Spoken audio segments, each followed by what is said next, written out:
Hey there, my name is Antonio, and in this course I'm going to show you how to build a fully functional Google Docs clone using modern web technologies. As you can see, multiple users can work on the same document simultaneously. While one person is typing, another can format text, change colors, or even add comments. You'll learn how to implement a commenting system where users can tag each other and discuss specific parts of the document. These interactions don't just stay in the document. We've built a notification system that keeps track of all mentions and comments. When creating new documents, users will be able to choose from various templates. We are going to implement several options like software project proposals, business letters, and resumes to help users start quickly with pre-formatted documents. The editor itself comes packed with features you'd expect from a modern document editor. You will learn how to implement different heading styles, bullet lists, checklists, and links. We'll also cover more complex features like table insertion, font customization, and even image uploads. On top of that, users will be able to adjust their margins and also export their documents in various formats, including HTML, PDF, plain text, and JSON. Our project will support both personal and organization accounts. Users will be able to switch between these in the navigation bar. We will also have a fully working invite system for organizations. You'll see how team members can receive and accept invites to join an organization. We'll be building all of these features step by step using a modern tech stack, including Next.js 15, React 19, Convex, Liveblocks, and Clerk. This project will give you hands-on experience with real-time synchronization, rich text editing, and user management systems. By the end of this course, you'll have built a powerful document editor that demonstrates your ability to create complex and interactive web applications. And now, without further ado, let's get started. Let's go ahead and let's configure our project. In order to do that, we first have to confirm our system requirements. As you can see, the minimum node version required to run Next.js is 18.18. You can go ahead and go inside of your terminal and type node-v to see your version. In case your version is too low, or you've gotten an error that this command doesn't even exist, you have to go ahead and install the latest Node.js long-term support version.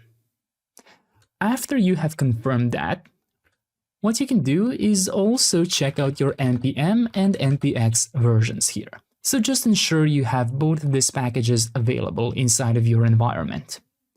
One important thing to note here is that we're going to be using Next.js 15. Why is that important? Well, it's important because Next.js 15 has already adopted React 19. But at the moment I'm recording this video, React 19 is only a release candidate, meaning it is not a stable React version. So why does that matter? Well, it matters if we plan on installing any packages from npm, so this is a nice explanation of what I'm trying to explain to you here. As I've just mentioned, React 19 is a release candidate, and it is tested and supported in the latest Next.js 15 release, which is what we are going to be using today. But there is an issue. There is an issue because other package maintainers need to test and update their packages to include React 19 as a peer dependency. And this is already in progress for a lot of famous packages. So this is basically the change that a lot of package maintainers have to do. But before they can just add a new version, they also have to test that nothing has been broken. So what happens if a package we want to use did not include React 19 inside of peer dependencies? Well, if you are using npm, for example, npm install, right? If you're using that, and a package does not have React 19, you will get this kind of error. And the reason this is important is because if you're using bun or pnpm, it will only show a silent warning. So that is a completely different behavior. And I believe that majority of my viewers are using npm. So for that reason, I will be using npm as well. So in case we encounter a package which throws this error, we are going to learn how to fix that together. So now let's go ahead and ignore all of this. This page is not really that important at the moment. I just wanted to give you a brief explanation of why I am using npm and not bun as I do in a lot of my recent other tutorials. So let's go ahead and let's run the automatic installation of a Next.js project. So instead of running the command npx create next app latest, I want you to do the following. npx create next app, and I want you to use 15.0.3. Why is that? Well, Next.js changes very fast, and if you want the best experience of following this tutorial and getting the exact same result as I do, the closer your versions are to mine, the better experience and end result you are going to have.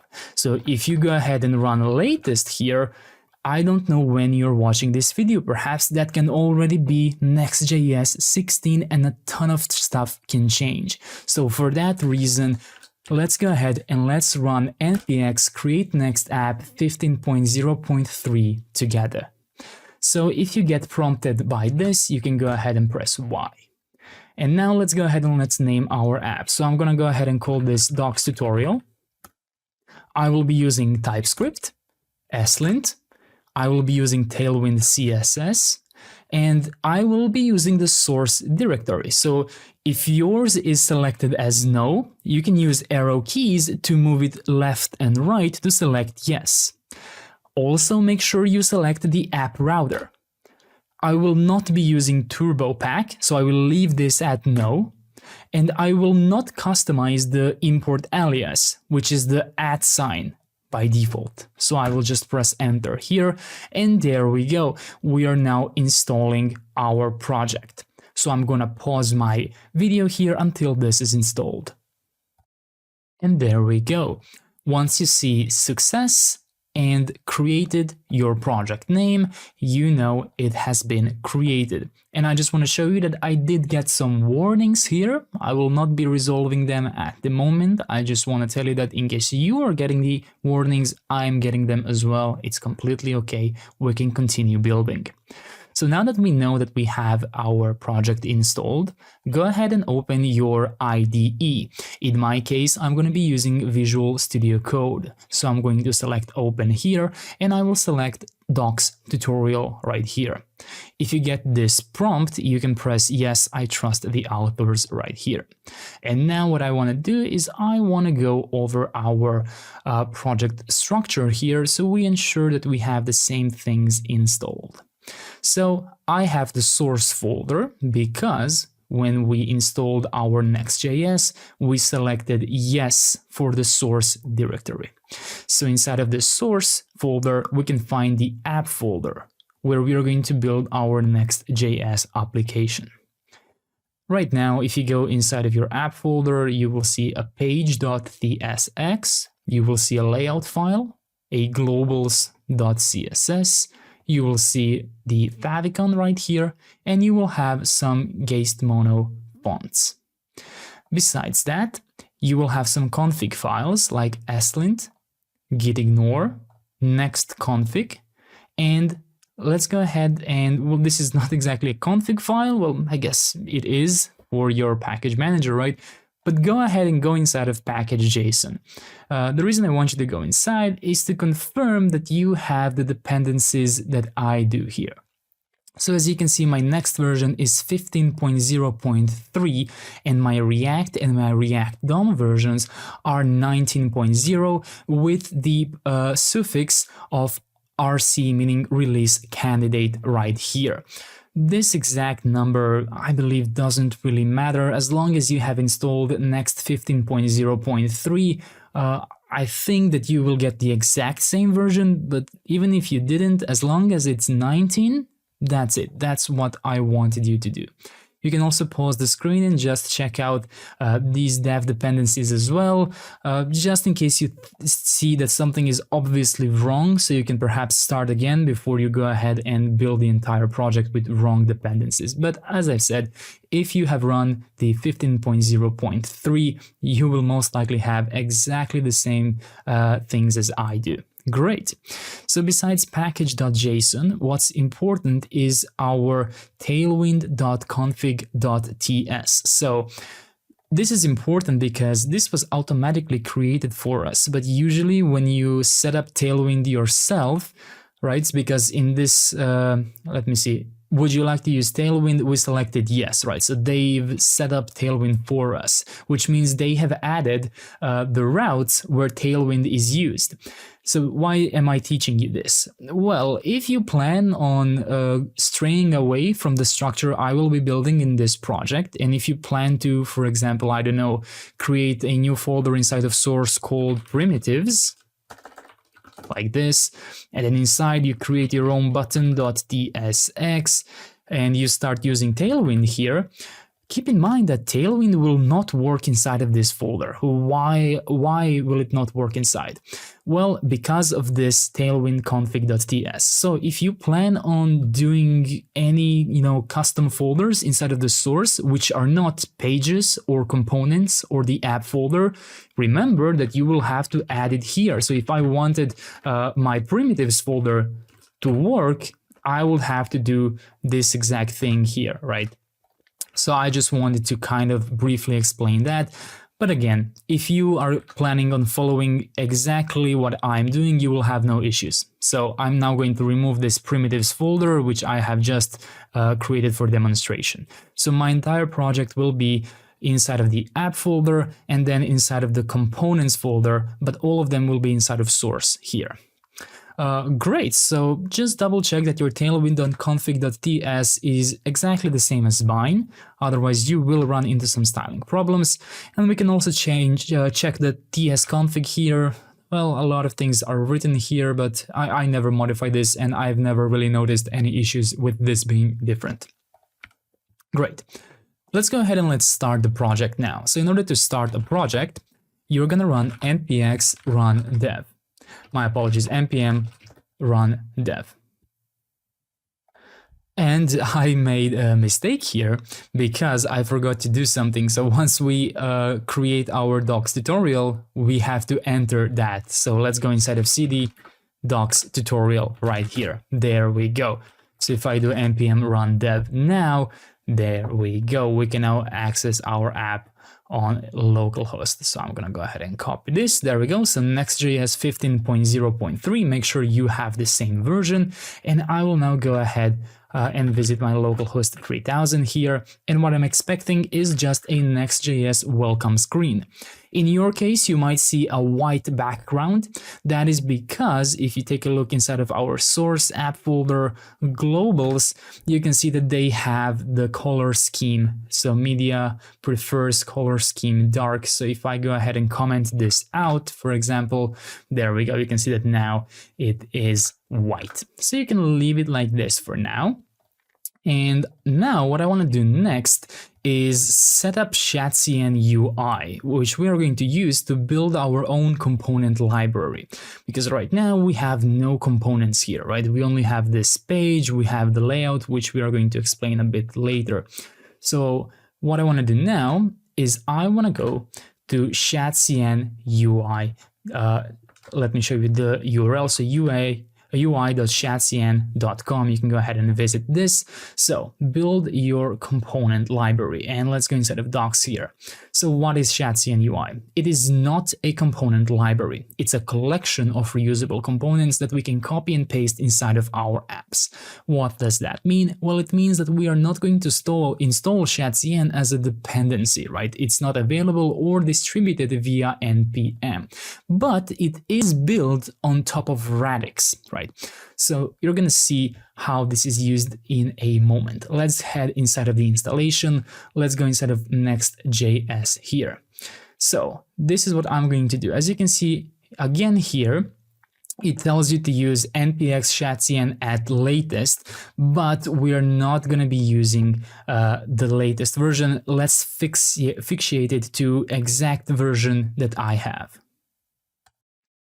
So the version that is currently the latest is the following. Let me show you. Do not install this yet. So npx Shadcn at latest, current version is 2.1.6. So that's what we're going to do. Let me close this, and I'm now going to shut down my npm run dev here. And I'm going to go ahead and run npx Shadcn at latest. And I already forgot my version here, so 2.1.6. So npx Shadcn at latest, my apologies, at 2.1.6, and then init, like this. So that's how we ensure that you have the exact same version that I have. If you get prompted with this, go ahead and press yes right here. Now let's wait a bit for this to install. There we go. It has already been installed.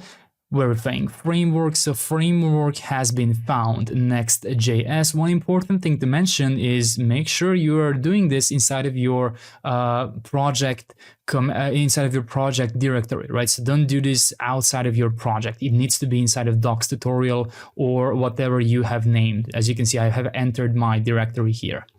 Great, so you need to run that inside of here. We can select New York for our style. We can select neutral for our base color. And we can select yes for CSS variables for theming right here. And there we go. Now we have this question. It looks like you're using React 19, which is true because we are using Next.js 15. Some packages may fail to install due to peer dependency issues in NPM. So we can resolve this in two ways, either using force or by using legacy peer deps. I'm going to be using my arrow keys to go down and select legacy peer deps. You can use force and it's going to work just as well, but I have kind of explored the difference between the two, and I think that legacy peer deps might be a slightly better solution. But I have also found some arguments to use force as well. But as long as you do exactly as I do, you will be on the same page as I am. So let's select legacy peer deps here, and let's go ahead and install everything we need. Great, so let's quickly go inside of our project now and let's see what has changed. As you can see, I have 6 unsaved changes here. So now I have this components.json file, which is basically my config for Shadcn UI. So my style is New York. I am using the app router. I'm using TypeScript, and I have my Tailwind connected here. So it found my file, it found my globals. I have selected neutral as the base color, and it also added some aliases like my components, my utils, my UI, my lib, and my hooks. And it has also installed a icon library called Lucid. So if you go inside of your package JSON, you will see some new packages here: class variance authority, CLSX, Lucid React. You will see that well, my Next.js has not just been installed, it was moved from down here to up here now, so Next.js is the same, but we do have new Tailwind merge and Tailwind CSS animate. And I believe that if you have used npx Shadcn 2.1.6 in it, all of these versions will be exactly the same as mine. Great. We also have some modifications inside of our tailwind.config.ts. So in case you have, previously added something here yourself, just make sure it didn't get overridden, even though you didn't have to change anything here from before, right? It seems like we have some type error here or lint error. I'm going to leave this. I'm not going to change it. I don't think this will matter when it comes to building the app. And my globals.css has also been modified, as you can see here. So I believe that right now the automatic dark and light mode has been removed. And we also have the new utils.ts file, which has this handy cn util, which we're going to be using to safely merge Tailwind classes. You will see that in action very, very soon. So what else has been added? Well, inside of our, well, actually nothing yet. I thought something was added, but it was not. Okay. So great, we now have Shadcn, but let's see what has actually changed. So inside of your project, let's do npx run dev again. My apologies, npm run dev. Usually I use bun, so that's why I get confused. My apologies if that happens. So let me refresh this and see. There we go. So what has changed? Well, even though my entire machine is in dark mode, you can see that I no longer have that automatic dark mode. So that's the only noticeable thing that has changed at the moment. So what do I want to do next? I want to add Shadcn components next. As you can see, if you go inside of components here, you can, for example, select a button component, and inside of here, you get instructions on how to add it. But you can also add all components at once. And I will be doing that instead because it's simply easier to do it right now at this moment with the exact version that we have, rather than, you know, do it only when we need it, because I might forget the proper version, I might accidentally use at latest or something like that, and I just want you to have a nice experience following this tutorial. So this is what we are going to do. I will shut down the app just in case I don't want any hot reloading mess happening here, and I will do npx Shadcn. Let me remind myself what is the version, so 2.1.6. So npx Shadcn at 2.1.6, and we're gonna go ahead and write add. And instead of specifying which component, let's just add --all. And what I expect now is that all components are going to be added. And as you can see, we have some conflicts here. So again, I'm going to use my arrow keys to select the option use --legacy peer depths. If you have used force before, then just use force again. I think it's not really good to mix the two solutions. And as I've said previously, I think legacy peer depths is a slightly better solution here. Great, so now it's installing all the possible components, so I'm gonna pause the video and unpause when it's finished. And there we go, we have all Shadcn components installed now. And let's go ahead and run our npm run dev again.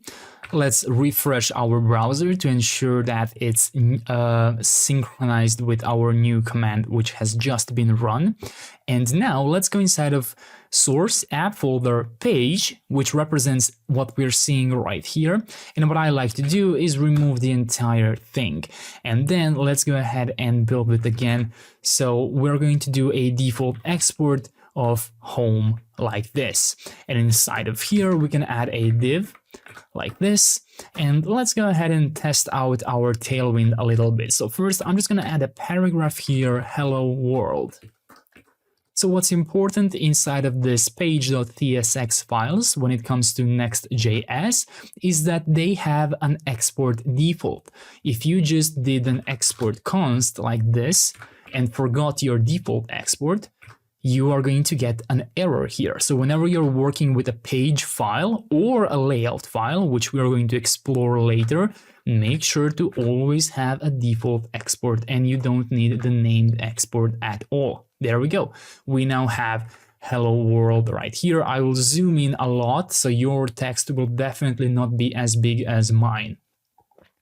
So now let's test out our Tailwind here, and I will show you some useful extensions that I have for Tailwind.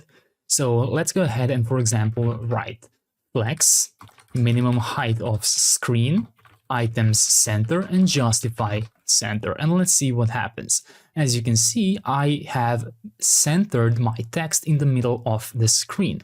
So how come that when I type something, I have all of these recommendations from Tailwind? Well, that is thanks to all of these extensions which I have. So I'm going to show you all of them. So I have color highlight, I have error lens, slint, git lens.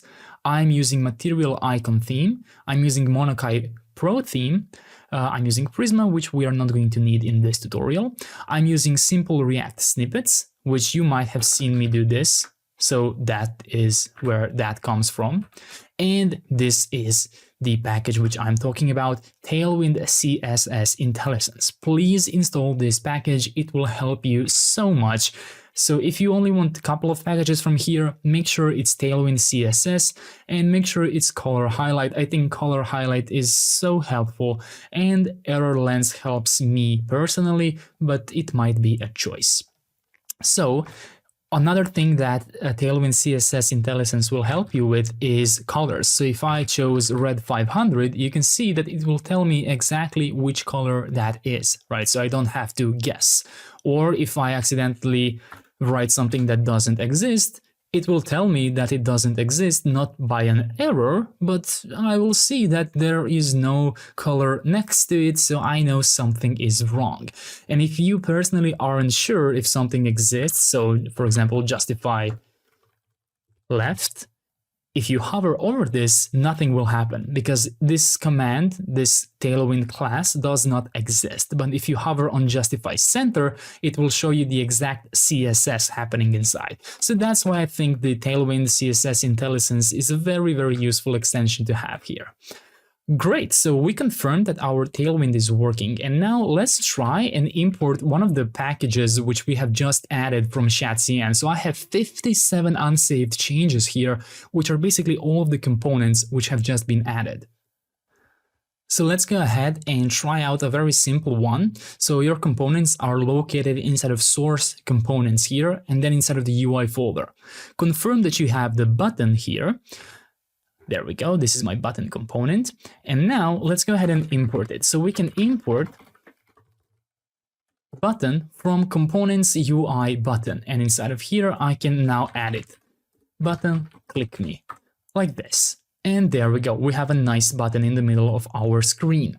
So what's the cool thing with Shadcn? Well, if you remember, we did not install this as a dependency, right? We are literally having the button code inside of our project. So whatever we want to modify here, we can do so. For example, I can go ahead and add a variant here of destructive, like this. But let's say I don't like how it looks.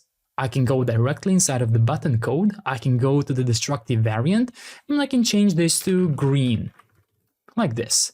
And there we go, now it's green, right? I'm going to revert that change now.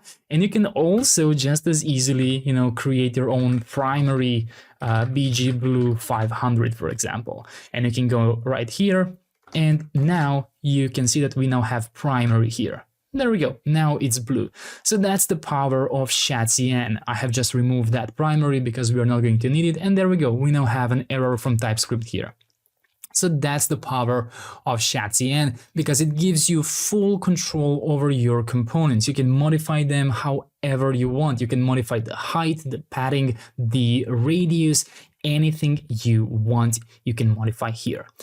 Great, so we have learned how to set up Next.js.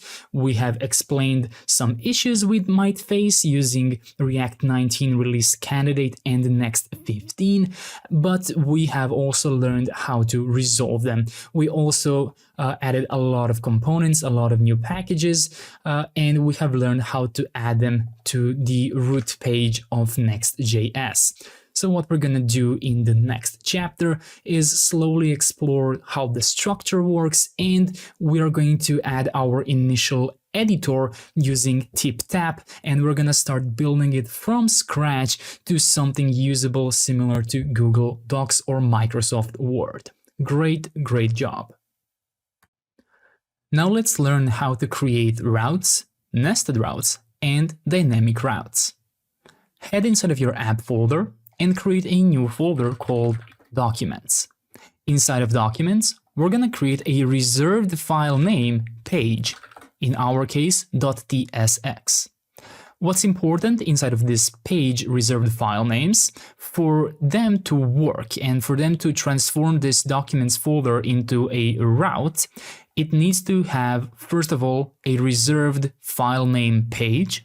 Second of all, it needs to be inside of the app folder.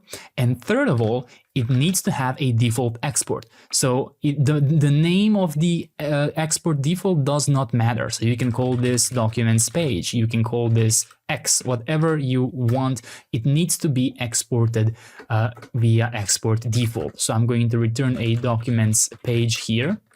And now if I go to localhost 3000/documents, we are going to be able to see that page /documents. There we go, documents page. So now let's go ahead and create a nested route. So if I go ahead inside of documents and I create 1, 2, 3, for example, and then another page.tsx inside, and again, follow the rule, it needs to have a default export. So I'm going to call this document page because it's a single document. So document page like this. I will simply go inside and I will render 1, 2, 3 document, or let's do this document ID 1, 2, 3. And let's call this document ID page like that. So now if I go to localhost 3000/documents/123, I will see that document here. There we go, document ID 123. But there is an issue, right? So most document IDs or user IDs, right? We are just imagining now that we have an entity called documents and we are kind of creating the routing for them, right? We are never going to hard code the ID of an individual document, right? So if I want to go to, for example, 321, I will get a not found page. So how do we resolve this? Well, we resolve this by not having a hard-coded name of the folder. So let me completely remove this folder and everything inside. And instead, inside of the documents, I'm going to create a new folder and I will be using square brackets. And inside, I will create a document ID. It's important that whatever you name here is exactly as you want it to be used inside of page.tsx. or inside of any other hooks which will read the route params. So be mindful of capitalization, because if you write it with a lowercase, you can only find it by writing it exactly like this. So be careful. So document ID in camel case, right? It doesn't matter, of course, but this is a convention that I will be using. So document ID inside of square brackets. And then I'm going to go ahead and call page.tsx again here. And I will call this a document ID page. And now let's do document ID again. Right now, you can see that I no longer have any errors. So I can go to documents 321. I can go to a completely random number and there are no errors. But how do we fetch this value here? Well, we can do that by creating an interface, document ID page here. ID page props, my apologies. And inside of here, we can add params. We can go ahead and call this a promise like this. And inside of here, we're going to get a document ID, which will be a string. And then we can go ahead and apply that here. And then we're going to have the params. So now I can go ahead and do const document ID to be await params dot document ID. And let's turn this into an asynchronous method like this. So let me just see. Or I did not use this correctly, so let's do it like this. Awaited params, await params, and then const document ID will be awaited params dot document ID like this. And we can display document ID inside. And there we go. Now, no matter which one I type, I can exactly see above. So you might be thinking, why is this a promise?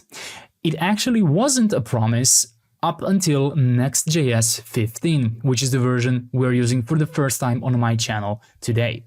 So that's why I changed this to this kind of structure.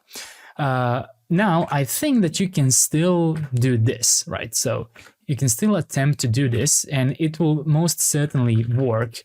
The issue is, I'm not exactly sure how or when, but it will throw an error because you need to use await here. So let's go ahead and Take a look. Maybe they're seeing here. There we go. So because this is a server component, the errors I'm getting are in the terminal. So I want you to do the following. Just remove the await, right? So just very simply do this. And as you can see here, it says params used params.documentID. Params should be awaited before using its properties. And you can learn more here. So let me go ahead and open that here.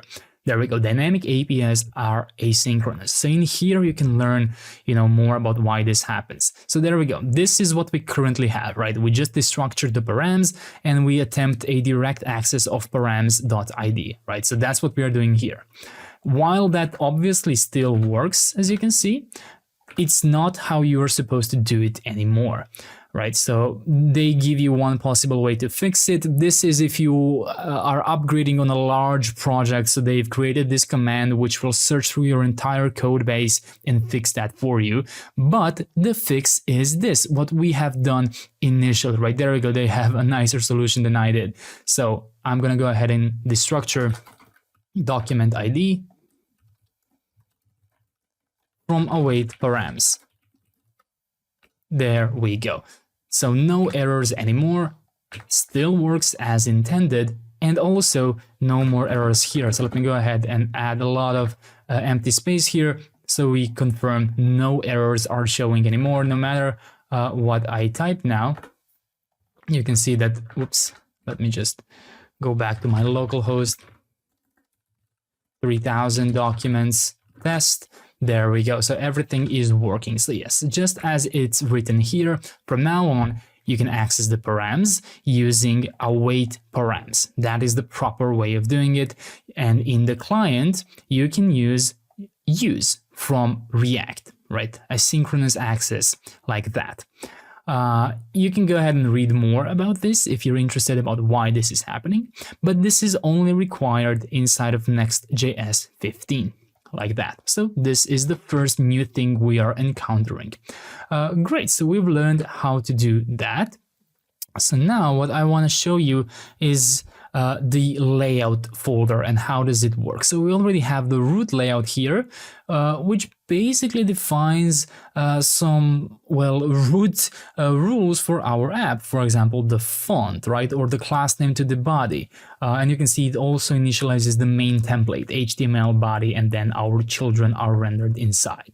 We also have some reserved constants here like metadata, which is used to control what is shown inside of this create next app tabs, for example. So let's go ahead and let's go inside of our documents here and let's create a new file, layout.tsx. Let's learn how to create it. Similarly to page, it needs a default export. So I'm going to call this documents layout. And I'm going to return back documents layout like this. So now if I go to any document route, either document slash, 1 to 3, or if I go to /documents, the only thing I see is the documents layout. That's because layout works a little bit differently. So every layout file, besides having a reserved file name, being inside of the app folder, and having a default export, also needs a children. So documents layout props will have children, which are a type of React node, like this. So I'm going to go ahead and destructure the children here, and I will simply render the children. And I also have to assign the type properly. And there we go. Now /documents shows the documents page. And if I go to documents 1 to 3, we have documents ID. So what did I exactly achieve here? Well, let's go ahead and do the following. Let's go ahead and add a paragraph here, document navbar, for example. And let me just go ahead and give this a class name of flex column and gap y of 4. And perhaps instead of this being a paragraph, this can be a navbar like this. And let's give this a class name of full width and background red 500. And there we go. So what did we achieve now? As you can see, this navbar, while it's only defined once, it will be shown inside of every document folder page. So if I'm on documents, any ID, it's shown here. if I am just on /documents, it's still shown here. If I, for example, create a settings folder inside of documents, and then inside a page.tsx, right?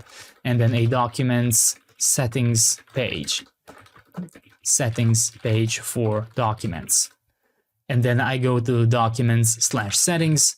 There we go. The document navbar is still present. And the cool thing is that the layout does not re-render, right? So that's one thing you ought to know about the layout file. So that's what the layout file is useful for when you want to create, well, reusable layouts, just as the name says. Great.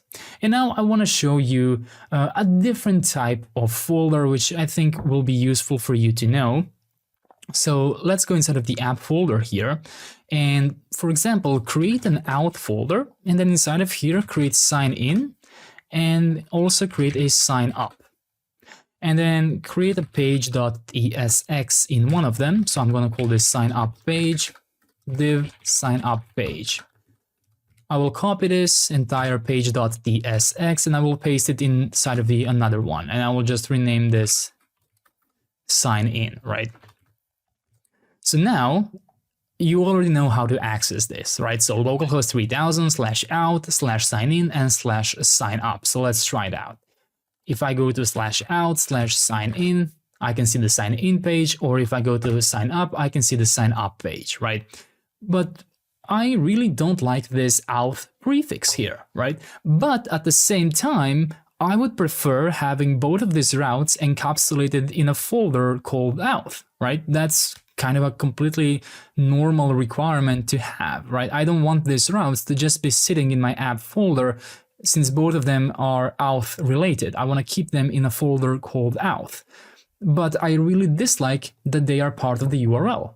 So what we can do is we can rename this folder and put parentheses around the name. Once you do this, Visual Studio Code might ask you if you want to update imports for auth, because you just, modified the Next.js cache, right? Up until this point, it included the auth in the routes, but from now on, it will not. So that's why it's asking you to update imports. You can press yes. You don't have to worry too much about this. And you might have one unsaved file pop up here. It's most likely going to be a file inside of this .next cache, right? What you can do is, if that happens, you can just click on that unsaved file, click inside and just save it until it's saved. If you think you've messed it up, don't worry, because this next folder can be removed as many times as you want. You can remove it right here and you can just, restart your server, for example, and it will be rebuilt. So what has changed now? Instead of accessing our sign in and sign up routes through the out folder, we can now directly go to localhost 3000 /sign up and /sign in. And they are still encapsulated inside of this route group, but this time the out folder is not a part of the URL. So that's a really cool feature to have. And here's another cool thing. I will copy the layout from my documents and I will paste it inside of the out folder. I will go inside and I will rename this from documents layout to out layout. And I'm going to call this out navbar. And there we go. So even though the auth is omitted from the URL, you can still use it as you would use a regular route, and it can have its own layout, right? So that's why that's why I wanted to teach you that, right? If you really don't want documents as a part of your URL, but you want the structure of your Next.js folders to have the documents folder, you can just simply wrap it inside of parentheses. This means it won't be a part of the URL, its children will be, but you can still put layout inside, you can still put loading inside, and all of those others reserved keywords. Great, so I think we have now a much greater knowledge of project structure. And what I want to do is, well, we are not going to be needing this out, so you can remove this. You can go directly inside of documents and you can remove the layout. We're not going to need it for now. You can also remove the settings. So I just want you to have app folder, documents, document ID, and normal documents page here. And now let's also wrap up the chapter by going back inside of our page.tsx, which is our root here, and let's learn how to do one thing. So I'm going to import link from next link, and I will add here click link here to go to document ID.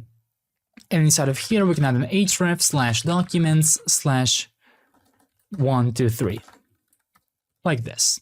So now I will go back to my localhost 3000 root page, and you can see that it's kind of separated here, so we can improve it. We can add a span here, like this. We can go ahead and give it a class name, for example. We can give it a text blue 500 and text underline, or just underline. Let's see. Yes, it's just underline. There we go. Now it looks more like a link, and we can also add some spaces here and here, I believe.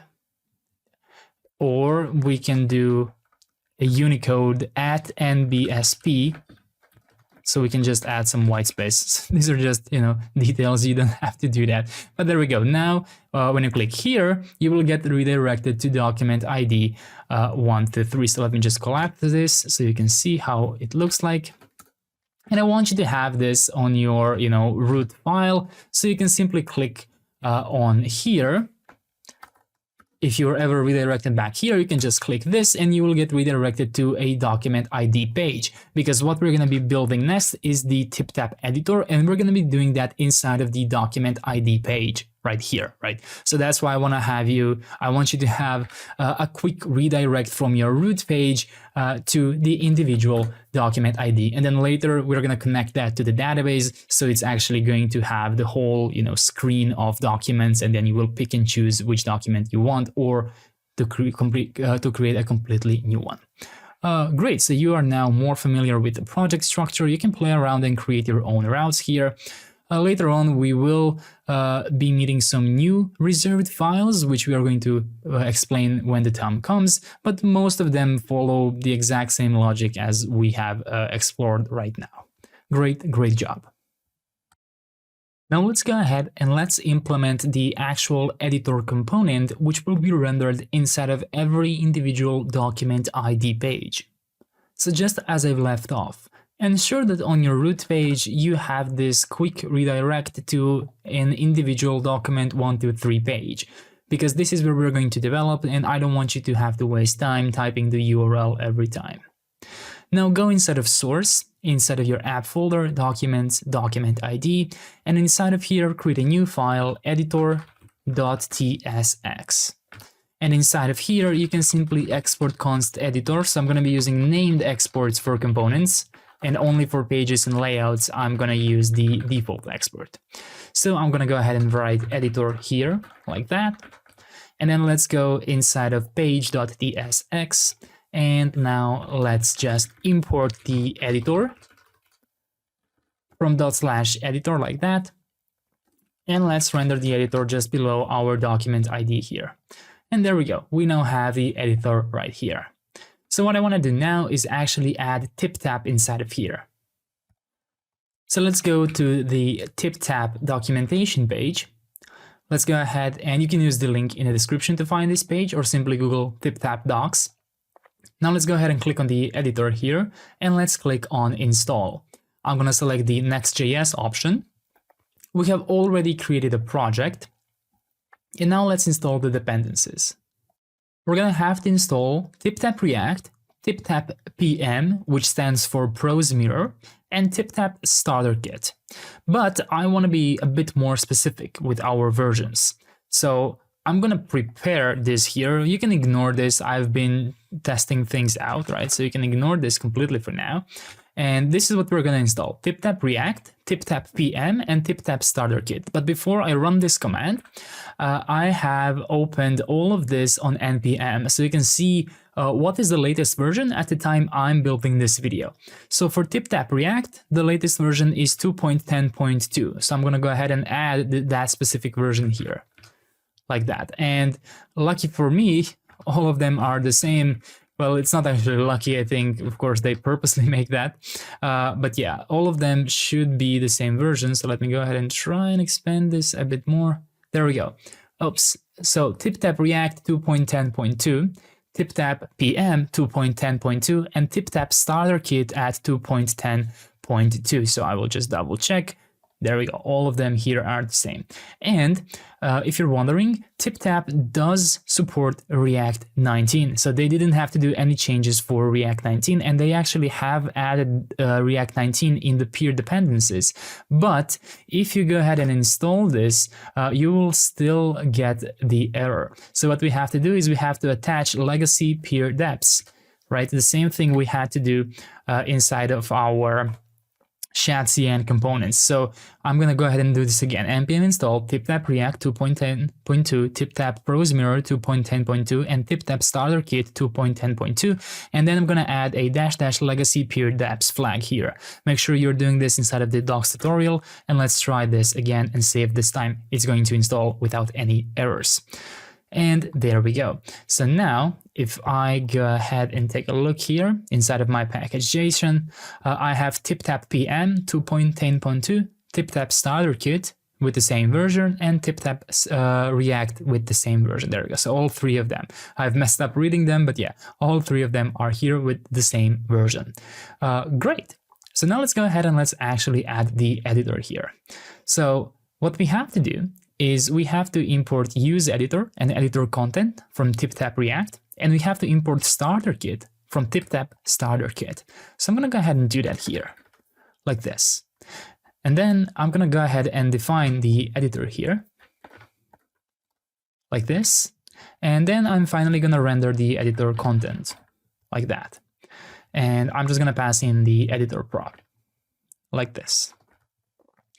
If I save this, seemingly everything is okay until I go inside of this page, and then we have an error. We have an error which says that class extends a value undefined is not a constructor of null, which is a horrible error which tells you absolutely nothing, but thankfully there is an explanation here.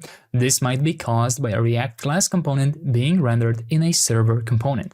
So if you're new to Next.js, every component inside of the app folder is a server component by default, which means that you can directly fetch database with it. So server components have a bunch of great features, which I talk a lot in all of my other tutorials.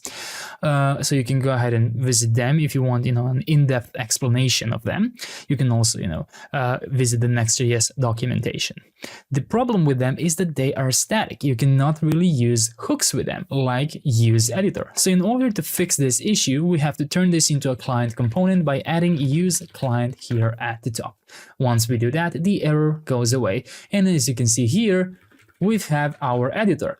And since we have added starter kit inside of here, we can try and select this and perhaps do Command B or Control B, and you can see that this becomes bold. Let's see if there's anything else we can do. So you can't really see it, but I'm actually writing bullet points here, right? There are a lot of things we can do here, and we're gonna go ahead and do them step by step, right? But every time we refresh now, we're gonna reset to this content. Later on, we're gonna make sure that what we write is automatically saved to the database, but until we develop the entire editor, we will not be connecting to the database or anything else, right?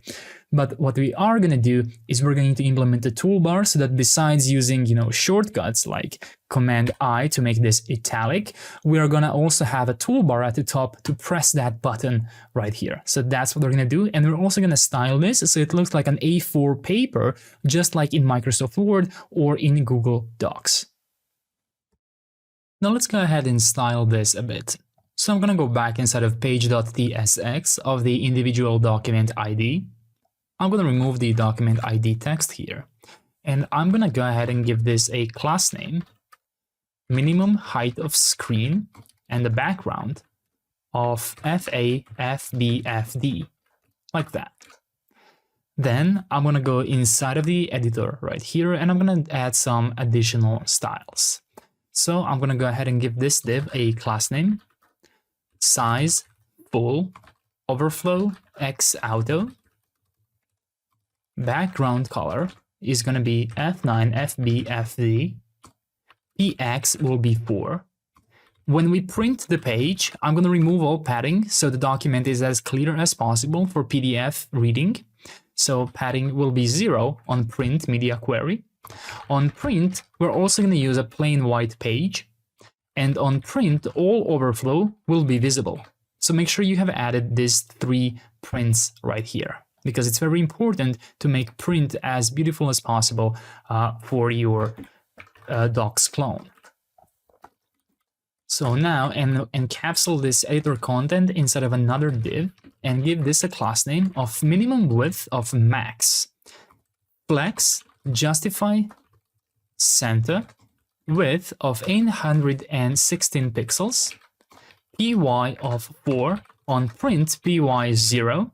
So we are going to add some padding for us visually, but when we actually print this out, we want it to be as plain as possible so it looks good in a PDF, right? And then let's use MX Auto here to make sure this is centered in the middle of our screen. But on print, we're going to have full width.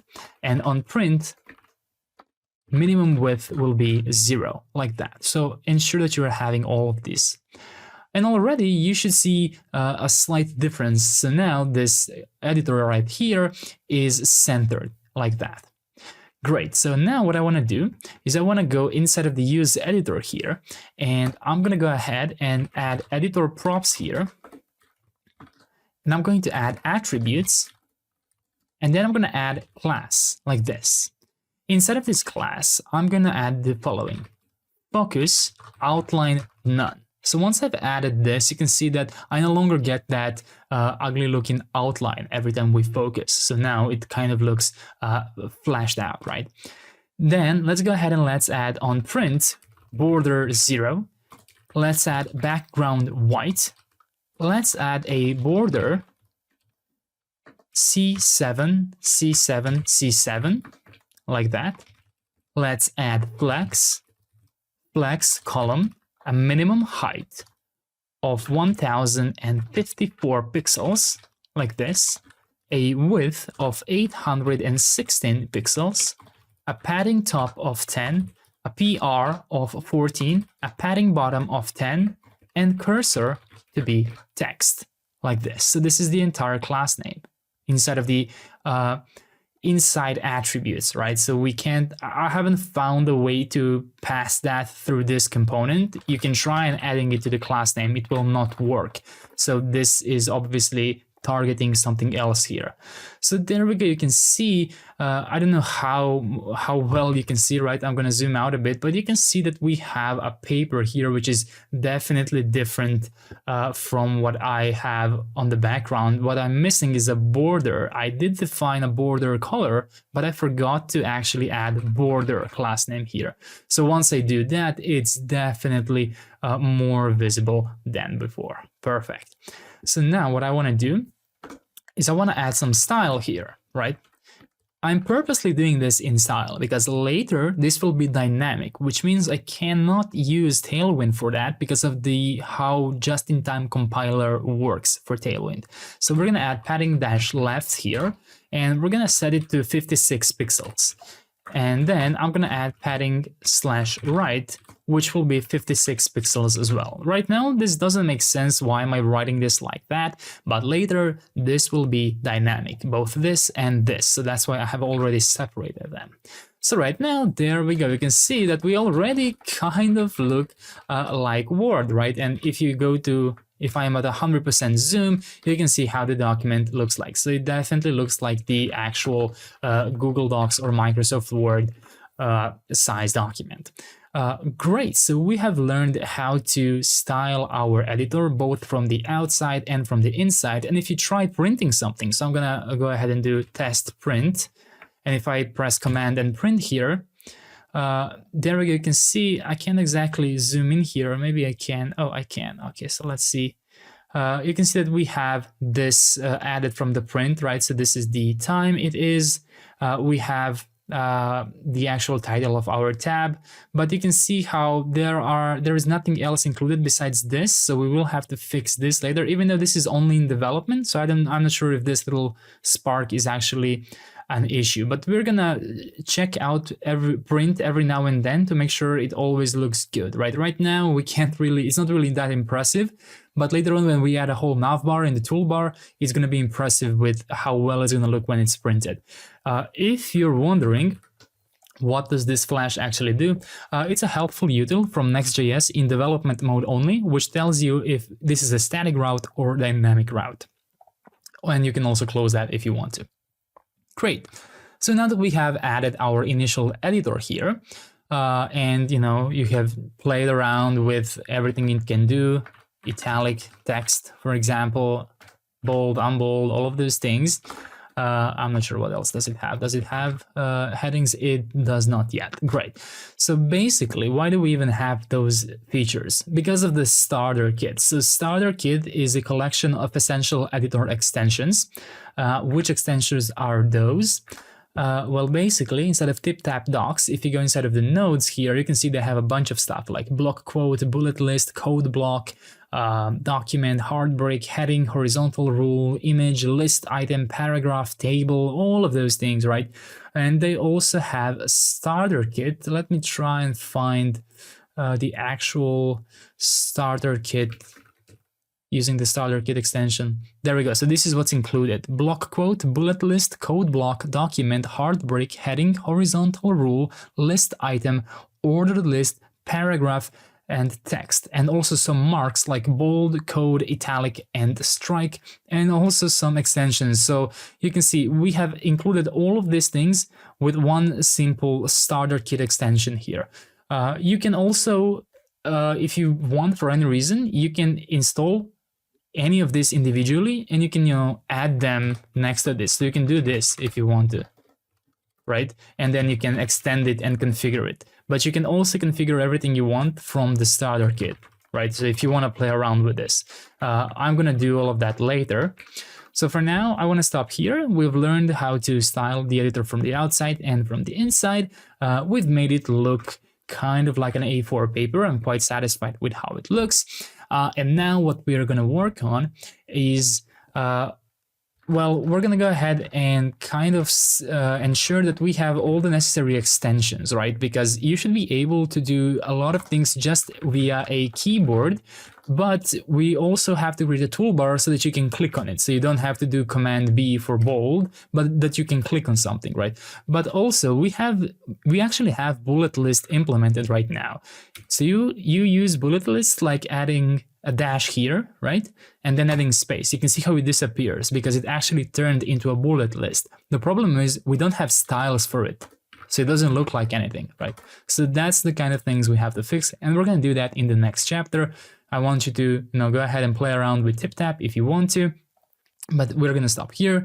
And then in the next chapter, we're going to go ahead and expand all the extensions and see if we are ready to build the toolbar. Great job. What I want to do now is enable styling for some of the extensions which we actually have inside of Starter Kit, but we can't really see them. So I'm talking about bullet points, right? I've briefly explained this in the previous chapter. They are currently invisible. So let's go ahead and prepare this. I'm going to go ahead inside of source app folder, and I'm going to go inside of globals.css. I'm going to go all the way down where the file ends, and I'm going to open a TipTap class like this. And now what we're going to do is we're going to go inside of TipTap, and I want you to follow along here because we're going to have to copy and paste some styles. So let's go ahead and let's go inside of nodes, and let's go ahead and let's find, let's see, we have a list item here. Let's try and find a normal bullet list. There we go. It was right here, the second one. So you're going to open the bullet list extension here, and you're going to go inside of styles.css like this. And then you can copy the list styles like this. In case this changes in the future, or the documentation isn't as it was in my video, you can always pause the screen and just type it out ahead.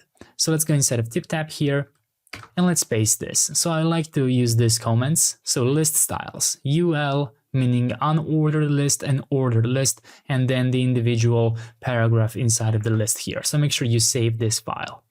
So now what I want to do is I briefly want to expand this, right? So this is what I'm going to do.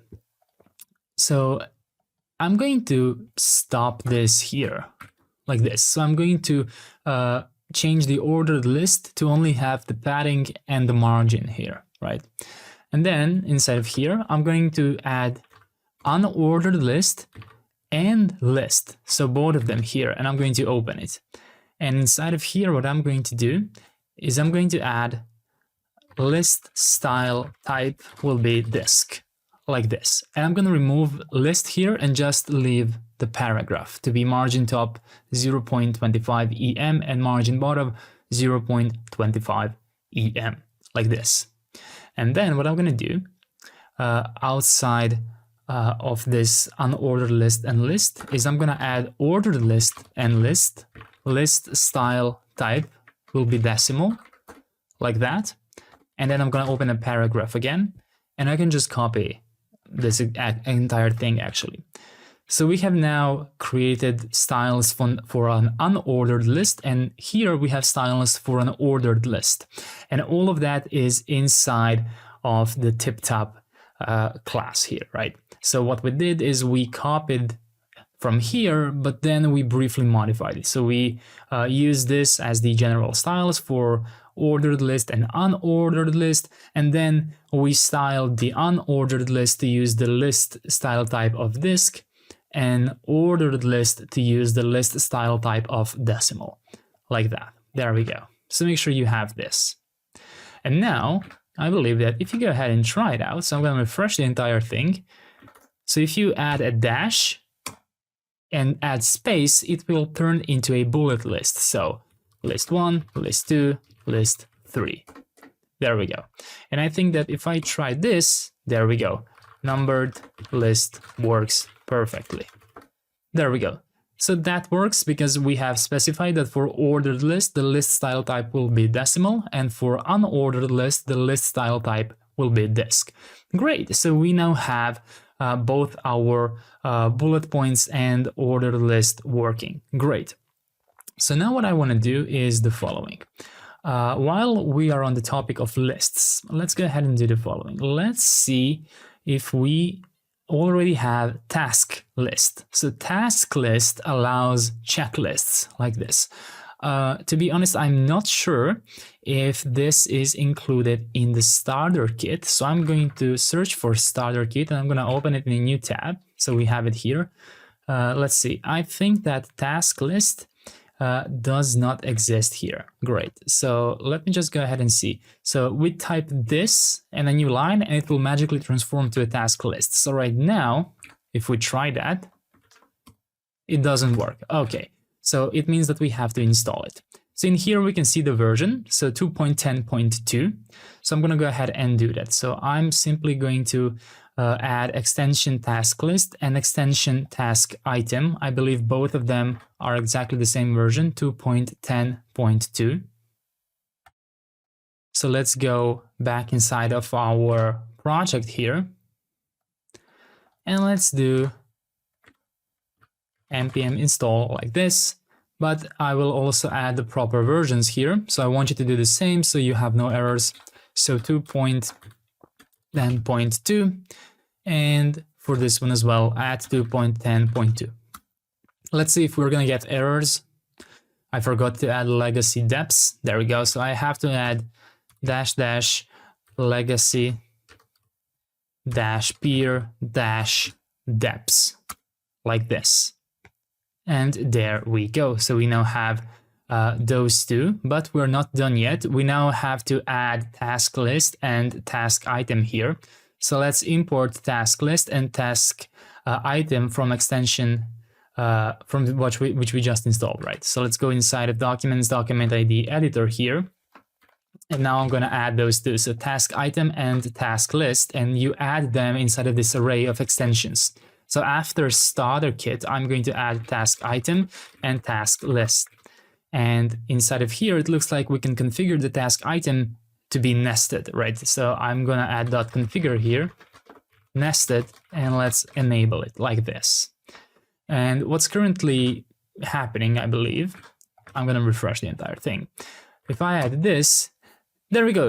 It looks like it works, right? But it's obviously kind of weirdly styled. So if I press enter, you can see I am in the list, but it's weird that the check mark is above the text. So what we have to do is we have to add styles for that. And that's why I want to do this while we are inside of the list styles, so we don't go back and forth, right? So let's go inside of task list here. And let's go and click on styles.scss here. And then you can ignore everything from above because this is what we've just written out and, you know, added some special styles for that. And now I want to add this task list specific styles. So I'm going to go ahead and copy this and let's see how low it goes. So all the way here, I think it's including all the way this to the last one. I'm going to paste that now so we're going to see. So that includes the UL, the list, the label, the div, the input, the UL, and that's it actually. Okay, let's see. So I'm going to go ahead and go after this. So after our list type decimal, I'm going to paste everything here. And let me just see. Yes, that was correct. So we need UL data type task list with the styles. Then we target the individual list here. Then we target the label. Then we target the div. Then we close this list. Then we open the input type checkbox and UL data type task list like that. There we go. Perfect. So now I'm going to go ahead and check that out. And there we go. So this already looks much better. So now if I type I'm trying to think of what this is called, square bracket, my apologies. So if I type square bracket and add space, it will turn into an actual checkbox here. Perfect. What I am noticing is that it's kind of not aligned. Let's see, can we think of a way we can kind of improve that here? Just a second. Maybe we can play around with flex start. Let's see, what does flex end do? Okay, so flex end kind of puts it in the opposite way, yeah. Can I do center? There we go, so center looks nice.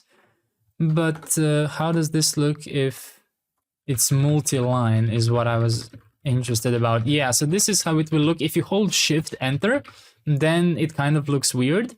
So then it's better to be, you know, flex start, because then it's going to be here at the top. So I guess technically, yeah, this is the more correct way. So I'm actually not going to change anything. Okay, good. So now we've learned how to add a new extension, task item here. And let's actually try this out. Does it work with nested ones? It does. Perfect. So we can do all of this now. Excellent. Great. So now that we have added that, how about we go ahead and we now add our headings, right?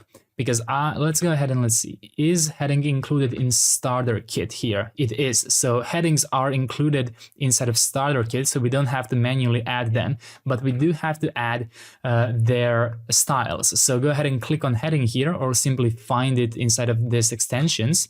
And now we actually have to find the styles for that. So again, go ahead and find your headings here, go inside of styles.scss, and you're going to copy the heading styles. All of this right here to the end, like that. And then we're going to go back inside of our globals.css, and I'm actually going to add them at the top of my TipTap here. It's easier to follow that way. There we go. So I have just added all of those here. Heading styles, so all of these, H1, H1, H2, H3, H4, 5, 6, all of those right here. And we can now try them out again. So I'm going to refresh the entire thing. And if I now add a hashtag, and start typing, there we go, that's a big text. If I add 2 hashtags and start typing, then that's a bit smaller. If I add 3, that is even smaller. And let's see, do we support 4? That is even smaller. Yes, we do. And do we support 5? That is even smaller. Perhaps that is the limit. I think these two are the same. But great. You can see that the space between the main heading and other headings gradually becomes smaller and smaller. So we have added the proper heading styles, and no need to add any new extensions because Starter Kit includes the heading extension. Great. So what I want to add now is 2 more styles, because I think I want to wrap up all the styling so that we have a ease of mind when it comes to that. So let's see, instead of Starter Kit, do we actually have a table? We don't have table, so we're going to add table. So I'm going to go ahead and go inside of my extensions, and let's see, is it here or is it somewhere else? It's here, table. Okay. Version is 2.10.2. Great. So we're going to develop this now. The only issue is I don't think... Okay, so we're going to be able to copy the content. So we're going to see whether that works, whether our styling works or not, because as far as I know, there is no way to use like a shortcut, like we used, you know, a dash to turn a bullet list. We can't transform into a table like that. We have to implement the actual like command to do that, like this, but we're going to do that later in our toolbar. So for now, we're going to have to do this npm install. So let's do this again. I'm just going to go ahead and quickly confirm in my other project if the versions are as I think they are, and they are. So for all of this, you're going to have to add 2.10.2 if you want to use the exact same version as I am. So make sure that you add 2.10.2 at the end of each of these versions, just to have the, you know, same experience as I do. And let's go ahead and use what is the command legacy peer depths, like this. And let's see if this will work. I hope I didn't misspell anything or accidentally deleted some characters. Looks like I did not. Perfect. Let me go ahead and quickly show you my package JSON. I forgot to do that after we've added some packages here. Okay, so all of these are Radix related. We don't need to take a look at that, but there we go. TipTap extension table, table cell, table header, table row, task item, and the task list. So all of these are my new TipTap packages which I have added, and you can see that everything TipTap related in my project is this version right here. Great. So now we have tables. So let's go ahead and add that. So I'm going to import table row, table header, table cell, and table, all of them in the editor here. I'm going to add them like this. And then I'm just going to, you know, add them here. So let's add table, table, cell, table header, table row, all of them like this. Great. So no unused files now. And let's go inside of styles here, and then let's copy this table specific styling. So I'm going to copy it all the way to the end here like this. There we go. So now I'm going to go inside of globals.css. I'm going to go inside of my TipTap class name here, and I will paste it here. There we go. Table specific styling. Perfect. So we have all of that here. We have an issue here because this is using a variable gray3, which, you know, they have defined somewhere in their styles, but we don't have this CSS variable. We also don't have this either, or this. We also don't have this purple here, so I think we will have to modify this. I'm just taking a look if we did this anywhere else, but I didn't notice. Looks like we are not good, so we are safe from that mistake.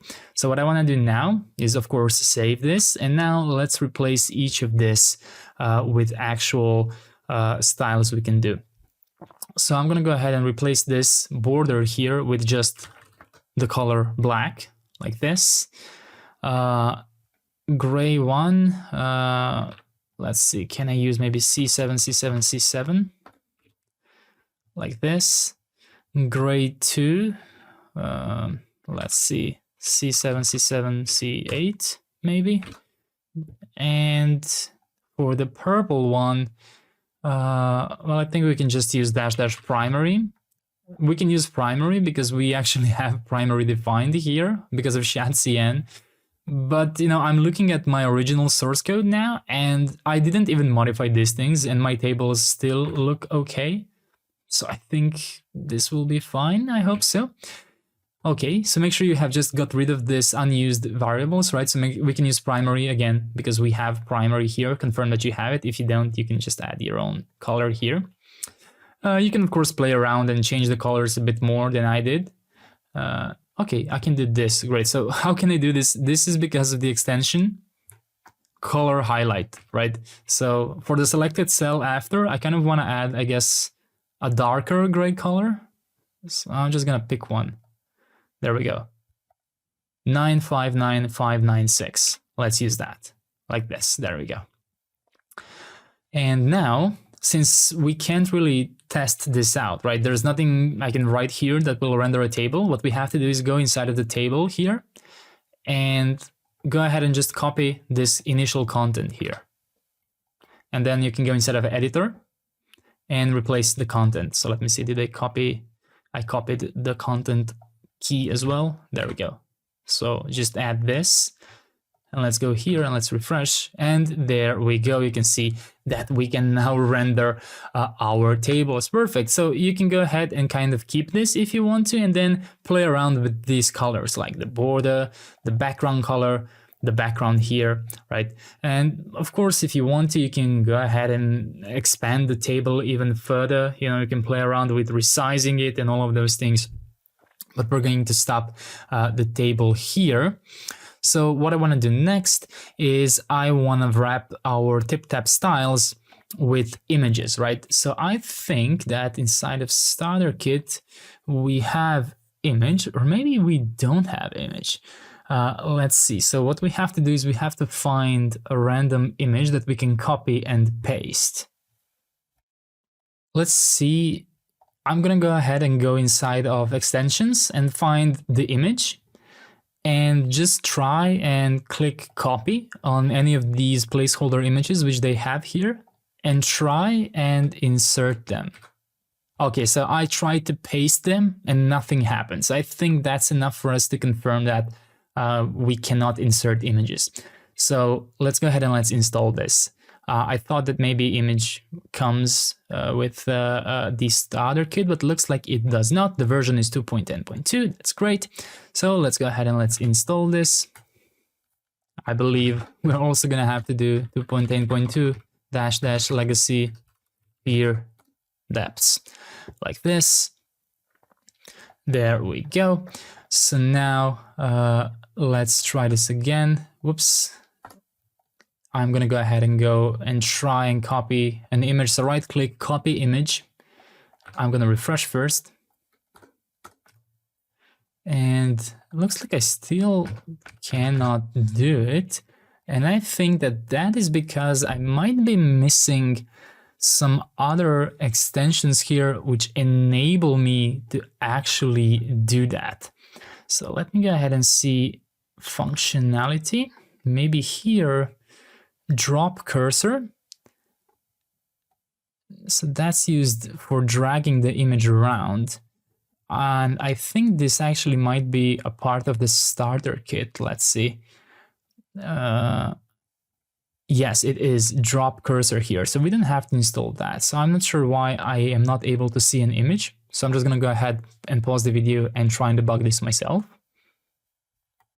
So I think the reason might be is that I've never added any image styles, right? So I'm going to go back inside of the image extension here.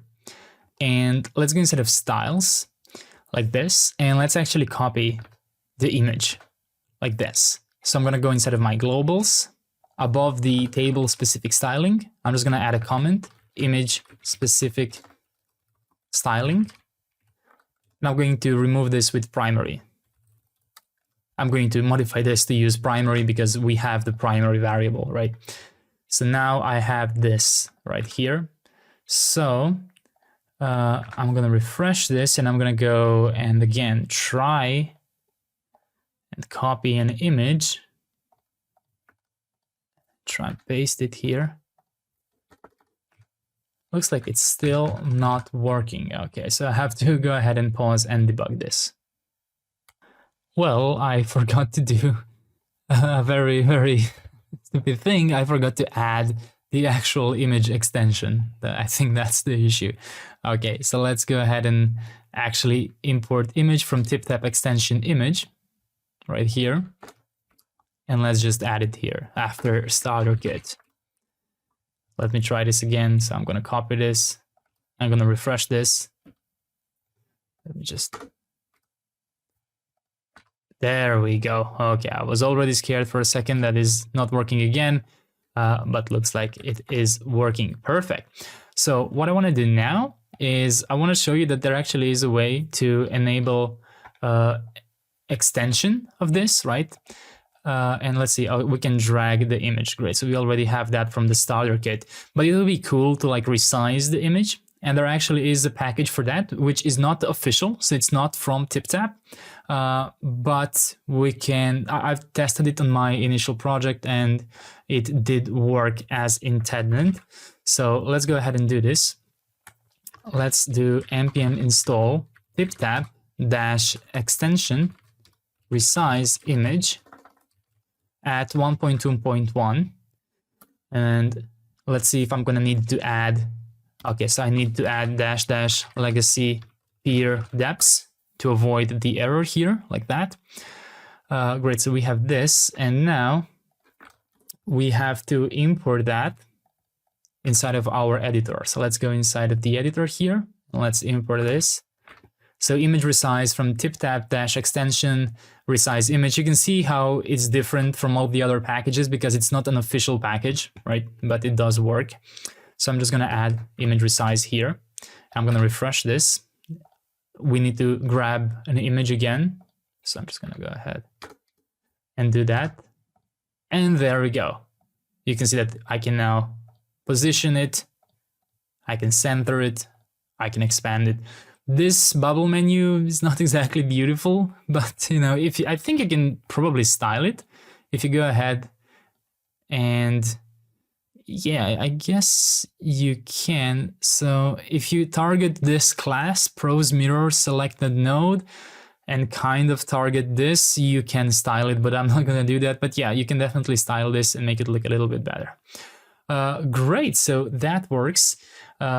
And what I want to do next is I actually want to start building my toolbar, right? Because we have established a lot of extensions now, and I think we are ready to actually implement the toolbar so we can see more of those things in actions. We definitely haven't added all the extensions which we're going to use, and we also have to develop some extensions on our own, like font family and font size, right? So that's what we're going to do next. Great job. Now let's go ahead and let's build the toolbar.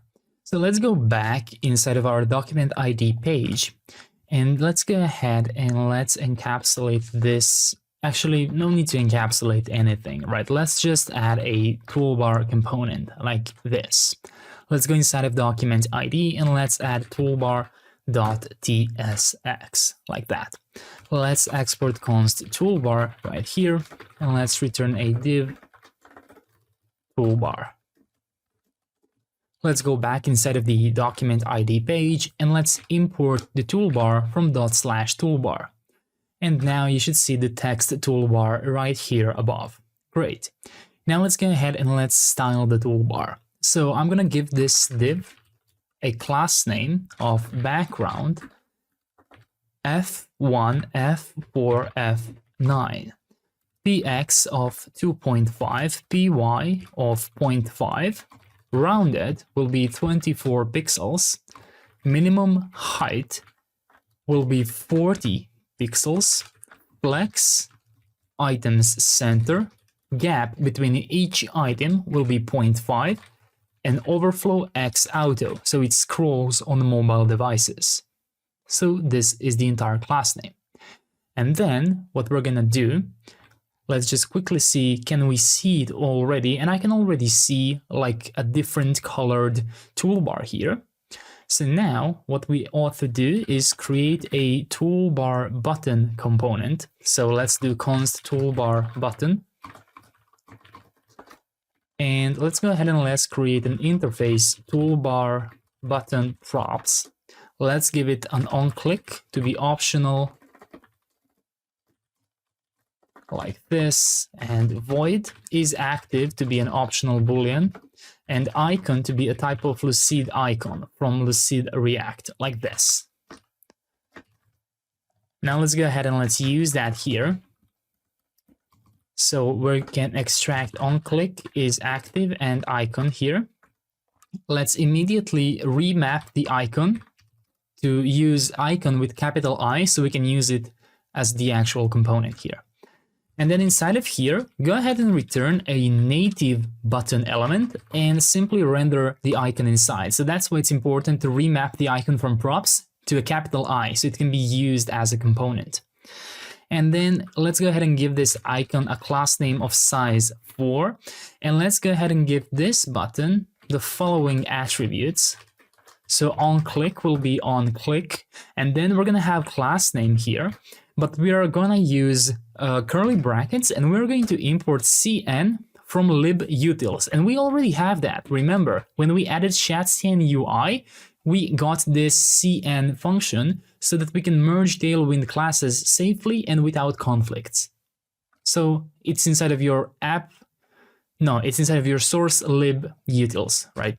So we have now imported that here, and then this is how it works. So you open up that method. In the first parameter, you write your default classes, right? So text small, height of 7, minimum width of 7, flex, items center, justify center, rounded, small, hover, background neutral, 200 with an 80% opacity. And then you add a comma. And in the second argument, you do dynamic classes. So if is active, in that case, override the background to be background neutral 280 like this. Now, I often get questions like, why do we have to use the CN? Couldn't we just use template literals and, just do a ternary operation inside? You can of course do that, but keep in mind, you can often run into kind of weird bugs with Tailwind and priority of the classes.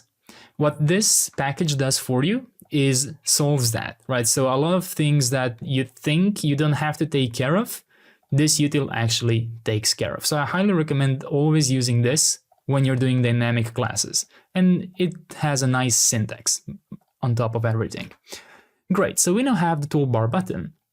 So what I want to do now is the following. I want to go ahead and I want to go back inside of my toolbar here, and I will define a const sections here, which will be an array like this.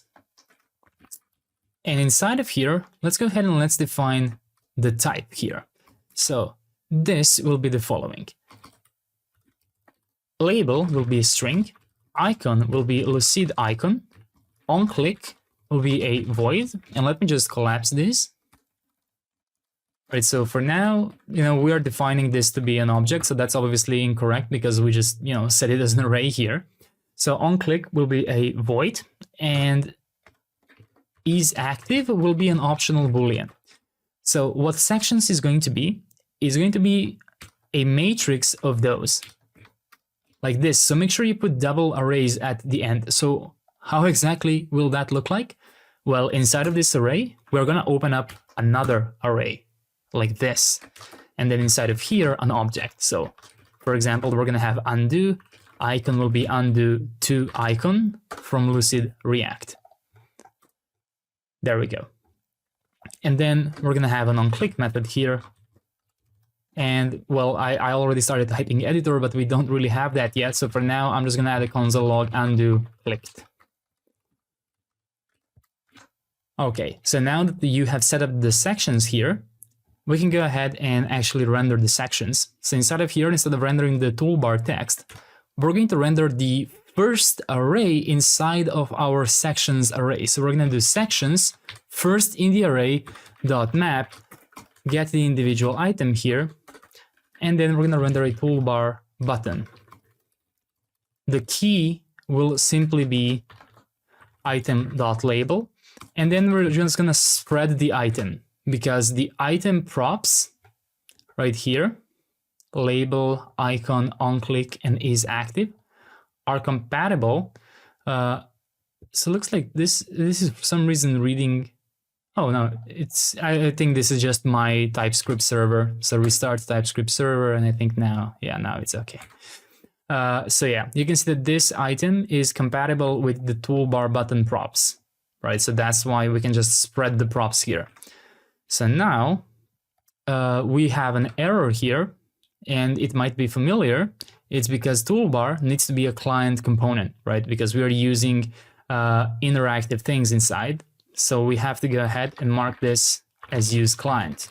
The same thing we had to do in the editor, right? Because otherwise we get an error here. And there we go. You can see that now I have the undo button here, right? And if I go ahead and click this, you can see that undo clicked is logged.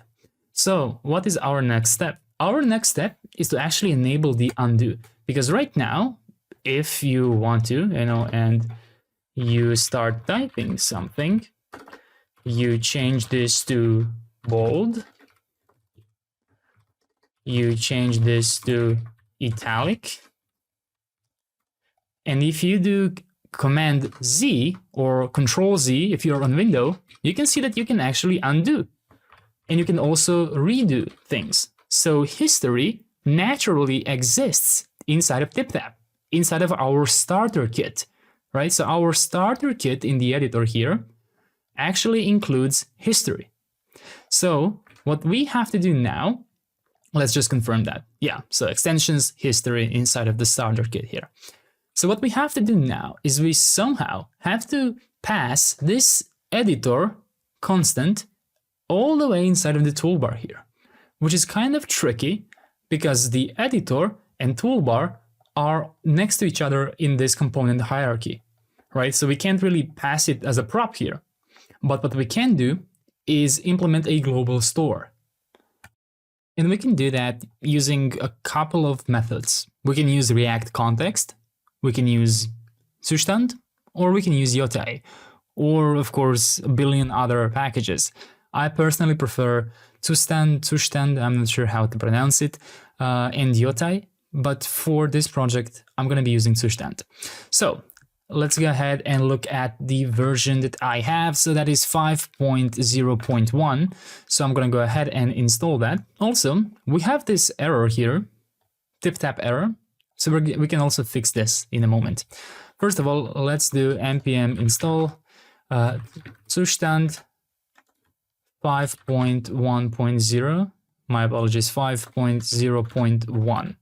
Let's see if we are gonna get the error. Looks like we have the error. So -- legacy peer depths.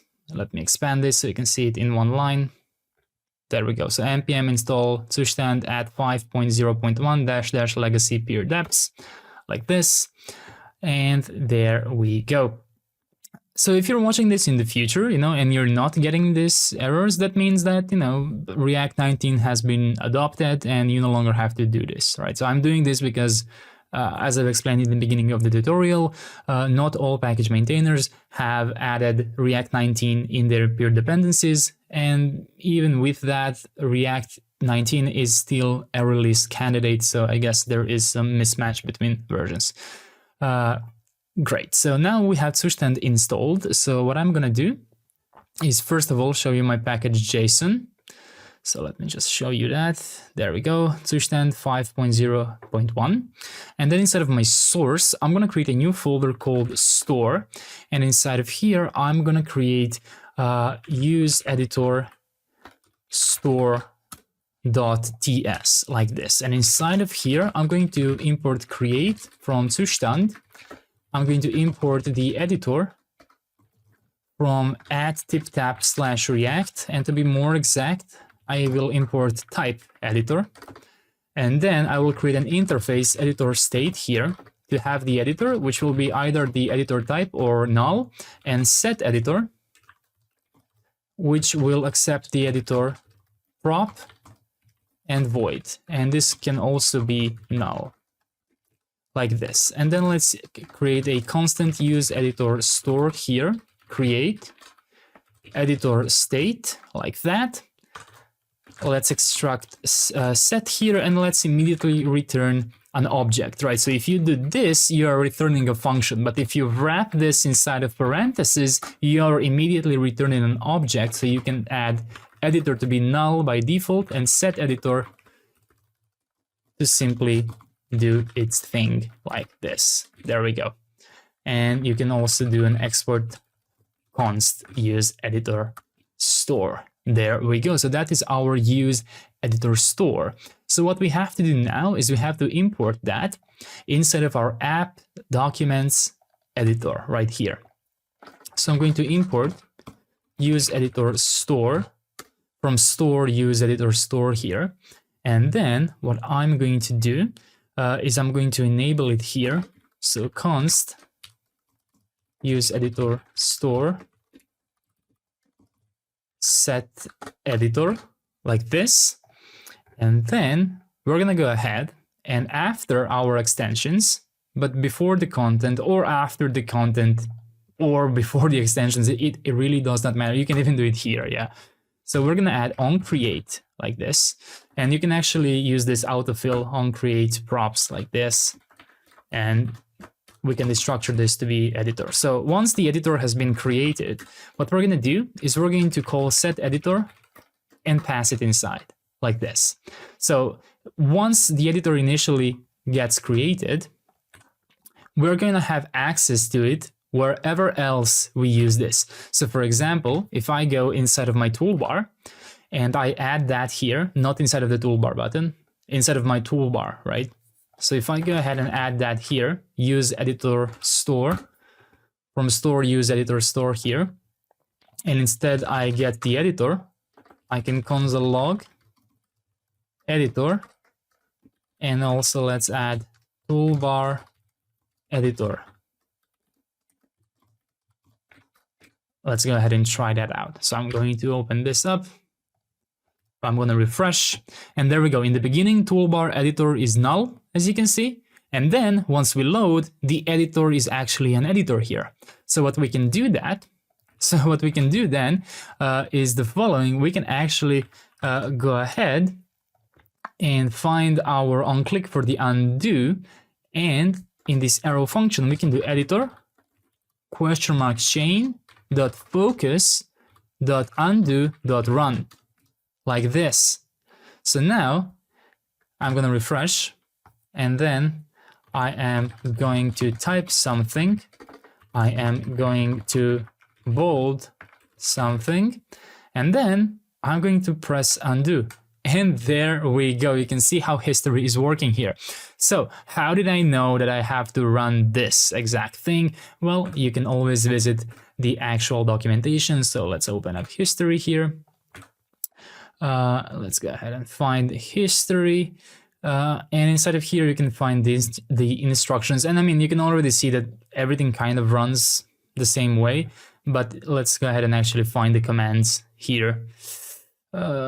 Oh, why is it so populated with so many things? I guess because this also includes like versioning and stuff. But all I want is, now I can find it when I want to demonstrate it for you. But I promise it is exactly like this. I mean, all of them are exactly like this, right? Great, so that works, but we're not entirely done with this part, right? So this updates the editor on create, but I want to keep it in sync for any possible event that can happen, right? When we type, when we change a font, when we select something, when we leave the editor, when we focus on the editor, when we get an error, I want to update my global store editor with all of those things. So let's go ahead and do the logical one, which is a cleanup on destroy. So on destroy set editor null, right? So if we unmount the editor, clean my global state. Then let's do an update here. Set editor, and I can destructure this editor here and pass in the editor like this. And then we can just copy and paste the following ones. Here, after on update, let's have on selection update like this. Again, update the editor. After that, let's have on transaction. After on transaction, let's have on focus. After on focus, let's have on blur. And last one will be on content error like this. So now, no matter what happens, our toolbar will be up to date with the editor content like this. You of course free to explore your own solution on doing this. You know, if you find out that this is a bad practice, leave a comment and show your solution. I'd be very interested to see how you've handled it, but I found this to work just fine. Great, so now that we've resolved that, we can focus on the toolbar here and we can go ahead and add some more things like redo and all the other buttons, all the other functionalities. And then when we find that some functionalities are not implemented, we're gonna have to either install that extension or build it ourselves. Great job. Now let's go ahead and let's add some more tools to our toolbar. So we're gonna use the same principle for creating the undo button. So we're gonna add a new object inside of this first array. We're gonna call it redo. Icon will be redo to icon from Lucid React. So make sure you add that import. And then on click here will be an arrow function calling an editor, of course, with a question mark in case it's null. Chain, focus, redo, and then run like that. So now if you go ahead and write something, you can undo and you can redo. Perfect. Now let's go ahead and add a third object here, which will have a label of print, an icon of printer icon from Lucid React.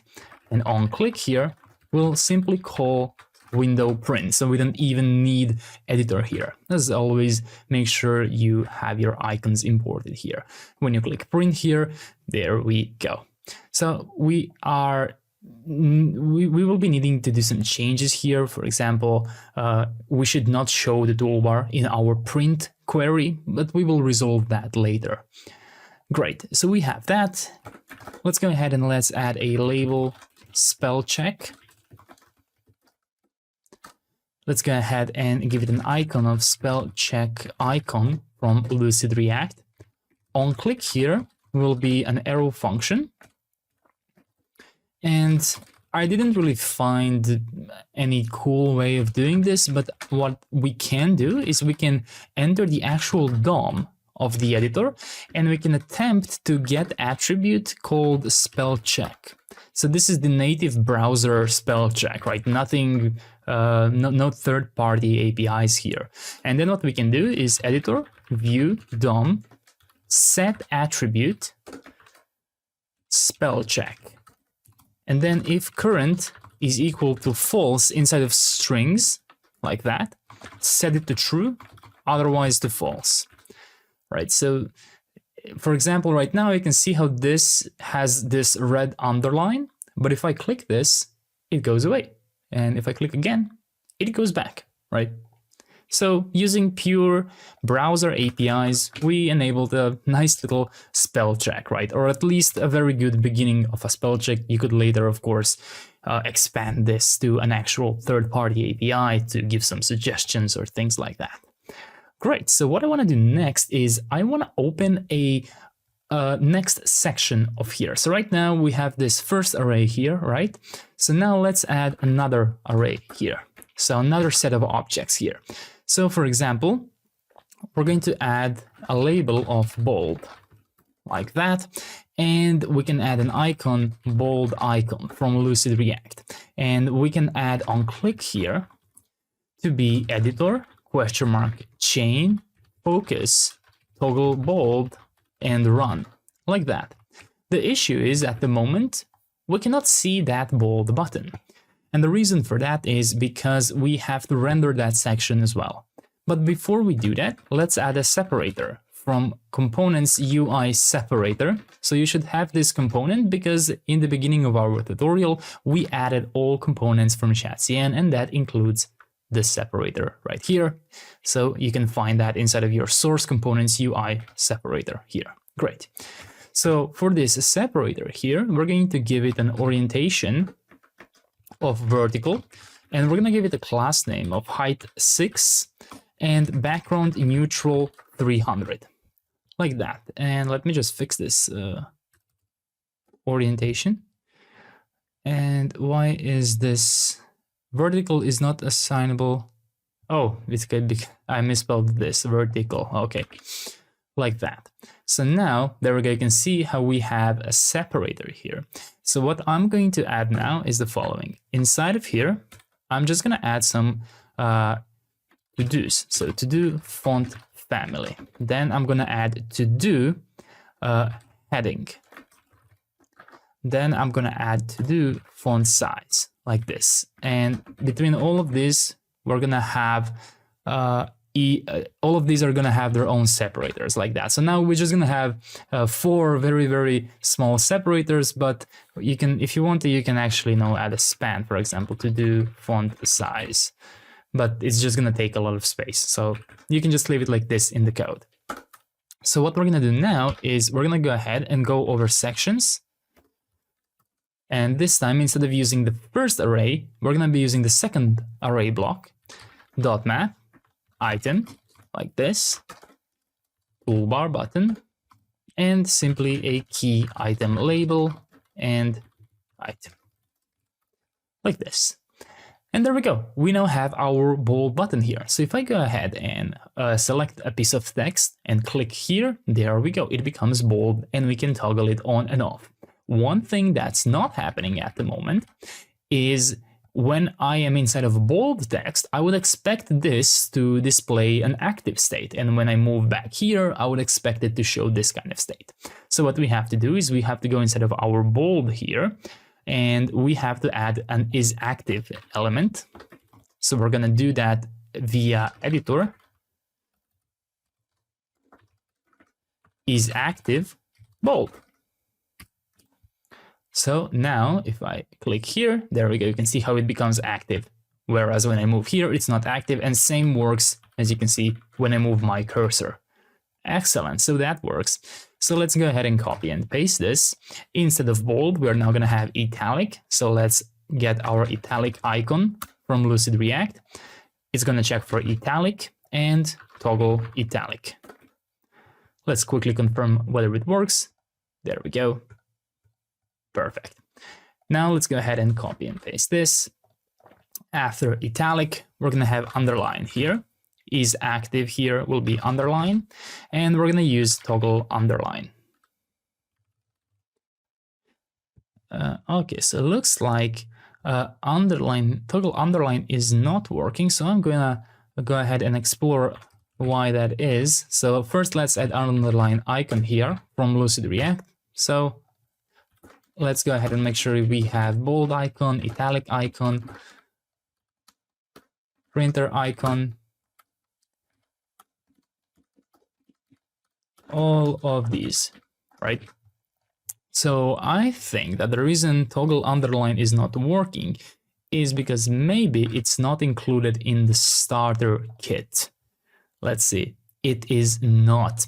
So what we have to do is we have to go inside of marks, I believe, and go inside of underline here. And we have to install the extension, right? So the version here, I can't see the version. Let's see, will it appear? I think that the latest version is again 2.10.2. So let's do npm install extension underline like this. Let me just expand this. So 2.10.2 -- legacy peer depths. So let's go ahead and install that. Again, if you're watching this into the future, go ahead and try without this command first, right? If it works, no need to add legacy peer depths.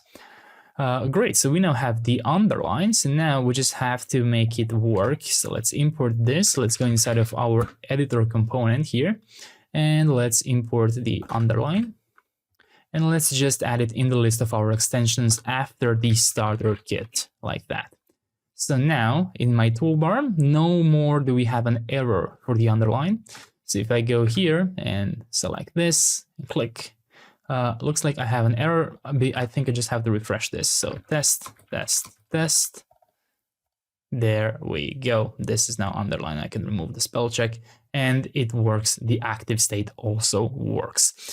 Great, so we have resolved that. Perfect. So now let's go ahead and let's open another round of arrays here. So this one will have a label of message this will be comment like this. Then we're going to have an icon of message square plus icon from Lucid React like that. On click here will simply be console log to do comment. So we're going to do that later. Same as is active, which for now will be just false. And then we can add to do enable this functionality like that. So we have the comment here. So we now also have to render that here. So after this one, we're going to add some more to-dos here. So this will be a to-do text color. Then we're going to have to do highlight color. Then we're going to have a separator like this. And then we're going to have to do link. After link, we're going to have image. And then we're going to have align. Then we're going to have line height. Then we're going to have a list like this. And then we can go ahead and render our sections again like that. And this will be sections 2. So this is the third array we are having, but remember arrays start with 0, right? So that's why the last one, the third one, appears to be the second one. So these ones will be a little more complex, so that's why we cannot really put them inside of array, right? Because we need the whole component for them, right? So the simple ones, I'm keeping them inside of array, but the more complex ones, we're gonna have to create in separate components and then add them here. Great, so sections 2, and now let's focus on these sections. So there we go, we now have this comment, which currently does nothing, it's just logging something here. After the comment, let's go ahead and let's copy and paste this. This will be list to do. The icon will be list to do icon from Lucid React. And on click here will be editor, chain, focus, toggle task list, run, like that. And for the is active, we can do editor, is active, task list, like that. So now if I go ahead and click this, there we go. This is a task list like this. Perfect. So I can go ahead and you can see that now it's not selected, but if I go up, you can see it appears selected because this is a task list. Perfect. And last one we're going to add, which are going to be these simple ones, will be the remove formatting label. So this will be remove formatting icon from Lucid React. And we're simply going to do unset all marks like this, and no need for is active. So just make sure you have remove formatting, spell check, underline, undo to message square plus all of these new ones which we have added. So now if you select everything and click this, for example, add some things here like this, and if you select all of these, it removes all formatting. Perfect. So that works flawlessly. So what we have to do next is we have to go ahead and develop all of these custom ones, like the font family, the heading, the font size, the text color, highlight color, link, image, align, line height, and list. Some of these will just need an additional extension, but some other, like font family, and I believe font size as well, are gonna have to we're gonna have to implement our own custom extension for that. So that's gonna be quite interesting. What I want to do is first just kick off all of the easy ones, and then we can spend some time developing these ones. Great job. Let's continue by adding the first more complex tool than the ones we have in the list here. So that's gonna be the font family. We're going to start doing that by first installing the font family extension. So if you go inside of extensions, functionality, you can find font family. And what we have to do is we have to install that right here. So we need extension text style and extension font family. So I'm gonna go ahead and copy both of those, paste them here. I'm going to pin their versions to 2.10.2. So same as this one at 2.10.2. Go ahead and run this command, but I already know I'm gonna get errors because React 19 at the moment I'm developing this project is a release candidate. So I need legacy peer deps like this. Again, you might not need this flag right here. Great, so we have those installed, and now we have to go inside of the editor here, and we just have to install we have to add the font family import. So let me go inside of the editor here and let me add the font family. So I'm just gonna add it right after starter kit here. There we go. Now we have font family. So we're gonna go ahead and develop the font family component. So let's go ahead and do that inside of this toolbar component. No need to create a whole new component for that. If you prefer that, you can of course do it. I'm gonna write it here. So font family button, like this, and I'm gonna get the editor from use editor plugin. My apologies, use editor store. We already have that imported, right?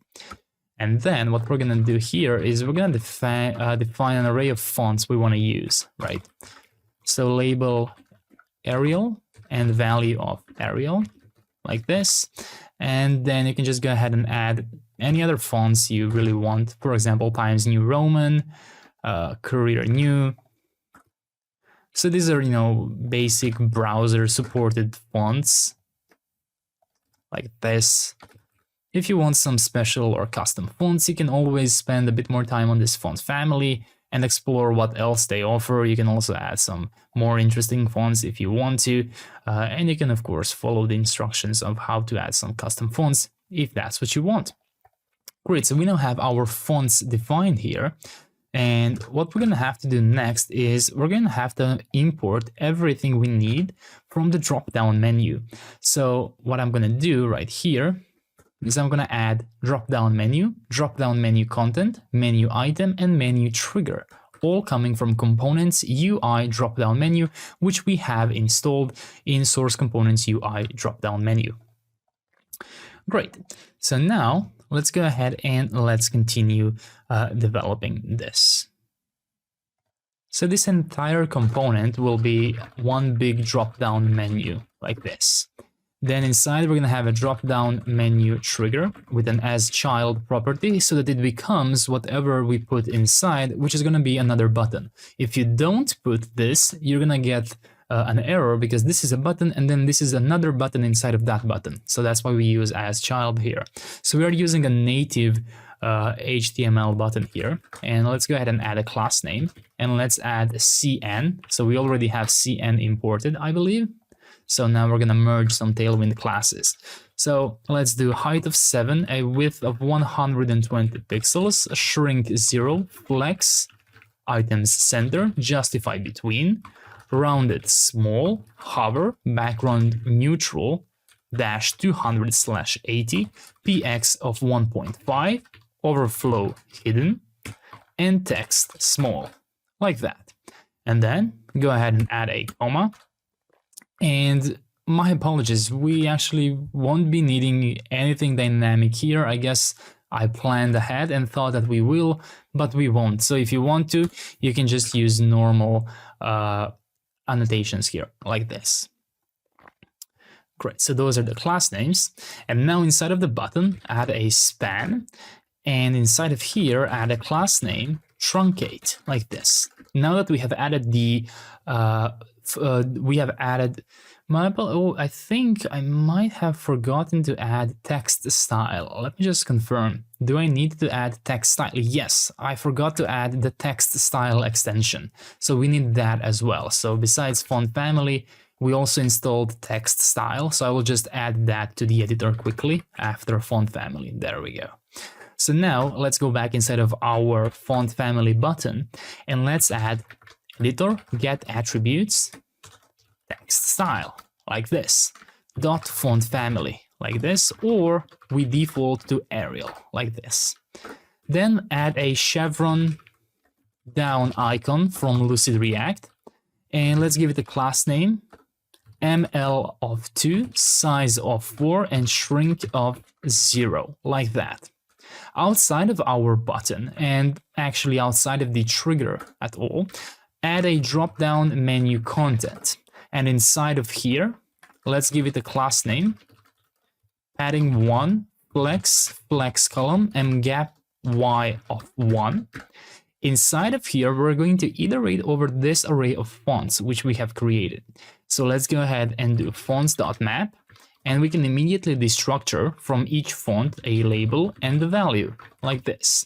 And then we're going to render a button. This button will have a key of value, so we immediately resolve that. I think I might have made some mistake here. Why is this not working? Oh, I think I have to wrap this in another parenthesis here. And then I have to add another parenthesis down here. There we go. So I was missing additional parenthesis here and one here. Okay, and now let's give this a class name. This time we will need cn here. So the first one will be flex, item center, gap x of 2, px of 2, py 1, rounded small, and hover, bg neutral 200 divided, my apologies, with an 80% opacity. And then editor, get attributes, text style, dot font family is equal to the current value. In that case, we're gonna mark this as selected font, so neutral 200/80. And then style will be font family value. So this is too dynamic for Tailwind, so the just-in-time compiler won't make this work, right? You can't do things like I forgot how you do font. Right, you can't do font and then value, right? That is too dynamic for just-in-time compiler. So it's safer to do it inside of style, right? And then inside of here, open a span and render the label like this. And let's give this a class name of text small. There we go. I believe that is it for our font family button. So now let's actually use it. Let's go down here and let's render font family button like this. Let's go back inside of our Tailwind, my apologies, our editor. So test, I will select this and let's see, can I change it to Times New Roman? Looks like it's not working. So let's see, are we getting any errors or is this something else I'll have to debug? So let's start debugging this. Oh, I think I did not add on-click on the button. Yes, that is probably the issue. So in each of these buttons, we also have to add on-click here. And what we want to happen is we want to call the editor and chain focus set font family value run like this. Let's go ahead and give it another shot. I'm just going to refresh this, test. Let's try Times New Roman, and it is working. And you can see how it is selected, right? So if I go ahead and write test here, you can see that it's not selected, but here it's selected, right? So if I try this and select Georgia, perfect. Verdana, there we go. So we have developed, and you can see how nicely it truncates if it's too long, right? We have limited it to a certain width. Perfect. So now our font family button is working. So now let's go ahead and let's develop another custom component, which is going to be the heading, I believe. Yes, the heading. For the font size, I think we're going to have to implement our own extension. So we're going to leave that. We can do this, we can do this, this, and this will also require a custom extension, right? So we're going to leave the line height and the font size for last. But everything else we should be able to do pretty easily using the same principles as we just did for the for the font family button. So let's go ahead and let's develop the heading level button like this. It's going to be very similar, so we can already copy this part, right? We're going to need access to our editor. And then let's define the headings. So similarly to defining our fonts, this time we are defining our headings here. So each of these are going to be an object with the label, which will be heading let's start with normal text actually. So normal text value will be 0 and font size will be 16 pixels because I want to show that heading in the dropdown. So the same way we are already showing the fonts here so the user know how the font looks like, I want to do the same thing for the heading level. I want the user to see how the heading level approximately looks like, right? So that's what we're going to do next. So now let's go ahead and let's add, heading 1 here. So that's value 1 and font size of 32 pixels. And then let's do heading 2, which is value 2 and 24 pixels. After that, heading 3, which is a value 3 and 20 pixels. And then we're gonna have heading 4, value 4 and font size 18 pixels. And I think we can stop here. So heading 5 with a value 5 and font size of 16 pixels because this is already the same as normal text. Like that. There we go. So what we can do here is we can also, I believe, I'm not sure if I have to define, yeah, I think this is just fine. Okay, so now what I want to do is I want to create a little util here, const get current heading. And inside of here, I'm going to open a for loop. So if level is 1, before we reach the 5th heading like this, what we're going to do is the following. If editor is active, heading like that, and the current level of the heading, go ahead and return heading and that level, like this. Otherwise, return normal text, like that. So now, oops, still inside of our heading level button here, let's go ahead and let's return a drop-down menu, trigger here, give it an asChild property. And now inside of here, I think we can copy this button. So I'm just going to copy this entire button from the drop-down menu item here, like that. And we're just going to slightly style it. So let's see, class name, height 7 can stay the same. The width can be changed, so we can do this with the width. Let's do minimum width of 7. We don't care about anything else.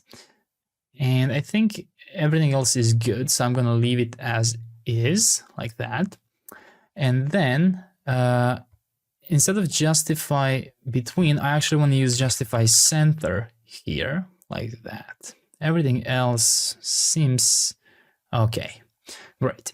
So then inside of here, we're simply going to call get current heading, like that. So this util, which we have created here, which will recognize at what is the current level of the text we are in, like this.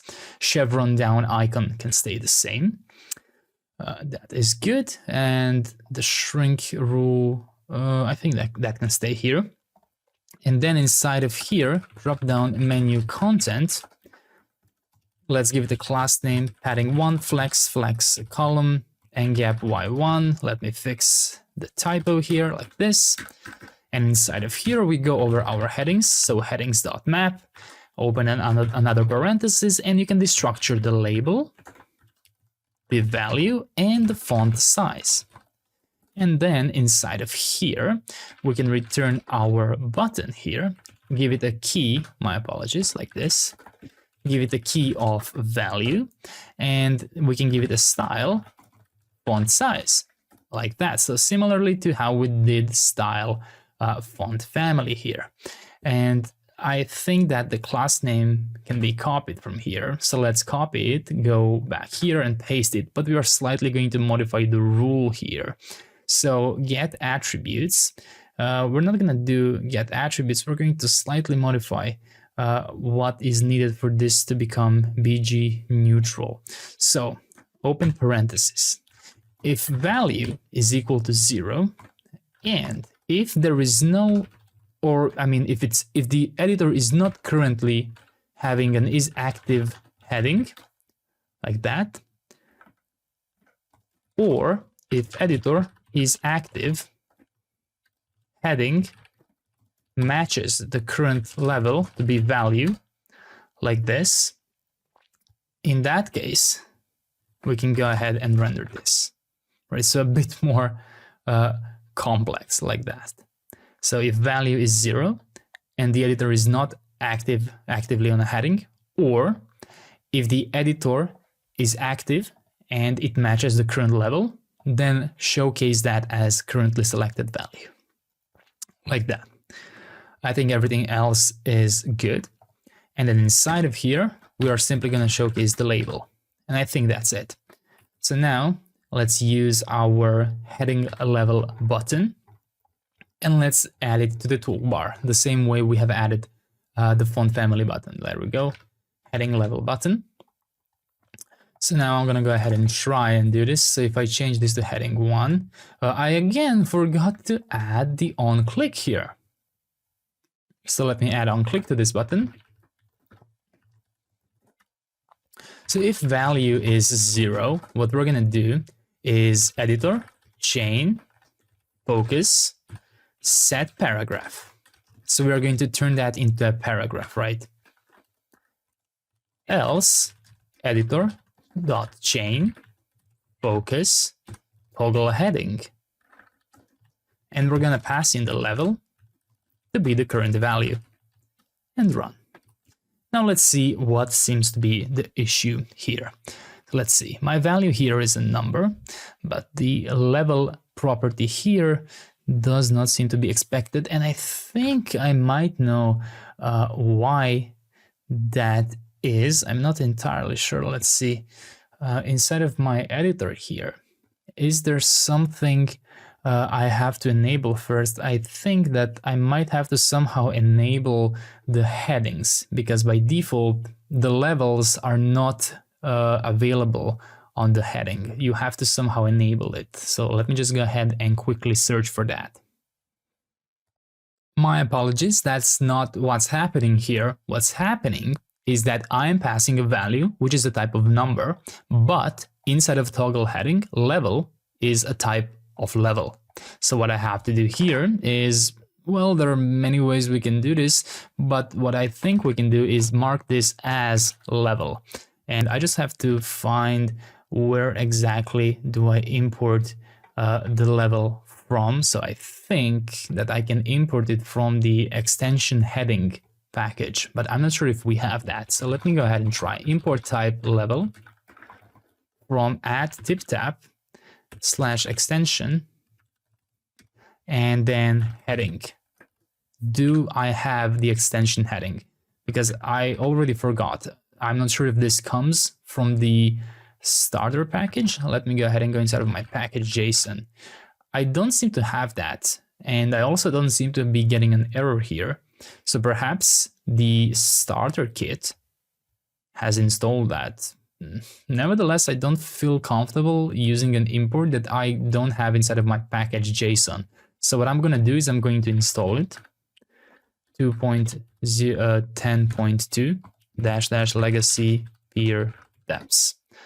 So I want to have it. Let's see. Do I have it now? I do.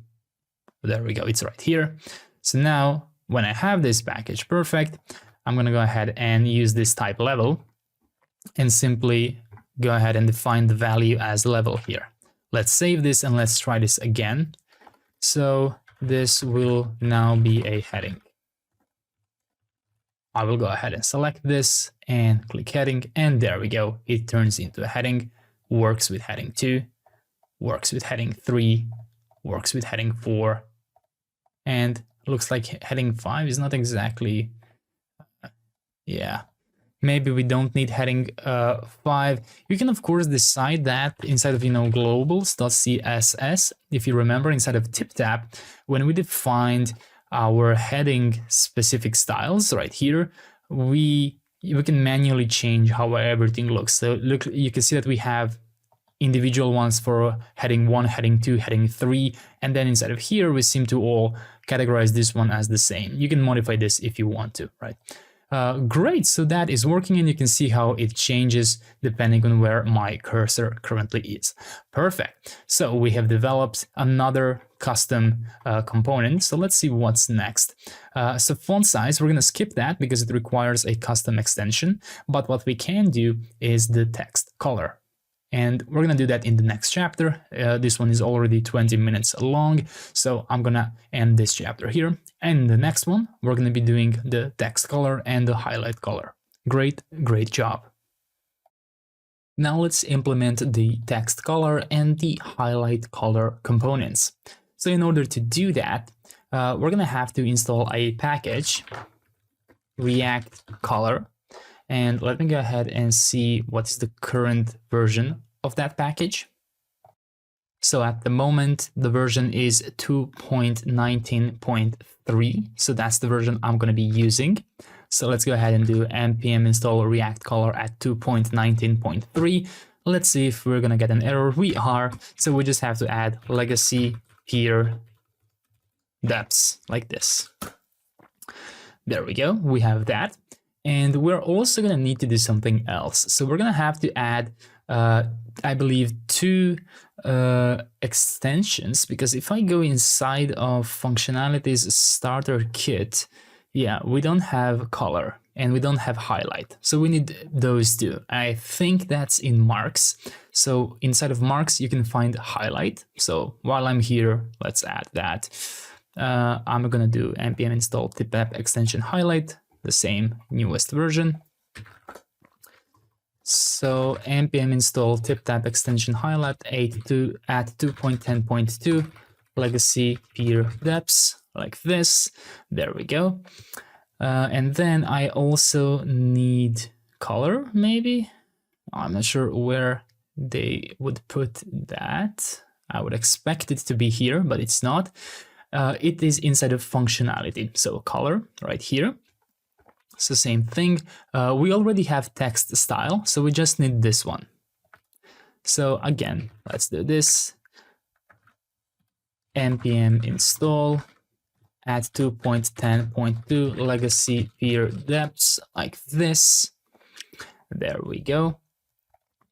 We already have text style as we concluded. So now we have to import color from TipTap extension color. It's quite odd that they use the name export for this, but use default exports for all of this. I'm wondering if this is a mistake in the documentation. We're going to find out now. Let's go inside of the editor component here and let's import color. Yeah, they really did, but can I do this maybe? It's really odd that all of them are default exports, but they decided for this one to be like that. Okay, and let's import highlight from TipTap extension highlight. I butchered this, so let me go ahead and just fix it. So extension highlight, and I'm just unsure, is highlight also imported like that? No, highlight is okay. So only color is imported like this. Very interesting. Okay, so after starter kit, I will add color and highlight here. And one thing that you have to add to highlight is multicolor true. Otherwise, it will only be yellow. So configure multicolor and set it to true. There we go. So we now have both of them ready. And we're going to start with the text color because this one, well, they are both equally simple, but let's go ahead and do text color. So I'm going to go ahead and just go and build this at the top of my app here. So const text color button here. Let's go ahead and just copy this. No need to type it out if it's going to be the same, right? Let's get the current value, which will be editor. Get attributes text style dot color. If we cannot detect the color, we're going to assume we are using the color black, and use the 6-character hex code because we are going to use the React color package, and I'm unsure if they support this, right? So yeah, it's the same thing, but use this one. Okay, and then let's do on change here to accept the color, which will be a color result. You might be wondering, where do we get the color result from? Well, from the package we recently installed. Let me just move this here like that, and then I can import a type color result from React color. Oh, looks like there is no types for this, so we have to install types. Let me just go ahead and resolve that. So I just want to check what is the current version of that. So types, just a second. Let's see. Okay, so 3.0.12. Okay, so npm install save dev 3.0.12. I believe that again we have an error, so legacy peer depths like this. There we go. And now there should be no error here. Perfect, exactly what we need. And besides this type, we can already import the circle picker like this. Great. We can now go back inside of the text color button here. So on change here, what we're going to do is editor, chain, focus, set color, color.hex.run, like that. And then inside of here, we can go ahead and return a drop-down menu, a drop-down menu trigger. Let's give it an as child prop here. Let's add a native button here, and let's copy the class name from one of the other ones. For example, the heading component. I'm just going to copy the class name here. All of them are pretty much the same. So I will just copy it here. And let's see, do we have to modify anything here? I think all of this is perfect. Nothing we have to change here. Great. Inside of this button here, I'm going to add a span.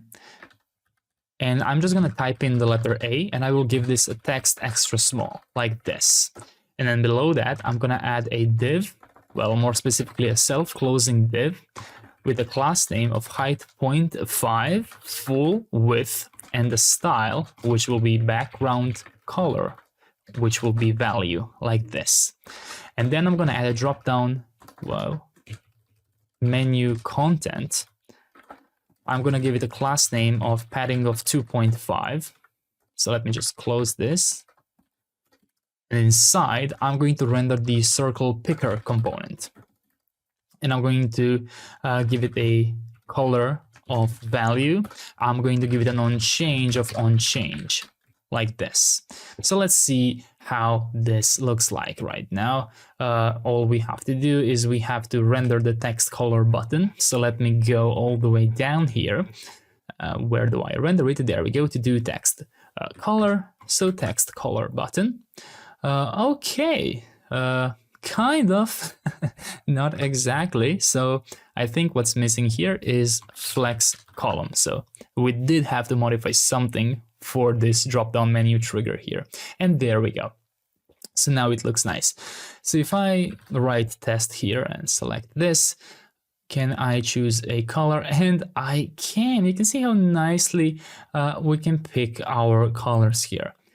Great. If you want to, for any reason, modify the circle picker CSS, we can kind of do that, I suppose. Well, there are many ways you can do to this color picker. So for example, you might notice that some basic colors are missing, like white and black colors, right? So good news is that the circle picker, the React color itself, gives you a bunch of different pickers. So we're using this one, like the circle picker, but you can choose any of these pickers if you want to give your users, you know, for example, you can choose the sketch picker, you can use this Photoshop picker, any of those, and they accept the exact same props. So you can go ahead and play around, for example, sketch picker, and then just use the sketch picker instead, right? So if you want to, you know, you can use this as the color, like this. If you really want to use the circle picker, it also accepts colors, which can be an array and then just, you know, a list of colors you are planning to accept. So you can do multiple things. And now that I think of it, I actually like the sketch picker more. So I'm going to be using the sketch picker here. Like this. I think it looks nice. There we go. And we can have a very, very good, we have a lot more choice when it comes to our colors. Great. Now the only thing I dislike about this is like the double border. So let's see, can I resolve that somehow? How about no padding? How about no border? Let's see.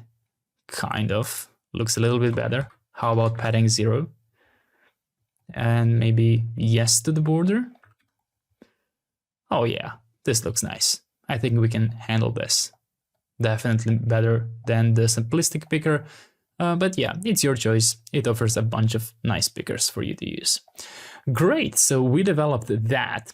Now what we have to do is the same, but for the highlight color. So what I'm going to do is I'm going to copy this entire component, the text color button, and I will just paste it above itself. And I'm going to rename this one to highlight color button. So now what we're going to do is the following. We don't need the current value. We just need onChange. Instead of set color, we're going to be calling set highlight here. And inside of here, we're going to do color to be color.hex like this. So that's going to be the only change in these methods here. This will be a bit more simplistic. So inside of the button, we're just going to render the highlighter icon from Lucid React. And let's give it a class name of size 4. So make sure you have added this import here, like that. And for this, oh yeah, I guess, okay, we can do it like this. Let's see. So if I go ahead, oh, I have to render this, my apologies. So highlighter color button. Let me just try and render this first. Like this. Great. So if I select this, there we go. I can add so many nice highlights here. Oh, the only problem is, yeah, we can't really see the value of this. So yeah, we definitely need to find a way to get the current value of the highlight. So let me explore a bit. How can we do that? So how can I get the current value of the highlights? That's what I'm currently interested in. This is the toggle, this is the set highlight, but what we need is kind of a get attributes here. Let's see, I'm gonna pause the video and explore a bit. How can I get the current highlight value? So I'm gonna try and do editor, get attributes, highlight. Not sure if this will work. And let's fall back to, I guess, white. I'm not sure. And let's try and set that as the value here. Let's see. Apparently this is not exactly working because this is a color, is a type of any. But let's see, is it any better? No, not really. Okay, I'm gonna try something else then. All right, so I did some funny mistakes here. In order to get the current value of the highlight color, you first have to get the editor, get attributes, highlight.color, like this. And then you have to pass that as the color prop. I was passing the value prop, so that's why I was getting the error.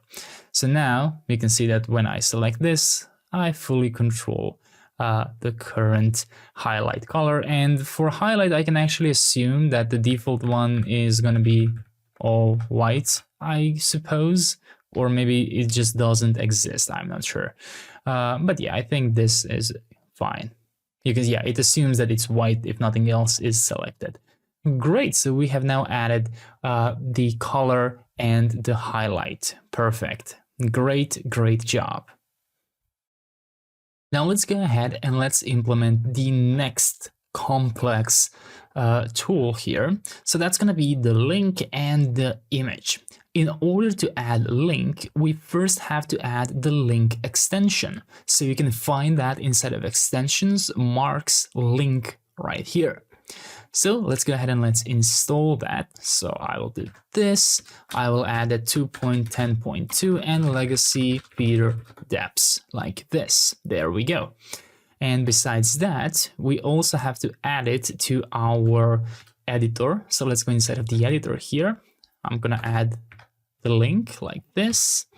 And let's go ahead and add it after starter kit. And let's go ahead and configure it. You can, of course, configure your own rules. So for example, open on click, I'm going to set that to false, right? I don't want the URL to open. I'm pretending that this is a Word document, right? I don't think that Word documents open links when you click on them. Auto link will be true, and default protocol here will be HTTPS, like that. Besides that, we also need some specific styles here, so we can copy these link styles for the href, like this. And let's go inside of globals right here, and let's go ahead and just go to the top of our TipTap class, and let's just add link styles. And we don't have the purple variable here. So what I want to do here is for the color, I will simply use the Tailwind at apply text blue 600 like this.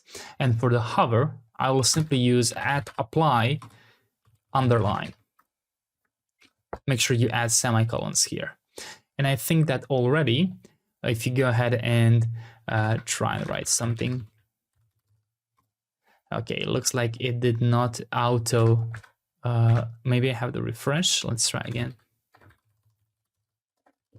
There we go. You can see how it auto links here. Great. So we can now, use text to enable a link. But what I want to do is I want to create a component where user will be able to manually insert a link. So let's go ahead and let's do that. So in order to do that, we have to go to our toolbar component. Let's go all the way to the top here. This is where I want to do it. And let's do const link button like this. And we can already copy, the use editor store here like this. And we can prepare some values here. So let's do const value and set value here. And let's make it use state from React. So make sure you have added this import. Editor get attributes link dot href or an empty string like this. Then const on change here will accept the value, which is a string. Actually, let's call this href because this is already called value, so we don't accidentally mess it up. So editor chain focus extend mark range link set link, and then simply set an href and run like that, and set value back to 0 like this. And now let's actually return the drop-down menu. So we can actually copy this highlight color button because the return is fairly simple, right? So let's copy it and paste it here. So the drop-down menu is here. Instead of highlighter icon, we will be using link to icon from Lucid React. So just make sure you have added that. And inside of the drop-down menu content, it's going to be a little bit different. First of all, the padding will be 2.5, flex, items, center, and gap X of 2. And then we're going to have to import the input component from components UI input and also a button component from components UI button. So just make sure you have added these two here. And I'm just going to move the use state from React all the way here to the top. There we go. Perfect. So we now have these two. So in this input, what we're going to do is we're going to give it a placeholder, which will say search, or my apologies, it will be paste link. And then value will be value. On change, we'll simply go ahead and do set value, event target value, like that. And then on the button here, we can add an onClick called the onChange value. And the button will say apply. Like this. Or maybe we can do this HTTPS example.com, right? So it's clear what the user has to write inside. Great. Now let's go ahead and let's add this link button. So I'm going to go all the way down here and I have to do for the link. So I will just add a link button here. So let's try it out. So normal, let me refresh and let me just add normal text here. I will select this. I have my link here. So if I go https google.com and click apply, there we go. This becomes that, right? So what I'm interested in now is, I can remove this formatting by just doing this, right? I can undo that back, but is there a way that I can see what is the URL? I kind of have an idea of how we can do that. I'm not entirely sure if it's going to work. So yeah, the reason this does not work is because this component is already rendered. But what we can do is we can call an onClick here. So every time we click to open this, perhaps then we can do set value and use editor, get attributes, link.href. Maybe we can do that. So if I select this, okay, looks like it's not working. So let me go ahead and try and console log editor get attributes link.href. So let's see, is that ever working? It's definitely working here. So odd that it's not transferring inside of here. OnClick here. Oh, maybe I'm using the wrong OnClick. Maybe this one. I'm just confirming that I didn't do any typos here. So if I do this, let's try this again. Let's add something.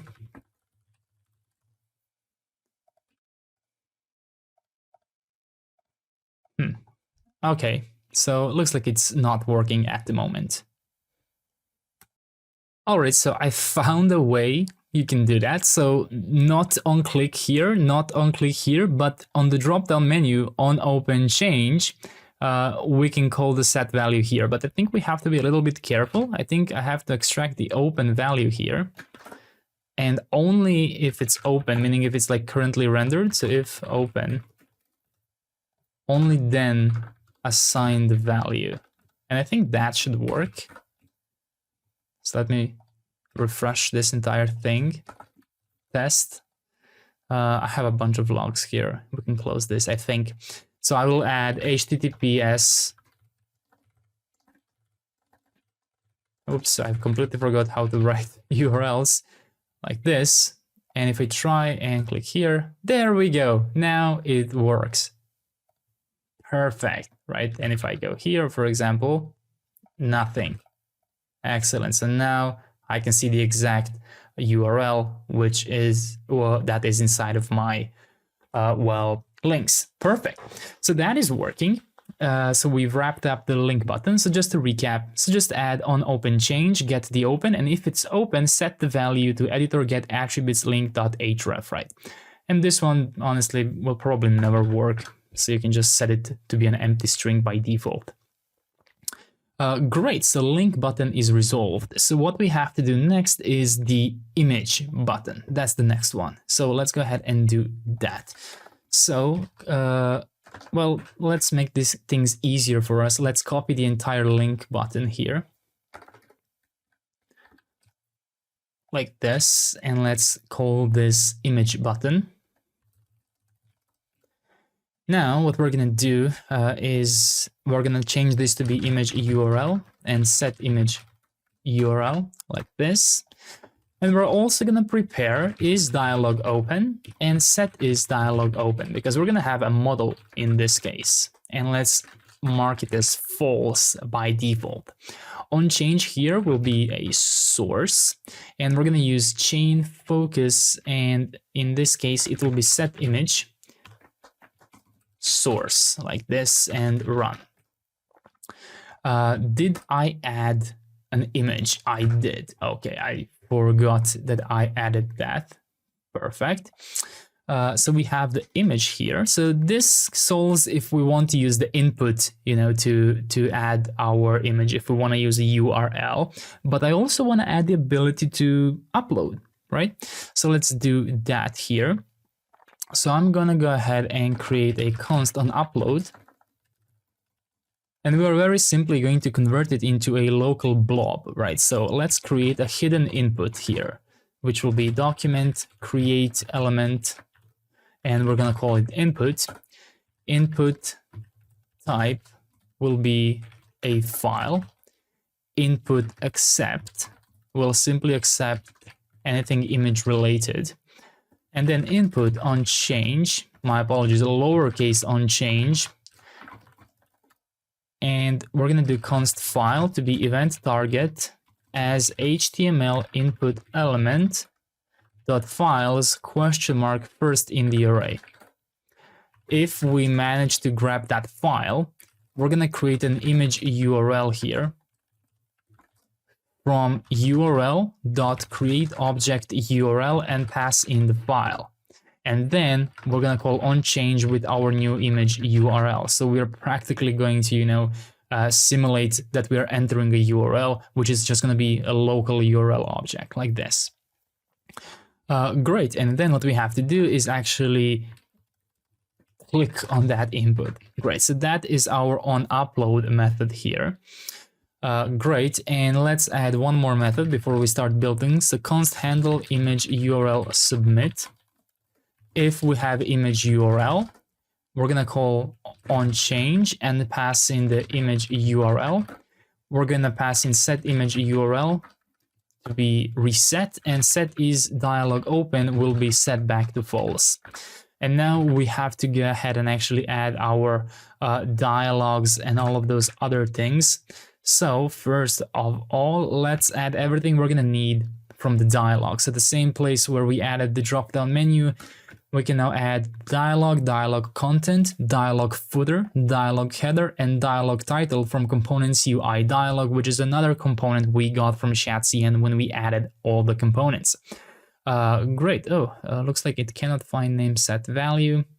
That is okay. We're not going to need this at the moment. Great. So let's just continue, building our image button here. So it will have the drop-down menu trigger, but this will first of all use the image icon from Lucid React. So we are no longer going to be using the link icon. And then we're going to offer, instead of our drop-down menu content here, we're going to offer two options. So we can remove everything from this class name here. And we're going to use our drop-down menu item, which I believe we have not used yet, but make sure you have it imported here. This drop-down menu item will first offer an upload icon from Lucid React with a class name, size 4 and MR of 2, and the text of upload. And then we're going to have another drop-down menu item, which will have a search icon from Lucid React and a text, which will be paste image URL, I guess. Let's use that, for example. Great. So what we're going to do here is add onClick and just call the onUpload like this. And here we're going to do onClick and call set is dialog open and set it to true like that. And now what I want to do is I want to wrap this entire thing inside of a fragment so that I can render two components here. And the other one will be a dialog, right? This dialog will have open of is dialog open, and it's going to have on open change of set is dialog open like that. And then we're going to have a dialog content here, then a dialog header. Inside of here, we're going to have a dialog title, which will very simply say insert image URL like this. Outside of the header, we're gonna create a div with a class name. Actually, we don't need a div at all. We can just add our input here with a placeholder, insert image URL like this. Value will be the current image URL from the state above. On change here, we'll simply set image URL with event target value like that.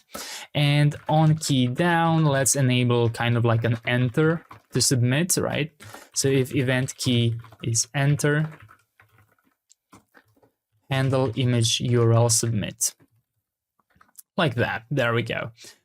And we're also gonna add a dialog footer outside of dialog content, and inside we're just gonna add our button with the text insert, and on click we'll do handle image URL submit like that. There we go. And now let's go ahead and let's render our image button all the way down. So we have to do image button. There we go. Oh, that is a bad looking button. Let's see how that happened. So somewhere we are rendering something that we should not be rendering. So dialog footer here, I think this is the button that's causing issues, but I have to admit I'm unsure. Oh, the dialog footer has to be inside of dialog content like this. There we go. So now you can see that the image looks like a natural buttons here. So I can select to upload something, right? So I'm gonna go ahead and try and do that now. So there we go. I chose a random SVG from my file explorer like this. And what we can also do is we can use, URL. So for example, I think if I go inside of nodes here and find an image, and if I copy, let's use the purple one. If I copy the image address here, and if I attempt to go to the image, paste image URL, and paste it here, there we go. I can do that like this as well. Perfect. So a very cool feature for us to have. You already know that we can just, copy and paste images, but now we can also upload them from our Explorer, and we can also paste image URL. Awesome. So what's left to do now inside of our toolbar here are the align and list. And then we can focus on line height and font size. Great job. Let's go ahead and let's develop the align and list component. So let's start with the align one. And let me see, can I copy a very simple component from here?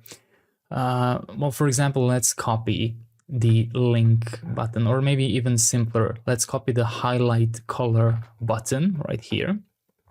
I'm just going to go ahead and add it to the top of my file here. And I'm going to rename this to align button like this. The editor value can stay. The value constant itself will not be needed, same as the onChange. What will be needed is a new array called alignments, which will be an array of objects. The first one will be align left, and it will have a value of left, and it will have an icon of align left icon from Lucid React like this. And then we're going to add a couple more.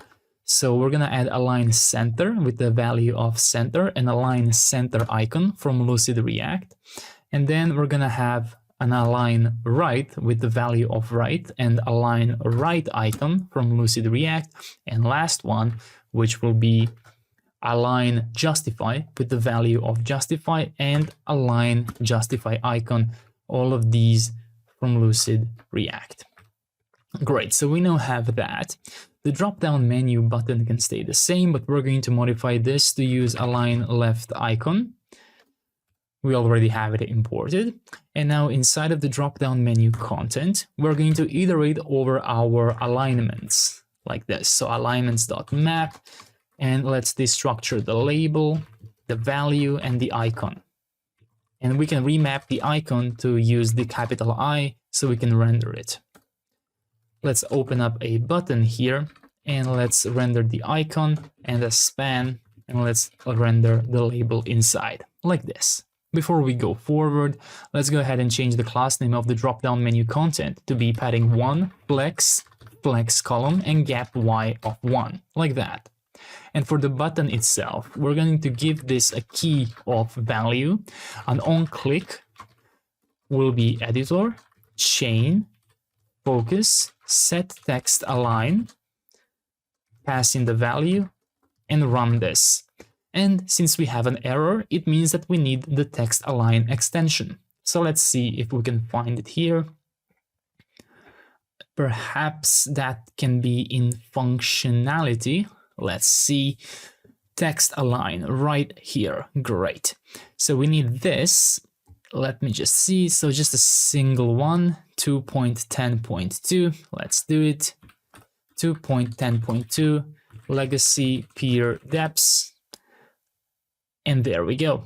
And now we just have to add it. So text align from extensions align. Let's go to editor here. I'm just going to add it here, text align, and I will add it right after the starter kit.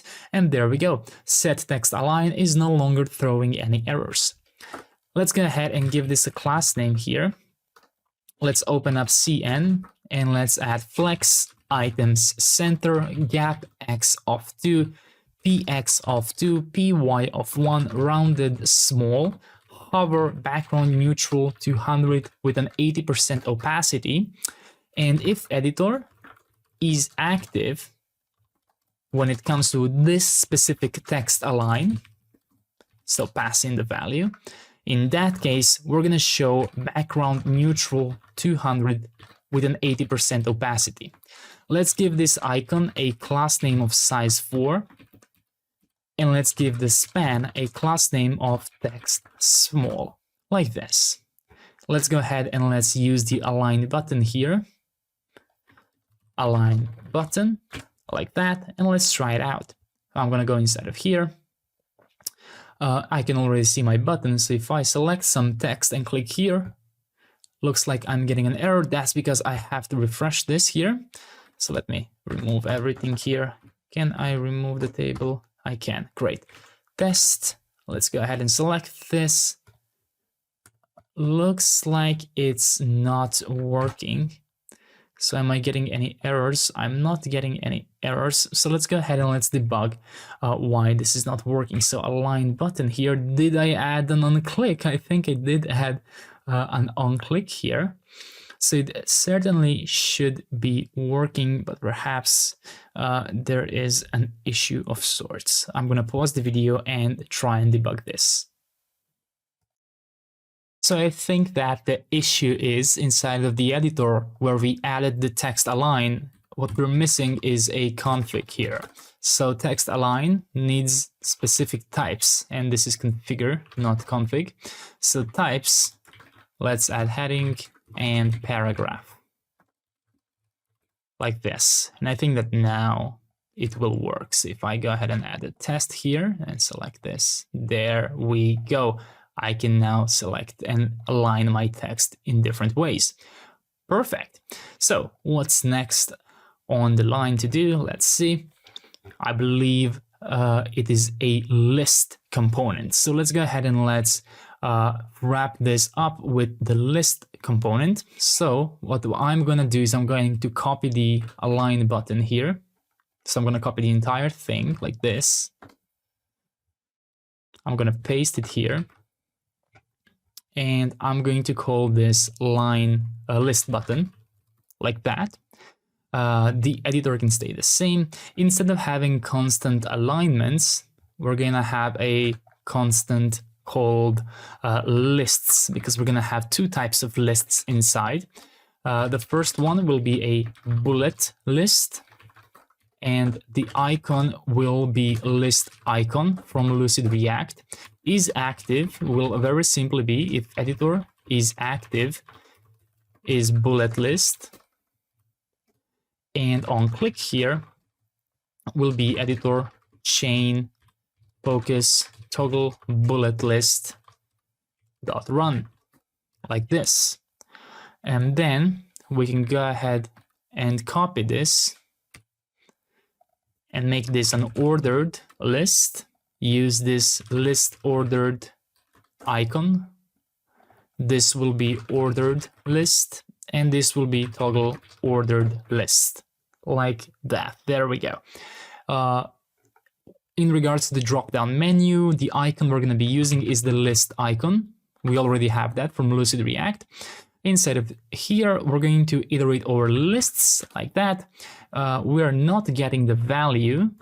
We are getting the icon, and we're getting some new things like onClick and is active. So the key can be the label, onClick can be onClick, and we can just do is active here. And we probably should have done this for all of our, yeah, just make sure to execute is active because it's a function. We should have probably done this way of maps for all of our components, but yeah, here we are. Okay. And this can stay the same. Great. And I think that's it. I think we did it. So if I go back now, and if I change this list to use list button, I think that it should work. So I'm going to go ahead and just go down here, test. And if I click here, bullet list or ordered list, it is working flawlessly. Amazing, amazing job. Now let's go ahead and let's build the font size functionality. There is one issue though. Font size does not currently exist as an extension inside of TipTap, which gives us a perfect opportunity to learn how to build a completely new extension or how to even extend existing extensions. So let's go ahead and do that. So I'm going to go ahead and instead of my source folder, I'm going to create a new folder called extensions, like this. Keep in mind that inside of here, I will not be creating any components. I will just be writing extensions for TipTap. This is important to mention because inside of my Tailwind config, that folder is not included for Tailwind, so it's not suitable to build any components. And same goes with the lib folder and the store folder. So my extensions will be reserved for TipTap extensions. Inside of here, I'm going to create font-size.ts, like this. Let's go ahead and let's import extension from TipTap React. And let's import at TipTap/extension -text-style, like this. Let's declare module at TipTap/core, and let's create an interface, commands, return type, font size, set font size to be a string, and return type. Then let's also add unset font size to just be return type, like this. Then let's export const font size extension, which will be extension.create. Let's give it a name of font size. Then let's go ahead and let's add options. And the options will simply return types, text style. And it looks like I cannot add a comma here. Oh yeah, because this is returning, my apologies, yeah. After that, let's go ahead and let's do add global attributes. And let's return an array. And let's return an object inside of this array, which will be types, this options types, attributes, which will be font size, which will have a default of null, parse HTML, will take the element, so this will be a short arrow function, element.style.font size. Then render HTML will again take attributes this time. If there are no attributes font size, In that case, simply return back an empty object. Otherwise, go ahead and return a style. Go ahead and open backticks, font-size, and render attributes.font size inside. Like that. There we go. Then, after the global attributes, go ahead and do add commands. Inside of here, return an object. The object will have set font size, which we will finally use in our toolbar, which will accept font size, which will be a string. Go ahead and open another function and destructure chain from the props. Return and execute the chain method. And chain setMark, text style, font size, like this. And then run this. Like this. And let's do the same thing for unset font size. Like this. Chain. And return chain. setMark. Text style. Font size null.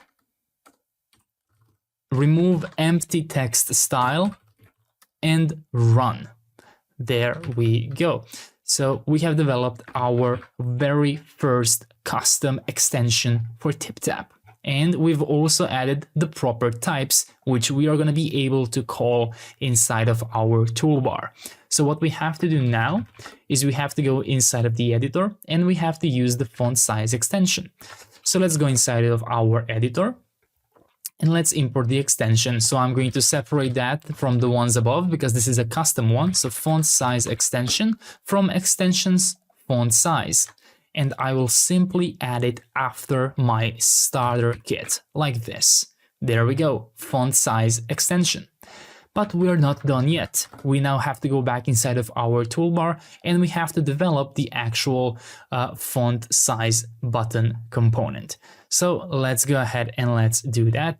So we can already prepare by simply copying the last one, which is the list button. So let's copy this, let's paste it, and let's rename this to font size button. This time we will not be using any lists, so we can remove this. And we're actually not going to be using any drop downs either. So what I'm just going to do is I'm going to return just a div like this, and we're going to style this later. So I will add, font size as a text here. So yeah, I didn't really copy much, but let's immediately add this here. So to do font size button, and I should now see the font size text right here. Great. Let's go ahead and let's continue developing inside of the font size button. So let's add all the functions which we are going to need here. So const current font size will be editor, get attributes, text style, and get the current font size. Now, if the current font size exists, in that case, what I immediately want to do is strip out. So for example, you will have like 70px. For the current font size here, I don't want to render px, I just want to render 70. So what I'm going to do is editor, get attributes, text style. So basically the exact same thing I'm doing in the line above here, dot font size, dot replace px with nothing, like this. Else fall back to 16, like this. So this is all for one constant, a ternary here. Now let's go ahead and let's add some states. So font size, set font size, use state, current font size. We're going to start with that. Then input value will be set input value, use state, and we can start with font size. Let me see, yes, so font size will be exactly the same as states. Right now, it seems confusing. Why do we even have this many states, including this one is editing and set is editing? But I'm going to explain in a moment. So this will be quite a different component than the ones we are used to. So we're gonna have a minus. Okay, so we're here. We're gonna have like a minus button, a plus button, and in between we're gonna have an input, which will showcase the current value. But we will be able to type inside of that input and change it to any value we want. But we have to be careful with that because we also have to display the current font size. So let's define our const update font size method, which will get the new size, which will be a string. Let's go ahead and convert it into a number using parse int, like this, new size. Then what we're gonna do is if not is not a number size, and if size is larger than 0, so if everything's okay with the size, what we're gonna do is editor, chain, focus, set font, not font family, set font size. You can see how it recognizes it, right? Because of our font size extension. If yours is not recognizing it, make sure that you didn't do anything wrong here and make sure that you have added your font size extension here. I'm gonna try and change it. So if I change this to this, there we go. You can see how I get an error, right? So this declaration module is very important here. So set font size, I'm gonna open backticks and I'm gonna add the size and then px.run. Like this, there we go. After that, I'm gonna call set font size and I'm gonna call that the new size. So this one, right? Not this one. This is optimized for the chain. Then set input value, which will be new size, and set is editing to be false. Like that. Then let's do const handle input change, which will take the event, which is a React change event, HTML input element, and very simply set input value to event target value. Then let's go ahead and let's implement const handle input blur, which will be update font size input value. So this will kind of be an unexplicit submit. If we blur the input, we're going to assume that the user has finished typing their size, and it's going to be the same thing as if they've pressed the enter. And now we're actually going to handle the enter. So handle key down. Again, we need this. So React keyboard event HTML input element. If event.key is enter with capital E, we are going to prevent default here, and we're going to update font size to input value. And editor commands focus. So we focus back on the editor like this. Great, just a couple more of these. So const increment will be const new size parse int font size +1. And then update font size to new size to string. Like this. And then we can copy and paste this and do a very similar one for decrement, like this. So this will be -1. And we are going to ensure that new size is above 0, so we don't go into minus with our size. So those are gonna call the update font size, which will call our new extension here, and also handle all the other, visual effects that it needs, right? So we are gonna be using the font size for one thing and input value for when the user is actually typing, right? You're gonna see us use these different values which we have stored now. So inside of this div here, go ahead and give it a class name, flex items center and gap of 0.5. Now let's create a first button, which will use the minus icon from Lucid React. Let's give this minus icon a size of 4. So there we go, we now have a minus icon. What I want to do now is save us some time and just copy any button class name. So I'm using the one from the list button. So just copy the class name because all of them are the same, right? So I'm just going to go ahead and copy this and paste it here as the class name. There we go. So let me just see, can I modify it somehow? I will remove the min and just make sure it's height 7 and width 7 like this. No need for flex call here. Justify center can stay and hover can stay. PX and overflow needed. All of these things are not needed here. We can remove it. There we go. So a bit simpler. Great. So that is here and there we go. Now it looks better. So we also have to do on click here decrement like that. After this button, we're going to check if is editing. We're going to render a native input. Otherwise, if we are not editing, we're going to add another native button like this. This button will have the same class name here. So let me just copy it, but it will be slightly different, but most of it I think is going to be the same. So the first thing we're going to change is the height. The height of this button, my apologies, the width. The width of this button will be 10. We're also going to ensure that it has text small, and I removed shrink. If you didn't see, I don't think we're going to need it. Flex is not going to be needed. Item center is not going to be needed. Neither is the justify center. And let's go ahead and also add a border here. And let's add a border neutral 400 like this. And let's also add text center here. There we go.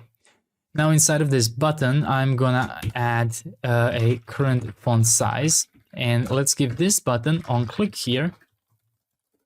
Set is editing to be true, and let's update the font size to current font size. So right now, there we go, you can see it says 16, and when I click here, we switch to an input, right? So by default, this will just be a preview, right? It looks like an input, so the user knows that they can click here and edit, but actually it's just a button. So now let's go ahead and let's actually add the input styles here. So I'm going to give it a type of text. I'm going to give it a value of input value. I'm going to give it an onChange to be handle input change. I'm going to give it on blur to be handle input blur. I'm going to give it on key down to be handle key down like this. And the class name I can luckily copy from the button below like this. So very similarly, the input is going to look like this. A few things we're going to change is we're going to remove the hover. So no need for that.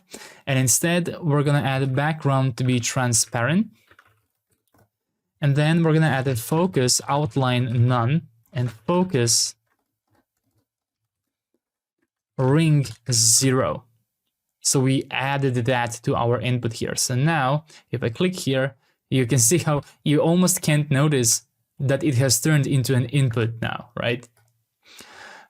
Great. And we can actually make this even better. So we can turn this button and remove the hover like this. Keep the background transparent, just as we do in the input above, and use the cursor text. So now it looks like it's already, you know, something you can write in, and I think that's really cool, right? But when you actually unfocus, it turns back into a button. Really cool. Great. So now let's go ahead and let's copy this button here and just paste it after this whole ternary here. So this will be increment. And let's use the plus icon from Lucid React. And let's finally try this out. So test here. There we go. You can see how I can increase, I can decrease, or I can write 16 and press enter.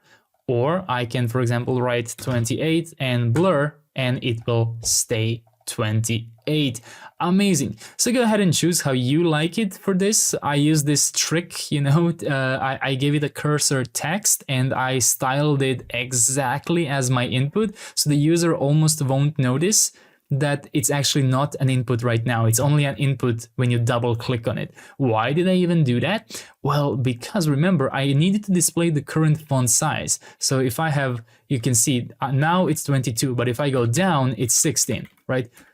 You can't exactly update that in an input which is controlled by the current value, right? You can do it with the use effect, but then you are just having a conflict of multiple values. So this is a kind of a tricky way to do it. Yeah, so what you have to do is you have to, double click on here. If you want to make it more obvious, you can reset to what we had before, which is basically having a hover, VG neutral 200 with an 80% opacity. Did I add this on the correct thing? I think I did. So there we go, I just had to refresh. So if you want to, you can turn it like this, yes. There we go. Perfect, so that is it for the font size. You can see that it's working perfectly. So we are modifying the font size style attribute here. We added all of these amazing commands here, and we even added this one, which we are not even using, but yes, you can explicitly remove font size if you don't want to use it anymore. Perfect, so I'm very happy with how this turned out.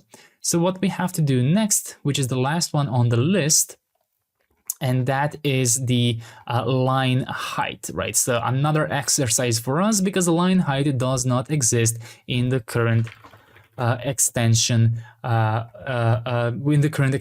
of TipTap. So we're going to learn how to do that as well, so we can have some cool features and say that our Google Docs or Microsoft Office Word clone is different than all the others available.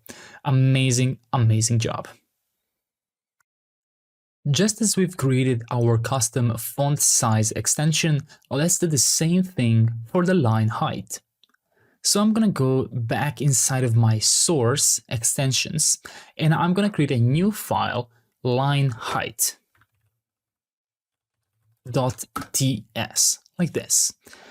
We can go ahead and copy the extension import here, so we save some time, and we can also copy the declare module here, but we're gonna slightly modify it. So this will be called line height, and we're going to have a set line height. This will be a line height, so like this, and we're gonna do unset line height, like that. Then let's do export const line height extension to be extension, create. Let's give it a name of line height, like that. Let's give it add options here. Inside of here, we're going to return the types to be paragraph and heading. And then default line height will be normal. Keep in mind that we don't have any type enforcements for this, so be mindful of any typos here. Great, so after we've added the options, let's add global attributes here. So let's return an array of objects like this. And we're gonna return, well, pretty similar to what we did in the font size. So types will be this options types, and then attributes will be line height, default, this options default line height. Render HTML will take the attributes, and if there are no attributes.line height, we're going to return back an empty object. Otherwise, we're going to return back a style, open template literals, and write line dash height, attributes, line height. Again, be mindful of any typos. We don't have type safety here. Now, after render HTML, let's do parse HTML, which takes the element and simply returns either element.style.line height or this options default line height, like that. After add global attributes, let's do add commands. Inside of here, return an object. The first one will be set line height. We're going to accept line height, which is a string. We're going to open another method, which will have tr, which stands for transaction, state, and dispatch. And now from the state, what we can do is we can destructure our selection, and then tr can be tr.selection, my apologies, set selection, and pass in the selection. From the selection, we can destructure from and to. And now we can capture all nodes we need to apply the line height to. So state, document, nodes between, from, to. And the third argument is a function, which has node and position as the arguments. If this options types includes node type name, in that case, set the transaction to be transaction.setNode markup, position as the first argument, undefined as the second argument, and an object as the third argument.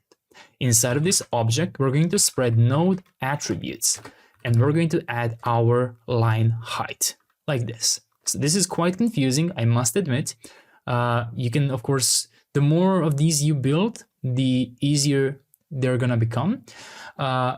One piece of advice, don't be shy with asking AI to do this for you. I personally use Cursor to develop apps, and it was so helpful for me to solve some problems, right? Some things I didn't understand.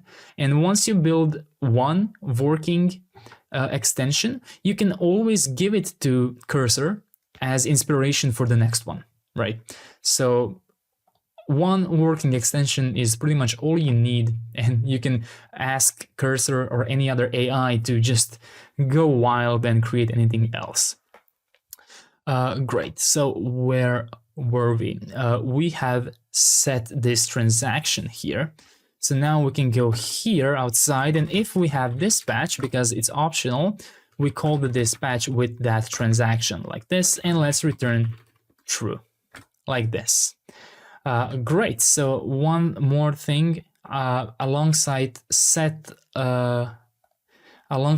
line height, let's also add unset line height like this. And again, transaction, state, and dispatch. Destructure the selection from state, set the transaction to be transaction, set selection to the current selection from the state, destructure from and to from the current selection. Run this over in between the from and to values. So state document nodes between, from, to, and the third argument is a method with node and position as the arguments.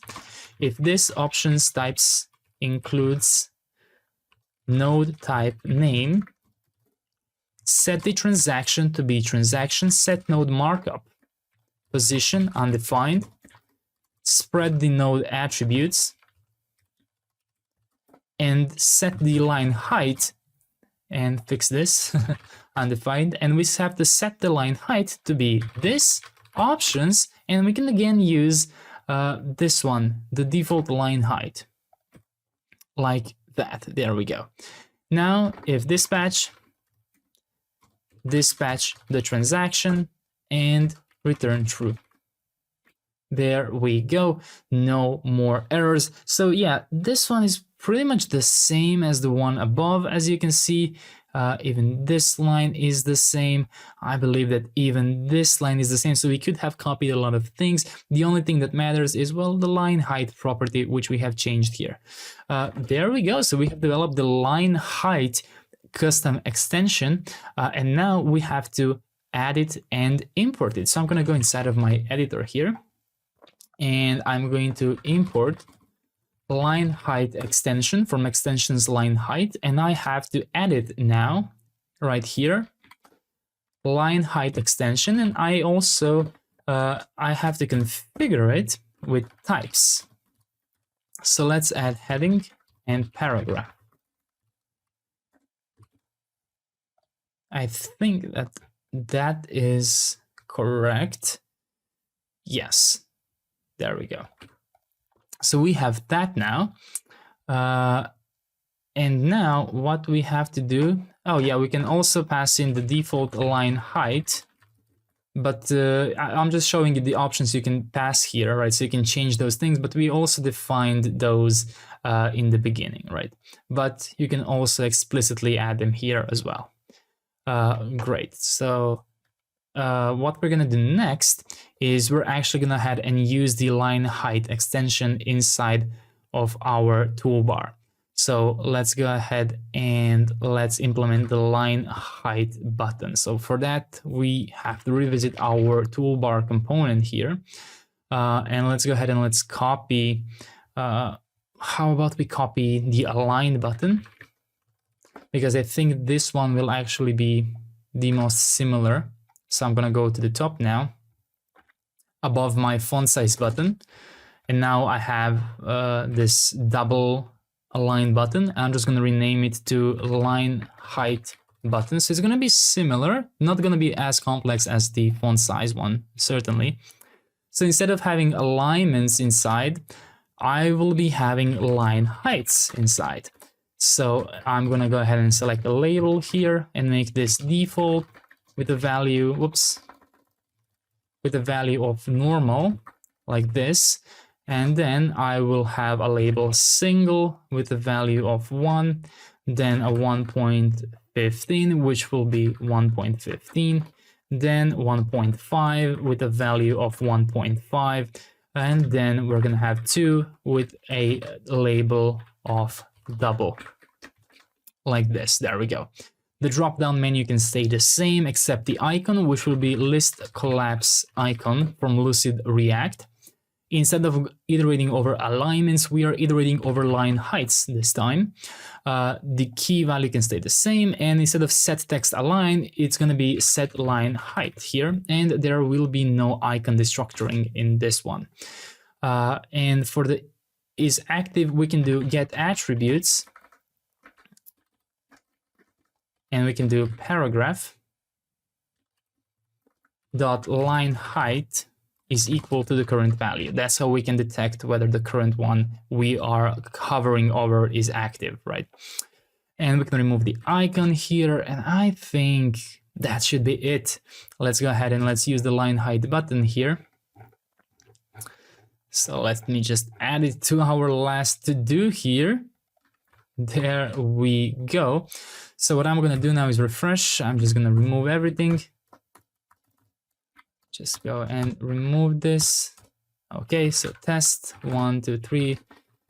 I'm adding all of these lines here, and I will select all of them, and I will attempt to select 1.15, 1.5, double. Nothing is working. Okay, so now I'm going to debug why exactly is that happening.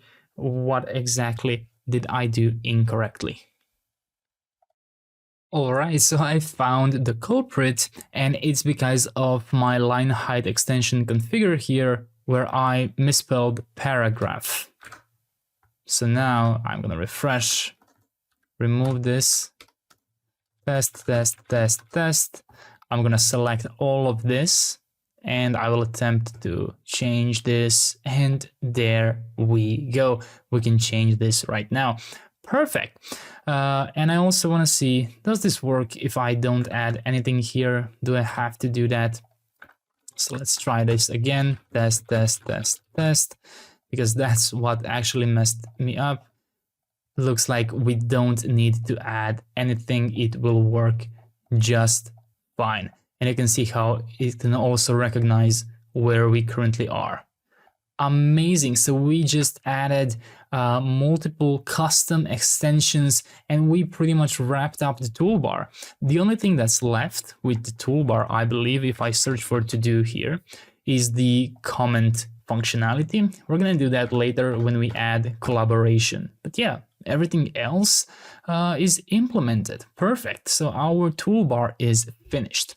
What I want to work on next is implementing the ruler so that we can add some margins to our file. And then we're going to slowly start to style this into a proper navbar, because right now this toolbar is just randomly, here, but we're going to style it so it's a little bit better and makes more sense.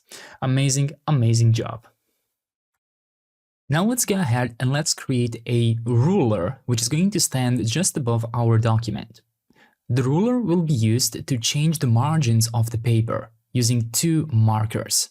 Let's go ahead and first develop a static ruler right here, which will be the exact same width as our paper. So we're going to do this inside of the editor component here. So let's go inside of documents, document ID, editor.tsx. And inside of here, what we're going to do is we're going to go above this div encapsulating the editor content like this, and we're going to add our ruler like this. And then in the same folder, we're going to create a new file, ruler.tsx. And let's go ahead and export const ruler here, and let's return div ruler. Then we can go back inside of the editor component and we can import ruler from /ruler. So just confirm you've added the correct import here. And then when I refresh this page, I should be seeing a ruler text right here. Ensure that you have your app running. And let's actually fix this error here. So TipTap error, server-side rendering has been detected. Please set immediately render explicitly to false to avoid hydration mismatches. So we go inside of the editor, inside of use editor here. And I think that we can just add it here, like this. Let's see. Yes, we can do that here. So now I'm gonna go ahead and add some empty space here and refresh and see, there we go. No more errors are appearing. We resolved that as well. Great. Let's continue developing our ruler component here. So the ruler component itself will have a div with a class name, height of 6, border, bottom, border gray 300 like this, flex, items end, relative, select none, and print hidden, meaning that I don't want the ruler to be shown when we are actually printing this paper. And then we're gonna go ahead and create another div inside. We're gonna give this div an ID of ruler-container, and we're gonna use this later. And let's also give this a class name of maximum width of 816 pixels. Why 816 pixels? Well, because that is the width of our white paper right here, right? So we want this to be the same width. So maximum width of 816 pixels, MX auto, so it's centered, full width, full height, and relative, like this. And now let's go ahead and let's actually develop the ticks on a ruler, right? That's what we have to do next. And for that, I just want to quickly define my markers. So const markers on a ruler will be array from, and we're simply going to do length 83. So if you're wondering why length 83, well, I found this to be most compatible with 816 pixels width. You're gonna see why 83 in a moment, but basically it was a bit of trial and error from my part. I basically want each tick here, so we're gonna have a bunch of ticks here, and with 83 they completely fill up the filament here, right? So that's why 83. And let's just go ahead and immediately run a map function here like this. So we just return the marker number. Great, so we now have the markers here. So let's go ahead inside of this div here, create a new div and give this a class name of absolute, inset x0, bottom 0, and full height. And then another div with a class name of relative, full height. And let's give this a style. Actually, no need to give it a style because it's not going to be dynamic, so we can just go ahead and once again do 816 pixels here. And then let's iterate over our markers. So markers.map, get the individual marker like this. And first, let's go ahead and let's get the position of each marker. So we can get the position of marker by getting the current marker number, multiply it by 816, which is the full length of our paper, and divide it by 82, like this. And now that we have the position, we can go ahead and return an actual div element. So this will be another div, which will have a key value of marker. It will have a class name of absolute and bottom 0. It will have a style of left, and then we're gonna open backticks position px, right? So we don't want to do that here. We don't want to do left and then open template literals inside and do it like this, because again, Tailwind has a just-in-time compiler which does not support this kind of things. It can work, but it's not really reliable, right? So it will only work if somewhere else you have already defined all of those class names, right? So Tailwind does not generate class names that are not used. So you cannot dynamically add class names which you think might be used in the future, right? So that's why it's safer to do this kind of things instead of a style element. Great, so we have this now, and now let's do a couple of modulus operations here. So marker mod 10 is equal to 0. So every 10th, right, is going to be the following: a div, my apologies, this will be a self-closing div, with the class name absolute, bottom 0, width of 1 pixel, height of 2, and the background of neutral 500, like this. And let's see, there we go. You can see how we already have some ticks ready here. Great. So we have that. And now below that, let's add a span element here. Marker divided by 10 plus 1.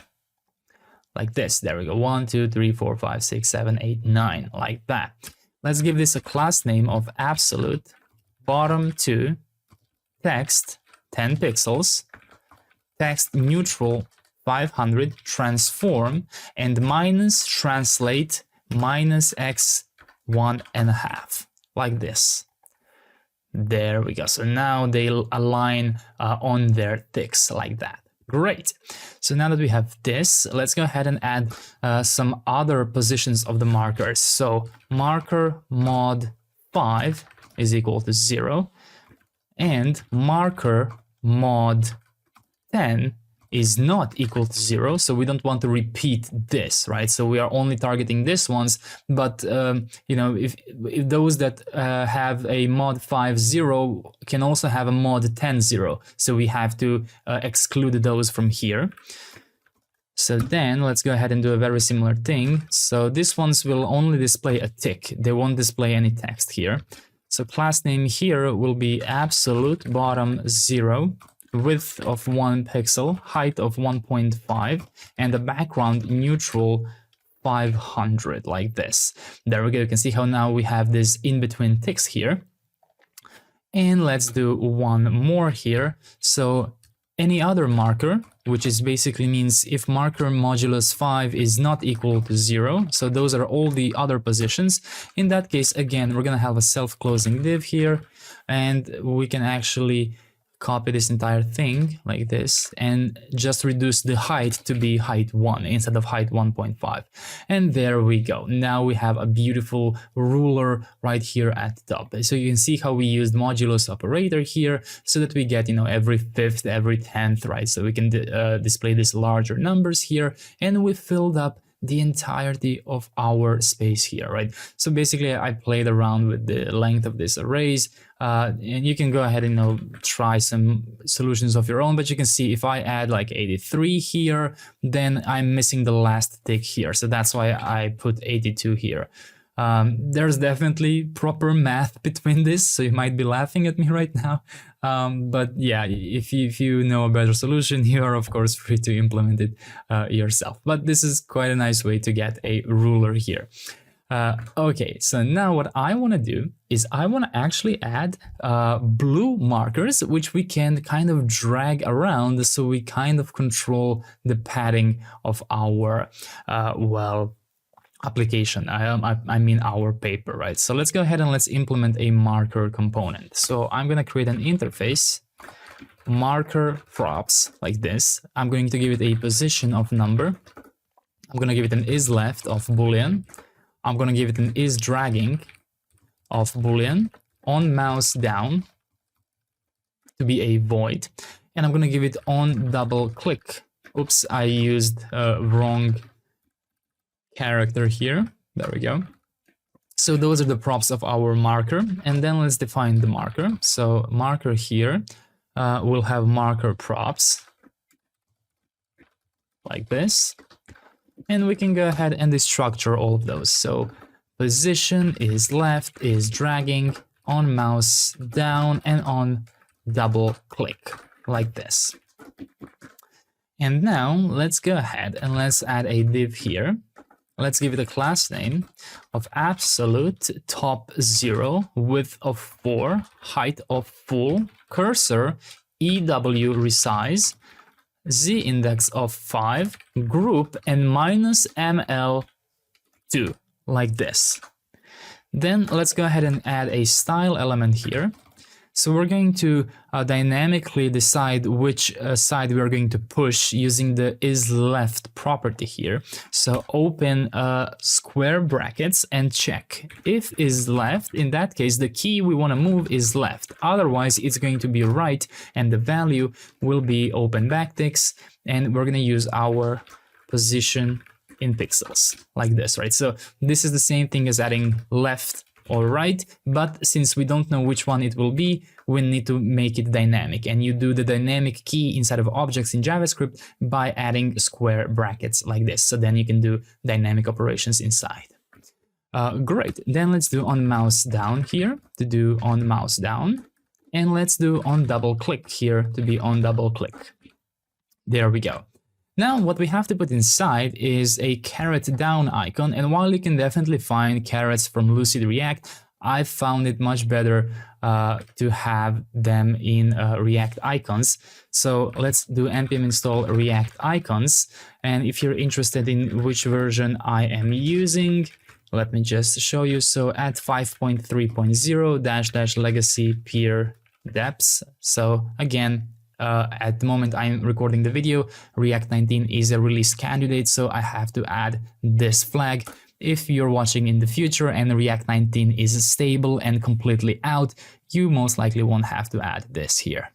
There we go. So we now have React icons, and now I'm going to import that exact icon which I need. So let me just go here to the top, and I'm going to import the FA caret down from React icons FA like this. And then inside we can render the FA caret down, and it's going to be a self-closing element like this. Now let's give it a couple of class names here.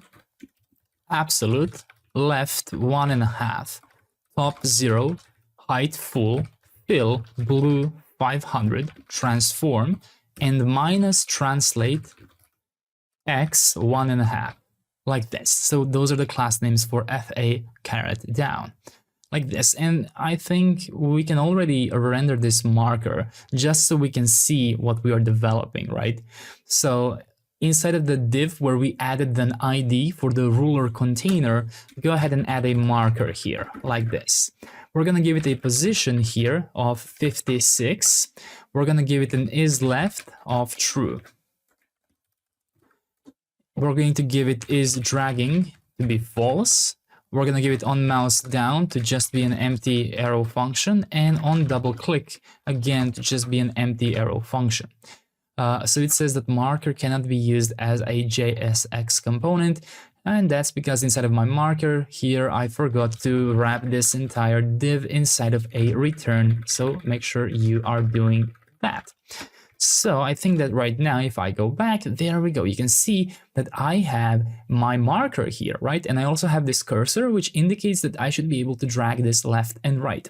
And my position of 56, which I have passed here, put it in this spot right here. And you can see that it actually matches exactly my padding, right? So if I go inside of my editor here, if you remember, I added this style of padding left 56 and padding right 56. That is because that will be our initial position for the margin. So later when we make this dynamic and we allow this marker to move, that's going to update this padding left or padding right to its proper position.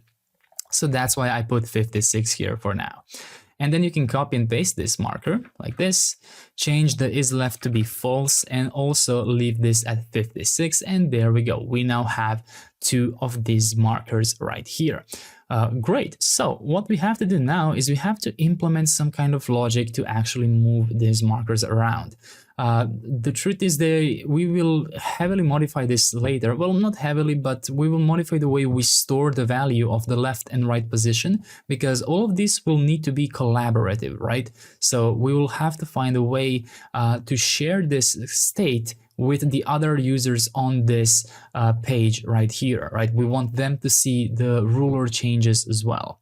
So what I'm going to do is I'm for now just going to create this locally so we can see what we're doing. So I'm going to set left margin and set left margin here. Use state, and we can start here at 56. Then I'm going to copy and paste this, and I'm going to call this right margin, and I will just add capital letter here. Like that. Then let's also define some more states. So is dragging left, and set is dragging left, use state and false. And then we're gonna do the same thing for right. Like this, there we go. And then let's add a ruler ref from use ref from React, and let's give this an HTML div element. And by default, it's gonna be null. So just make sure you have imported use ref and use state from React here. And then let's go ahead and let's develop const handle left mouse down, which we'll call set is dragging left to true. Then we can copy and paste this, and we can do the same thing for right mouse down, and set is dragging right set to true. Great. So now what we have to do is we have to develop the logic on actually moving these markers around, but there are a couple of constraints. So first of all, we have to develop that they actually follow the cursor in on the x-axis, right? We must not make it so that the cursor will be followed upwards or downwards, right? So only on the x-axis. The second thing we have to do is we have to ensure that the left margin can never go above right margin. And we also have to ensure the same thing for the opposite. And we also have to ensure that between these two, there's always a little bit of space available. We don't want to crush all our text into one thin line, right? So let's develop that. Const handle mouse move here. We'll take an event, which will be a React mouse event here. And now let's go ahead and start developing this. So first of all, we're going to open an if clause here. And I'm going to open another parenthesis inside, and I'm going to check if is dragging left or if is dragging right. And if we have ruler ref.current, right? So only then are we actually going to do this. First, we get the container using a ruler ref.current query selector like this, and we're going to add the ruler-container like this, right? So that's why we added the ID for the ruler container here. And while we're here, let's also just do a couple of quick things before we continue developing the handle mouse move, so it actually makes more sense. On our most top div, we're gonna add a ref of ruler ref. We're gonna add on mouse move to be handle mouse move like this. And we're gonna prepare on mouse up here. We don't have on mouse up at the moment, I believe, and on mouse leave, we're also going to prepare for them to be arrow functions like this. And now let's continue developing the handle mouse move method here. So now that we get the ruler container via ID here, so just make sure you didn't misspell this, then we're going to check if we have the container. Let's get the container rect. So container get bounding client rect. Let's get the relative x position, so e.client x minus container rect.left like this. Const raw position will be math max 0 and math min 816 pixels and relative x like this. So we are adding some constraints of the maximum value it can have and the minimum value it can have, right? And then we're gonna do if is dragging left. In that case, we're gonna do maximum left position that we can drag this to will be 816, which is the length of our paper, minus right margin, minus 100, like this. So now let's go ahead and do const new left position to be math.min raw position and max left position. So whichever one is smaller. And then we're gonna do change left margin or set left margin to be new left position, like this. And I'm gonna add a comment here to do make collaborative, like this. And then we're gonna do else if is dragging right. In that case, we're gonna do similar things. So const max right position here will be 816 minus open parenthesis left margin plus 100, like this. Const new right position will be math max 816 minus raw position and 0, like this. And then const constrained right position will be math min new right position and max right position. So we're just adding constraints so those edge cases cannot happen where one of these goes above another, and we also want to ensure that they always have a little space between them, right? We don't want to be able to join them together. And then set right margin here we'll call constrained right position, like that. There we go. So now let's go ahead and let's wrap this up by adding const handle mouse up here.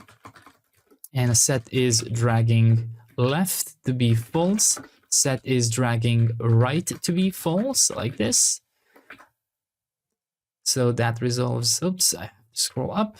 Okay, so handle mouse up. And we have to do const handle left double, actually we can do, yeah, so let's do individually. Handle left double click.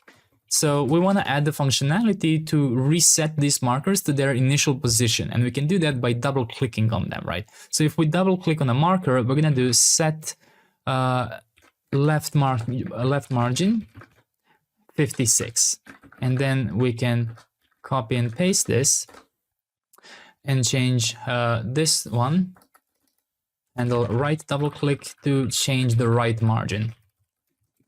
There we go. So now let's go ahead and let's append on mouse up here to be handle mouse up.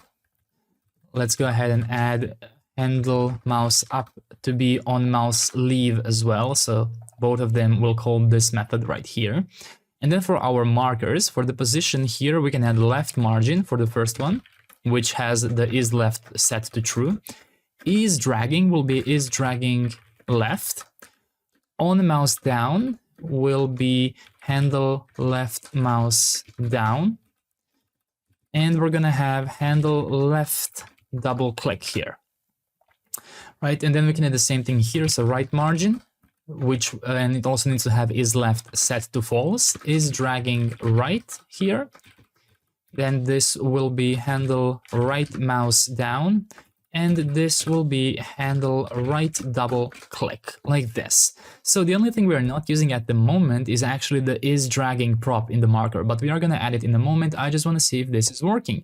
So there we go. You can see that I can now drag my elements around, and as you can see, there's always some space between them, right? So I can't go above them, right? There's always going to be some space left here, and that is thanks to this function here which we have developed called handle mouse move, right? So we have this 100 offset, right? So these are kind of magic numbers at the moment. So if you want to, you can kind of add constants. For example, page width can be 816. Like this, so you can replace all instances of 816 with page width, and then you can do const minimum space and make that 100, and then replace all instances of 100 with that, and then it will make more sense. Or these numbers themselves will make more sense, right? You can see that now the minimum space between them is 100, right? So if I change this to 50, I have set it in half, right? So you can see how they can get much closer now. So you can decide for yourself how close do you want this to be able to go near one another. Great. So we are almost done. One more thing we have to do is we have to display a nice blue line to indicate exactly how these margins are moving. And we can do that quite easily. We have everything ready. We just have to use this is dragging prop in our marker. So let's go after the FA caret down here, and let's add a div element, which will be a self-closing tag. Let's give it a class name absolute, a left 1.5, top 4, transform minus translate x 1.5, transition opacity, duration 150. And then let's go ahead and add some styles here. So what I'm gonna do is actually set, well, we can actually write all of this in Tailwind as well, but let's do it like this. You know, let's just do style for now. So height is going to be 100 VH, width will be 1 pixel here, transform will be scale X 0.5, background color will be 3B82F6, like this, and display will check if is dragging, in that case block, otherwise none, like this. And we can actually remove the transition opacity because nothing will be controlled with that, and we can remove the duration as well. So now if I refresh, there we go, you can see the nice line which now follows our app, follows our marker as we drag around. So this will enable, you know, the user to see more clearly where their content will go. Great, so we have developed that. What we're gonna have to do next is, well, actually style this a bit better and put it in a proper navbar. Nevertheless, great job. Now let's go ahead and let's build the proper navbar layout here. In order to start that, we need to obtain a logo. For the logo of your app, you can use any image you want. If you want to find some cool ones, you can visit logoipsum.com, which is like a place to find placeholder logos, right? So I always use these in my projects. I think they're really cool. So logoipsum.com, and you can just find any logo you want, click on copy, and then inside of your project, go and find the public folder. If for any reason you don't have one, you can just create it. It's outside of the source like this. So public folder, and create a new file, logo.svg. And since you have just, you know, copied by clicking, you can just paste it inside, and that's it. That's the logo. Or you can literally download an SVG, right? Whatever you prefer. And now that you have the logo inside of your public folder here, let's go ahead and let's add a navbar component. So that's inside of app, documents, document ID here. And I'm going to add a navbar.tsx like this. So let me just export const navbar. And I will return a navigation element here. And let me add an image from next image. And let's use that source logo svg. So no need to add a public prefix here because they are automatically public. They are automatically at the root of our app. Let's add an out of logo like this. So now that we have the navbar, let's go inside of our document ID page and let's put the navbar above the toolbar and make sure you import it from /navbar. And let's go ahead. Oh yeah, I did not add any width or height here. So let's do that. So the width of my logo will be 36 and the height will be 36 as well. And there we go. We now have a nice logo here in the upmost left corner of our app. So now let's go ahead and properly style this. So I'm going to give this nav a class name of flex items center and justify between. Like that. Then I'm going to go ahead and wrap a div around my image here, like this. And I will give this a class name of flex gap2 and items center. And then I will wrap my image inside of a next link. So just go ahead and wrap the image around that. and then give this an href to go to the root page. So now when you click on this logo, you will be redirected to the root page here, and then you can use this to go back to /documents123. Great, so we have that now. And now outside of the link, create a new div with a class name of flex and flex column. So now in here, we're going to develop a document input, and here we're going to have a menu bar, right? So they're going to be one below another, but they're both going to be kind of like next to the logo, right? So let's start with the document input here. We are later going to make this even more functional, but for now, it's just going to be a placeholder. So document-input.tsx like this. Let's export const document input. Let's return a div with the class name flex items center and gap of 2. Then we're going to go ahead and display a span, and we're just going to say untitled document like this. Let's give this span a class name of text large, px of 1.5, cursor, pointer, and truncate like this.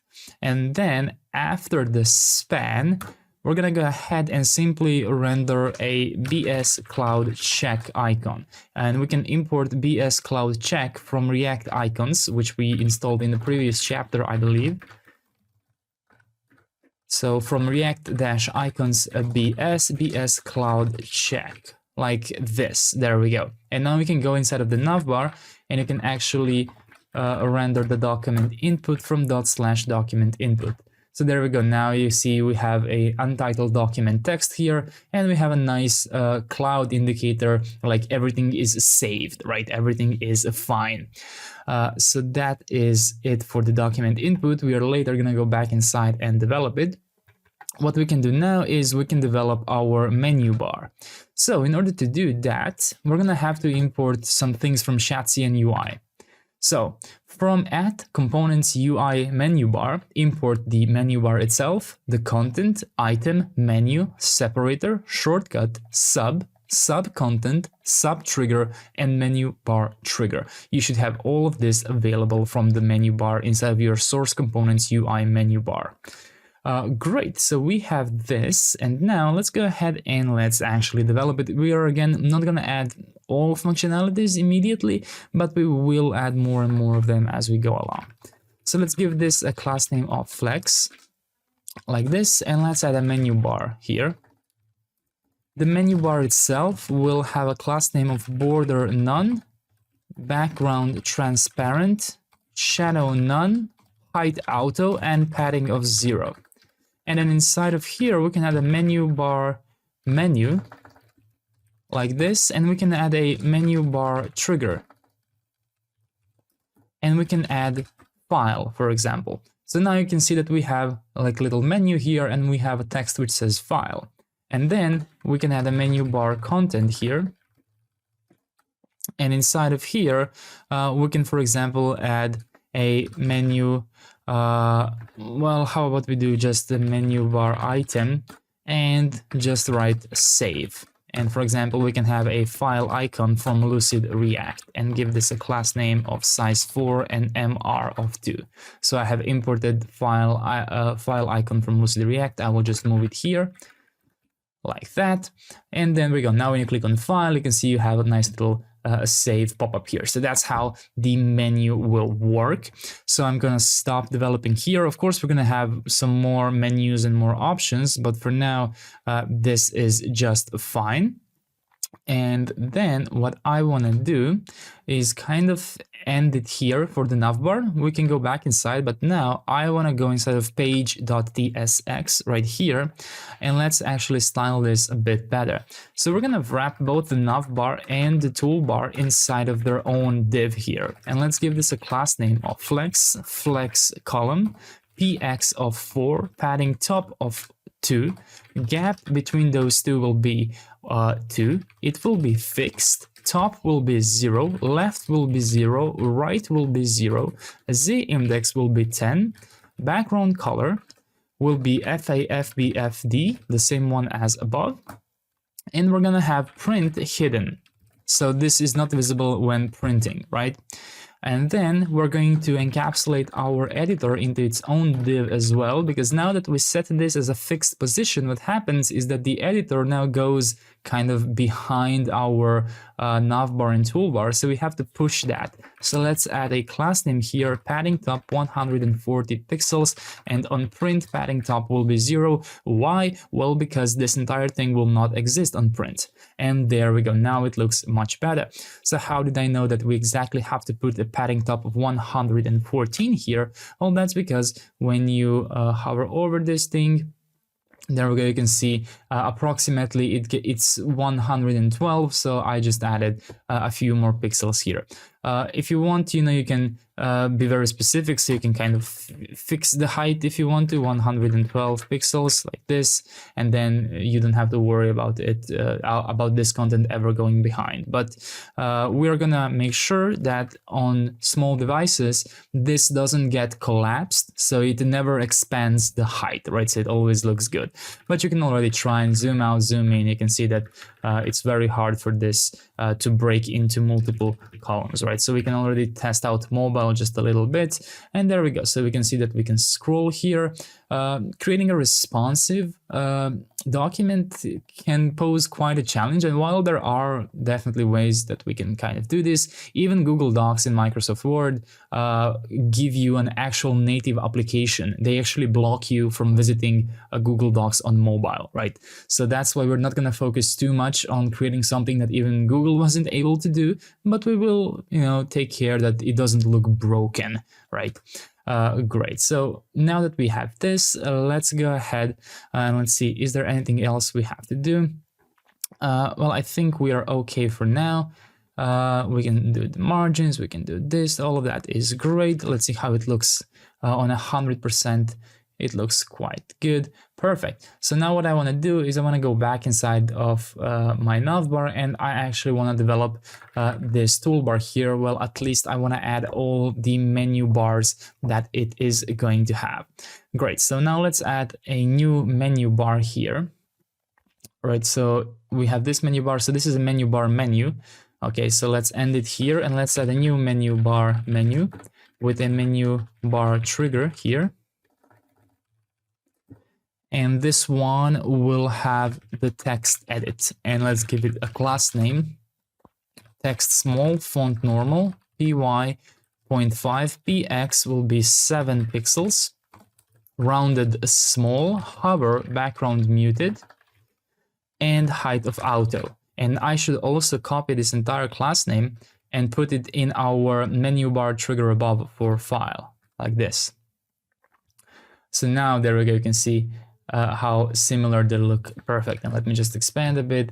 There we go. Yes, I noticed something was off initially, but now it looks fine. Great. So we have file, we have edit. Great. Let's copy this menu bar menu. And now let's go ahead and let's add the next one, which will be insert, like this. Let's go ahead and let's copy it again. After insert, we're going to have format, and that will be the last of our menus here. Great, so we can now go one by one and we can actually develop them. So let's go back inside of the file menu bar menu, and we're going to slightly modify this. So this file and then save will actually open up a whole new sub menu. So in order to do that, what we have to do is after the file here, we have menu bar content. And first of all, let's give it a class name of print hidden, because you're going to see why in a second. I will come back to this, but we need this because the print option will be one of the options here. So this menu will stay open while we trigger the print media query. So that's why we have to explicitly add this print hidden, even though this entire thing is technically hidden. Looks like it somehow escapes, I guess, because of portaling, right? The hierarchy becomes different when this is opened. Okay, so now after menu bar trigger file, we have the menu bar content, and then instead of having menu bar item here, we should have a menu bar sub like this. And then instead of here, we should have a menu bar sub trigger. So this is a trigger for sub, not for the actual any other menu. And then we're going to have menu bar sub content like this. And then we can have menu bar item finally. So let's add a file JSON icon from Lucid React, and let's give it a class name, size 4 and MR of 2, and let's write a JSON. So now if I click on file, there we go, JSON pops up. So we will enable all of those things. So let's now copy and paste all of these menu bar items inside of the menu bar sub content. So after JSON, we're gonna have HTML. So this can be globe icon from Lucid React. After HTML, we're gonna have PDF, and this can be BS file PDF. And let's see, where can we import this from React icons BS. So let me just move this to the top so you can see it here. There we go, BS file PDF, like that. And the last one will be text, and we can just use file text icon from Lucid React from that. So just make sure you have all of these imports from Lucid React. So now you can see that when I click on file, save, I have all of these options to export my content of the editor into all of these different formats. So now let's add a couple of more things in this initial file menu here. So after the menu bar sub ends, we're gonna add a pure menu bar item here, and we're just gonna say new document. And we're gonna give this a file plus icon from Lucid React, and the class name will be the same as it was in all of these other ones, like this. So now there we go, we have save and we have a new document outside of the sub menu, right? Because we closed the menu bar sub here. And then what we're gonna do is we're gonna add a menu bar separator here. And we can now add a menu bar item again. This one will be to rename the document, which we cannot do yet, right? Because well, this isn't really saved anywhere. So we are going to be using the file pen icon for that, from Lucid React as well. Let me just go ahead and copy this. There we go. Then we can go ahead and copy and paste this one more time. And this one will be remove, and we're going to be using the trash icon from Lucid React. So make sure you have the trash icon from Lucid React like this. And then what we can do still inside of the menu bar content here is we can add a menu bar separator again, which is a self-closing tag, and then another menu bar item, and this one will have a printer icon from Lucid React. And let me just immediately copy the class name here, and we will simply say print, like this. So now we have save, a new document, rename, remove, and we also have print. And what we can do here is we can also add a menu bar shortcut like this. And now I honestly have no idea how to even add this sign. This is what I'm talking about, right? This like command sign. I have no idea how to do that. But yeah, you can, I think you can Google, let's see, command sign Unicode. Yes, I guess this is the Unicode, for example, and you can just like copy it from here then, I guess, and then like paste it here if you really want it. You can just leave it at, you know, P if you don't want it. Great, so now you can see the print to be here, and we can already enable the print, which is cool. So we can click on click here and do window.print like this. There we go. So I can click file. Oh yeah, we have an issue. The issue is that the navbar ought to be use client. So let's add use client here so we can actually do reactive things here. So let me refresh this page, click file, click print, and there we go. You can see how our drop-down menu was actually omitted from the print, right? So we cannot see the navbar, we cannot see the ruler, we can only see this default text things, and we can even modify this as well. But you can see that most of the things printed are actually just our content from this page right here. Perfect. And the shortcut will also work here, right? Because, well, it's the same thing. Perfect. So all of that is prepared here. So what we can do now is we can go ahead and do the same thing, but for the edit menu. So we can just prepare things semantically, and then we're going to add them in a moment.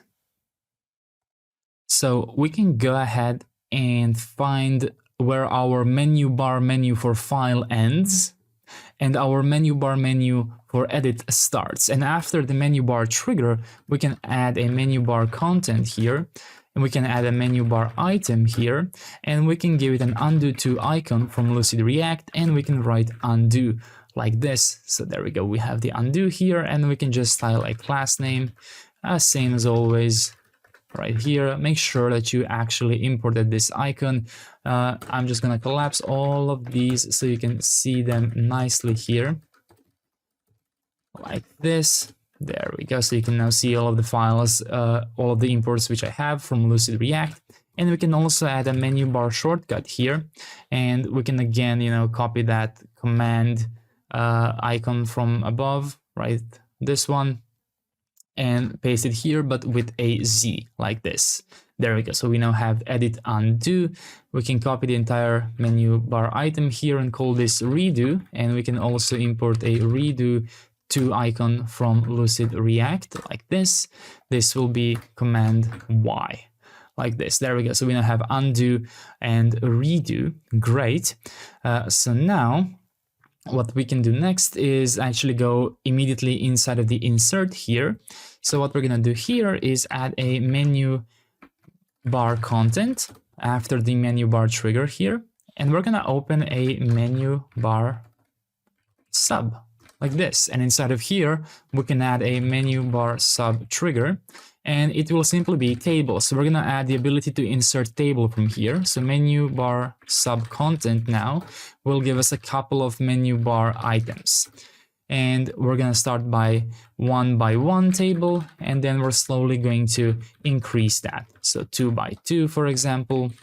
And you can, of course, do this completely, dynamically, self-generating. You don't have to hard code this, but, I'm just trying to demonstrate how to use a navbar at the moment. But yeah, you can, of course, create a matrix of all the combinations you want and just render them outside here.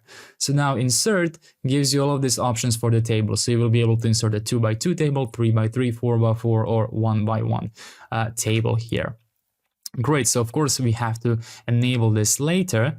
And now let's go to our last one, which is the menu bar trigger for format. Let's add another menu bar content here. Let's go ahead and just make sure it's closed. Now let's open a menu bar sub. Let's open a menu bar sub trigger. And the trigger will be our text icon from Lucid React with a class name of size 4 and MR of 2. And a text will be the actual text inside of this subbar trigger. Make sure you have imported the text icon. There we go, right here from Lucid React. So now inside of format, you can see that we can format our text. Great. So let me just scroll all the way down here inside of our menu bar sub trigger, and we are now going to add a menu bar sub content. And then we can add the menu bar item inside. This one will have bold, and we can also use a bold icon from Lucid React with a class name size 4 and MR of 2, like this. So now when I click on format text, and we can then bold whatever will be selected at that moment. So just some additional options, the same as we have here. It would be cool to have them in the format as well, and we're going to practice how to do that as well. So we can copy this a couple of times inside of the menu bar sub content. The next one will be italic, like this, and we can use the italic icon from Lucid React. The next one can be underline icon and underline, like this.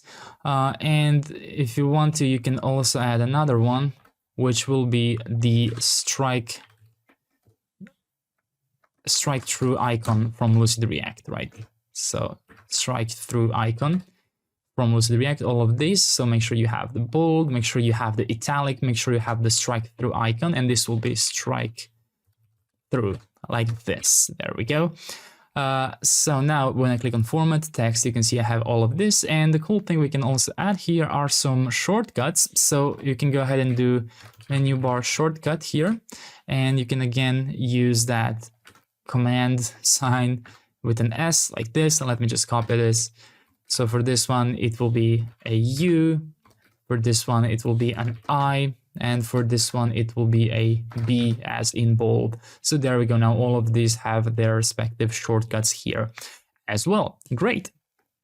So now let me see what we can do next. Outside of the menu bar sub here, we are going to add one more menu bar item, but it will be outside of this sub menu, right? So it's not going to be related to the text formatting, but this will simply be a remove formatting icon from Lucid React with the same class name, size for MR of 2, and clear formatting is going to be the text like this.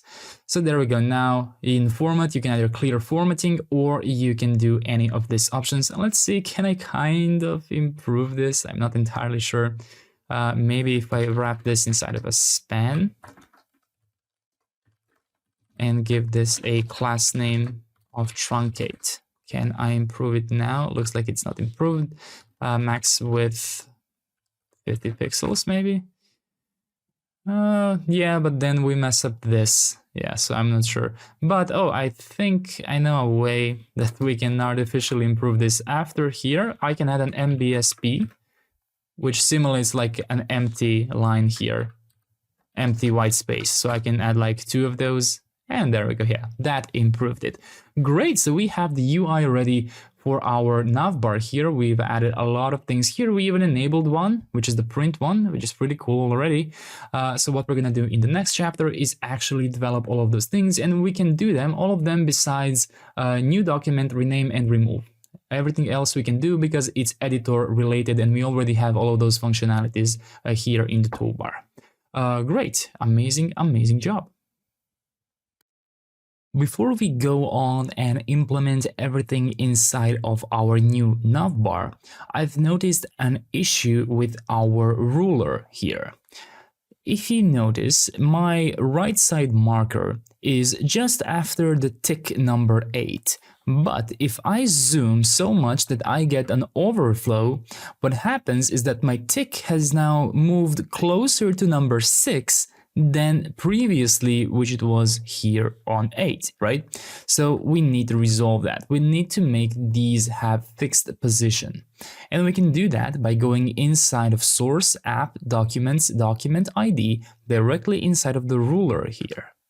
And then what we are going to do is the following. We're going to focus on the main div here, and we're going to give it a width of 116 pixels like this.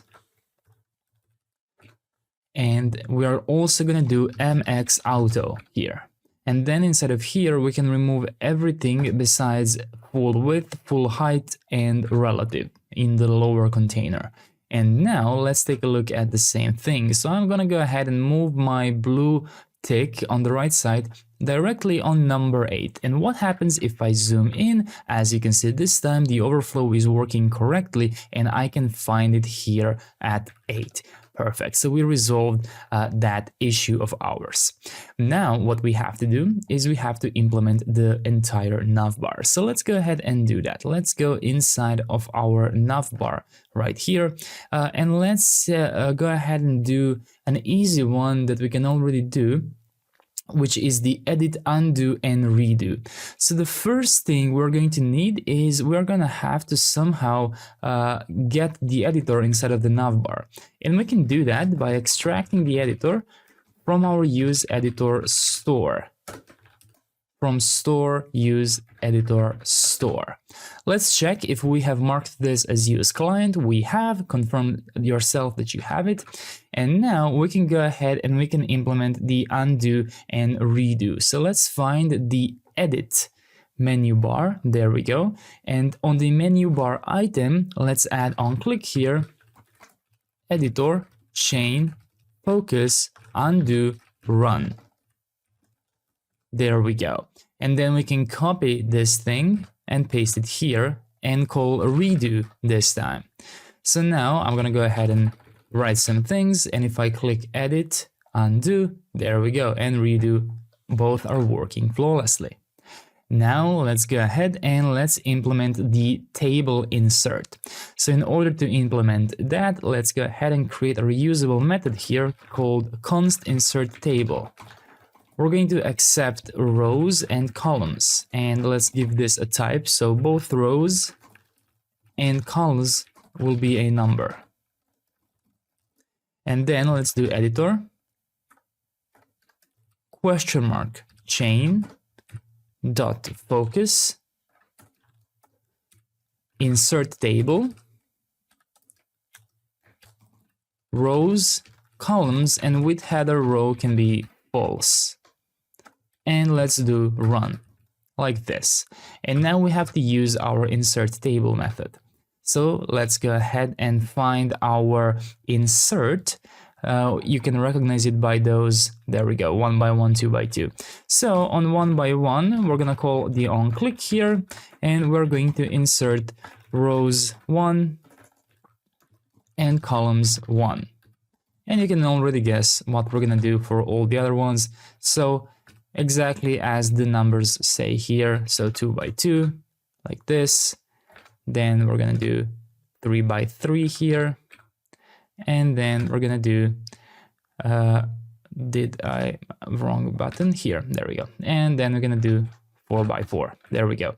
So now what we can do is we can go inside of our editor and we can remove the initial content, right? We no longer need this to be a table. We can remove it entirely, like this. So now when you refresh, you should have an empty document here, and you can use the insert to add a nice table like this. Let's try a smaller one. There we go. Our tables are working. Perfect. So that is resolved. Now let's go ahead and let's resolve the format ones, because we already have all of these methods, so it's going to be easier than our save function.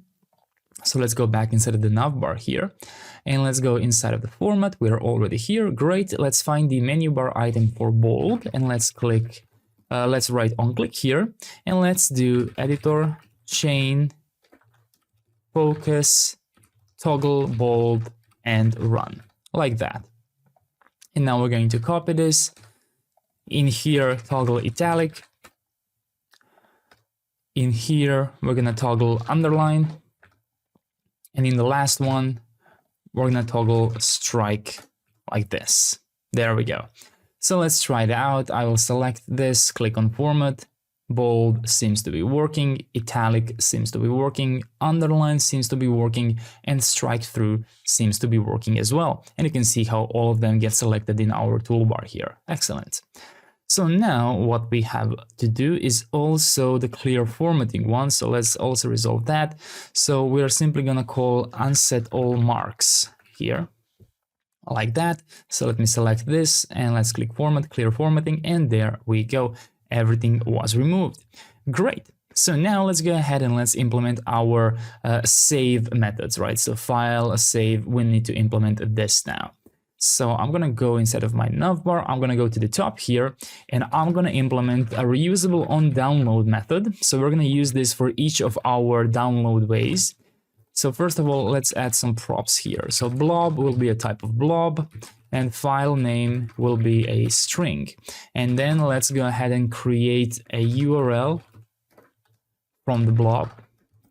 And now let's create a anchor element, which we are going to programmatically click on. So create element a.href will be our URL, a.download will be our file name, and then we're going to click on that anchor link. Now let's develop on save JSON, for example. If we have no editor, we can already break this method. Otherwise, let's get the content using editor.getJSON like this. Then let's define the blob by using new blob JSON stringify like that and passing the content. Go ahead and add some options to be type application/JSON. And let's call onDownload here, passing the blob in the first argument, and go ahead and do data.title. Oh, we currently don't have this. Yeah, so this is what we're gonna do. Document.json, and I'm gonna add a to-do use document name. We currently don't have this because the document is not saved in the database, but later we'll be able to do that. Great, so we now have on save JSON. So now let's go ahead and let's add on save HTML. So it's gonna be similar. So we get the content this time in get HTML format like this. We create the blob, but the blob this time will be the content directly here, and the type will be text HTML like this, and we will save this as a .html. And let's go ahead and create another one, which will be on save text like this. So this one will use get text, the blob will be content, and the type will be text/plain. And we are simply going to use .txt here. There we go. So we now have all three methods, and we can now finally attach them. So let's go ahead inside of our save submenu, choose the first JSON menu bar item. On click is going to call the on save JSON like this. And I'm going to copy this now and do the same thing here on save HTML. The PDF can do a trick here, so we can just call print again, window.print, because this will trigger an HTML, a PDF download. And let's do an on click here on save text. There we go. So now all of this should be working. So if I click save JSON, there we go. I now have a JSON document here. If I click on save HTML, there we go. Let me just try and open this. So you can see document.json, document.html. And if I try PDF, there we go. I have print and I can save as PDF here. And let me also try text, and this should just save the text. There we go. JSON, HTML, and text, all of them are working. You can, of course, play around and there we go. So this is the JSON. You can see this is TipTap content inside. That's one example. What else do we have? We have HTML. There we go. You can see that it renders an HTML. Looks like the tables. So the reason this is not displaying the tables is because this is just an HTML file, right? So you would need to add the styles for it, but you can see that it uses the tables, right? So it does know that this is a table, but this empty index HTML does not have the styles for the table, right? So that's why the table is not displayed here. But the table is definitely in the code which we just saved. Great, so that brings us to the end of our navbar right here. So what we are finally ready for is to start implementing some additional things to this editor, like live collaboration and things like saving the content in the database, creating some templates, and also authentication. Great job. So what we're going to be building next is back on our homepage. So if you don't remember, all of this work we've been doing so far is located on localhost 3000/documents/123, right? So right in this position. So what we're going to do now is we're going to go back instead of the app page.tsx. We're going to go back here on the root page. So you can click on that logo because this is where we're going to continue our development. First thing I want to do actually is change the overall font of my application. So I want to go inside of layout.tsx right here, and I'm going to import inter from Next font Google. And I'm going to remove local font, and I'm going to remove both of these Geist imports here. And inside of my class name here, what I'm going to do is remove everything, and I will simply prepare my inter font here. So const inter will be new inter, and I will simply add subsets to be Latin, like this. So let's see. Without new, my apologies. So just inter, and we're just gonna pass inter.className here. And now when you refresh, you should see a completely new font, and you can even visit your individual document ID page, and it should look slightly different, slightly better in my opinion, more similar to that Google style of font and applications. Great, so let's continue back on this homepage here. So what I want to do now is the following. I want to change my app structure a bit. So I'm now going to create some components which are specifically going to be used for the homepage, right? So similarly, like I've created some components inside of the document ID folder, I now want to create some components for this page file right here. And I can technically just create them here in the app folder, But remember what I can do. I can create a route group which will not be a part of the URL. So I'm gonna go ahead and create a new folder. In parentheses, I'm gonna write home like this, and I will drag and drop this page and put it inside like this. And if I'm asked to update the imports, I'm going to press yes, and then you can see that I have one unsaved file in my .next folder, which is basically just cache, so it doesn't really matter, but you can just enter that file and save it and close it. And just also collapse the .next folder so you don't accidentally develop inside of that folder. So now your page.tsx, which was usually in the app folder, is inside of the home folder. But the functionality is still exactly the same. So my localhost 3000 is still displaying this page right here. Great. So now let's go ahead and let's develop a custom navbar for the home page. So I'm going to go ahead and create a navbar.tsx like this, and I'm going to import link from next link. I'm going to import image from next image, and I'm going to go ahead and do export const navbar here, and I will return a nav element like this, and I will write navbar inside. Before we go any further, I want to go back to my page, and I actually want to render this navbar here. So I'm going to go ahead and import that. So import navbar from ./navbar. I'm going to modify this main div here a bit. So minimum height of screen, flex and flex column like this. And then inside of here, I'm going to add a div encapsulating my new navbar. And then what I'm going to do is I'm going to give this a class name of fixed top 0, left 0, right 0, z index of 10, height of 16, and the background color of white. And I'm going to wrap the rest of my content here, which is basically this text and link, and I'm going to give it a class name of margin top of 16, so we offset by the height of this fixed navbar here.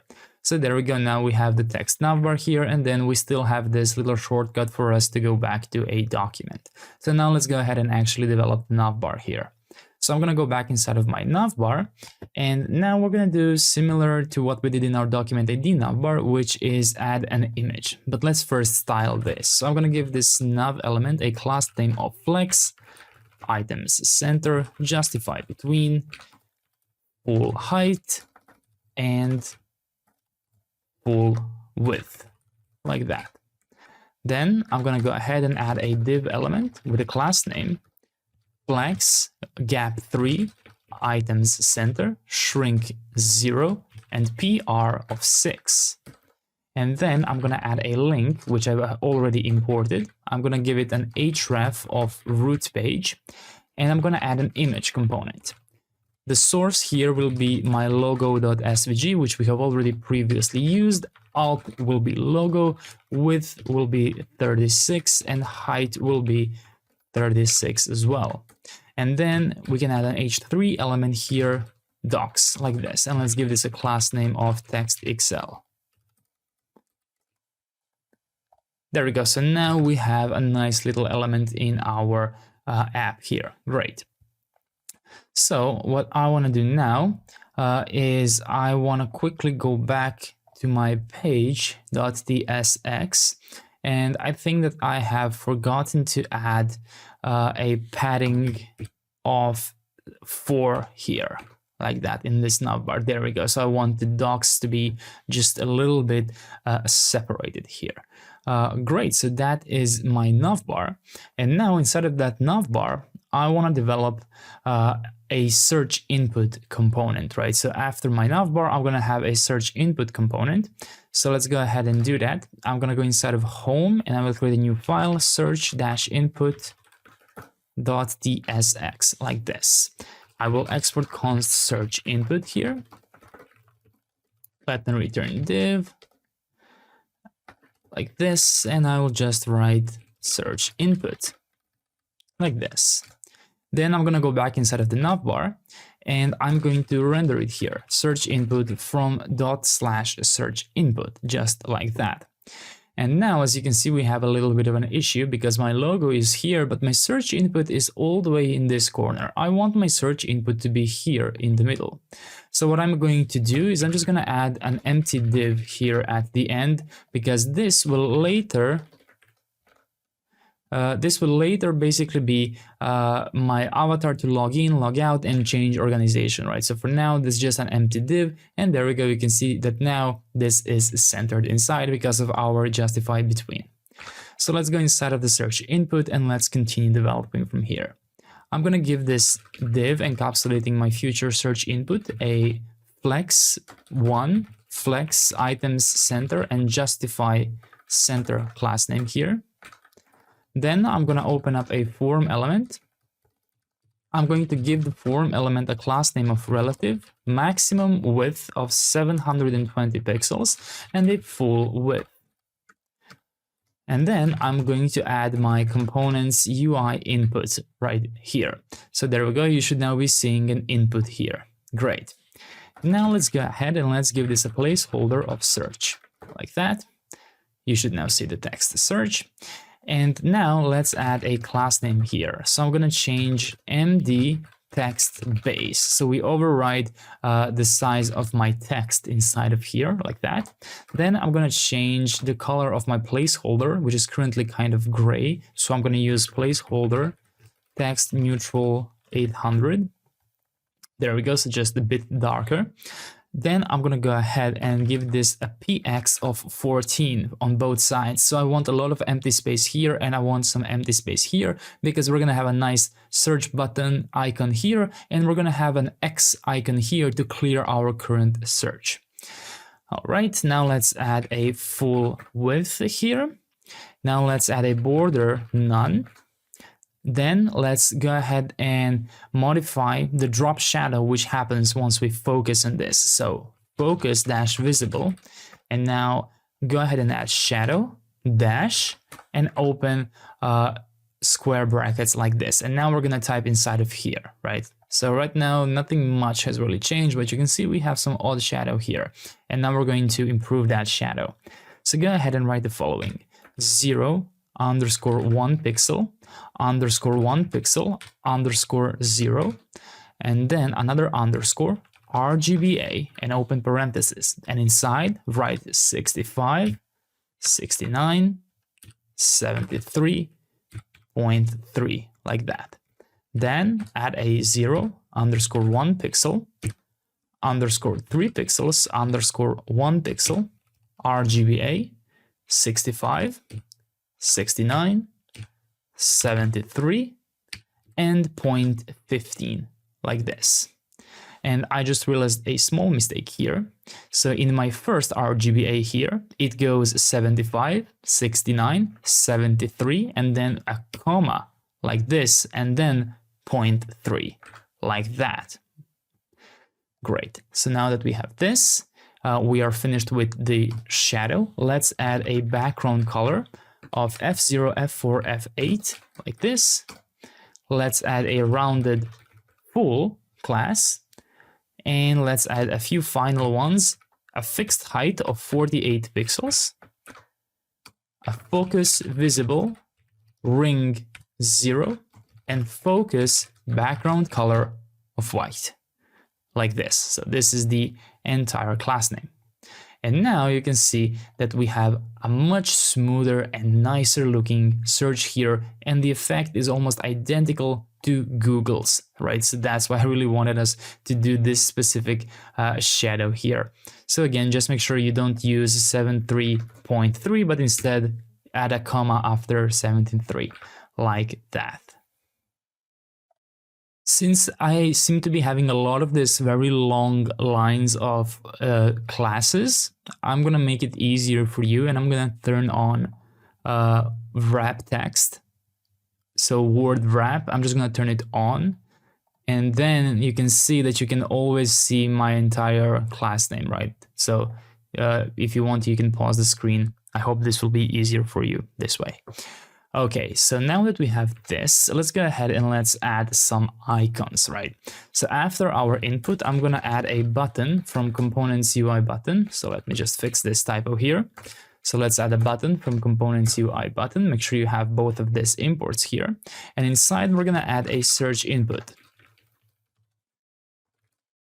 My apologies, a search icon. We have to import that from Lucid React. So I'm just going to move it here like that.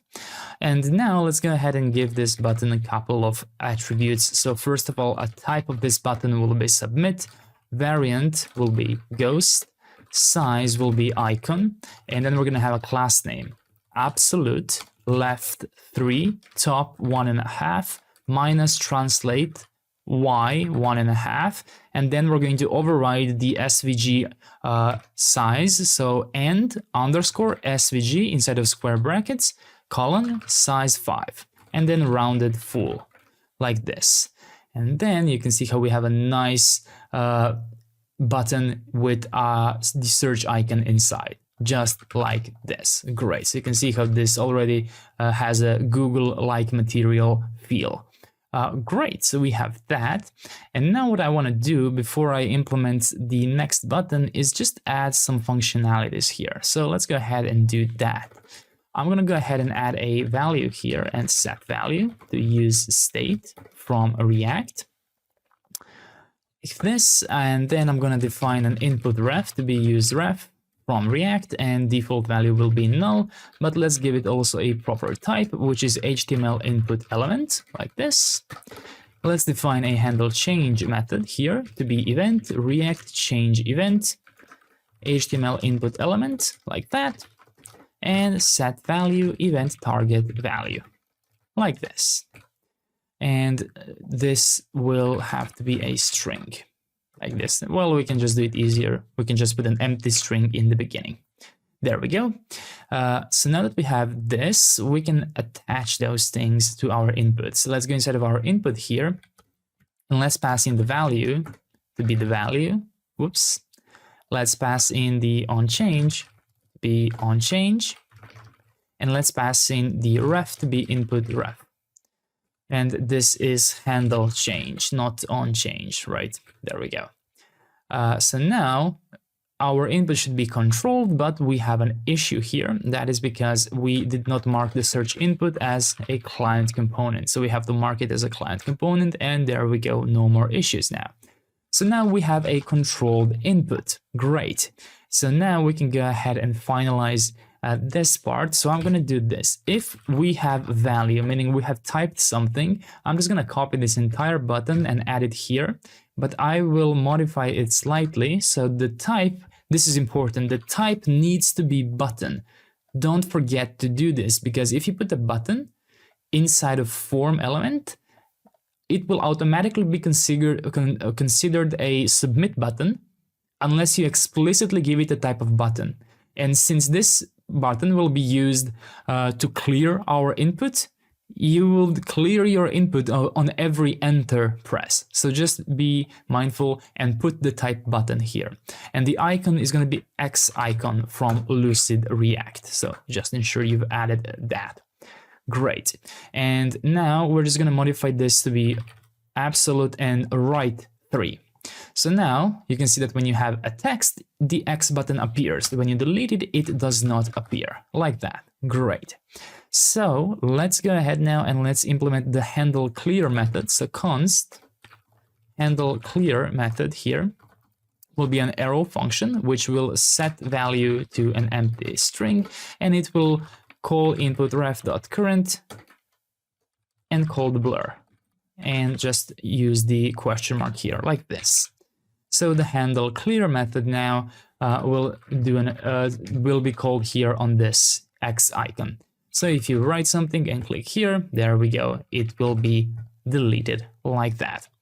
Great, so we are almost done, but what we are missing is the submit method. So what will actually happen once we submit this form? So we're gonna handle that now. So for this, I will be using the Nux package, which will allow us some really cool and easy manipulation over the search params in Next.js. So let's go ahead and install that package. So at the moment I'm writing, the current Nux version is 2.2.3, and it's actually quite important which version you use, because this package had to undergo a lot of changes to support Next 15, right? So make sure that you're not using an outdated version, right? So when you install this, which we're gonna do now, make sure that you use the proper version like this, right? Perhaps you have cached an old version of Nux, and I'm pretty sure you're gonna get some errors if you do that. So use a version at least 2.0. Again, in order to make this tutorial as easy as possible, just use the exact same versions that I am, and I already know that I'm gonna have to put legacy here, dapps here. And there we go. So we now have Nux. So let's go back inside of here.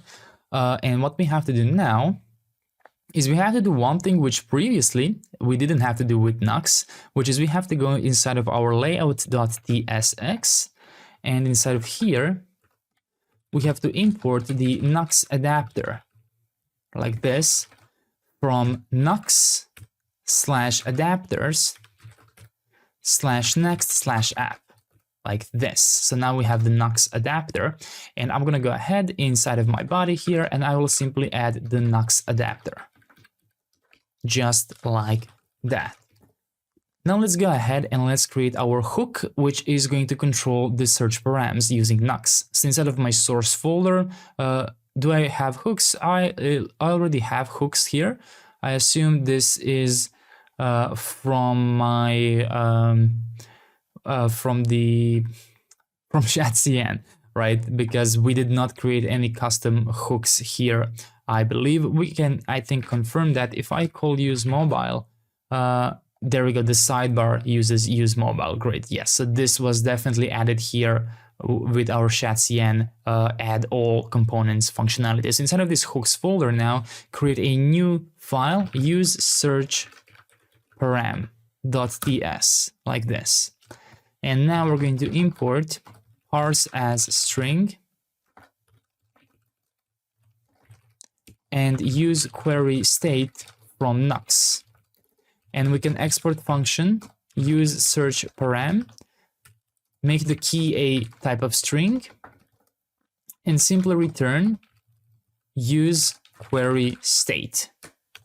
Pass in the key as the first argument, and then we're going to add some options. Parse as string in the second argument, make the default search query be an empty string, and with options, clear on default true. I'm going to explain what these options mean in a moment. Great, so we now have this useful use search param here, and what we can do now is we can go inside of our app folder, home, search input here, and we can import that hook. So use search param from hooks use search param. We can then add it here. So search set search use search param, and we have to add the key, which is basically what's going to be written in the URL. So this is how this works, right? Let me show you. Basically, the use query state is the same thing as x set x use state from React, right? But with Nux, you can do URLX set URLX from use query state like this, right? So this is how you can imagine this works. What's cool about use query state is that it will automatically synchronize whatever values we work with programmatically, which we are going to work exactly the same way as we would with use state, but it will synchronize them to the URL search params, which means that you will be able to find URLX 1, 2, 3 inside of your URL at the top, right? So that's what we're gonna do now. And in here, I just created a reusable use search param because I don't want to type out these options every single time. So this basically means that by default, we want every search param to start with an empty string, and clear on default means that if we call the use query state returns again, let me just go back. If we call the set URLX, for example, back to undefined somewhere, we don't want the URLX to be undefined, right? We don't want it to be null. We don't want it to be false. In case we get any falsy, we're going to clear this, right? So it's just going to remove that part from the URL. That's what the second part with options does. So now let's go ahead and add that, and we just have to find proper ways of using it. So now let's implement our handle submit because we have not done it yet. So const handle submit here. We'll take an event, and it's going to be a react.form event HTML form element like this. Let's prevent default. Let's set search to be value. So set search coming from our new use search param. So we are adding it to the URL. And let's do input ref.current blur. So we unfocus from that. And now we can assign handle submit to our onSubmit on the form. Just like that. There we go. So now my URL currently has nothing inside of, has no search params, right? But if I write hello world here, you can see that I have a question mark equals hello world. So we forgot to do one thing, which is pass a proper search param inside of here, right? So what is this stored as in URL? Well, whatever you want to do, for example, search, right? Now I'm going to go ahead and go back to my localhost 3000 here. And if I write test, you can see that my localhost 3000 now has search equals test. If I change it to test 123, you can see that it now changes to test 123. So I recommend that you name your key in the URL search, because I'm going to be using search throughout the tutorial. So to avoid errors, it would be quite useful for you to also call it search like that. There we go. And since this will technically be the only URL search param in our app, what we can also do is just hard code the key, right? You can also just write search here and ignore the key like that, and then just remove this part. Like this. So this way you don't have to worry when you use this in multiple places if you accidentally added a typo to the search. So I'm just gonna demonstrate this again. I will just remove this part of the URL, hello world, and there we go. Again, search hello world like that. What we have to do to wrap this up is also call the set search here in the handle clear like this. So back to nothing like that. And also let's use this search value as the initial value of our use state here. So they are kind of synchronized. So now when I click on clear here, you can see how it disappears from my URL. Let me show you what would happen if we didn't have this with options. So I'm gonna go ahead and refresh, write test, and then I will delete this. Oh, well, looks like it works even without that, but I'm pretty sure that this will clear it on other falsy methods, right? Because without this option, it is possible for your queries to be like search and just this, right? It's technically empty, but why is it in the URL? Whereas if you put this onto true, this cannot happen, right? This will always be omitted. Great, so that wraps up our search input. We no longer have to do anything else here. And also you can use this to submit as well. So what we're going to do next is later on, we're going to use the search query to actually query through our documents and find something with a name similar to that. But what we're going to do next is we're going to implement a template gallery right here below our navbar. Great, great job. Now that we have our search input component finished, let's go ahead and continue developing our homepage by adding a template gallery here to allow users to choose different types of templates, which will later transform into new documents, which is our page here. So go on to the homepage here, and let's go ahead and let's go back inside of our homepage.tsx, just like that. So what I'm going to do is in this empty 16 this time, I'm just going to remove everything inside. So nothing besides my search will be here. And then I'm going to add a template gallery component like that. let's go ahead inside of the home route group and let's create a template-gallery.tsx, just like that. Now inside of here, let's just see, so we have to mark this as use client. Let's do that first, and then let's go ahead and export const templates gallery, just like this. I will just return a div templates gallery. So now I'm going to go back inside of my page and I will import the template gallery, and I can see that I'm not exactly consistent with the name. So this is templates and this is template. So let me just rename the file to be templates like this, and I will update the imports in the page here. So templates gallery and templates gallery. There we go. And now we have a text templates gallery here. Now let's go back and continue developing inside of the actual templates gallery. So I'm going to give this main div here a class name of background F1, F3, and F4, like that. Then inside of here, I'm going to open a new div, which should be, of course, lowercase. And I'm going to give this a class name, a maximum width screen extra large, MX auto, PX of 16, PY of 6, flex, call, and gap Y of 4. And then inside of here, I'm going to add an H3 element, start a new document. There we go. So now we have a text which says start a new document. Let's go ahead and give it some slight styling. So it's going to have a text base and font medium. There we go. And I actually think that we don't have to put text base explicitly because that is the default text size. Great.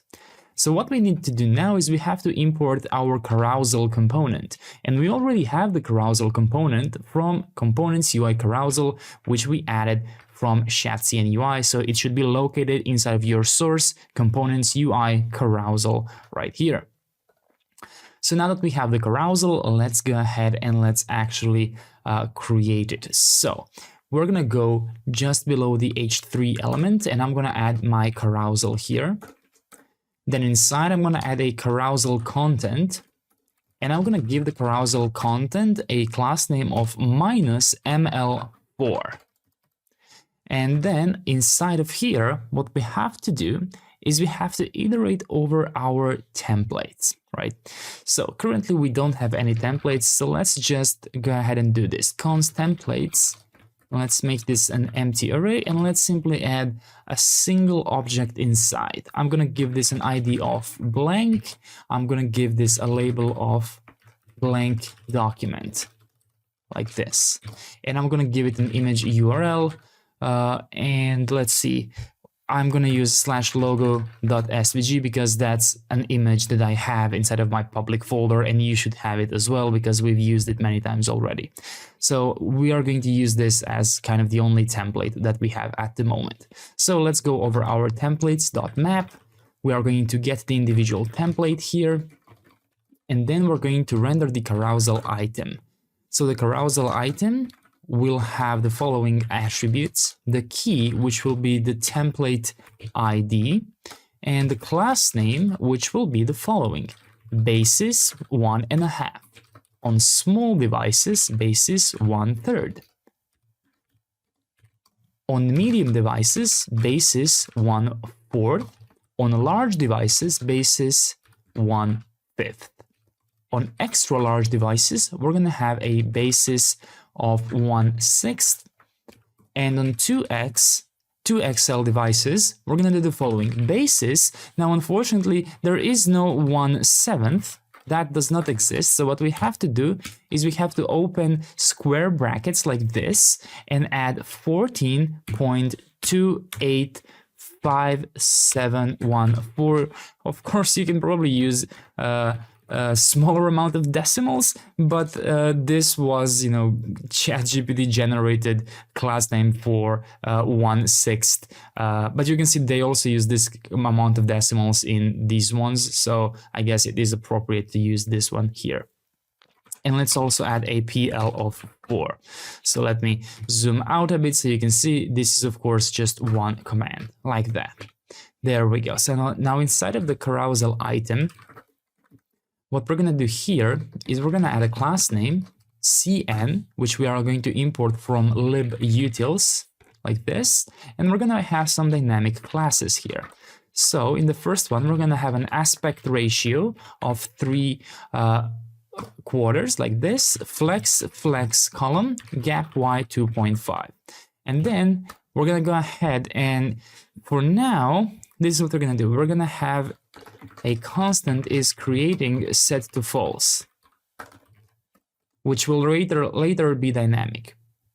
So I'm going to do is creating, and if it is, we're going to set the pointer events to none and opacity to 50, like this. And finally, inside of this div, we're going to render a native HTML button. First of all, this button will be disabled if we're currently creating a document. And then on click here, what we're going to do is just add an empty arrow function like this. And now let's go ahead and let's add some style here. So background image will be the following: open backticks URL template.image URL, like this. And while we are here, we can also add background size to be cover. We can add background position to be center, and we can add background repeat to be no repeat, like this. And then let's add some Tailwind classes. So size full, which is basically a shorthand for height full and width full. On hover, we're gonna have border blue 500, rounded small, border, my apologies, on hover, background blue 50, transition, flex column, items center, justify center, gap y4, and background color of white, like that.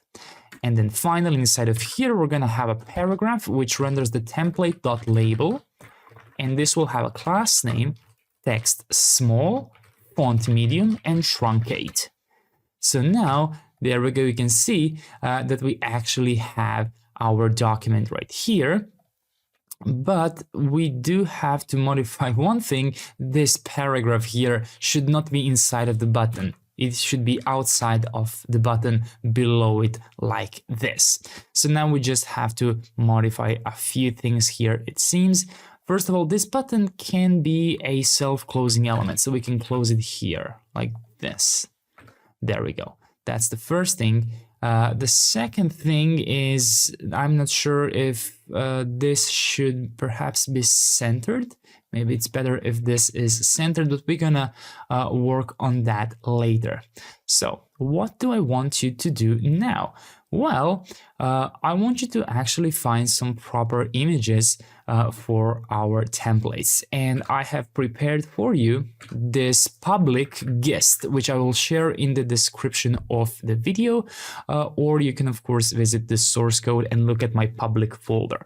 So what I want you to do is to download the blank document.svg. So I'm gonna go ahead and save all of this one by one. Blank document, business letter, cover letter, letter, project proposal, resume, I butchered that, resume, I guess that's how you pronounce it, and software proposal, right? So basically all of these templates which I have prepared for you, right? So these are images for our templates which we are now going to use. Okay, so once you have downloaded those, you have to copy them and paste them in the public folder. Like this. There we go. So we now have project proposal, resume, software proposal. We also have cover letter, business letter, and blank document here, and also letter.svg. So now, once you have all of those in your public folder, which are available publicly here, we can go back inside of source, app, home, templates gallery here. And what I actually want to do now is I want to create a folder called constants inside of my source folder. And I'm gonna move the templates here. So templates.ts like this. So let's copy what we already have. There we go, like that. And now let's just add an export const of the templates, and let's collapse this here. So this first one will have a blank document.svg, which is basically what I have added here, blank document, this one, right? This first one. And if I refresh, and also one thing we have to change is to actually use these templates now. So let me remove this and let me import the templates from constants templates like this. There we go. We now have a blank document here. So now inside of the templates here, I'm just gonna collapse these things like this, because later we will have one more field here, which is the initial content, which will actually be preloaded in our page, but we're gonna handle that later. So after this, we're gonna have a software proposal. So let's add a software development proposal here, and let's add software proposal SVG. So you can also copy, the name from here if you want to. Great. So we have the software proposal now. There we go. That's the second one. Let's copy and paste this. After that, we're going to have a project proposal. So project proposal, and I will change this to project proposal. There we go. We now have the project proposal. Let's go ahead and add a fourth one, which is going to be the business letter. So let's rename the label to business letter. Let's change the image URL. There we go. We now have that as well. Now let's add a resume. So ID will be resume. Same as the label and same as the image URL. There we go. And just a couple of more left here. So we're now going to have a cover letter. So cover letter. Same as the image. There we go. We have the cover letter. And lastly, let's have a normal letter like this. So this will just be a letter, and it will use letter.svg. There we go. We have all of them here. If one of yours is missing, double check that you didn't misspell something, double check that you have no typos in your text here, confirm that you have all of those inside of your public folder. And as always, you can visit the link in the description or my source code to copy these documents for free. Now let's go ahead and do something else. So if I zoom in at the moment, you can see that only 4 of them are loading, and I can now kind of drag them in a carousel way to load them. But what's missing are some kind of arrows which will allow me to go back and forth, and we actually have that. We just haven't implemented it. So you can see that we did include the carousel next and the carousel previous imports, but we did not use them. So after we iterate, still inside of the outside of the carousel content, but inside of the carousel, add the carousel previous, add the carousel next like this. And I think that should actually be it. There we go. We now have these arrows, which by default on your desktop device will be disabled. But if you zoom in, you can see that now we can use them to go backwards and forwards. Great. So we now support smaller devices as well. Perfect. So what we ought to do next is finally start connecting to our database. And once we click on one of these documents, templates, we should actually generate a new document, which will redirect us to documents and then the ID of that newly created document. And depending if we selected a blank document or a template, we might pre-fill some content here. And then we can also add collaboration between users. Amazing, amazing job.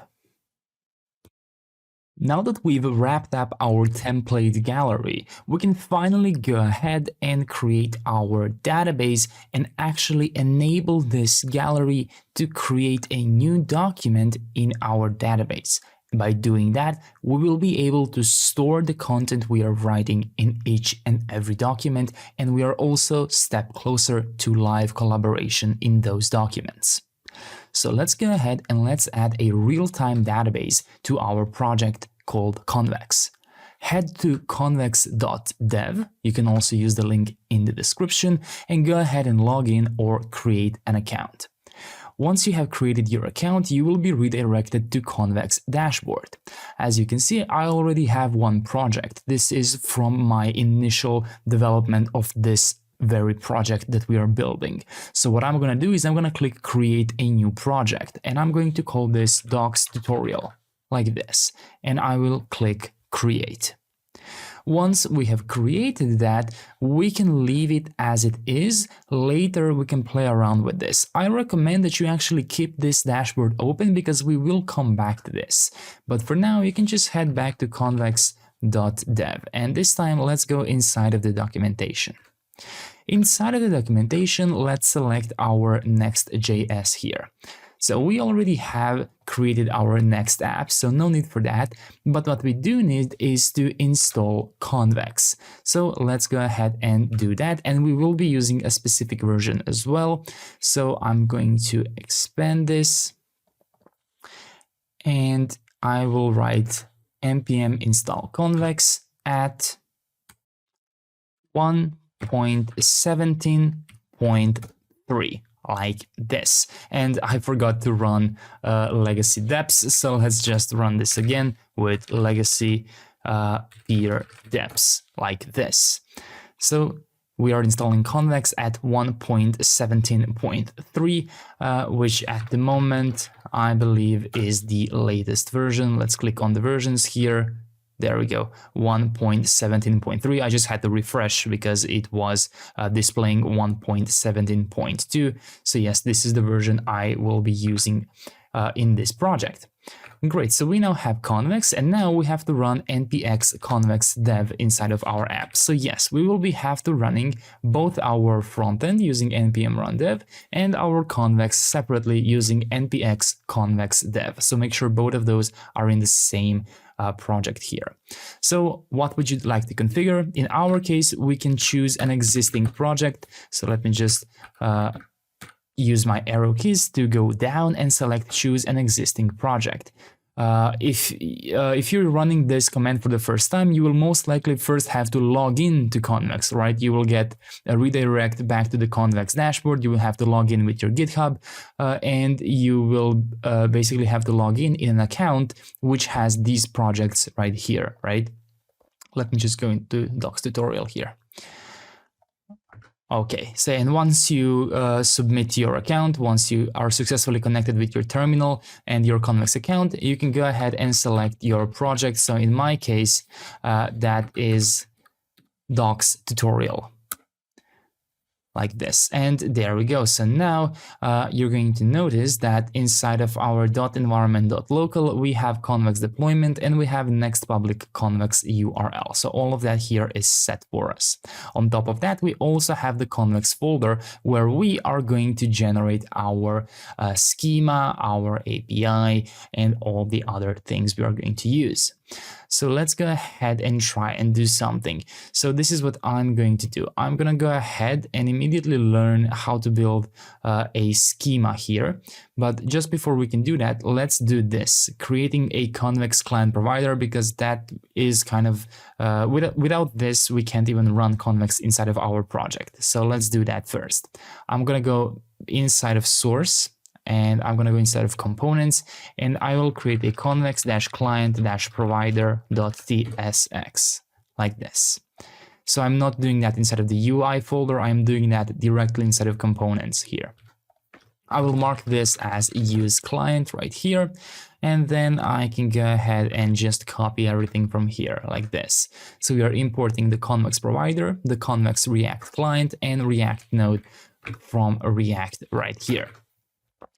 There we go. So all of that is working. And now we can go inside of our app folder, inside of layout here, and we can go inside of the Nux adapter and add the Convex client provider from components, Convex client provider. Make sure you don't accidentally do some other import here. So let's just wrap our entire app into that. There we go. So I'm gonna go ahead and just revisit my app just to confirm that everything is still working, nothing is broken. I can search, I can remove search. Everything seems to be completely fine still. Great, so we just did this step.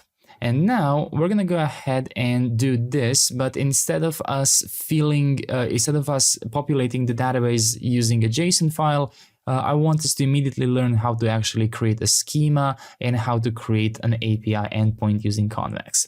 And then I'm going to show you some cool things about how Convex works. So let's go ahead and learn how to do that. I'm going to go inside of the database and I'm going to select schemas here. So let's import these two. Let's go inside of our Convex folder and let's create a new file, schema.ts. And we can close this generated folder here.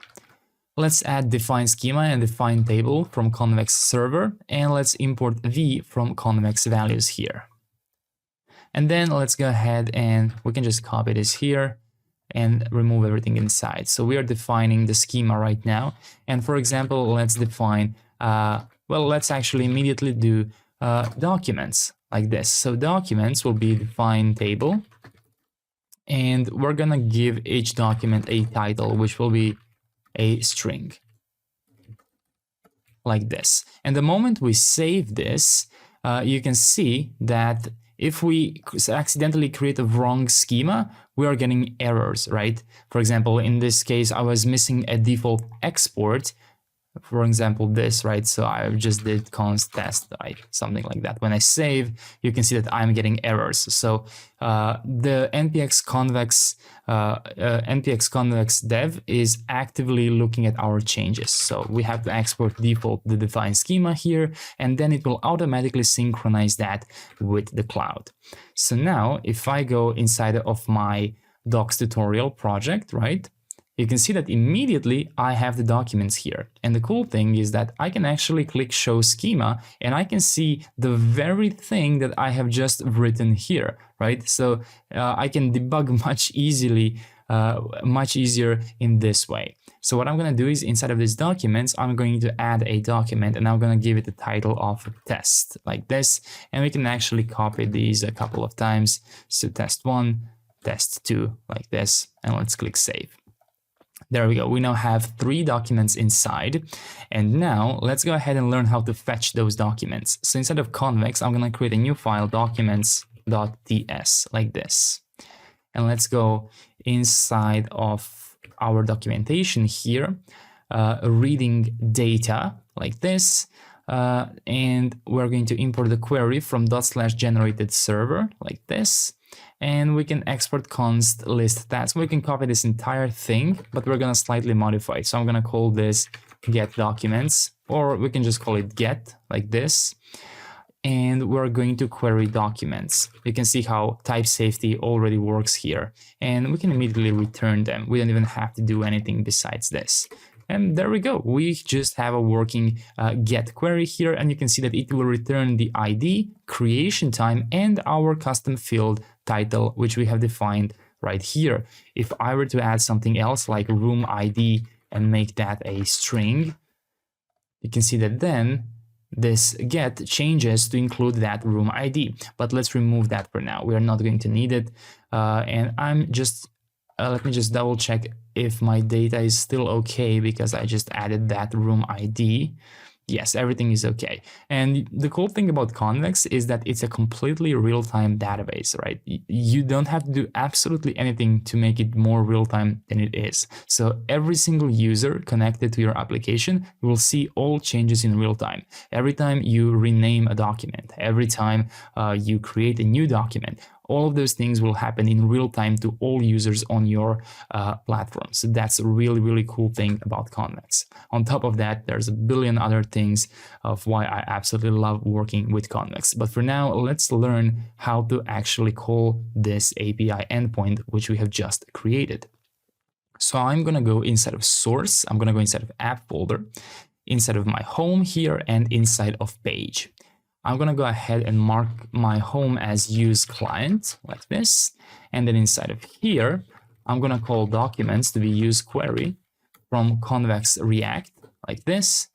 And I will call API, which I can import from Convex folder. So basically we have to go all the way outside of the source folder inside of Convex generated and get the API, right? So you can use autocomplete for that, right? Dot slash, let's go ahead and try and do it together. So you can navigate like this. You are now here, now you're outside, and now you can get the Convex generated API like this. And now we're going to target API documents get like this. There we go. And now below the template gallery, I'm just going to do documents.map. I will get the individual document here, and I will simply add a span document.title.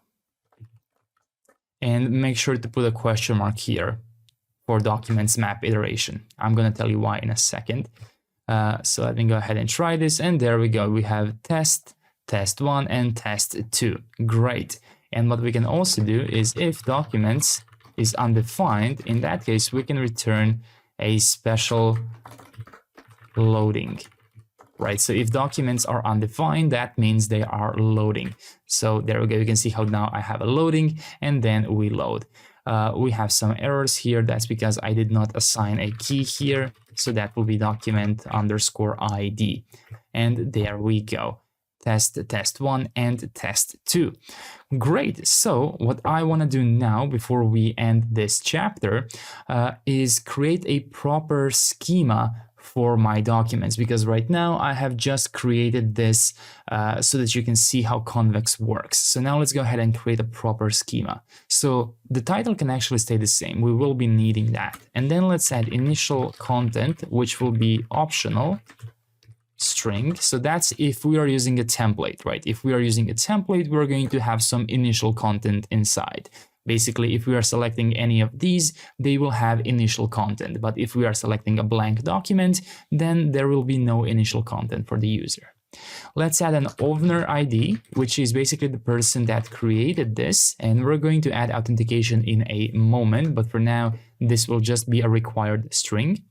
We're then going to have a room ID, which is later going to be used for collaboration, which is also going to be optional because we will not be needing it while we are creating a new document, only once the user finally joins the room.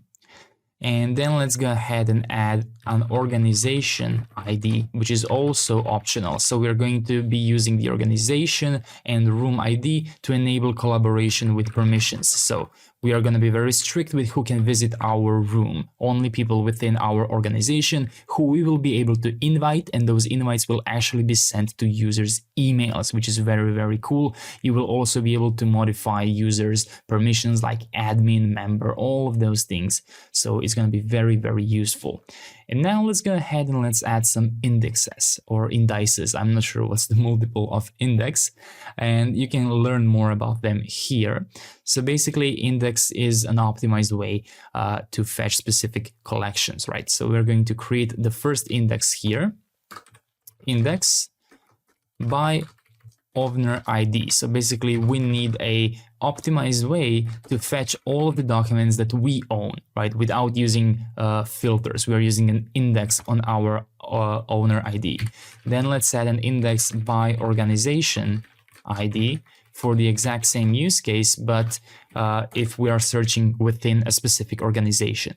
And then we're going to add a bit of a different index, which is called a search index. And we're going to use that to do this search, right? If we search, we will search through all the documents with the name test, and we can use an index for that. More specifically, inside of AI and search, we have full text search right here.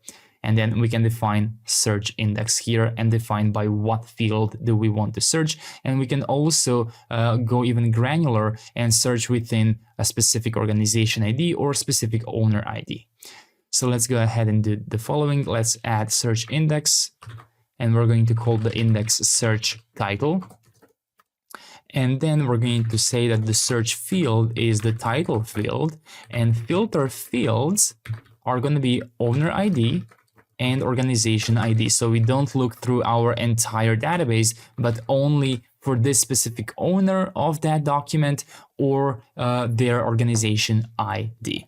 And there we go. We just defined our entire schema. And what's cool is that you can still debug this entire thing in your Convex dashboard. Let me go ahead and try and refresh this, and you will see our new schema here. Did I save this? Oh, looks like something is wrong here. Yes, so schema validation has failed. That's why this is not updating, because we have added a couple of documents here, and now we are adding a bunch of new required fields here. So this is failing. So one way to resolve this is to simply remove all existing documents inside of our Convex database. And there we go. Now schema validation has been complete.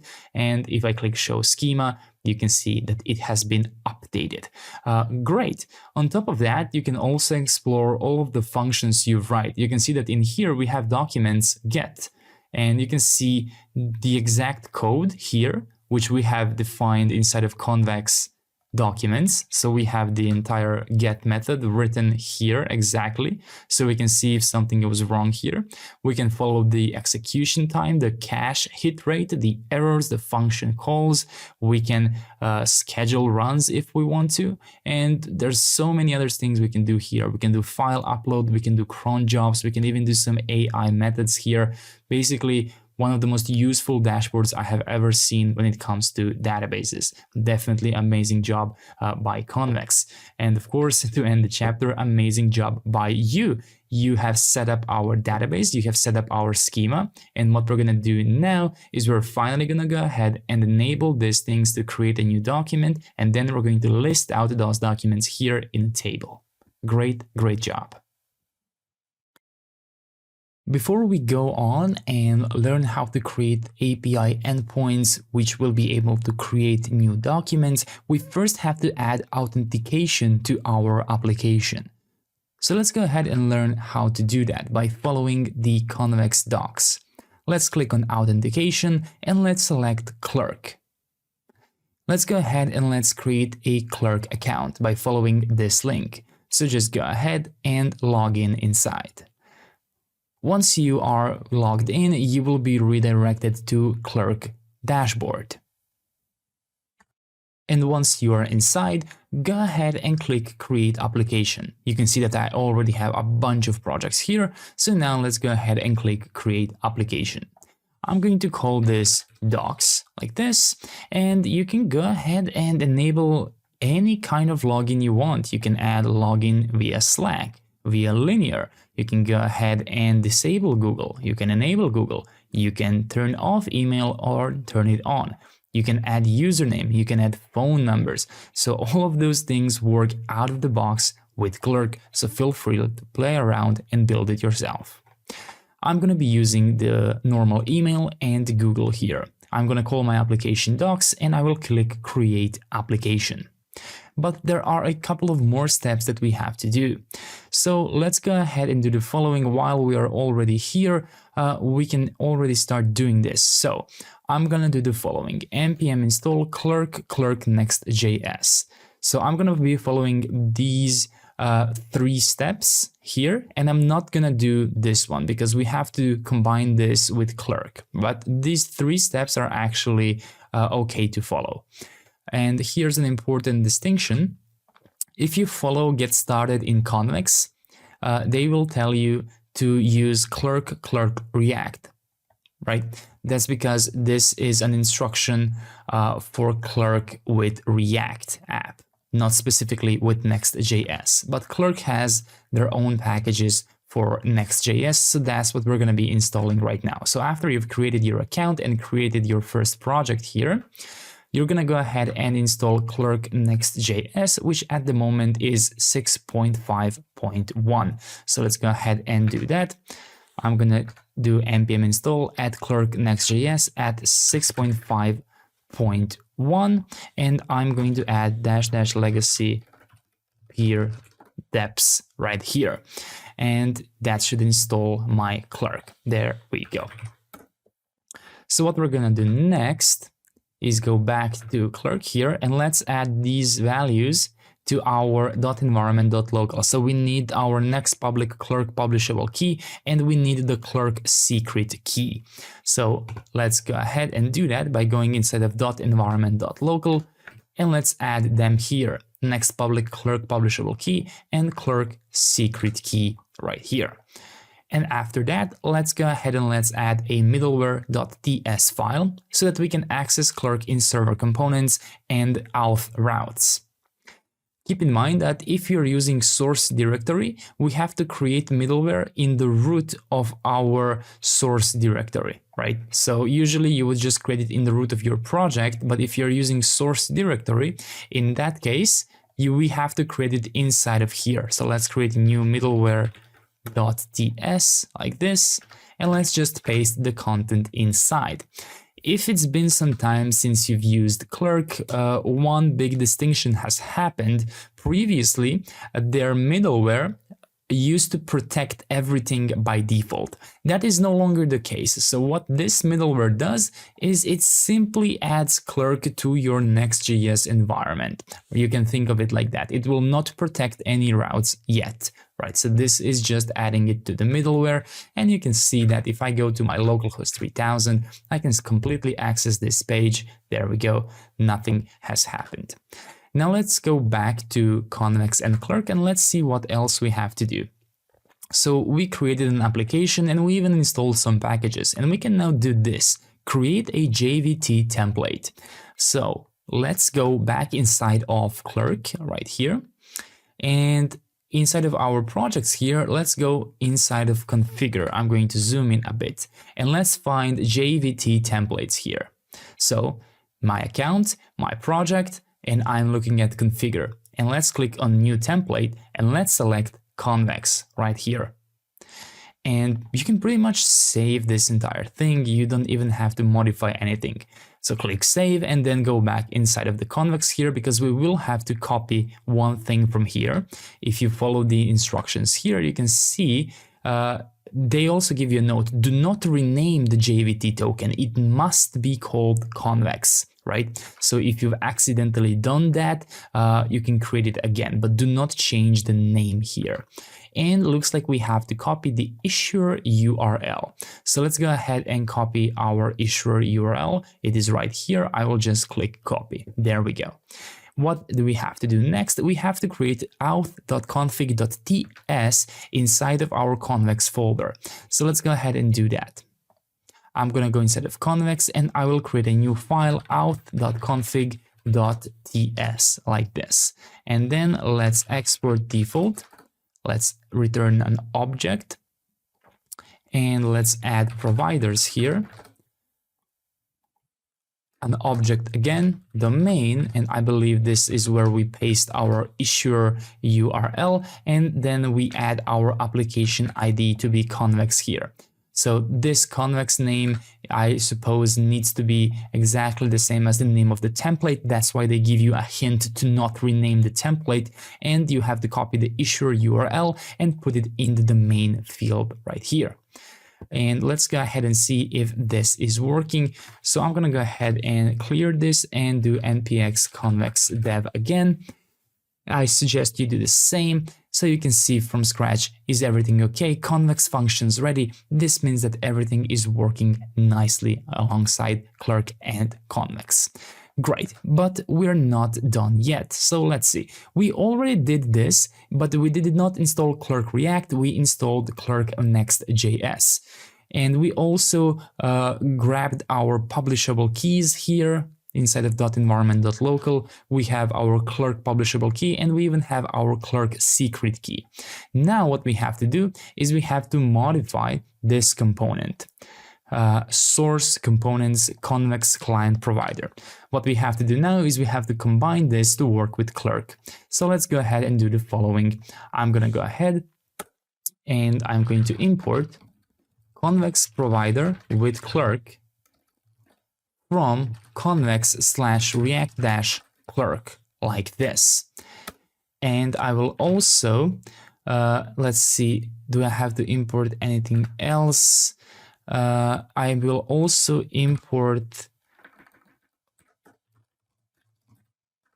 from Clerk React. I will import Clerk provider and use auth like this.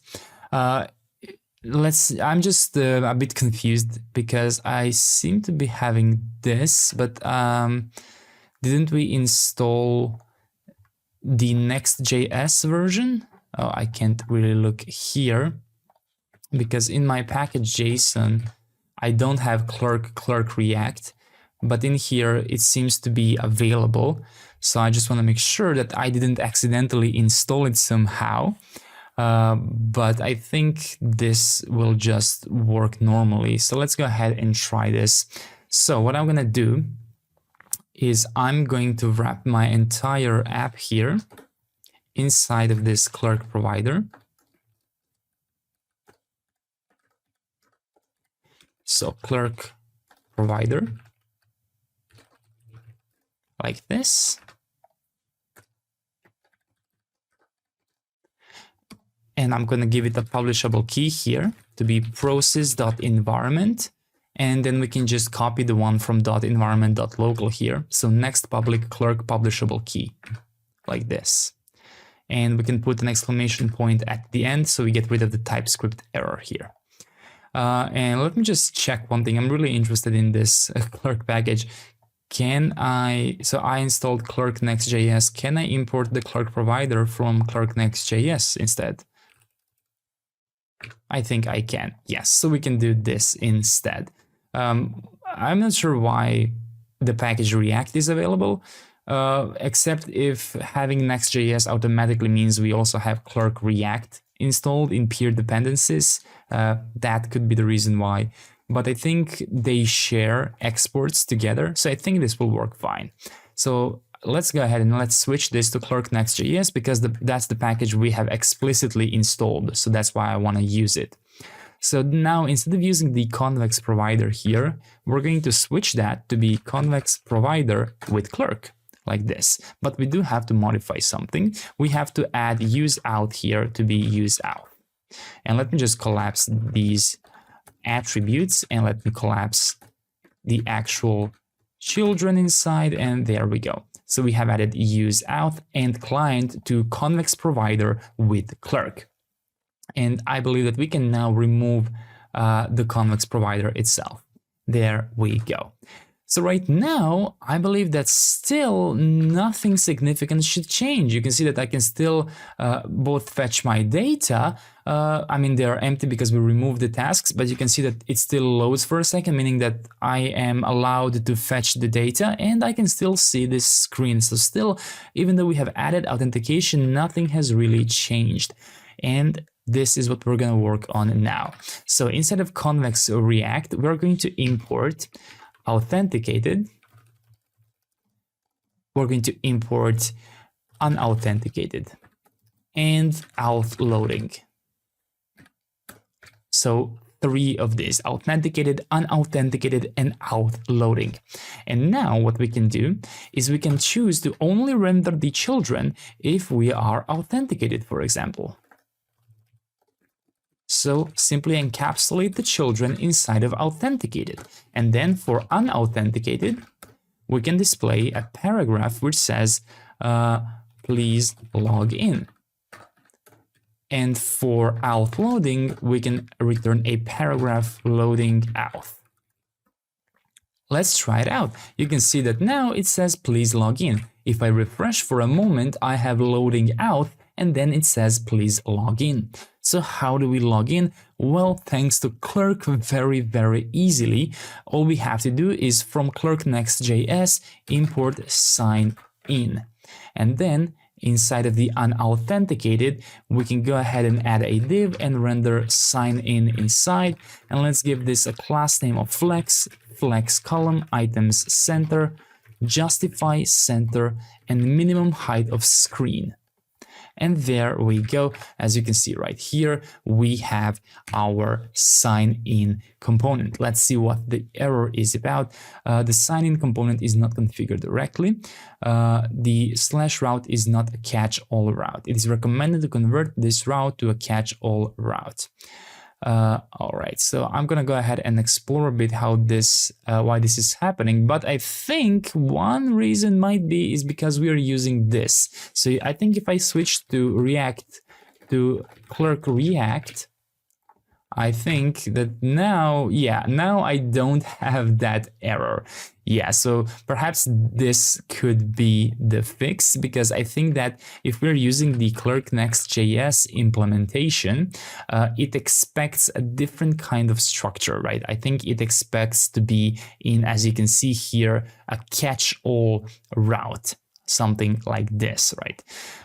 So let's go ahead and use Clerk React. Clerk React instead for this specific scenario, like this. Great, so now you can go ahead and log in into your app. So I'm going to click continue with Google here, and I'm going to go ahead and log in now. Let me just, and once I log in, there we go. I can now access my app again.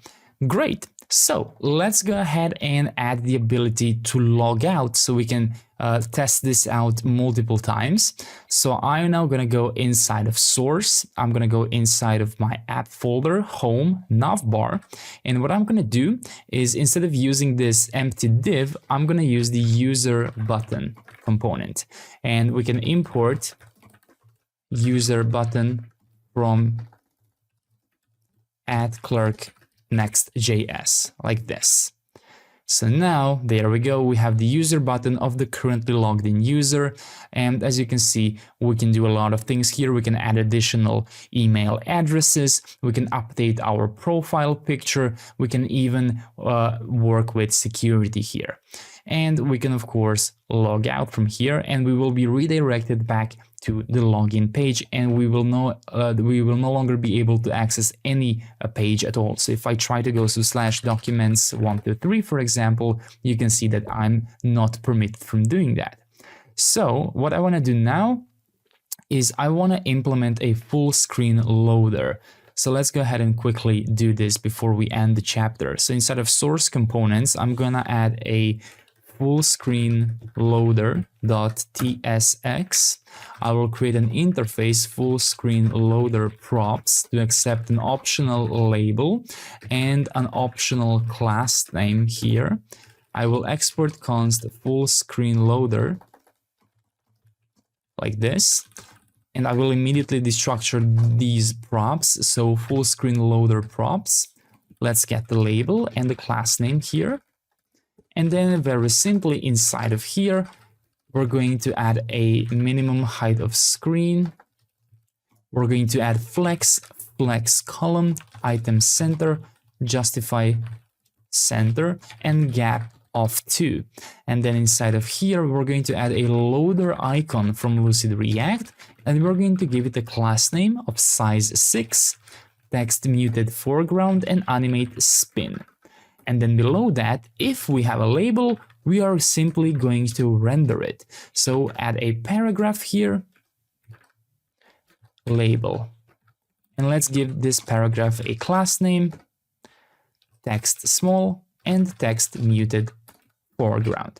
And to enable this class name, well, we actually won't be needing the class name, so we can remove it. There we go. So that is our full screen loader, and we can now go back inside of our app folder. My apologies, components, Convex client provider, and in the outloading, we can now use the full screen loader like this from full screen loader, and we can give this a label of out loading. So every time we have a loading screen, we will know exactly why it's loading. In production, you can change this, to a more descriptive message, but there we go. Now it says out loading. So I'm gonna go ahead and log in. And there we go, I am logged in. I can refresh the page and you can see that I do outloading again, but since I'm logged in, I'm allowed to stay here. Great, so you can now play around a bit with Clerk. You can explore the documentation. What we're going to do in the next chapter is learn how to use Clerk inside of Convex API right here, because there is a way for us to check whether we are logged in these types of queries in Convex. Nevertheless, great job. Now let's go ahead and let's use our authenticated state to actually create a new document and properly populate our schema. Because remember, we added some changes and now we have required things like owner ID. And before we do that, I quickly reviewed this little issue we had instead of components Convex client provider. If you used the sign in component from Clerk Next.js, which I would prefer if we use, simply because we explicitly installed that package. So let me just log out so we can see the problem. We have an error here, and they actually give you the solution, and that is that we can convert this component to hash-based routing by setting the routing prop to hash. So let's go inside of Convex client provider and set this routing to be hash. And once we change that, no errors. So let's confirm in here, no errors. Let's confirm in here, no errors. Great. So we can now freely log in inside of here and everything is still working. Great. So what I want to do now is I want to create my first kind of post method, right, for creating a new document. So let's go ahead and do that. Inside of Convex, inside of documents, we already have a get method, and now let's go ahead and let's export const create method. So instead of being a query, this will be a mutation from /_generated/server. And now, whenever we are creating a new document, we're gonna have to pass some arguments. And we're also going to have this asynchronous handler. So the arguments for creating a document will be a title, which will be optional as an argument, of course. And we also have to import v from convex values. So import v from convex values like this.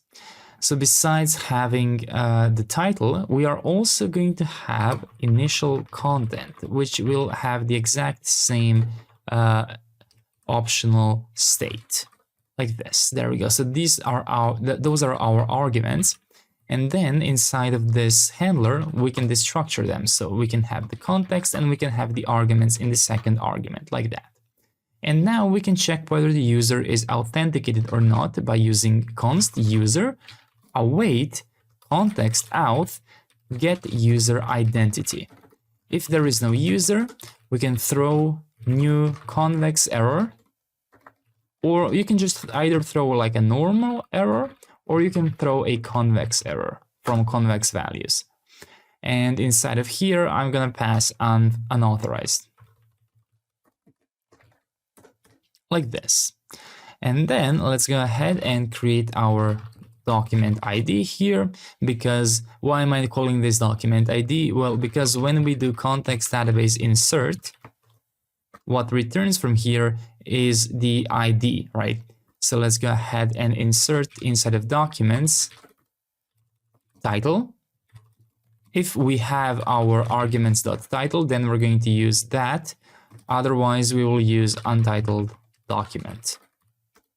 And the owner ID will be user.subject. And the initial content can simply be passed here, which will be arguments initial content, like this. And then we just return document ID.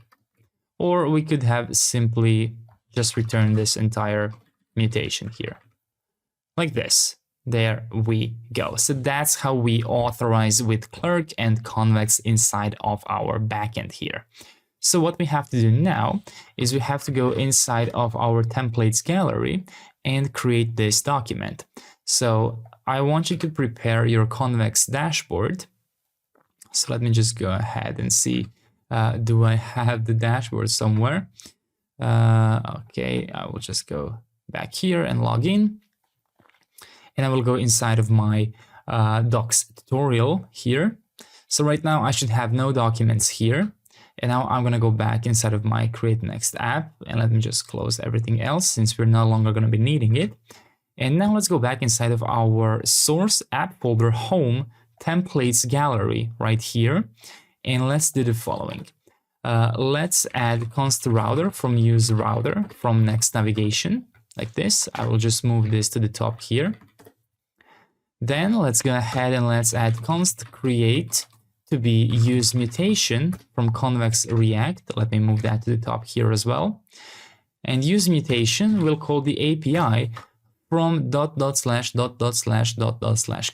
_ generated API like this. So exactly like we did in our homepage, API documents get. We are doing the same thing for mutation, API documents create like this. And then let's also create a is creating and set is creating use state from React with the default value of false. So let me just move this here. At this point, you might be wondering, can perhaps this be combined with React query?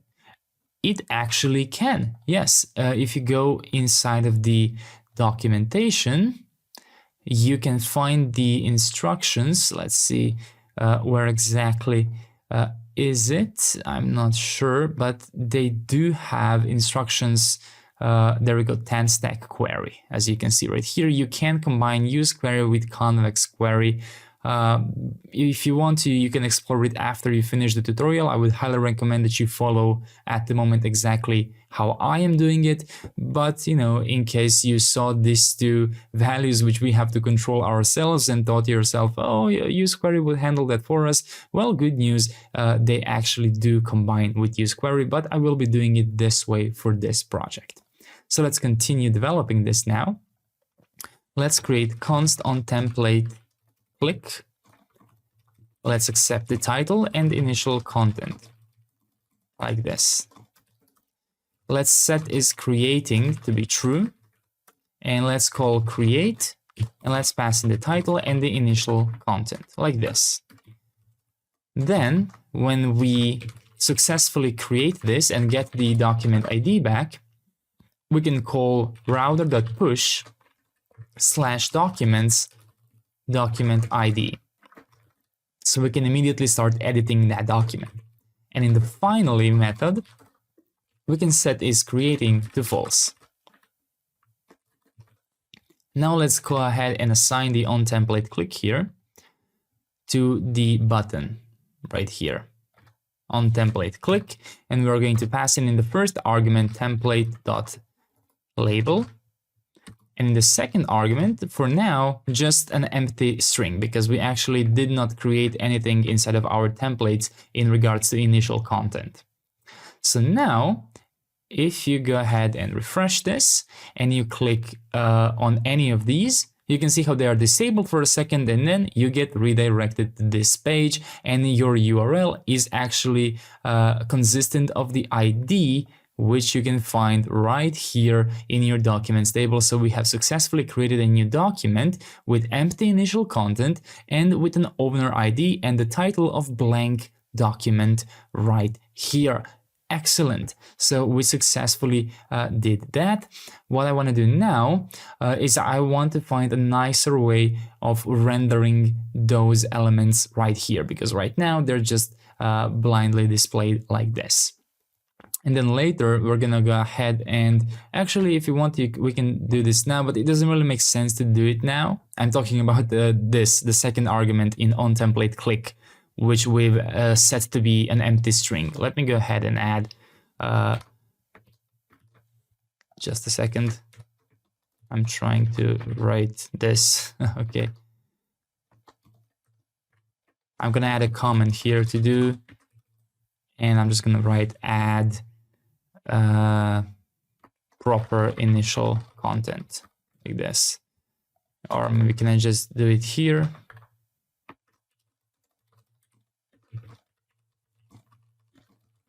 Okay, I used incorrect syntax here. There we go. So add proper initial content, but for now you will have to pass this as an empty string here. Okay, so now let's go and focus back on our source app folder home page right here, because what we ought to do next is properly display these documents right here. So in order to do that, we're gonna make use of Shadcn table component. But just before we go there, let's go ahead and finalize our Convex documents here. So we can use the get method already, but since this will be a list of all of our documents, it's a good idea to start paginating this immediately. And thankfully, with Convex, this is very, very simple. What we have to do is we have to import pagination options validator from Convex server, and then in the get query, we're going to add arguments here, and we're going to simply add pagination options to be pagination options validator like this. So let's go ahead and do the following. We have to modify this query now to not end with collect, but instead with paginate, and pass in the arguments. So we also have to extract the arguments from here. Arguments.pagination options. There we go. And now in here, we start having some errors because this is now not compatible. That's because we have to modify, instead of using use query, we will be using use paginated query like this. So let's set use paginated query. And inside of here, we can skip the first and we can go into the second one, which is initial number of items to be 5. So what is this? Well, this is for any other arguments you might have, which we will have later. For example, a search, right? So if we had that, we would add that here. And the last one is reserved for pagination options. So this is the proper syntax. That's why this is empty for now. And instead of just directly having documents, we will now be having results, status, and load more. So all of those things, and we can destructure them like this. So they're more readable. We can remove this for now. And now let's go ahead and do the following. We're going to go ahead and remove this. And instead, we're going to render the documents table, which we have to create. And let's go ahead and pass in the documents here to be the results, load more to be load more, and status to be status, like this. Now let's go ahead and let's create our documents table. Instead of home, new file, documents-table.tsx, like this. I will export const documents table, return div documents table, like that. And let's go ahead and let's create an interface, documents table props. So first of all, documents will be an array or undefined. And now let's be more specific, an array of what? Well, an array of doc from Convex generated data model, more specifically doc documents. So now we get the initial content, room, organization ID. Basically, we get our entire schema. So yes, Convex is also fully typed. So you just have to go and target your Convex generated data model from here. So that's the documents. Load more will be a method which accepts the number of items, which is a number, and returns a void. And status is a type of pagination status from Convex React, like this. Now that we have this, we can go ahead and assign these props here, and we can destructure them. So documents, load more, and status right here. Now let's go back inside of the page and let's import documents table from /documents table. And since we have added the proper types, you can see that there are no type errors whatsoever inside. Now let's go ahead and let's import everything we will need from the table component, which we also have already from Shadcn UI, because initially when we started this project, we added all components from here. So we have table, table body, table cell, table head, table header, and table row. So let's go ahead and start developing this. So now you should already be seeing the text documents table here. And now we're just going to center it a bit by first limiting how wide this can even go, like this, MX auto. So already it should not expand as it used to. And then let's do PX16, PY of 6, flex column, and gap of 5. There we go. Now you can see it is directly aligned with this right here. So I'm not counting the arrows because yes, technically this container is wider, but these arrows, I think they visually should not be counted, right? I think this looks nicer to align it with the first document like this. So now let's go ahead and first check if we are loading. So if documents is undefined, that means that we are loading. So let's go ahead and fix this by adding loaded. And let's add a loader icon from Lucid React here, which I'm just going to add here like that. And let's give it a class name, animate spin, text muted foreground, and size of 5. And let's give this a class name of flex, justify center, item center, and a height of 24. So now you can see that for a brief second, well, it looks like I can't really reproduce it now, but for a brief second, we're going to be seeing this loader right here. Great. Otherwise, we're going to do the following. We will be using our table component. Inside of the table, we're going to have a table header like this. And then we're going to add a table row. The table row will have a class name of hover, background transparent, and border none. I probably should have written this a moment later because I want you to see how it looks like. So let's go ahead and just add table head first, name, for example. So you can see how when I hover, there's a certain background color, and there's also a bottom border here. So that's why I added to the table row those class names, because I don't want it to behave that way, right? I want it to be almost invisible. Great, so we have the table head now. For the second one, we're gonna add an empty white space. For the third one, we're going to say shared, and then created at, like this. So this is going to be our table rows here. This will indicate the name of the document. This will indicate who is it shared with in form of, is it this your personal document, or is this an organization wide document? And lastly, we're going to have created at to see when the document was created. And now let's go ahead and let's do the following. Outside of the table header, we're going to check if documents.length is equal to 0. In that case, we're going to open a table body here. Inside, we're going to add a table row and give this a class name of hover, background transparent, for the same reason as we did here.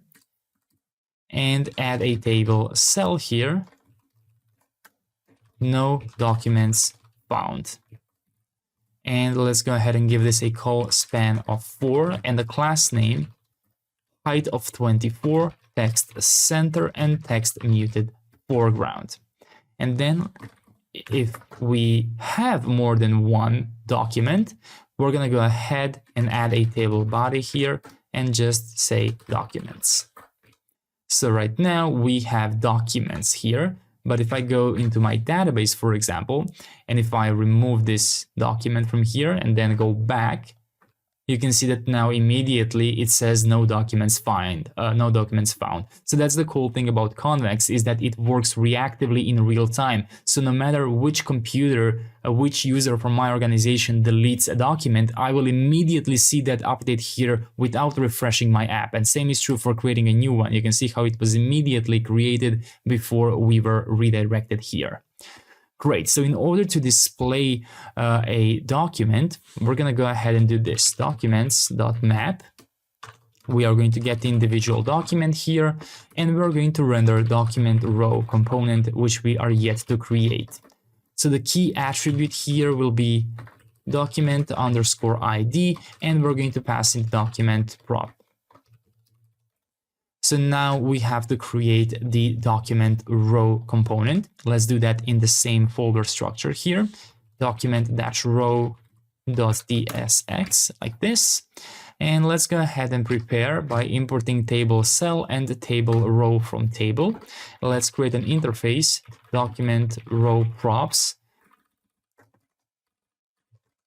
Document row props will accept a document, which is a type of doc from generated data model of documents, like this.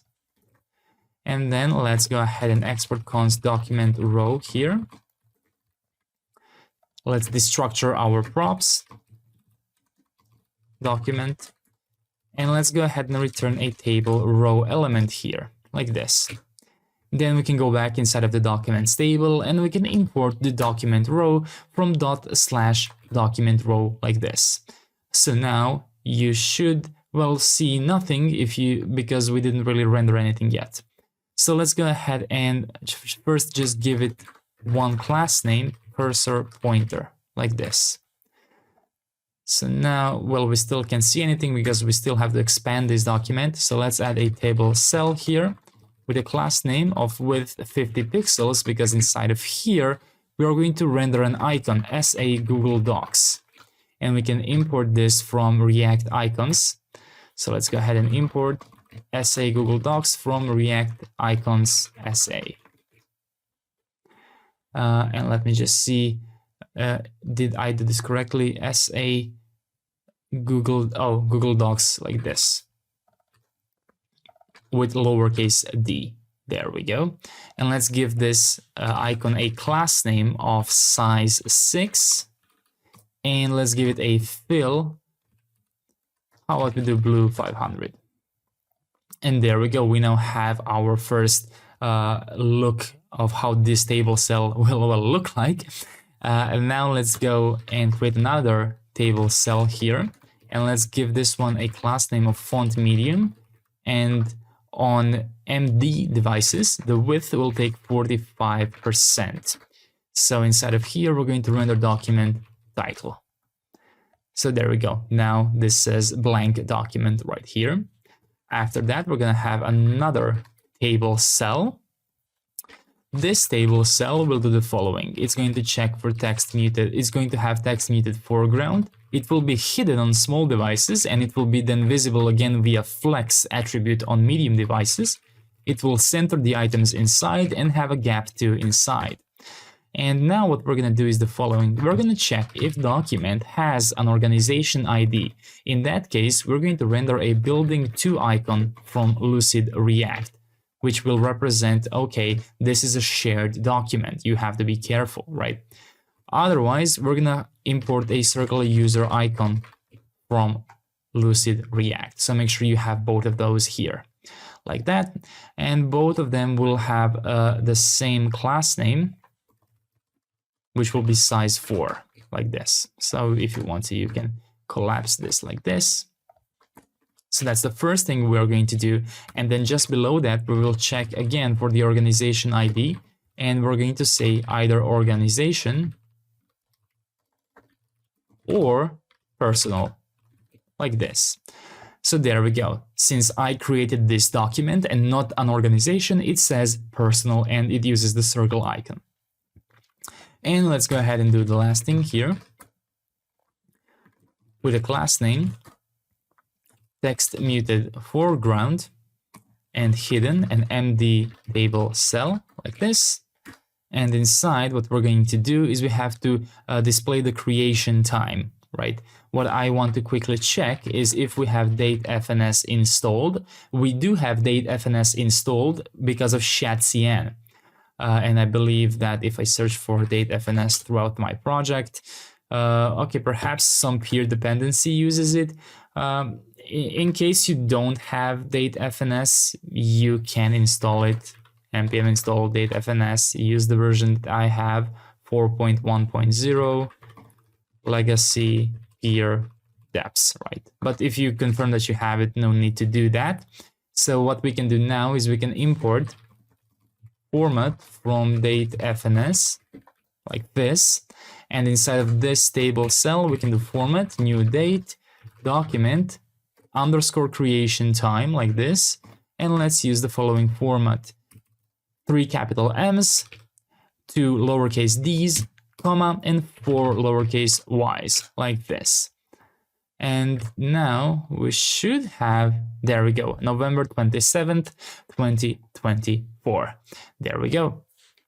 And now we will add last table cell here, which we will wrap up in the next chapter. But for now, all you ought to know is that that will be a button. So from components UI button, like this. And inside of that button, we're gonna add a more vertical class name from Lucid React right here. Let's give this button some styles, variant, ghost, size, icon, and let's give it a class name of rounded full like this. And let's give this more vertical a class name of size 4. So now you can see that this last row will have a drop-down menu, which right now is just an empty button, but it will be a drop-down menu. And let's just move this button to the end of this table cell. We can do that by going inside of document row here, and in the last table cell, add a class name, flex ml auto, and justify end. And there we go. Now it's at the end. And we actually don't need ml auto if we are using flex justify end. There we go. And if we go to mobile mode, I believe that one of these will be hidden. Yes, the shared one. So we also ought to hide it in the documents table, I believe here. So shared, we're gonna do this class name, hidden by default, visible. Well, can I do flex?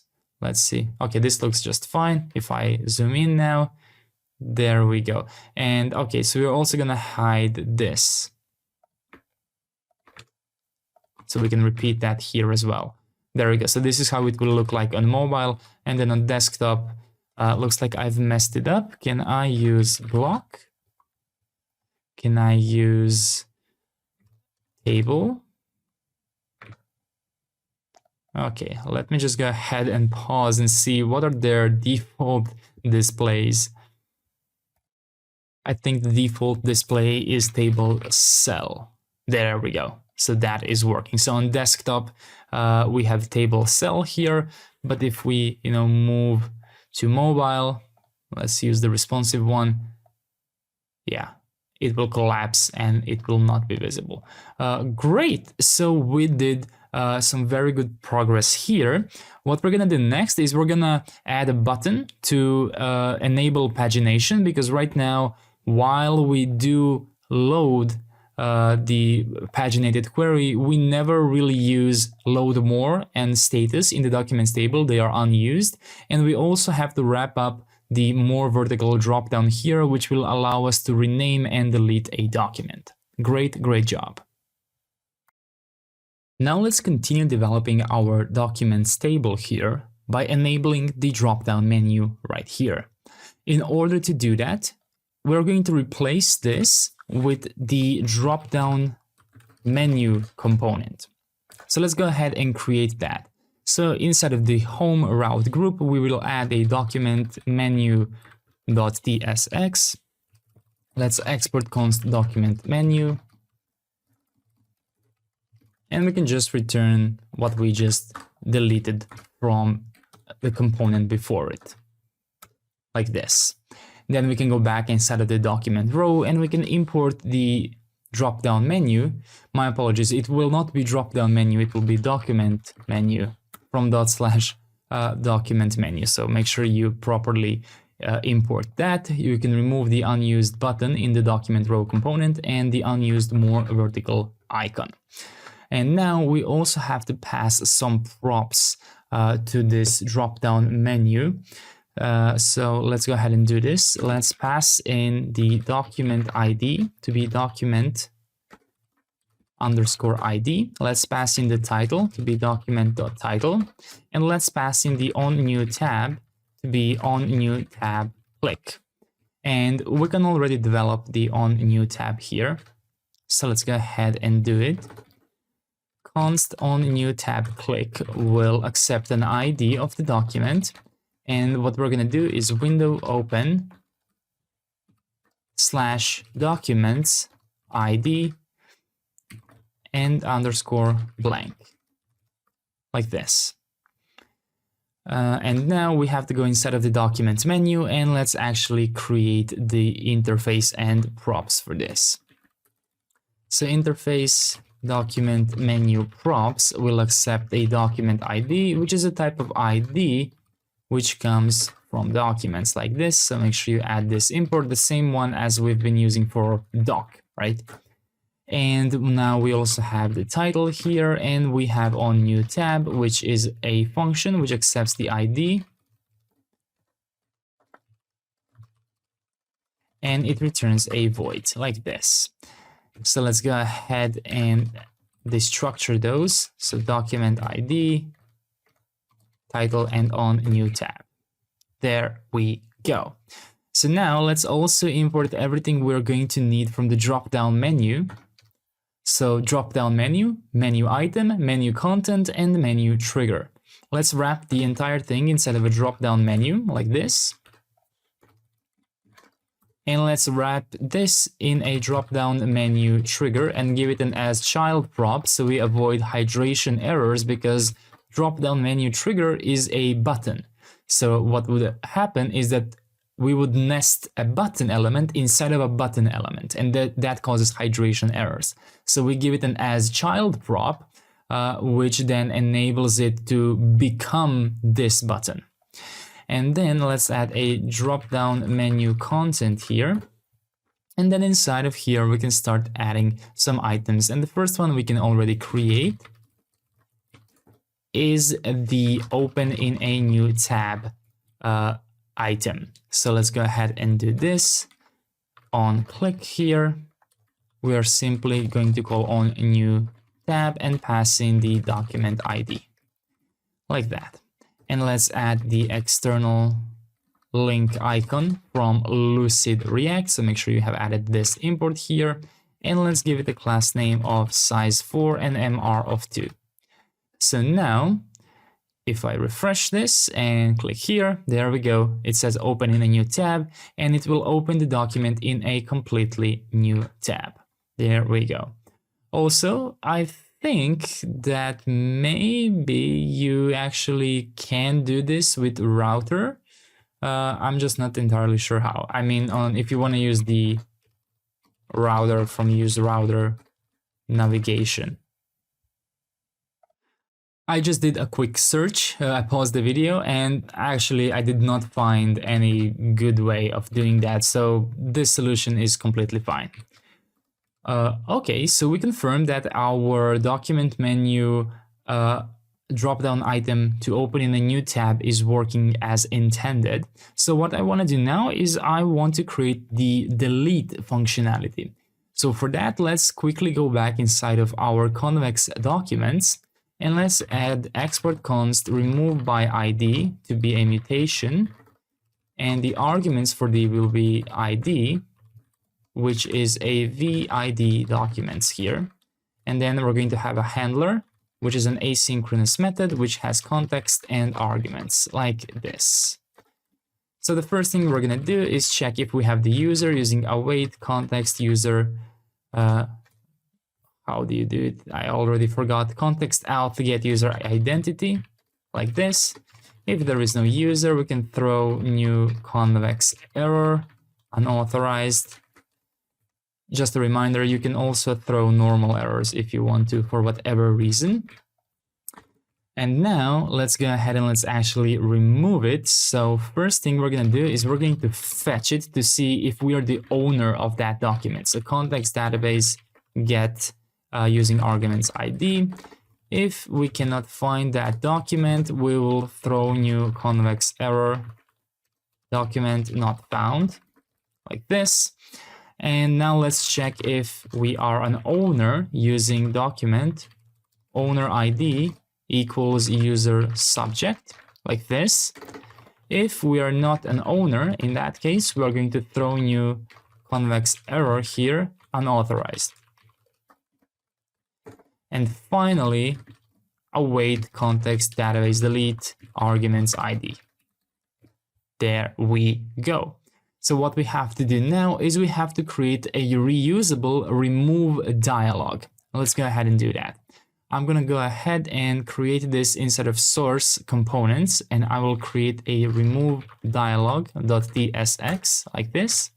Inside of here, I'm first of all going to mark this as use client, and then I'm going to import alert dialog action, cancel, content, description, footer, header, title, and trigger, all from components UI alert dialog, which we've added via Shadcn UI.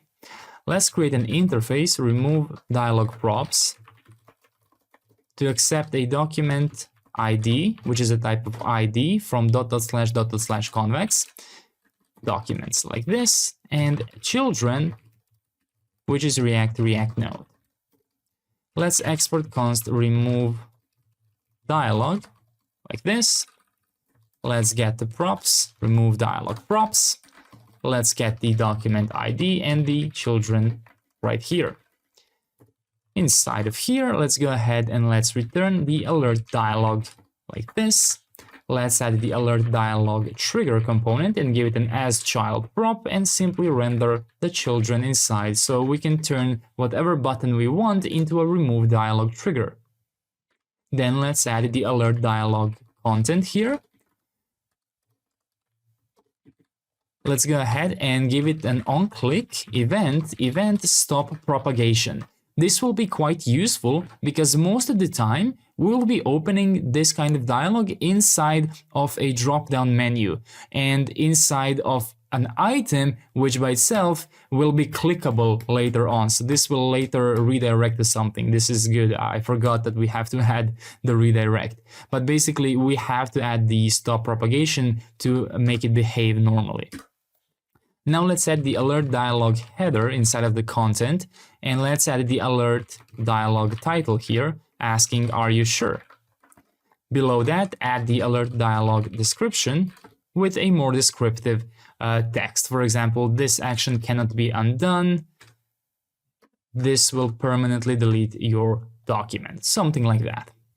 Outside of the header, add the alert dialog footer component, and inside of here, add the alert dialog cancel.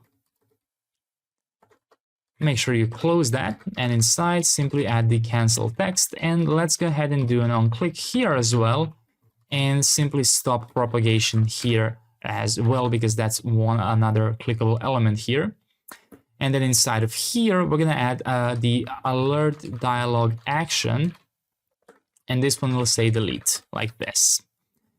Great, so before we develop this further, let's actually see how this actually looks like. So we're gonna go back inside of our document menu here, and now what we're gonna do is inside of this drop-down menu content, we're going to add our remove dialog from components remove dialog. So I'm just gonna move it here alongside with the button here. And now the remove dialog will do the following. It will be a drop-down menu item. I mean, the children of the remove dialog will be a drop-down menu item here, and it will have the remove text inside and trash icon from Lucid React. And let's give this icon a class name of size 4 and MR of 2. Now we also have to pass in the document ID to be document ID here. There we go. Make sure you have imported the trash icon from Lucid React.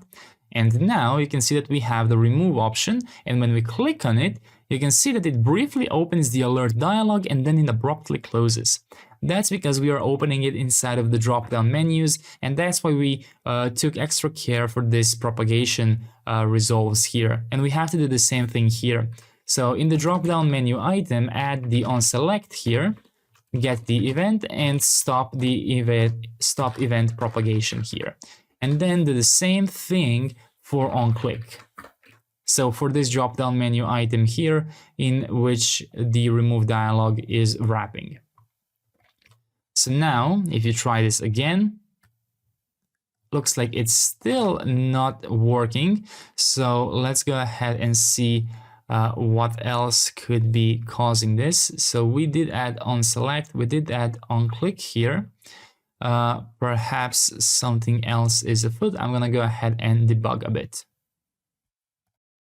Alright, so I think I might have figured out what's wrong. In our onSelect, I think we should be doing prevent default like this. Let's see if that will resolve the issue.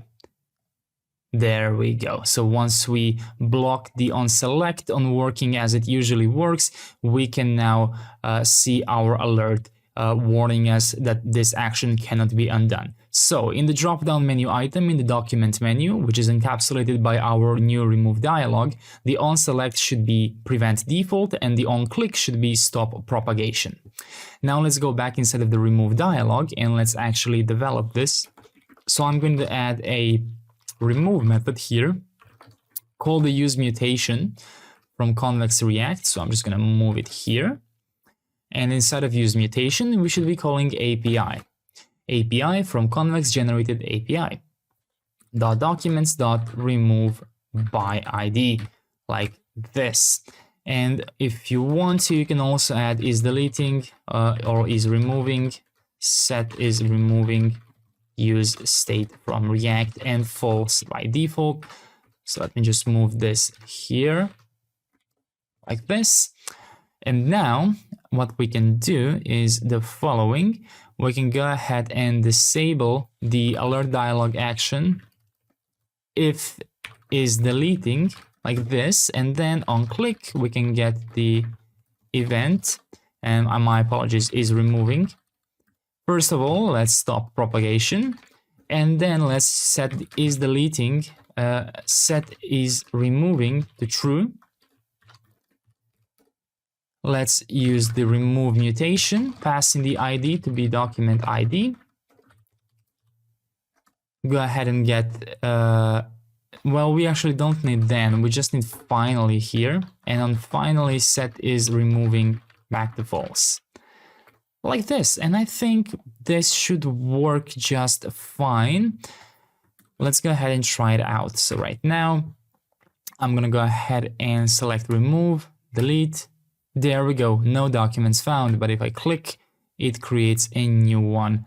Let's go ahead and try and create a few more, just so we have them here. All of them have different names, so that's great.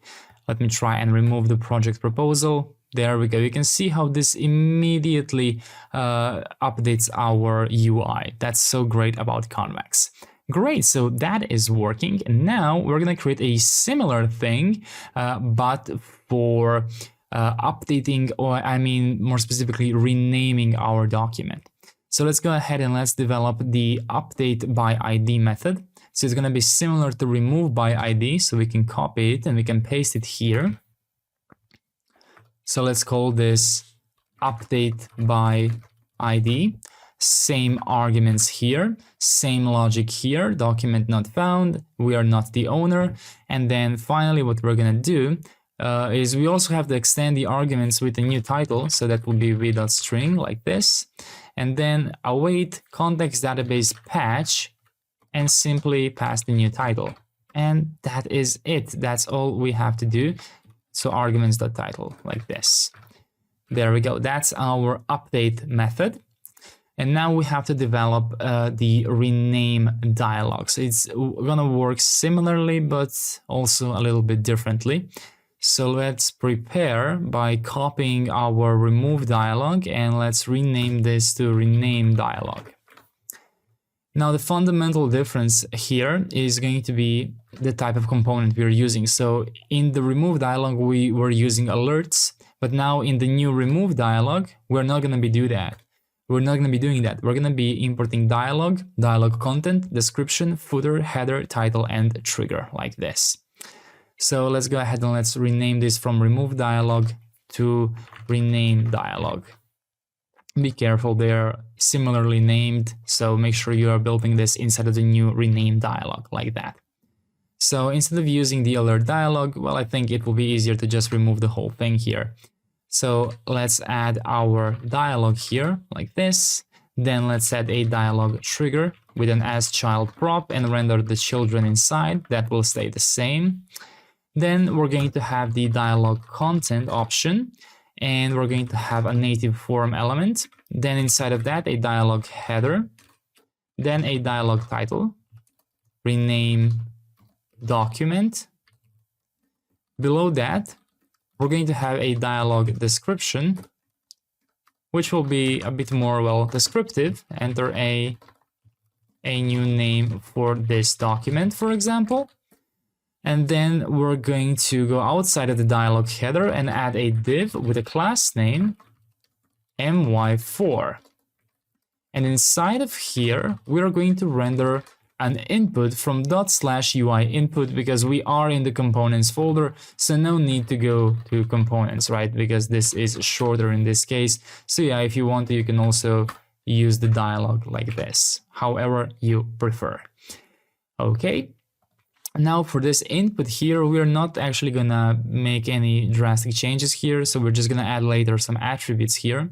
And still inside of the dialog, outside of this div, we're going to add a dialog footer like this, and we're going to add a button from UI button like this. So I will just move it here with the input. And then inside of the button, we are going to say cancel. And then another button where we are going to say save, like this. So this is the skeleton of our rename dialog. Let's go ahead and let's use it. So we're now going to go back to our document menu inside of app folder home document menu here. And we can copy this implementation of remove dialog inside of the drop-down menu content, and this time use the rename dialog like this. So we imported the rename dialog here. I will just move it here alongside the remove dialog. And inside of here, we're going to say rename, and we will be using the file pen icon from Lucid React. So make sure you have added this icon here. And make sure you do onSelect prevent default and that you do onClick stop propagation. Make sure that you have wrapped this in a rename dialog and not accidentally twice in a remove dialog. And you also have to pass in the document ID. And I think that now, if I go ahead and click rename, I should be seeing a rename document model right here. So now we actually have to add some other properties here, starting with that the rename dialog should have the initial title here, which will be our unused title prop. There we go. So let's go back inside of the rename dialog and let's actually modify the props a little bit. Alongside document ID, it will accept the initial title, which will be a string. Then we can destructure that here. And then we can modify these things a bit. Instead of remove, this will be update, and it will call API documents update by ID. Instead of is removing, this will be is updating, and set is updating. Then let's go ahead and let's set the title and set title, and use state initial title like this. Let's also define open and set open here to be use state and false by default. And then we're gonna go ahead and give this dialog an open of open and set, my apologies, on open change to be set open. So we are both gonna be able to programmatically control it. Like for example, when we submit, we can call set open and change this to false. And also this trigger will call on open change and set it to open. So just because we set this to false now and assign this props, it's still working normally. Let me show you. There we go. It still opens because this part will trigger this part. But we can now also programmatically decide when this will be set to false. Like for example, on submit. Now let's add an event, React form event here, and let's add HTML form element. Let's prevent default. Let's set is updating to true. Let's call update. Let's pass in the ID to be our document ID and our title to be title.trim or untitled if we have decided to remove the entire input. And then let's go ahead and chain .finally here. And let's do set is updating set to false, and let's also close this. There we go. And now we can assign on submit to the form here. Now let's see if we have to style something or maybe add some other things. For example, in this input, we are missing a lot of things. So the value of the input will be the state controlled title constant. On change, we'll get the event from the onChange and simply call set title to be event target value. Placeholder will be document name. On click here, we'll take the event and do event stop propagation here. Our buttons will do the following. The cancel button will be a type of button. Variant will be ghost. Disabled will be is updating. On click, we'll take the event, stop propagation, and set open to false, like this. Our save button, on the other hand, will explicitly have a type submit, disabled if is updating, and on click, which will take the event and stop propagation as well. And I believe that is it. I think this is all that's necessary for our rename to work. So let's go ahead and try it out. So I have one document called resume and one project proposal. If I click rename here, resume 123, can click save. There we go. It becomes resume 123. And there we go. That's it. And one thing that I guess we can kind of change is this set open set to false. I would rather that only happens on then. Why on then? Well, because in case there's an error, I want, I think it's kind of a better user experience, right? If we have an error, don't close it, right? But, you can decide for yourself. If you want to, you can put it inside of finally if it's simpler. There we go. So we have that now. So what I also want to do before we wrap up is the following. I want to go back inside of my home document row here, and I want to implement the onClick of the individual table row here. So let's go ahead and let's add const router, use router from Next Navigation. So make sure you add an import for this, like that. And then I'm going to do const on row click ID, which is a string, like this. And what we're going to do is router.push /documents ID. And simply assign the onClick here, on row click, and pass in the document. Oh, now that I look at it, no, there's no need for this. Yeah, we can just do this. Router push backticks /documents and then document underscore ID. Yeah, no need for separate method here. And same is true for on new tab click. I believe we can just do this and use the document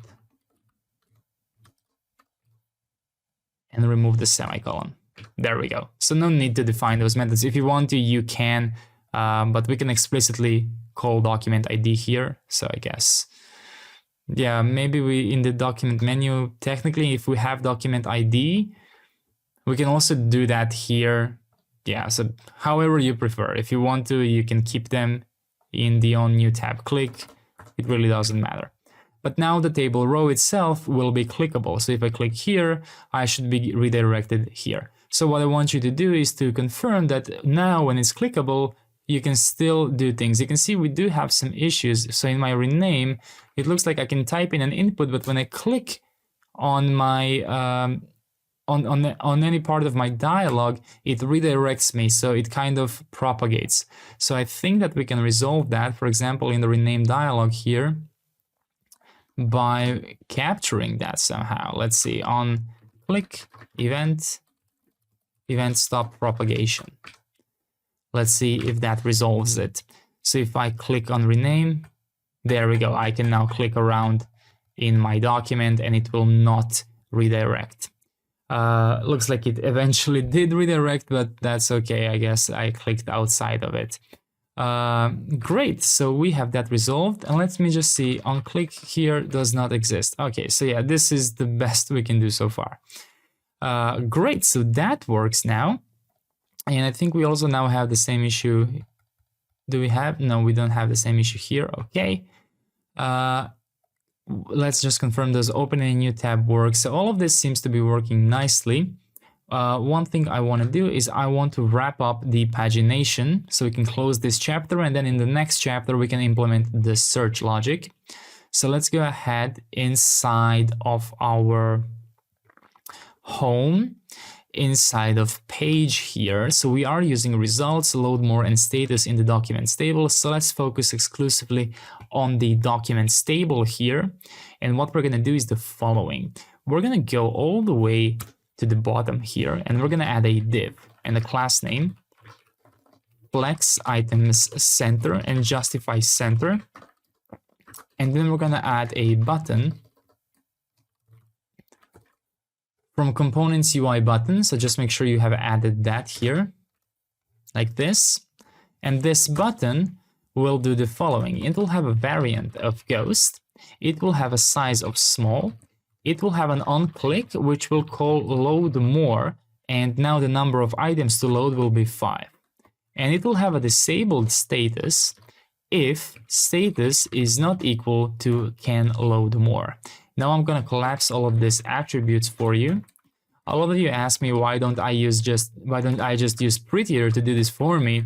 I don't like using prettier while I do tutorials. I use prettier on my own, but while I do tutorials, what can happen is that prettier can fix something that's outside of the screen which is currently recorded, right? So that's why I don't use prettier in my tutorials. And now let's do the text inside. So status can load more. In that case, we're going to say load more. Otherwise, end of results. Like this. So load more, we are loading by 5. If you want to, you can separate this into a constant to be a batch size. And what's important, if this is 5 here, you should also have initial number of items 5 here in your paginated query.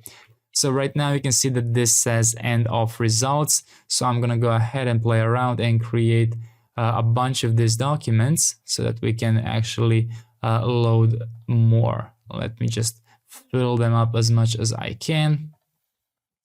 Let's go back to the root page, and there we go. You can see that it only displays 1, 2, 3, 4, 5 documents, and when I click load more, there we go, it loaded the next one, and then it confirmed that this is the end of results, nothing else to load. Perfect. So we also have pagination resolved here. So what we're going to do next is we're going to enable the search here, and then we can finally go ahead and learn how to store what we type here in each of this document ID. We can then finally enable the rename and remove from here. What we also have to do is enable renaming from this little util here and add collaboration. And also we have to add organizations, and that is it. You are doing absolutely amazing. Great job. Now that we've added pagination to our document table, as well as enabled some useful pop-ups like rename and remove, let's go ahead and let's develop the search functionality. So when I search, for example, resume inside of this search bar above, I expect only resume to pop up here. And when I clear this, I expect all of them to appear once again. So we already have half the work done for us. thanks to this index we've set in Convex schema.ts. So inside of here, we have added a search index, and we can also filter this search field specifically inside of one owner ID or one organization ID. So we don't have to go through every single document inside of our database, which is a much safer and much more optimized query. So let's go inside of Convex documents.ts, and we'll have to modify our get method here. So besides accepting the pagination options, we are also going to accept search. Now, this search can, of course, be named whatever you want, but I think it's self-describing if we call it search. So it's going to be a type of optional because it will not be required, and more specifically, it will be an optional string. And now what we're going to do is the following.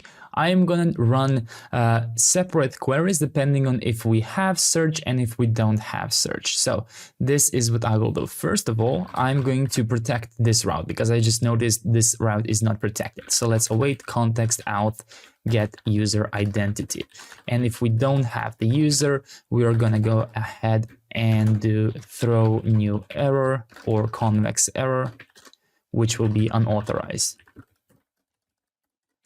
And then let's go ahead and see if we have search. So if we have search, I'm going to return a specific different query here. So await context.database query documents with search index, search title, and then I get the query inside of here, and I will do query.search title, and I will pass in the search like this. And my apologies, we have this from arguments.search like this. So arguments.search. So we resolved this for the, oh, is it search? It is, okay. And now what we also have to do is dot equals here, owner ID, and make that user subject. So we are only searching for this inside of this owner ID. But we do seem to have a little error here. I will just move this right here. Let's see what's the error here. So string or undefined is not assignable to parameter of type string. Undefined is not assignable to type string. So let's go ahead and see how we can resolve this right here.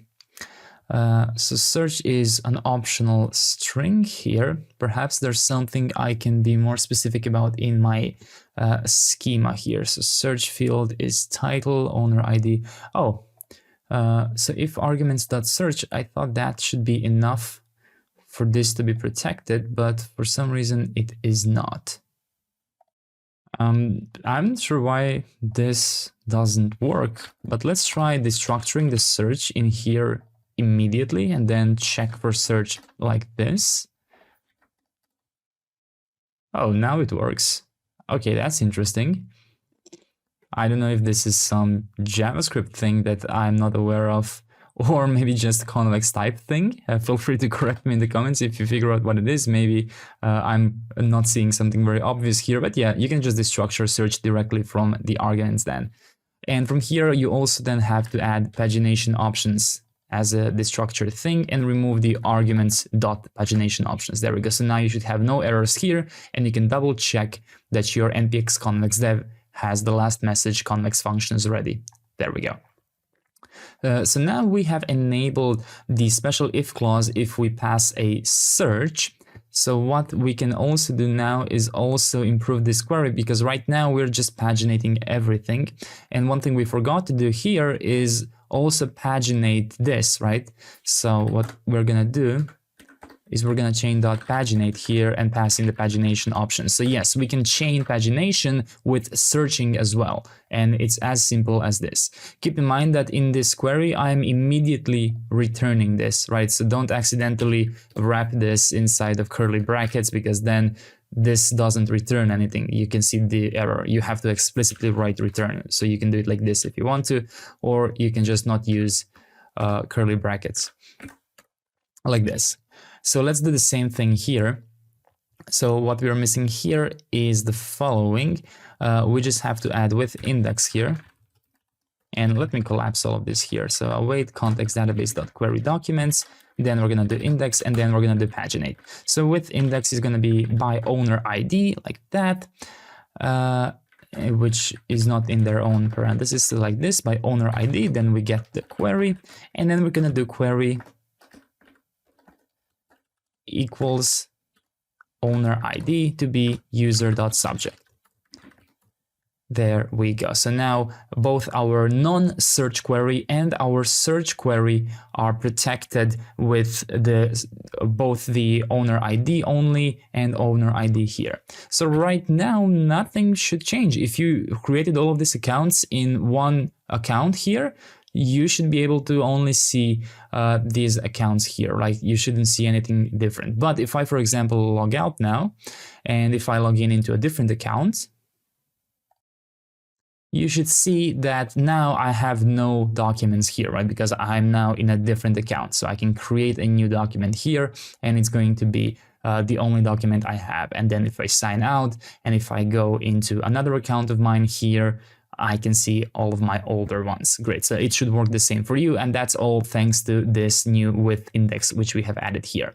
One thing we did not try is the search, and that's because I think it should not work yet, because what we have to do is we have to go inside of search app home page.tsx right here, and we have to pass the search inside of here. And we can get the search by obtaining our use search param from hooks use search param. So let me just move that here. If you remember, our use search param is hard-coded to look for the search inside of our URL using the Nux package. So we have already used this inside of our search input in home, right? We've used use search params, and in here we used set search, and this time we just need the search. So I can go ahead and pass it here, search, and you can see that it accepts that as an argument. So let's try it out now. I'm gonna refresh, and I will try and search for resume.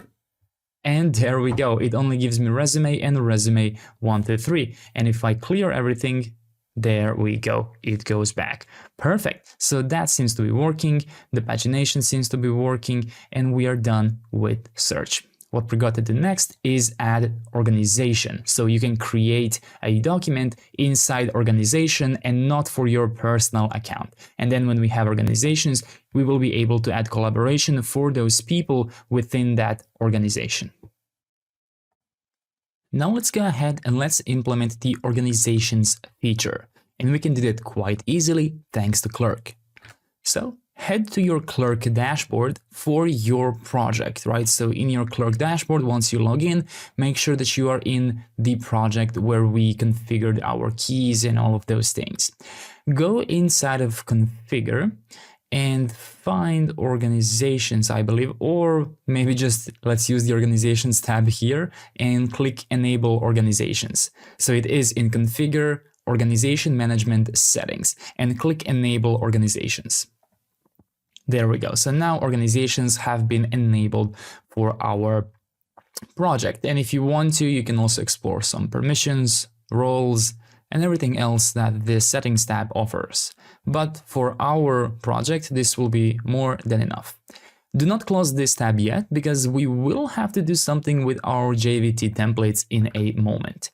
So for now, I want to add the organization switcher component, which again, thanks to Clerk, is not something we have to even develop ourselves. We can go inside of source, app folder, home, navbar, and just as we've imported user button, we can now add organization switcher component like this. And then we can go ahead and do this. Let's wrap this user button inside of a div. Let's give it a class name of flex, gap3, and items center. And let's add organization switcher component here. Like this. And there we go. As you can see, we now have the organization switcher here. I just want to confirm how this behaves on smaller devices. So I do want to leave a little bit more space here. So what we can do is we can also add PL6 here, I believe. There we go. Now this part has a bit more space. Great. So how does the organization switcher work? Well, by default, if you didn't create any organization, you can see that we only have our personal account. And then you can click create organization here, and you can upload an image for your organization, or you can create a new organization. For example, Code with Antonio. Let's say that's my new organization here, and I can go ahead and invite members, for example. So I'm going to go ahead and invite the user on my other profile. So remember, I have two accounts here. So I'm going to go ahead and send an invite. So I'm going to pass my email here, and I can specify the role, member or admin. So I'm going to leave it as member, and I will click send invitations here. And there we go. Invitations successfully sent. So right now you can see that I am within this organization. If I want to, I can switch back to my personal account. And you can see how every time I switch organization, this is why I asked you to put that full screen loader here inside of source components Convex client provider, right? I asked you to write a label auth loading. So this way you know every time that auth is being refreshed. And this is very good for us to know that every time we switch an organization, the JWT token from Convex is being updated, which means that we will be able to read the new organization on Convex backend. And that's why it's also important that you're using this Convex version. Convex 1.17.3. Of course, this is the minimum required version. If you're watching this in the future and you're using a higher version and everything works fine, no problem, no need to downgrade. But don't use a lower version like 0.2. Make sure you're using at least 0.3 here, because that's when they've added that very cool feature that auth is being synchronized with new organizations. So now what I want to do is I just want to sign out, and I want to log in into my other account here. And also, by the way, that invite which we have sent also got into the email of this account. So yes, we actually received an email, but besides an email, I've also gotten it right here. So you can see I can press join to that organization, and now I can switch to that organization in my other account here. And I can go ahead and click manage here, and I can see everyone else who is a member inside of here. I can see who is an admin, but since I'm a member, I can't really kick users, but I can leave the organization myself if that's what I want to do. Great. So I would recommend that you have at least one person, inside of your organization. I mean, at least two people inside of your organization, so that you can test out the collaboration feature. But what we have to do now is, well, fix this, right? Because right now, in my personal account and in my organization account, you can see that I am seeing the exact same documents here. So there are a couple of things we have to resolve. Well, first things first, this is what I want to change. I want to go inside of my app folder home navbar, and I want to add a couple of props here. So every time after we create a new organization, I will redirect to the root page. After we leave the organization, I will redirect to the root page. After we select an organization URL, I want to go to the root page. And after we select the personal URL, I want to go to the root page. What this does, at least in this version, which I have, let me see my Clerk version, 6.5.1, what this does is it will always cause a refresh of my page, which is also great because it further ensures that we get a new JWT token every time we change an organization. So both the Convex is subscribed to the change, and also we are causing a refresh here. And this is also quite useful because later, if we add more pages, and if we are accidentally in a document which is supposed to be personal, and then we switch to organization, we should be redirected away from that document, right? We should not be able to still see that document because technically we are now looking at it as an organization, right? Great. So now that we have added this, let's actually go inside of our Convex documents. And what we have to do now is we have to learn how to obtain an organization ID from this user. Because right now, here's what I'm going to do. I'm just going to console log my user here like this. This is what I'm going to add. Every time I get my documents, I will console log the entire user that I have here. So you might be wondering, where is that console log visible? Since this is a server, but it's technically a Convex server. It's not visible here, it's not visible here, and I can tell you it's not going to be visible here as well. Well, I just told you it's not going to be visible, but I did not expect Convex to be this useful. It actually is visible here, which is great. So they actually give you this feature to see your server logs here. My apologies for telling you it's not possible, because it most definitely is. But let me tell you one other way you can do it. So if you go to your Clerk dashboard, my apologies, Convex dashboard, and if you go into your new project, docs tutorial, in here you can go inside of logs, and inside of here you can see all the errors which you might have, and also, for example, this log right here. And let's take a look at this log. What we can notice is that while we have the subject, which is the user ID, we don't have any information about the current organization ID of that user. So what we have to do here is the following. We have to go inside of our Clerk dashboard. We have to go inside of our JVT templates, select the Convex template here, and then inside of here, we can add some new claims. So go to the last one, add a comma, and press space. And you will now have an error here because it's a trailing comma. But before you click save, what you're going to do is you're going to add organization.id like this.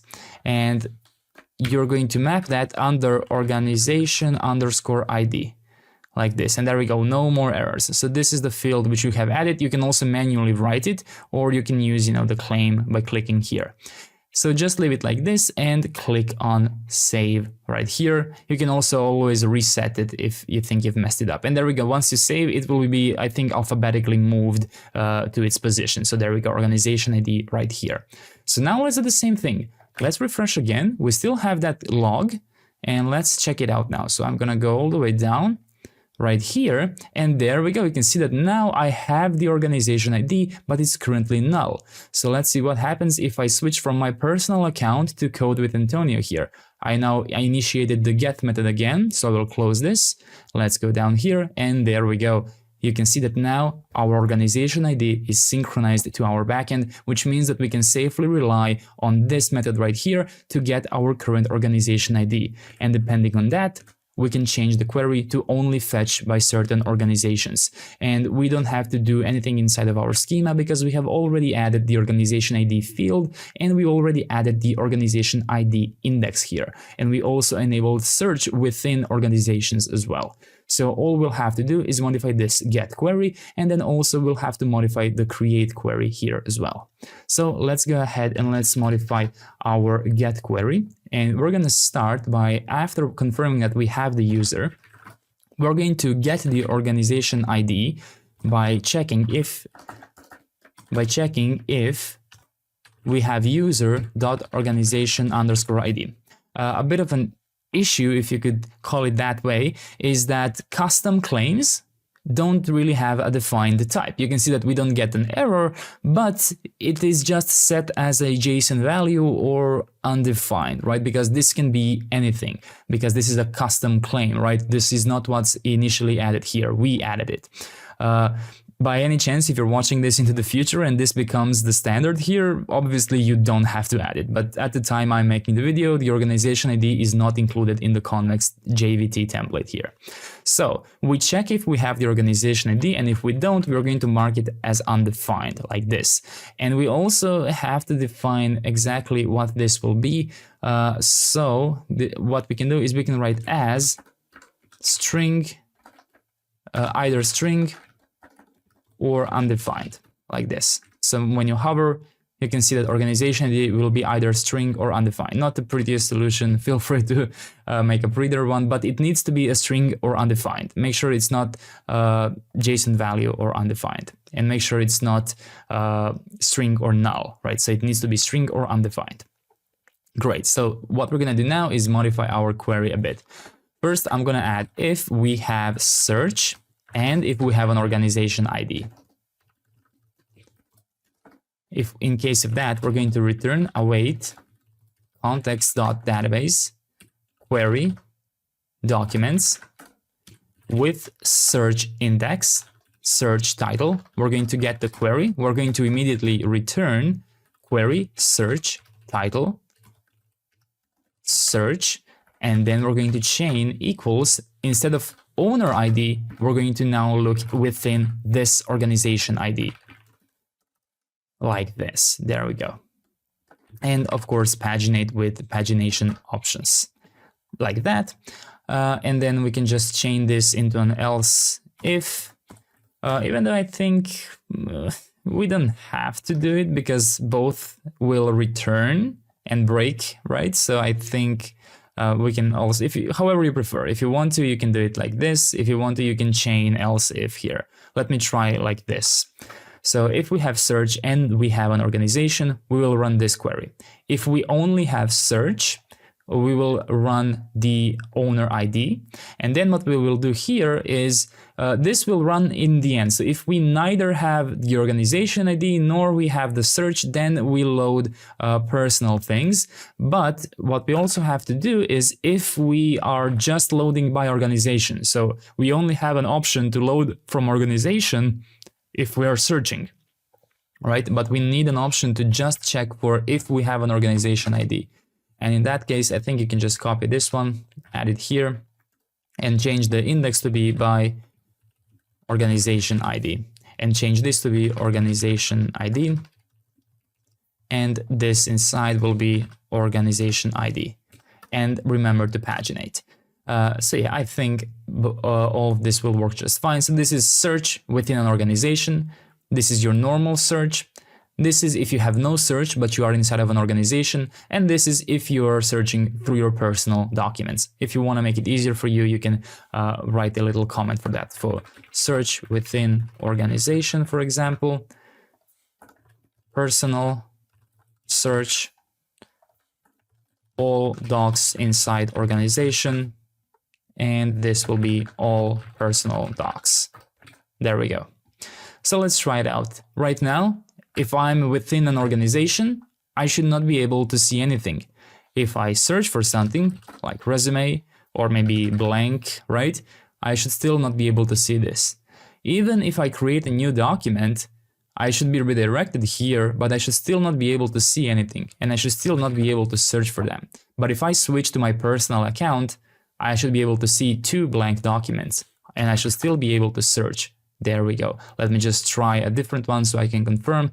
I have project here. Let me search for project. There we go. It works, but only within my personal account. If I switch to organization, it's not that it's not working, it's that we don't have anything inside of here. So let's go ahead and let's resolve that. What we have to do is we can copy this constant organization ID, and we can go inside of the create mutation here, and we can obtain it here. And then we can modify the create method if we have an organization ID. So what we're going to do here is the following. We can keep the owner ID, right? Because still this is the person who created the document. And then inside of here, if we have an organization ID, we will simply assign the organization ID. That's it. That's all we had to do. So let's go ahead and try it out now. Make sure you are within an organization and click on new document, and you should now see this document, and you can see that our document row is working because it's showing organization here. Let me try with project proposal. Let me try with a resume. So all of them are now within my organization right here. And why is that working? So let me remind you, inside of my document row here, in this table cell here, we check if we have a document.organization ID, we load the building 2 icon, which is this one, and using the same logic, we also display organization, right? Let me try searching within an organization, for example, project. There we go, works perfectly. Let me try clearing this, it works perfectly. And here's a cool thing, if I go to my personal account, this will display both my personal and my organization documents because I am a part of both of them. Right? So that's a cool feature here. And you can see how we differentiate between the two with personal and organization. Great.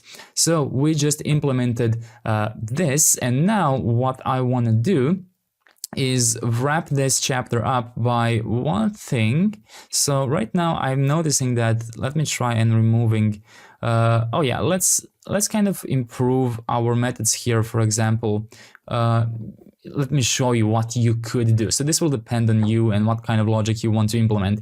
For example, the remove by ID. It is up to you to decide who can remove a document. If you want to, it can only be the person that created the document. Because, for example, right now, so two of us are inside of this Code with Antonio organization, right? And I've created all of these documents within this profile here. So I will now log out and I will go inside of my other profile. And while this other user will be able to see them, let me just switch to Code with Antonio here. There we go. So this user can see them. Right now, if this user tries to remove this, you can see that we get some errors because I'm unauthorized to do that. So it's up to you to decide, is this the behavior you want or not? Do you want to allow anyone from the organization to be able to remove that? Well, you can do that if you want to, and I will show you how, and then it's going to be up to you how to do it. So if you want to do it. So copy the organization ID definition, go inside of remove by ID, and right here what you have to do is define the organization ID. And then you can do this alongside is owner. You can also do is organization member like this, and check if document.organization ID is equal to the organization ID, and then you can check for both of this. If not an owner and if not an organization member, then throw an error. So right now, even though this person did not create these documents, they are within Code with Antonio organization and they should be able to remove the document. Looks like they're still not. So let me try one more time. Remove by ID is organization member. Did I do this correctly? Organization ID. So I think it should be working. Let me try switching between my accounts here. Document proposal remove. Okay, it's still not working. So that's interesting. I'm gonna go ahead and debug why it is not working. Well, it's not working because I used the wrong operator here. So this will fail either for a non-owner or for a non-organization member. My apologies. It's supposed to be end. So if neither of this is true, then it will fail. I've debugged by adding this console log here, right? And once I've added this console log, I looked into my Convex logs here and I looked at, okay, so it's not an owner, but it is an organization member. And then it immediately clicked to me, oh, I probably used the wrong operator here.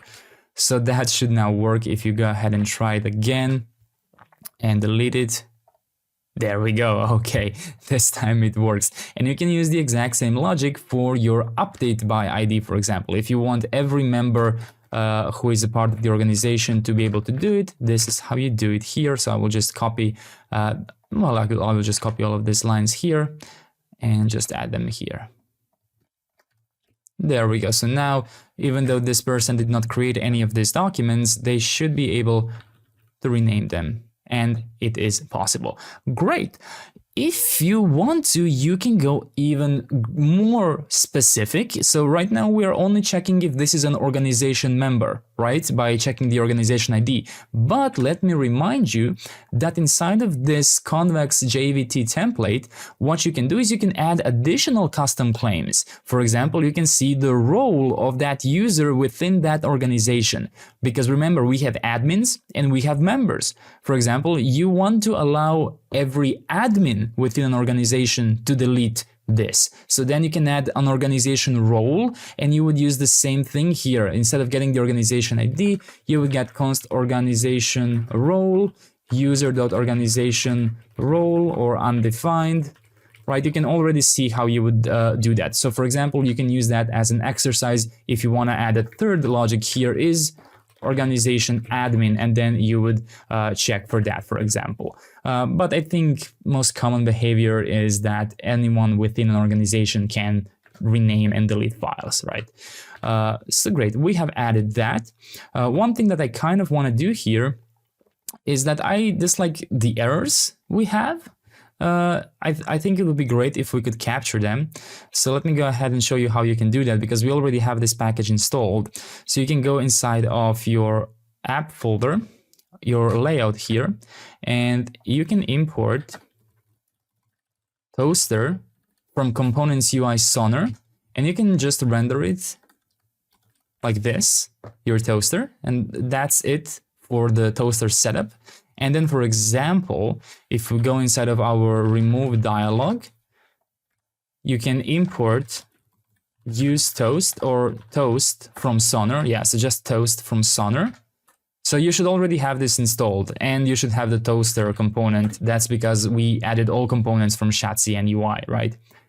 So for example, what you can do in this remove here is you can catch it and you can do toast error, something went wrong, like this. So now what I'm gonna do is I'm gonna go back inside of my documents.convex and I will modify my remove logic once again so that only the owner can delete it.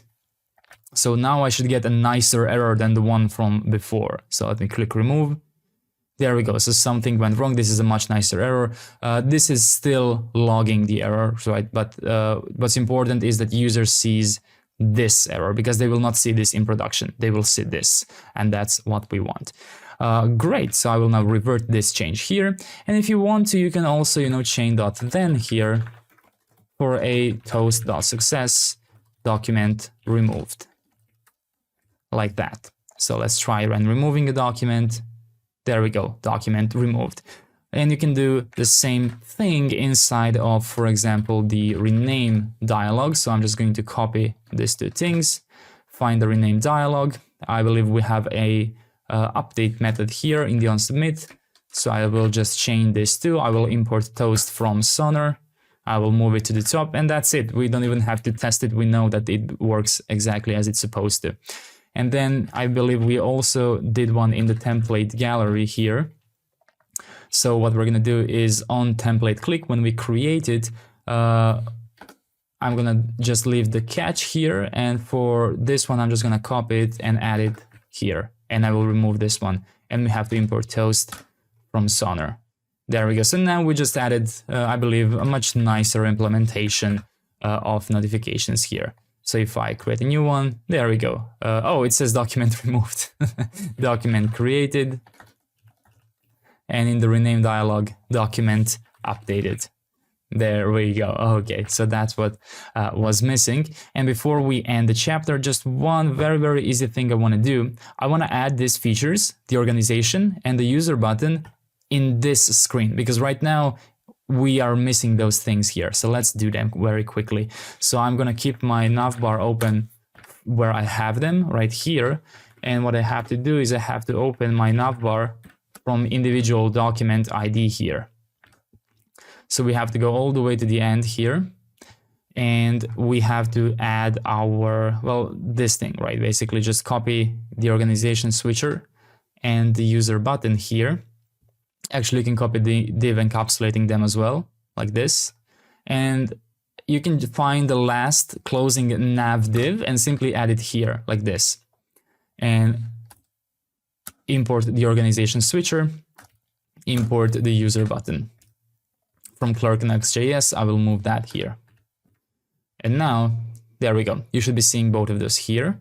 And if you switch an organization, it should redirect you back to the documents here. Great, so now you can control your account, log in and log out, all from different types of dashboards here. Great, so that is all working. We have our search, we have our organizations, we have the pagination. As I've said, ensure that you have at least 2 users inside of an organization here, because now what we're going to do is we are going to create live collaboration. Great, great job. Now let's go ahead and let's make our documents collaborative. Alongside making them collaborative, let's actually make them store our changes, because right now if we type something in a document, regardless if our ID is in the URL, we have no functionality to save what was written. So let's go to liveblocks.io and go ahead and create an account. Once you create an account, you can visit your dashboard. Here in the dashboard, you'll probably have 2 projects. Choose the development one, and now we're going to follow the steps to install this. As you can see, I have some active rooms because just a moment before I was attempting to install this and I run into some issues which we are now going to learn how to resolve. So what I'm going to do is I'm first going to show you where you can find your API keys. So you can find your API keys here, and in here you have your public key, which you can click to copy. You're going to need that later. Now I'm going to go into the quick start here, and you don't have to do this with me, though it's probably very useful, but if you're watching this into the future, websites can change, dashboards can change, so no, it's not required that you follow this along as I do, but if you can, if this is exactly the same, go ahead and follow it because it is quite useful. So get started with Liveblocks. What are we building? We are building a text editor.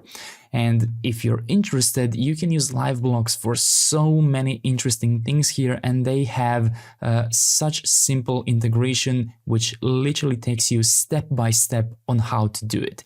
For now, we are going to focus on the text editor, so I'm going to select that.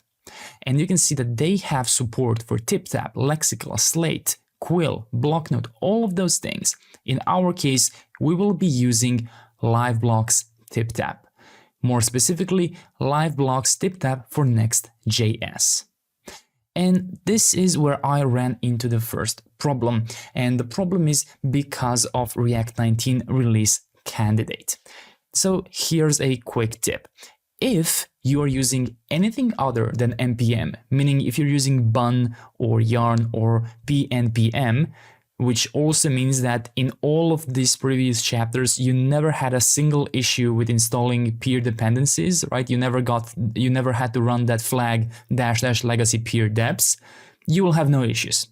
But if you're using npm and if we are using legacy peer deps, you will run into some issues here, which we are going to learn how to resolve together. So install Liveblocks and TipTap. Every Liveblocks package should use the same version. So I'm just going to copy this. I'm not going to immediately run it. And I will shut down my app here. And I will just prepare the command here. So I'm not going to run it yet. First of all, we don't need TipTap starter kit. We already have that. We also don't need TipTap React because we have that as well. So let me just remove the extra letter here. And now what I want to show you is that the versions of all of these Liveblocks packages in the time that I'm recording the video are 2.12.2. So what I'm going to do is I'm going to explicitly add those versions. And if you want to do the exact same thing, you can do so. So all of them will be explicitly 2.12.2. And the last one here, 2.12.2, like this. And I'm going to add -- legacy peer deps. So if you're using bun, you will have no issues after this command. If you're using -- force, you will also have no issues. But if you're using -- legacy peer deps, which is something we have decided to use early on, so it doesn't really make sense to now decide to use force just because it will fix an issue. Instead, we're going to learn how to resolve it, and we're going to talk about why the issue even happens. So now I'm going to go ahead and install all of these packages here. I'm going to show you my package JSON so we can talk about what has been changed. So let's go inside of my package.json here, and you will now see Liveblocks client, Liveblocks React, React TipTap, and React UI right here. Great, I think those are the only changes so far. So now let's go back inside of following this tutorial, right? And now we have to run the following command, which I will again just paste. I will not run it yet because of this at latest. I don't know how far in the future you are watching this, but at the moment, my version is this one. It's quite a long one, so feel free to pause. If you want to, you can use latest. I don't think, any breaking changes will appear, but I do want to ensure some kind of longevity of my videos. So that's why I will be providing you with exact versions that I'm using at the time of building this. So that will be npx create Liveblocks app at 2.202.40816.0 -- init -- framework React. Let's go ahead and run this command, and there we go, Liveblocks config has been generated. Great, so we have that, and now let's go ahead and let's create app room.tsx component. I'm gonna go ahead and copy this, and here's a quick tip. You can see that it automatically, if you're following the documentation, it will automatically pre-fill your public API key. In case you are not following the documentation and you will just pause the screen and copy this, then I showed you where you can find your public API key. You go here in the API keys, right? And make sure that if you will copy this where your API key is already pre-filled, select the dev environment. So you can see that I'm here in the dev environment. I'm not using production for this. So just go ahead and copy this. And now we're going to go inside of source, app folder, documents, document ID, and create room.tsx inside. And just paste everything inside, just like this. There we go. One thing we can immediately change now is this. We can add params from use params from next navigation. Oops. From next navigation, like this. And then instead of using the ID my room, let's use params.document ID. Make sure you don't accidentally misspell this. So document ID, the same as you've written it here. I'm just going to give this as string type so we get rid of the TypeScript error.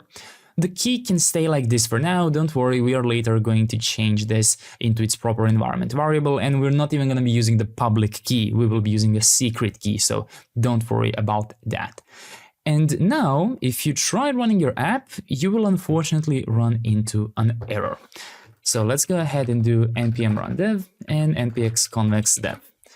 Now, if you're using bun and you install this with bun or pnpm or yarn, or if you used --force, you will most likely not have any issues at all. But for us who use npm and use --legacy peer deps, we will most likely run into an error now.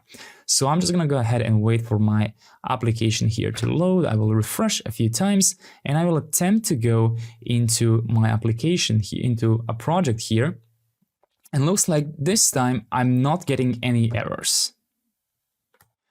And that is because we actually don't get errors at this stage. My apologies. So yes, I did just a moment ago I was recording this chapter and I run into errors, but I forgot where we run into them. So it's not here. This should work just fine. We run into the errors in the next part, which is when we add Liveblocks room to our page and actually enable Liveblocks in our TipTap editor. So let's do that. Let's go inside of page.tsx and let's wrap our editor inside of a room component like this. And let's import room from /room like this. And I think that now if I refresh, still nothing happens. And then we will be adding this, use Liveblocks extension from @liveblocks/react TipTap. So let's go inside of the editor component. Let's import this and let's add const Liveblocks, use Liveblocks extension. And now we're going to add it here. So Liveblocks, add it inside of your extensions here, like this. And this is where I ran into a problem. Now, again, if you are using pnpm or if you're using bun, you will most likely not see this problem at all. And now let's briefly talk about why this is happening. How come we are having this error? Well, remember, when installing our packages, what we used, let me try and expand this so we can go back to our npm install here. I scrolled too far up, I'm afraid. Let's see. Okay. There we go. So this is what we did just a moment ago, right? We installed all of these packages and we added --legacy peer deps. So what does that mean?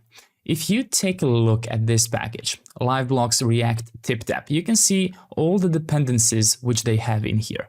And then you can see all the peer dependencies which they have in here. Can you notice which one we are being warned about? We are being warned about a TipTap extension collaboration missing. Right? So if you take a look back inside of the package JSON from the package which is problematic, the Liveblocks React TipTap, you can see that this one is in peer dependencies. So no, it's not Liveblocks' fault. It is our fault because we are using the -- legacy peer depths, so we are basically ignoring all of these things inside of here. Good thing is that these kinds of errors cannot silently fail. So if there is any kind of problem like this, it will very visually tell you that there is a problem, right? So it's not like your app is barely working and it will break at any moment. No, it will not even run if there is an issue like this. And the fix is quite easy, right? We just have to install whatever it tells us to install. So let's start by doing that. So module not found, TipTap extension collaboration. Let's go ahead and do that. I'm gonna go ahead and I will just open a new terminal here, npm install TipTap extension collaboration 2.10.2 -- legacy peer depths. So let's add that. There we go. You can see that now we move to another package, extension collaboration cursor, which again is here in the peer dependencies, which we ignore with our legacy peer depths, right? So let's go ahead and add that. Let's also ensure the version here, 2.10.2, like this. And now we are missing this protocol right here, which is Y protocols. Now, I'm not exactly sure. I didn't really find the reason why we are missing this because it's not written here. And that package, which is now telling me that it's missing here, Y protocols, it's actually a peer dependency of this package, which is in dependencies, right? I'm not entirely sure how deep does this -- legacy peer depths flag works. To be honest, this is the first time I've had to use it, right, for this React 19 release candidate, so I'm learning the same way you are now, but I guess it's failing to install properly. But like for us, all we have to do is just install this, and you can see this is my version at the time is 1.0.6, so npm install Y protocols here. Let's do that.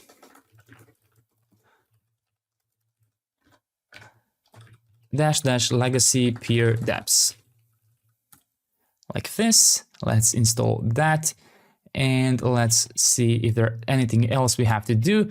Looks like we don't. So looks like we finally resolved our issues. And here's the cool part, I have now written something here, and if I refresh now, let's wait a second, there we go. I was scared for a second, but looks like it officially populated this inside of our room. So if you go inside of your Liveblocks, inside of your rooms, you will see that it has generated a new room now right here, and you can see it has the document size inside.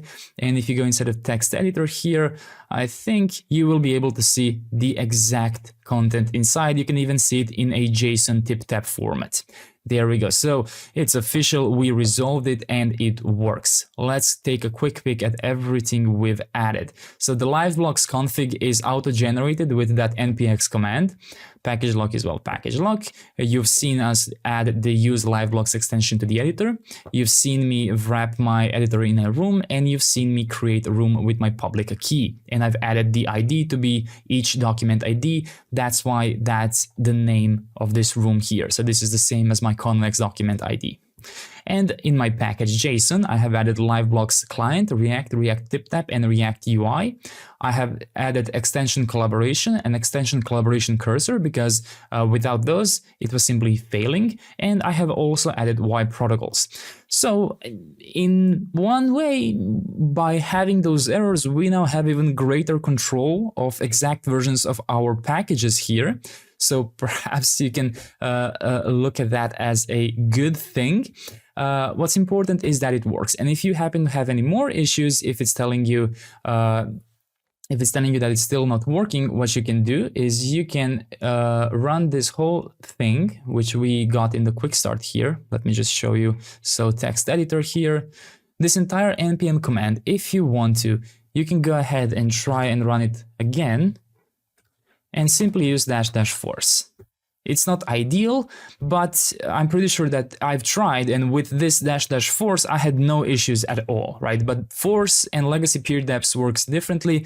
In my short exploration here, legacy peer depths might be a better option here because it can cause less problems in the future, right? So I think this is an okay solution for now. Nevertheless, you do know all of the versions that I am using.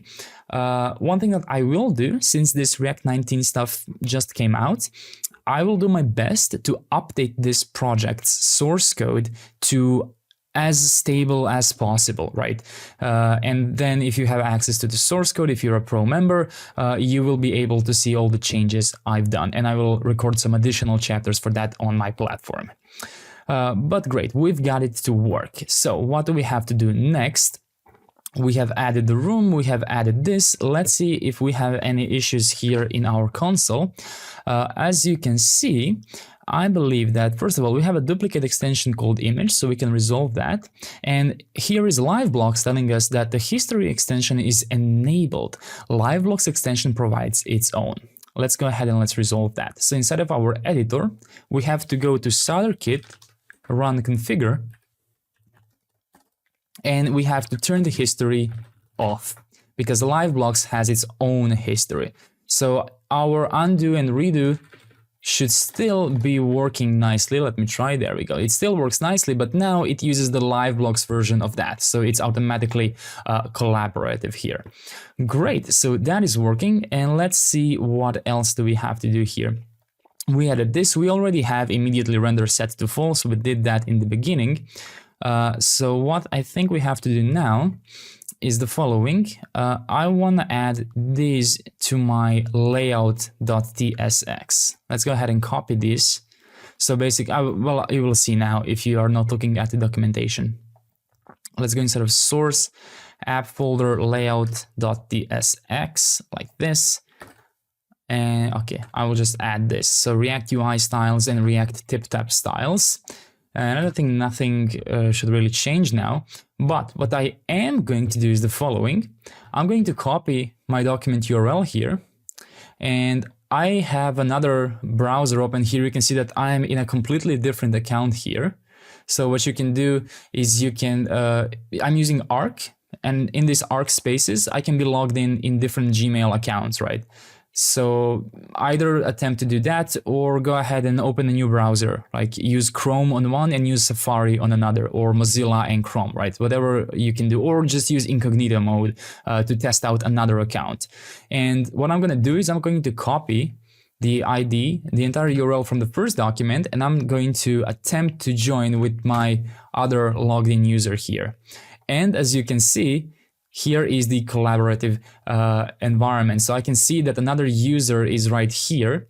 And I believe that if I start typing something here, another user sees that I am here. Great. So the collaboration has already started to work just fine. So if I go ahead and, for example, bold this and change the color, you can see that all of those things are happening in real time to the other user. One problem is that this user currently doesn't have a name. It's completely anonymous. So what we're going to do now is I actually want to wrap up this threads and the comments. I want to do that. And then after that, we're going to authenticate our users. Before we add these components here, I actually want to modify my globals CSS just slightly. Let's go inside of app globals.css and let's go all the way down. And what we're going to do is actually going to be quite similar to what they tell you to do inside of here. You can see that they give you some styles here, but we're not going to have this toolbar, right? It's going to be a little bit simpler here, but we can copy the floating threads and we can copy the anchored threads and we can copy this, the media max width like this. So we'll paste all of that here. So we've added floating threads. We have added anchored threads, and we have added this media query when to hide and show one another here. Great, so we have that working. So what we have to do now is we have to actually add the threads component.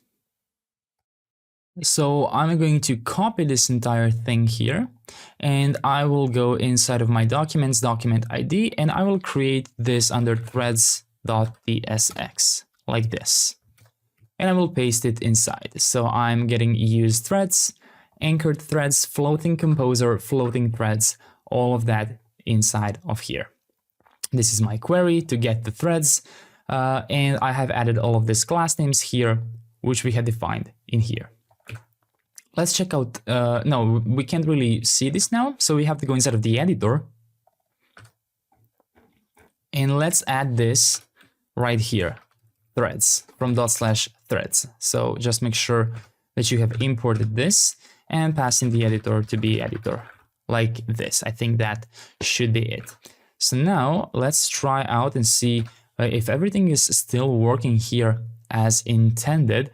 Looks like it is. We do have a slight weird loading indicator here. We will work on improving those loading indicators.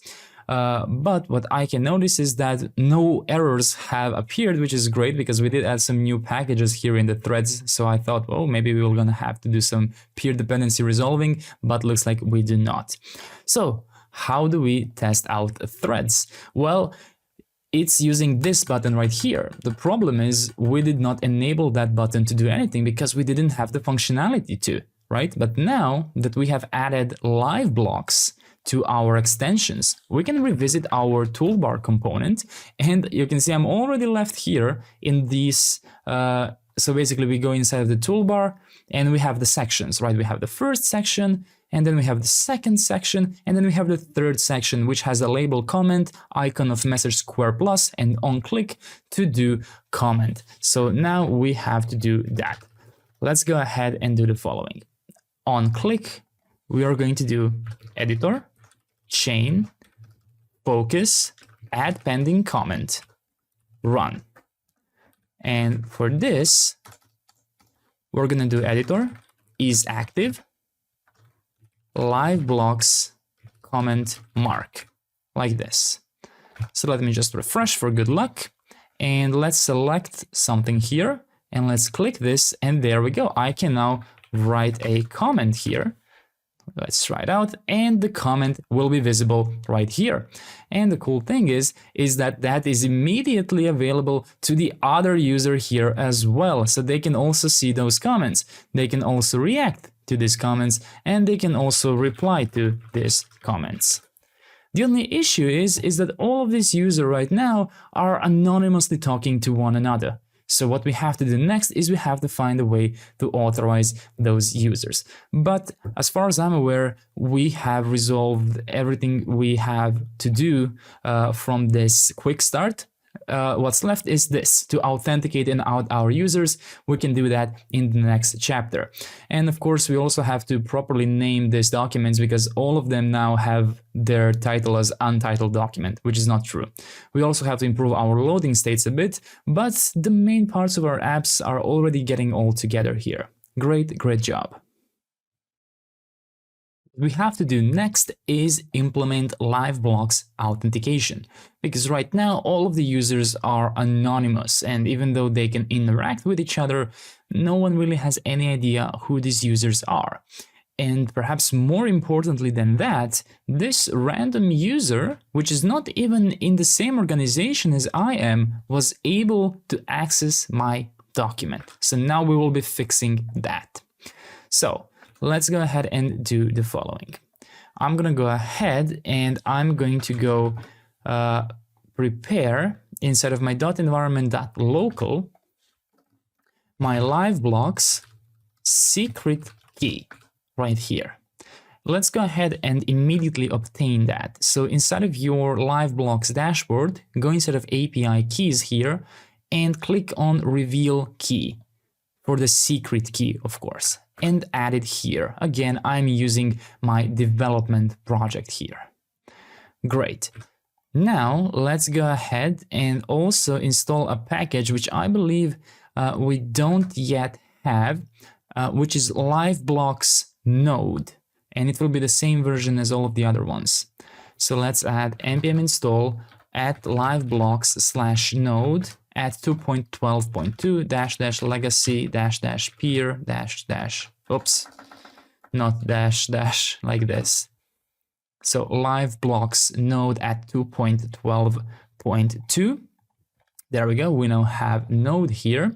And now we're going to create an API endpoint which will authenticate our users through Liveblocks and Clerk.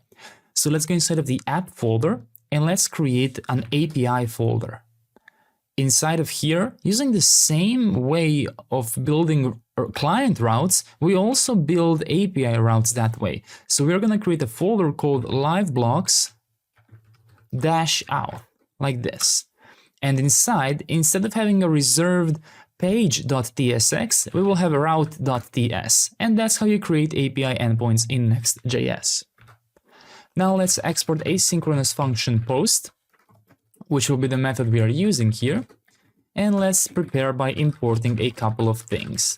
We will need Liveblocks from Liveblocks node. We will need Convex HTTP client from Convex browser. We will need auth and current user from Clerk Next.js server. Let's establish Convex here using new Convex HTTP client process.environment next public Convex URL and put an exclamation point at the end, and double check in your .environment.local that you actually have that. So next public Convex URL, copy and paste it here so you didn't accidentally misspell one of the words here. Great. Now instead of here, we're going to have a request, which is a type of request. And let's go ahead and let's use await auth from Clerk here to obtain our session claims in here. If we cannot obtain the session claims, we're going to return new response here, unauthorized, and a status of 401, like this. Then let's go ahead and let's obtain the user using await current user. If we cannot find this user for any reason whatsoever, we will return back unauthorized as well. Now let's parse our room from request JSON. So yes, we will have a room from await request JSON. How do I know that we will have a room here? Well, because it's where we are going to put this post request. We're going to use it inside of the room, inside of the Liveblocks provider. So once we give it an endpoint, it will automatically send room to the body of that request. So that's how I know that the room will be inside. And now what we have to do is we have to find a way to fetch individual document from Convex database, because remember, we stored these documents inside of Convex database, but the content is synchronized and stored in Liveblocks. But in here, we have some useful information. Which organization does this document belong to? What owner does this document belong to? So that's why we established Convex here. And I believe that inside of our documents.ts, inside of the Convex folder here, where we have all these methods, we actually never implemented get by ID. So now let's go ahead and do that. Let's do export const get by ID, which will be a query. Let's add a handler here, an asynchronous context like this. There we go. So now basically what we have to do here is, first of all, we have to define that the argument ID will be one of the arguments. So ID v.id documents, like this. So a specific documents ID, and we can then destructure that ID from the context here. And we will not be protecting this API route, because all we're going to do here is we're just going to get the info. Whose document is this, right? We are not actually holding any sensitive data here. So throw new convex error here, document not found, and otherwise return the document. There we go. So a very simple get by ID route. And now we can freely use it here in this post endpoint. So let's go ahead and do that. After we obtain the room, that will also be, so that's basically the room ID. So that's our ID. So const document is await convex query API, which you can import from, well, the Convex folder. You just have to find your way to it, right? So all the way out here into this folder like this. So that will be API.documents.getById and passing the ID to be room like this. In case there is no document, we can return a new response unauthorized here as well, even though this should technically never happen because we do that check here. So yeah, I suppose maybe we don't even need to throw an error. I guess we can just do this then. If we're gonna handle error throwing here, and this is the only place where we use it. So yeah, how about we do that instead? We are going to keep this method like this, and we will only access it in here. If there's no documents, we're gonna assume that we are unauthorized to see that document. And now what we can do here is const is owner by checking if document owner ID is equal to user ID, and const is organization member to be if document dot organization ID is equal to session claims dot organization underscore ID. Or can we do this? Yes, session claims will exist like this. And then we're gonna do if we are neither an owner of this document and we are not even an organization member. In that case, we can also throw unauthorized. So only those people who are authorized to see this will be able to interactively collaborate and see the content of that document. So now let's define Liveblocks, and I actually want to define it here. So const Liveblocks will be new Liveblocks, which we have imported from node above. And let's pass in the secret to be process.environment, and then you can just copy Liveblocks secret key, make sure you don't accidentally misspell it, put an exclamation point at the end to fix the issue. There we go. So now let's do the following. Const session will be Liveblocks.prepare session, user ID, and we are going to pass in the user info. Name will be either user full name from Clerk or anonymous, and avatar will be user.image URL, like this. And then we're going to give this session permissions. Session allow for this room, session full access. And then we can destructure the body and the status from await session.authorize, and we can return new response, body, and the status. So every user that attempts to visit any room will go through this process. We will first attempt to find the document assigned to this room. If there's no document to be found, we're not allowing any connection to be made. If the document was found, but we are not an owner and we are not even an organization member, we will throw back an error. Otherwise, we will allow that user to obtain a session and to become a member of that collaboration environment. So now what we have to do is we have to actually use this inside of our room. Let's go ahead and do that. So remember, our endpoint is now localhost/API/liveblocks-out. So let's go inside of documents, document ID, room.tsx right here, and we will no longer be using the public key because we now use the secret key on the backend, right? So this is what we're gonna do. We're gonna add auth endpoint here /API/liveblocks-out. Let's also add throttle here to be 16. I think this will simply increase, visually increase the performance, like it will be synchronized faster. Great, so I think this is enough for us to actually try out whether this is working or not. So I'm gonna refresh on a room and a document that I own, and we're gonna see what happens.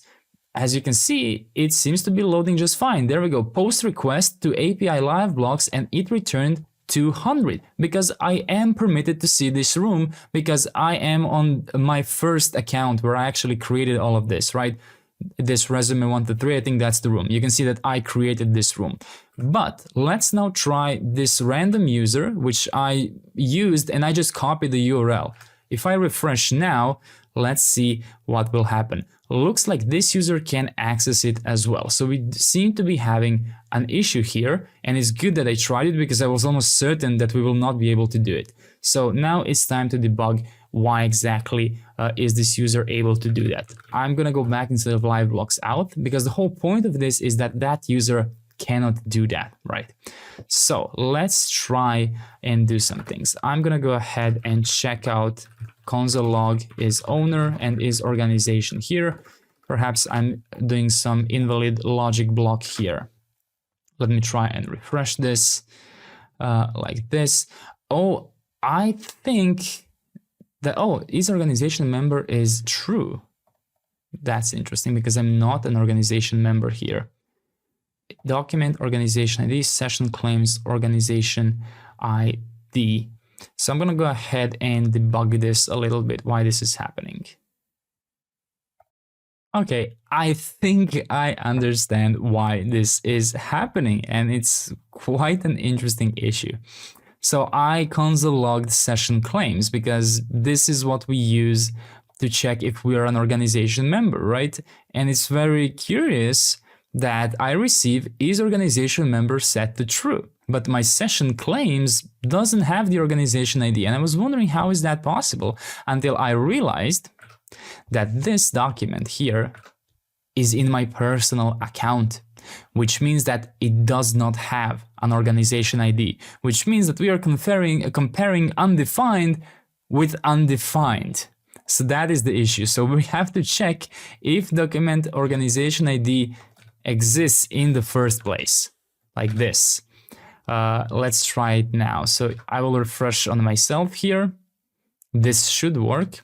And let's try this now. So I will just add some spaces here because I'm very interested what will happen now. And there we go. Now I'm getting errors. Okay, there we go. Is organization member is now undefined. Let's actually make this work properly so we can do this. We can wrap this entire thing and put 2 exclamation points here. And now if I refresh here, you can see that it will say explicitly is organization member false and is owner false, right? So we were comparing undefined with undefined, right? That was the issue. Great. So, okay, that is an interesting thing that I completely missed. And now I'm worrying if I missed that anywhere else. How about we do a quick check inside of our Convex here? Inside of documents.ts. I believe I did a lot of these checks. Yes, so is organization member, we have to do the double check everywhere. So first check if document even has the organization ID and then compare that organization ID. If you can think of a faster way, faster syntax to do this, feel free to do it.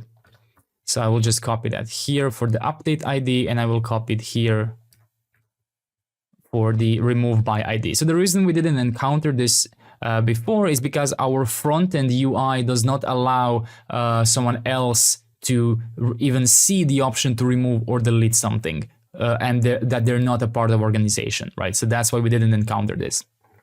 I think it's just those 2 places.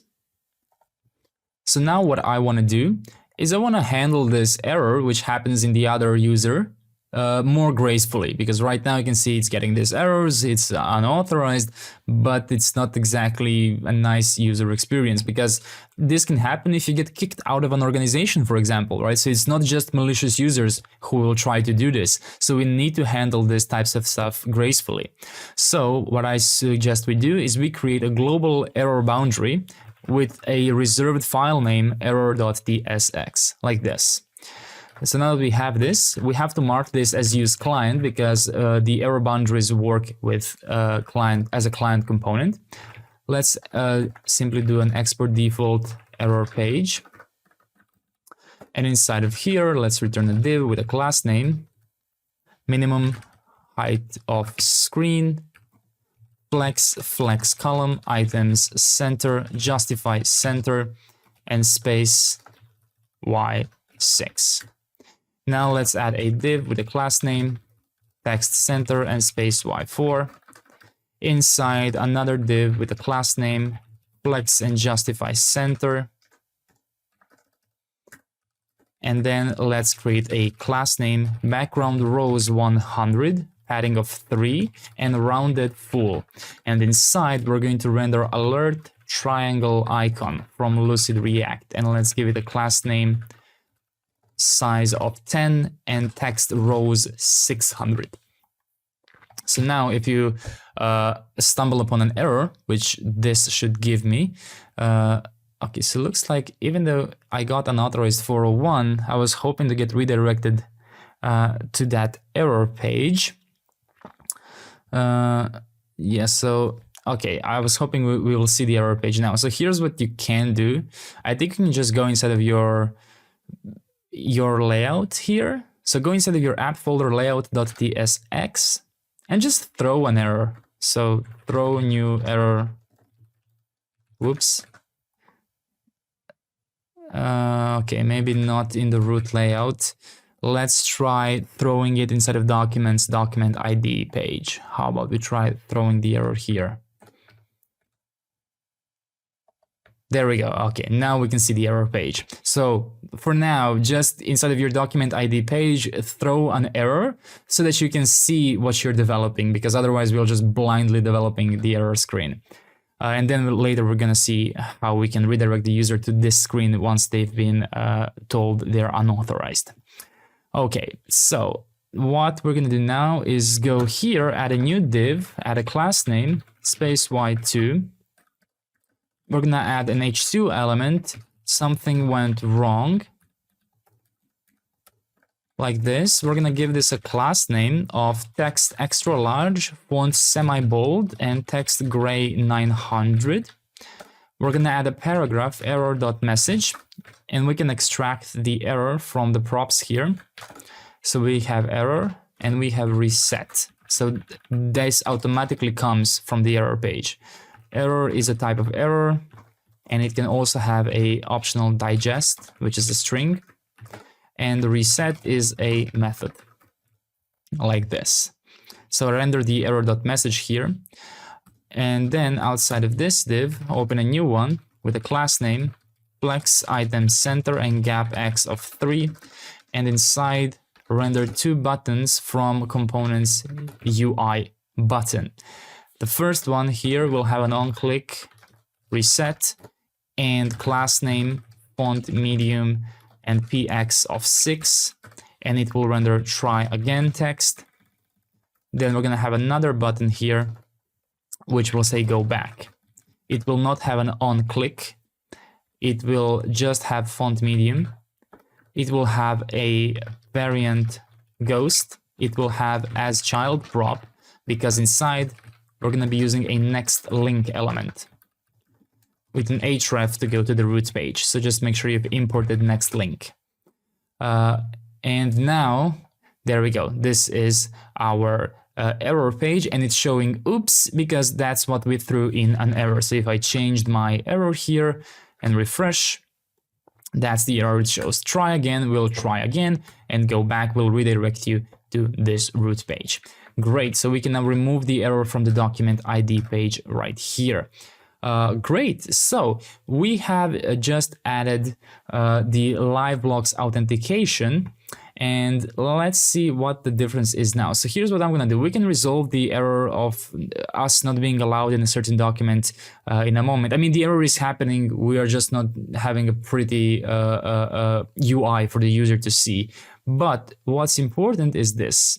I'm now gonna go ahead, create a new organization, call it test.org. I will switch to that organization, and I will invite this user here. So tutorial mailing. Let me send the invitation to that user here, because I now want to see their usernames. There we go. So I can join this organization. Let me go inside of this organization. I'm going to create a new document here. I will go inside of here, and I should have all permissions to work inside. That's great. And now this other user already sees that blank document. I just refresh for good luck. So they are in the same test organization now, right? And let's see, I'm gonna be writing something here. Can this other user finally see this user's name? And there we go. So you can see they are no longer unauthorized, but it's actually fetching their names from their Google logins, which we used with Clerk. Amazing, amazing job. What you can also do now, actually, one thing that you can't do now, that you still can't do, is tagging the other user. Because right now, for example, if I attempt to write a comment, hello, it's still anonymous, right?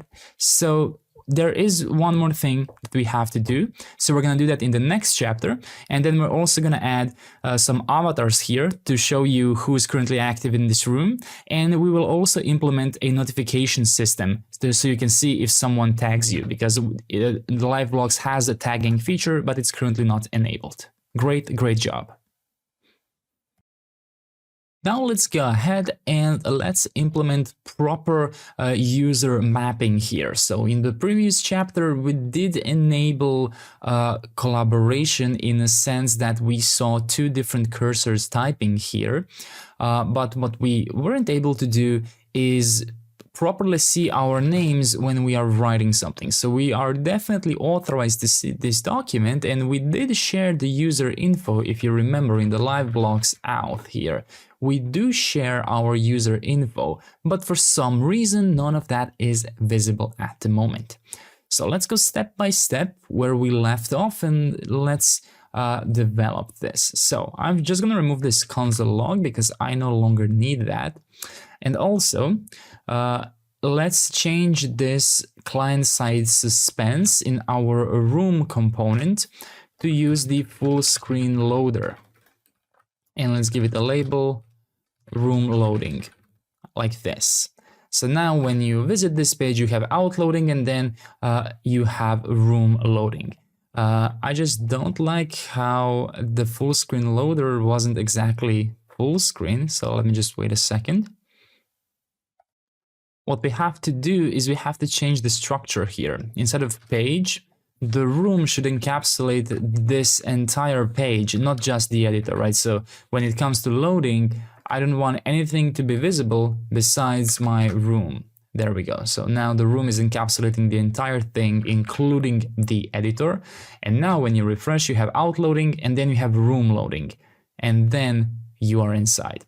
And if you're wondering, I purposely left this. So remember how I told you that we were not seeing this error screen when we failed to authenticate? So right now I am in this other user and I'm attempting to see the other's user document. You can see that I'm getting these errors, but I thought that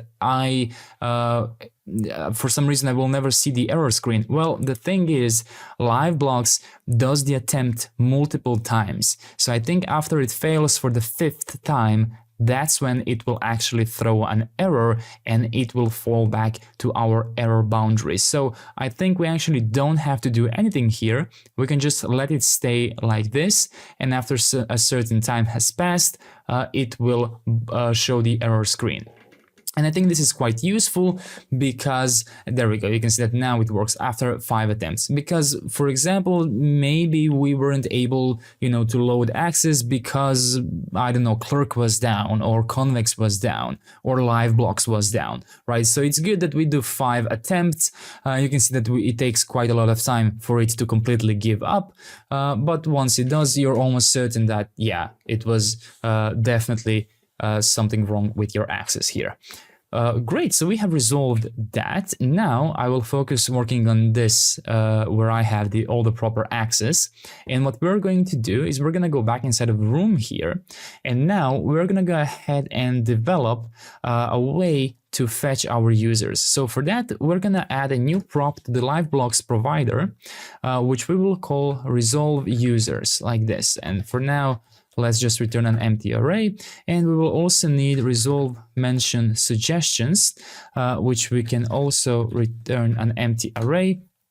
And the last thing we are going to need is resolve rooms info, like this. And we can also return empty array here. So we need to populate all of these methods here. Let's start by resolving the users. So I'm going to go ahead and I'm going to add const users set users, and I'm gonna call use state here, and I will add an empty array initially. Let's import use state from React here. What I will do now is I will define a type for the user. So type user here will have an ID of string, name of string. Oh, I think, yeah, it will always be a string. I think actually it will be string. Yeah, okay. Let's make it always be a string, and avatar a string. The reason I was so confused about this is because if you remember in my Liveblocks auth, name can be undefined, right? So that's why I wasn't sure. Okay, will I turn it into anonymous in here or will I do it somewhere else? But let's leave it like this for now. So now we have a type user, so we can set this type to be here. So user and an array of those like that. And now what we have to do is we have to actually implement the function to fetch these users. So instead of document ID, I'm just going to create a server action. So actions.ts like this, not tsx.ts inside of my document ID. I will mark this as use server. I will import auth and Clerk client from @Clerk Next.js server. And then I'm going to export asynchronous function called get users like this. I will obtain the session claims here from await auth. I will get Clerk from await Clerk client. And then I will get the response from await Clerk users get user list for this specific organization ID using session claims $.organization_ID as a string like this. And then let's do const users to be response.data.map, get the individual user and return an object ID user.id. Name will be user.name, user.full name, or it will be user primary email address dot email address like this. So let me see, name can still be undefined then. Okay, or that or anonymous like this. So we have all the fallbacks, or you can remove this one if you don't want it, because yeah, full name doesn't exist if your user does not use Google login. If they use just email login, they will not have full name. So we can already fall back to anonymous here, or you can attempt to get, user primary email address dot email address. And then if even that fails, it's anonymous. And avatar can be user image URL. And return the users. And I actually want to do the same thing in my Liveblocks API Liveblocks out here. So let's do that here. If possible, to get the email address, let's do it. Otherwise, we fall back to anonymous. So if both of these things are not available, for some reason, we just can't fetch this user's name, and we're gonna call them anonymous in that case. Okay, so now that we have this ready, the get users method, we can go back inside of our room. And what we can do now is the following. We can implement const fetch users. Let's add use memo here from React, like this. And let's go ahead and define an asynchronous method here. And let's open try here, const users. Let's actually do const list to be await get users like this. So you import get users from /actions because we have defined actions in the same folder here in the document ID. So get users and set users will be that list of users like that. And in the catch here, we can do toast from Sonar, for example, toast.error failed to fetch users. And go ahead and add an empty dependency array here, like this. And then in the use effect here, we're simply gonna call fetch users. Fetch users in here. And now that I look at it, maybe we don't even need this to be memoized, because what we can do is we can just do this, and then this won't necessarily have to be a part of the dependency array. But if you want this to be a part of the dependency array, you need to memoize it. So, okay, let me move that here. Like this. And now we have the users. And now that we actually have our users, we can go inside of our resolve users method here. And in here, we can destructure the user IDs, which we have loaded for this room. And then what we can do is we can return user IDs.map like this. We can get the user ID here. And from our users, we can find in the individual user if user ID is equal to this user ID, like this. Or we can fall back to undefined here, just in case. And now let's do the resolve mention suggestions. So for here, we also have to implement search via the text prop here. So let's go ahead and do the following. Let filtered users will be our users. And then if we have text, meaning we are searching for a specific user, we're going to do filtered users will become users filter, get the user. And then we're going to do user.name to lowercase includes text to lowercase.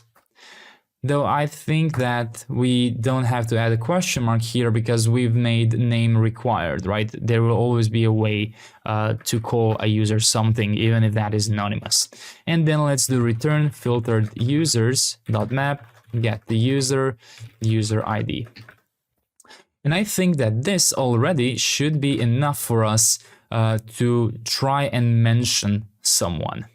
Let's see, so I'm loading here and there we go. It already loaded this users, and now if I try here, there we go. You can see that I can now tag those other users which are in this room. So whoever was in this room at least once will become a part of this user IDs here. And if more users come, then this will refetch all of those new users which just came here. So this action will be called again, and basically we don't have to worry about because every time sorry, what I want to say is that the only people who can visit this are organization people, right? So that's why we don't have to worry about constantly refetching or something, because if we do invite someone or something, you know, that is okay cause for a full refresh, right? So those kind of things are okay to be out of sync because they will be in sync very shortly after maybe one refresh or something. But most of the time, this will work absolutely perfectly.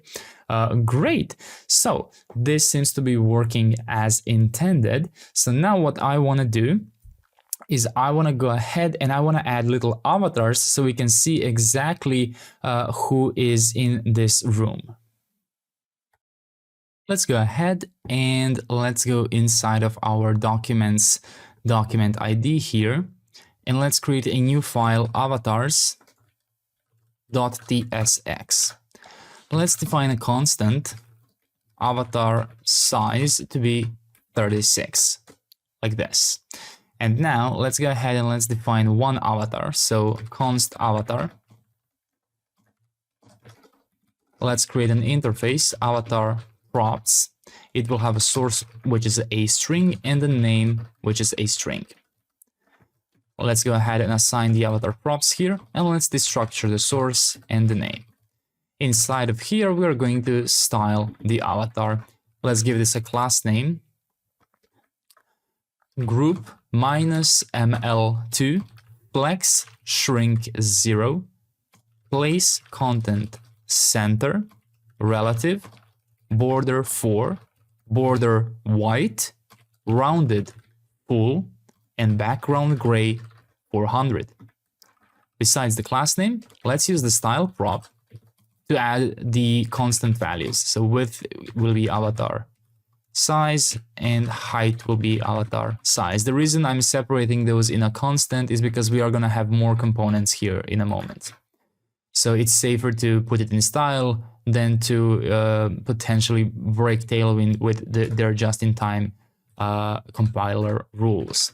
Inside another div which will render the name, and this div will have opacity 0 by default, but when we hover over a group, which we're later gonna have, we're gonna put the opacity to 100. It will have absolute value, top full, py1, px2, text white, text extra small, rounded large, margin top of 2.5, z index of 10, background color of black, white space of no wrap, and transition opacity. And then we're gonna have an image here with an alt of name, a source of source, class name of full width.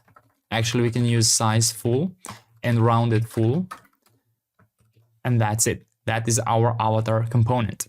Now that we have the avatar component, we need to implement the avatar stack component. So const avatar stack will get the users using useOthers, not from Liveblocks React, but from Liveblocks React suspense. Like this. While we are here, let's also add use self inside. And let's also prepare client-side suspense from, I think actually from React right here. Now let's mark this as use client, like that.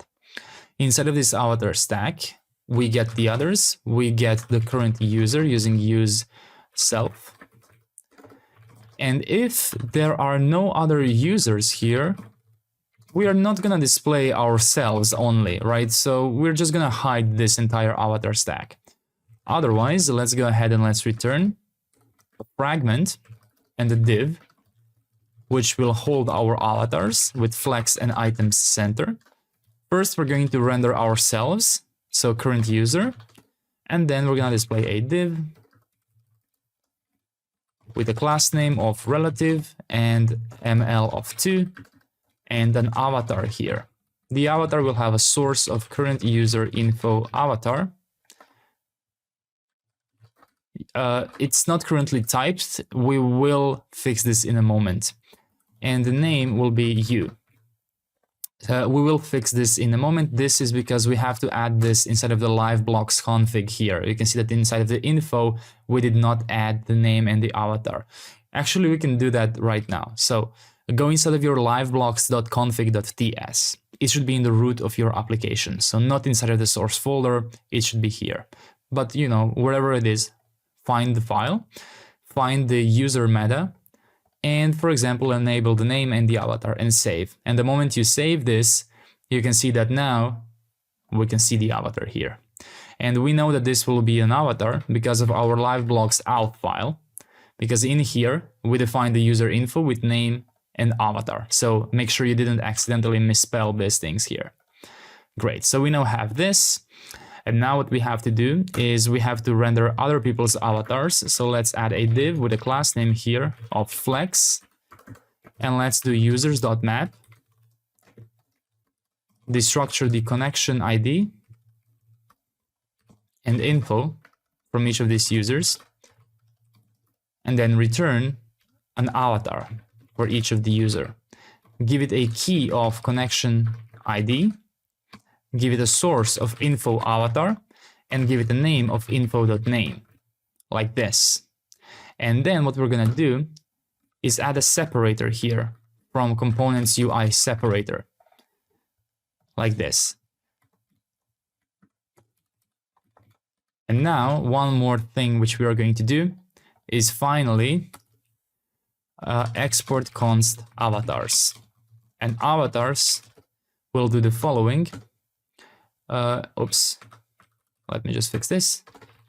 It will return client-side suspense and then render the avatar stack. And fallback will be null.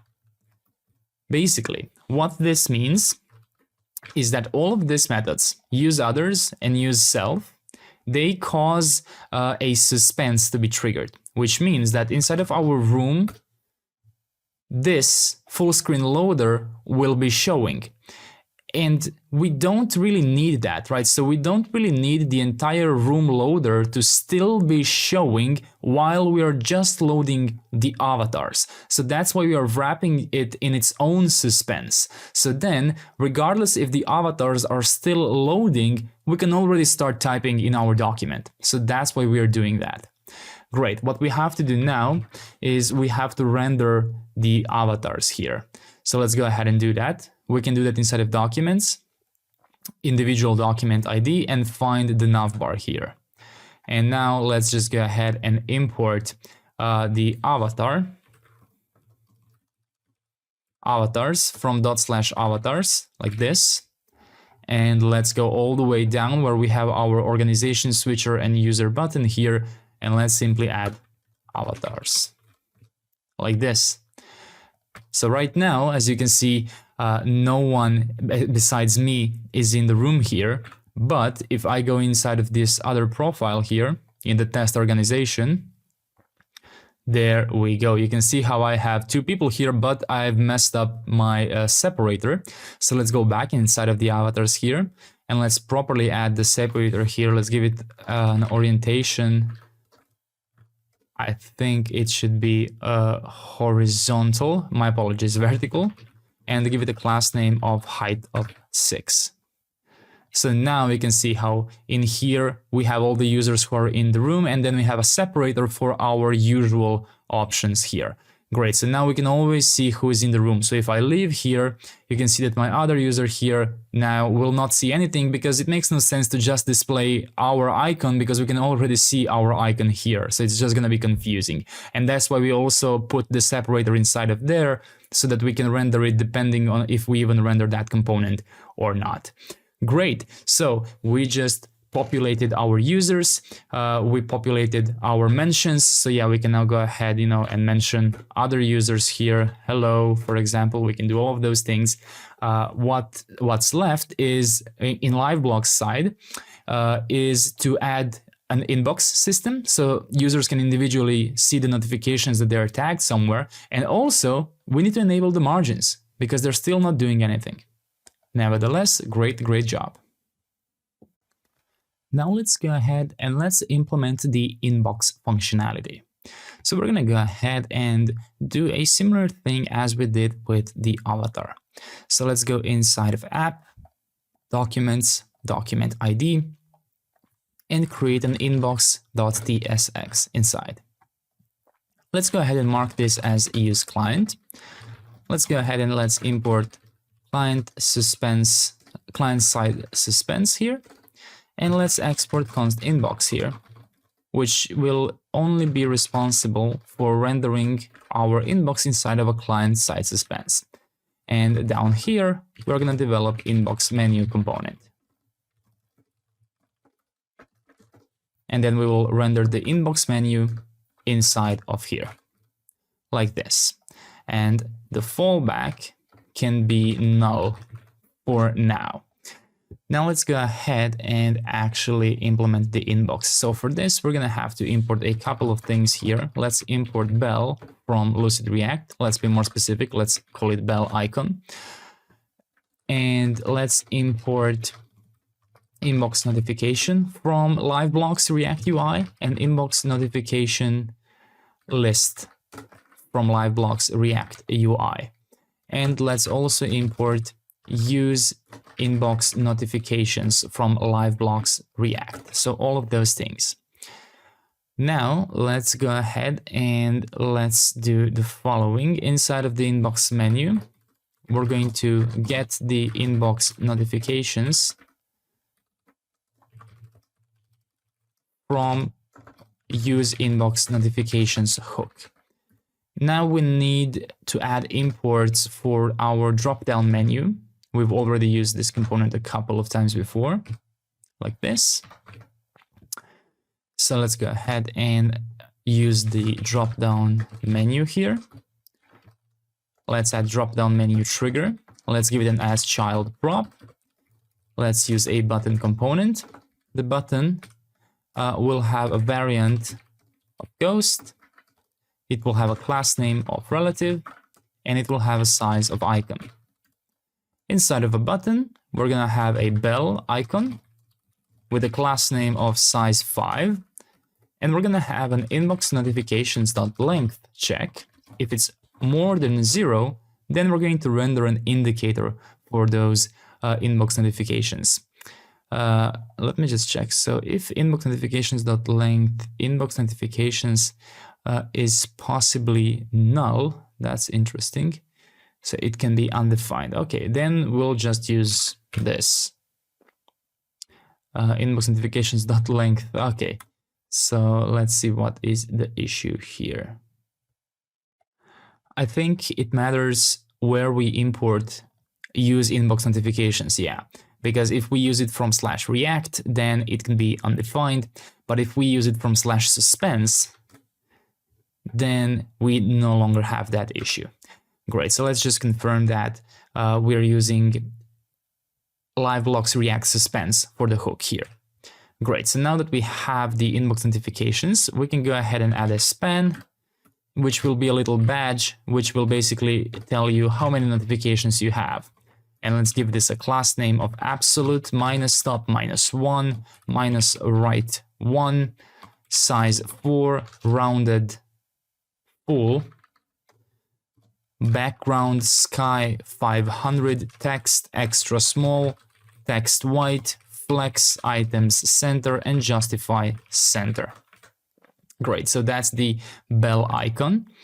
And now let's go ahead and create our drop-down menu content, which will have an align of end and a class name with auto. And inside, we're gonna go over our inbox notifications.length and again confirm if we have at least one inbox notification, and then we're going to render the inbox notification list like this.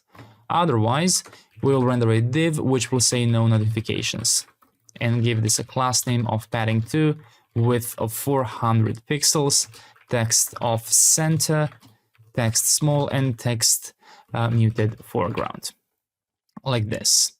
And now let's go ahead and actually render the inbox. So I'm gonna go inside of my navbar here, and before the avatars, render the inbox from /inbox. So let me just go ahead and see if I've imported this correctly right here. There we go. And now instead of a room, you should be seeing an inbox. I'm not exactly sure why we're not seeing one at this time. It could be because it's loading. I'm not sure. Let's see. Inbox menu, return, drop down menu trigger. So yes, this fallback here would perhaps fall back to null. Let's see if I add p loading here. Will that render? Yes, it seems to be stuck at loading. So let's see why that is happening here. Looks like it responded with 500 internal server error. Oh yes, I think I remember having this issue when I first started developing. Yes, you can see that all of a sudden our app is failing to authenticate. So we have to do one thing differently. We have to go back inside of our room component right here, because notifications can be used outside of specific rooms, but inside of here, our endpoint is made so that it works only for a specific room, right? Our Liveblocks out needs to work by having a room passed, right? So right now, this is not passing a room. So this is what we're gonna do.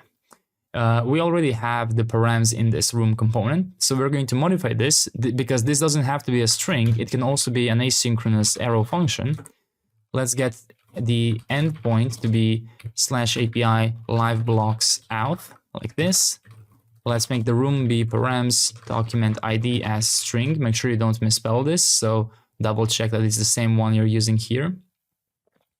And then we're going to do const response to be await fetch endpoint method post body JSON stringify and pass the room. So now we ensure that we always have the room because we explicitly do that. And let's return await response JSON like this. So now, there we go. I can load the room again.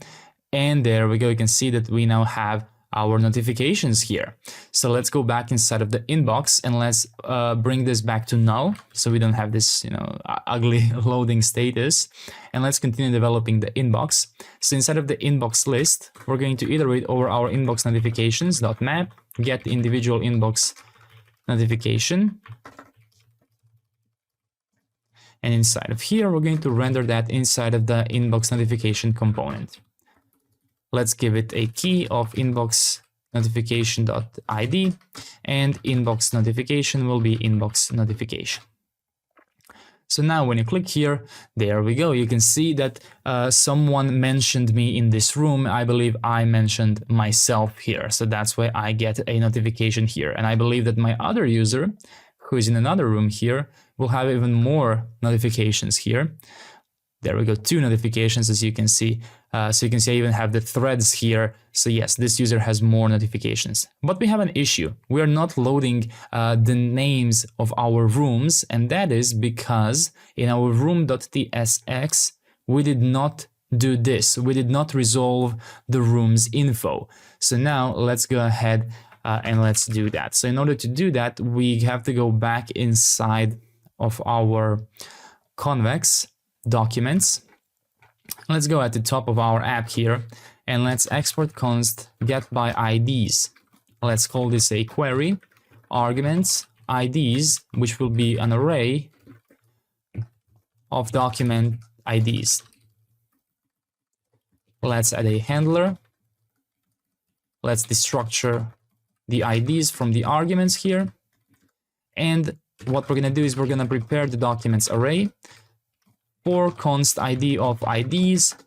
Const document will be await context database get ID. If we do have a document, we are going to do documents.push ID document underscore ID with the name document.title.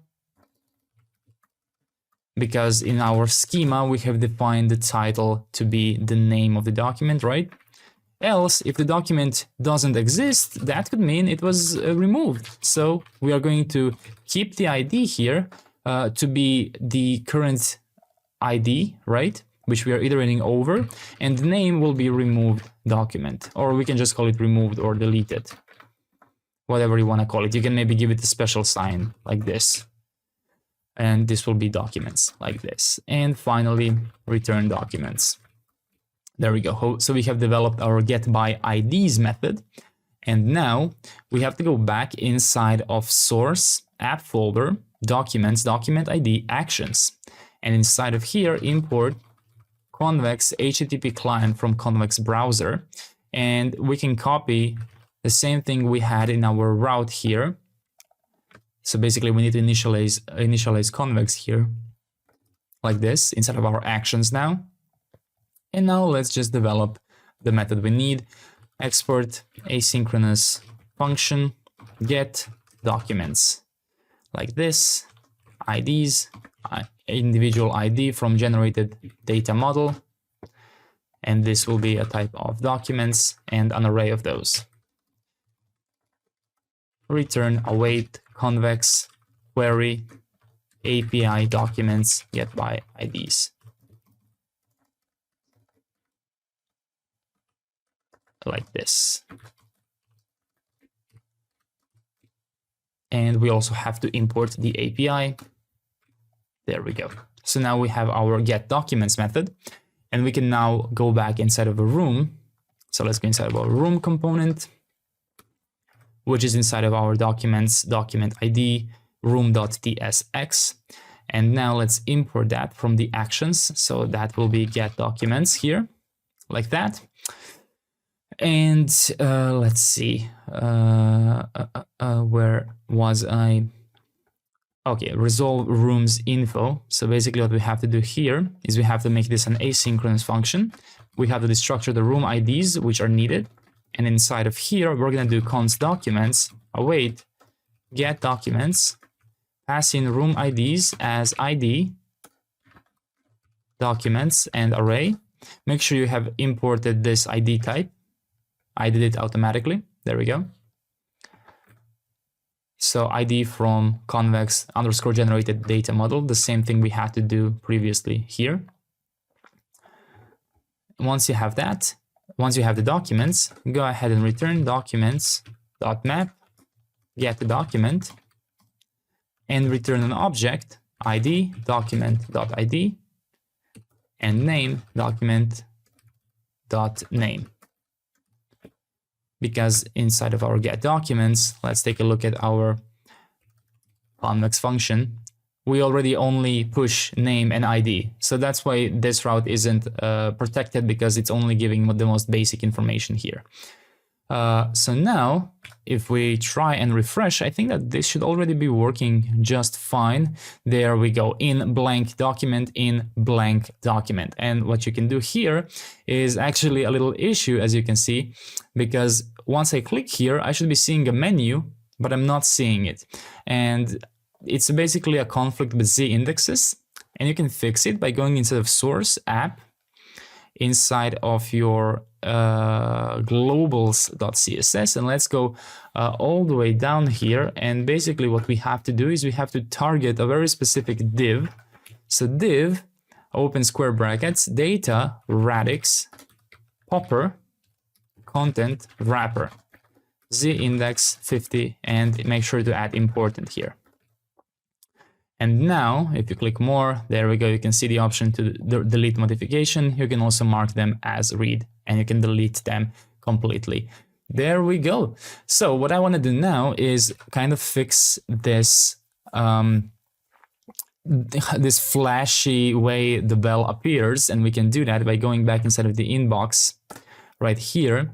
And we're just going to copy this button, this entire thing, right? And let's use that as the fallback, like this. But we're just going to modify.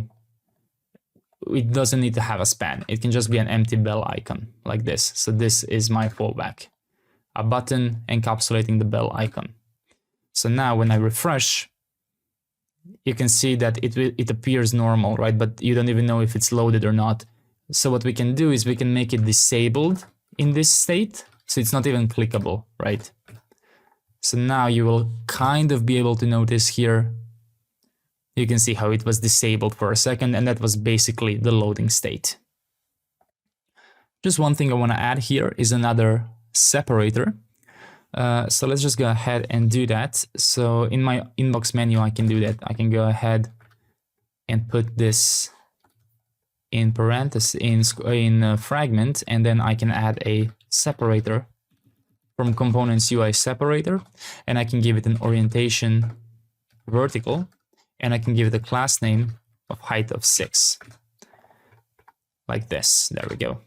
And there we go. We now have two very nice separators in our navbar. Oh yeah, but the issue is that it will dynamically show and hide.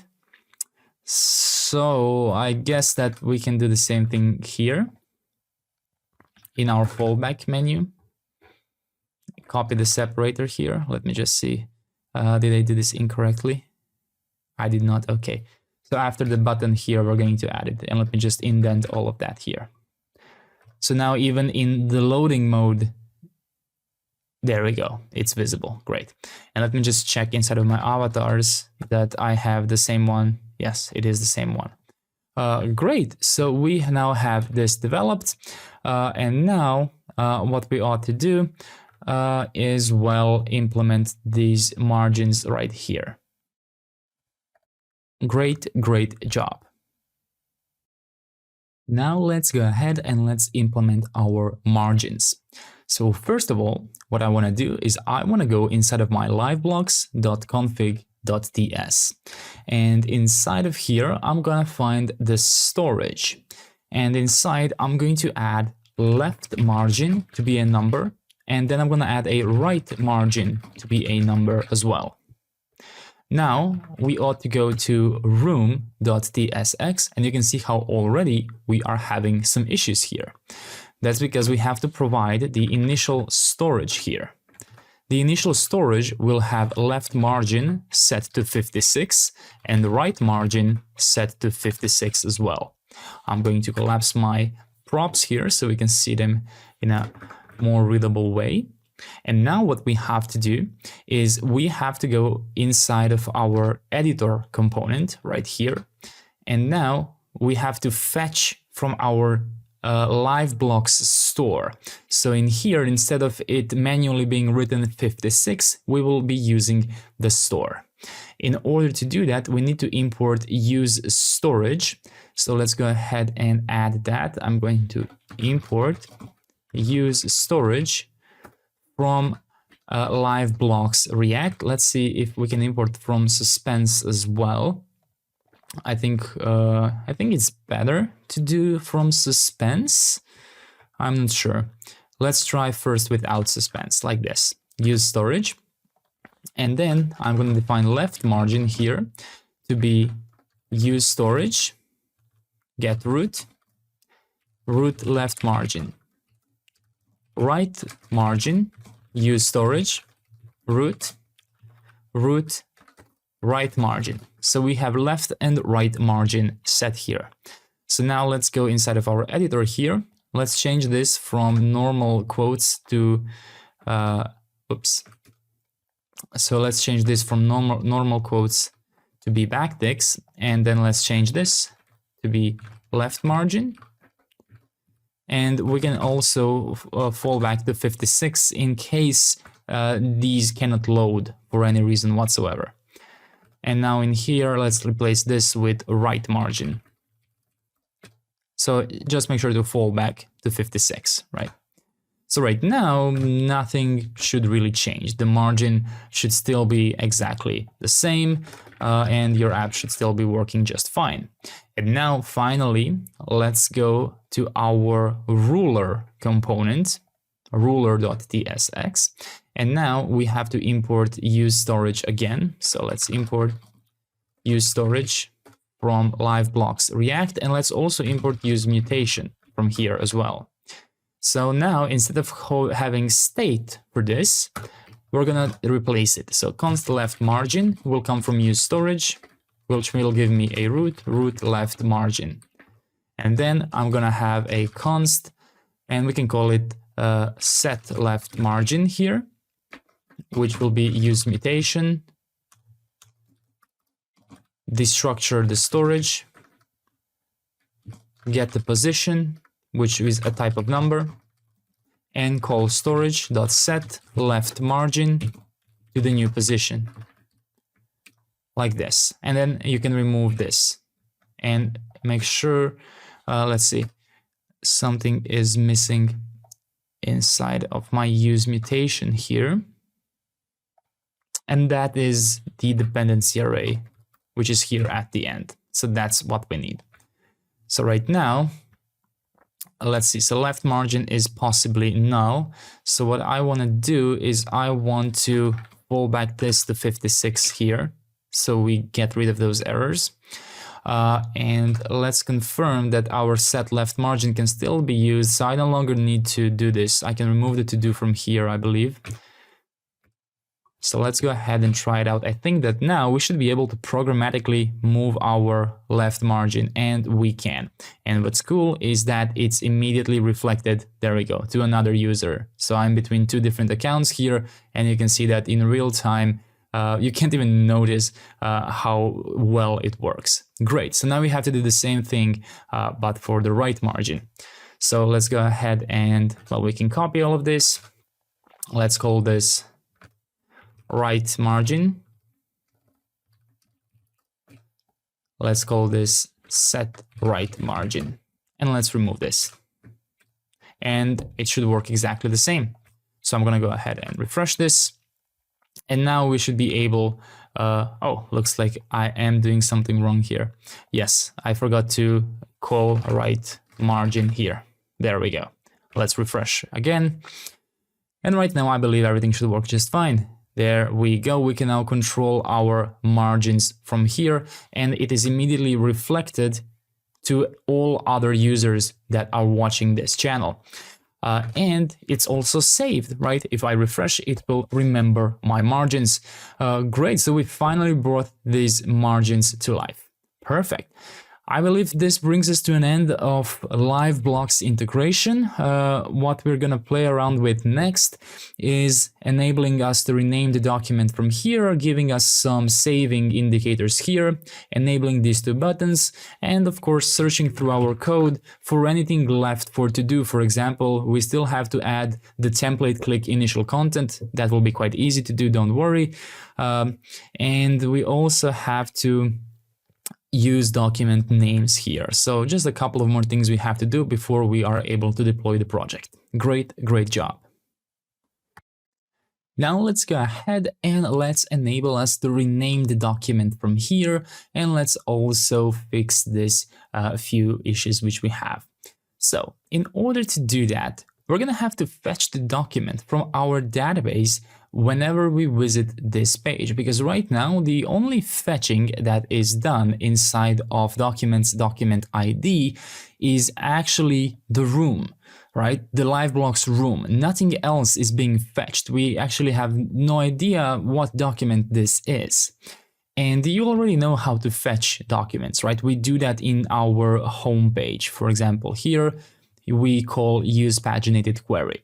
So we could very easily just add use query in our document ID page. But in Convex, they've recently added a way to preload data using a server component, which basically means that it's way faster than usually through pure client side. So let's go ahead and do that. This is how we will do it. I'm gonna go inside of documents, document ID, and I will copy everything inside of this page.tsx. And I will create a new file inside called document.tsx. So we will treat this document.tsx as a component. And inside, I'm just gonna paste the entire thing. So now we have to slightly modify this because it's not gonna be called a document ID page, it will just be called document. So this will be document props, and this will be a document component here. And it will not have a default export, it will have a named export like this. And we can also modify the props. It will accept a preloaded document here. And we're going to import preloaded from Convex React, and then we're going to give it a type of API from Convex generated API. The documents, and then we're going to have a get by ID here. We already have implemented this method get by ID, and we have used it in Liveblocks out, I believe. Let's just see Liveblocks out, Convex. Yes, we have already used it here, so we know that works. And then inside of here, we're gonna have preloaded document. And then we can just remove our params here because we will not be using it, but everything else should be just fine. So we can leave it like this for now. And now let's go inside of our page.tsx. And since we just copied everything from this inside of document, what we can do here is remove everything and start from scratch. So let's call this document ID page like this. So yeah, we didn't have to remove everything, but it's okay. We can write it again. Interface, document ID page props, params, a promise of document ID, which will be an ID of documents, like this. So now we have the document ID page props once again. Let's have the params here. We can turn this into an asynchronous component, and we can destructure the document ID from await params, like this. And inside of here, what we will do is we will just return a document from ./document, like this. So this will be a server component in which we are going to preload the document, and then inside of here, we will be able to use it. A few versions ago, you were not able to do that with Convex, but now you can, which is great because one of the big features of Next.js are server components and how fast they are. So let's go ahead and do the following. We have to import auth from Clerk Next.js server. We have to get token from await auth, and we have to define the token using get token and we have to pass in the template here to be convex. Otherwise, it's going to be undefined, like this. And now what we have to do is we have to import preload query from convex. So import preload query from Convex Next.js. You can see that they have specifically made this for that. So now we have the token here, which we have to extract like this for server components. And then we're going to do, if there is no token, we can immediately throw an error here, unauthorized. And then let's preload the document. So preloaded document will be await preload query. In the first argument, we're going to pass our API endpoint. So make sure you import the API here. API.documents.getById. In the second one, we're going to pass in the actual document ID, which we extract from the params here. And then we also have to pass in the token here, like this. And let me just see, did I do this correctly or not? I think this needs to be awaited, like this. There we go. So now inside of our getById, we also have the token if we want to use it, right? So I just wanted to show you how you would authorize your user with a preloaded query, because if you were just to call this, it will not have this, for example.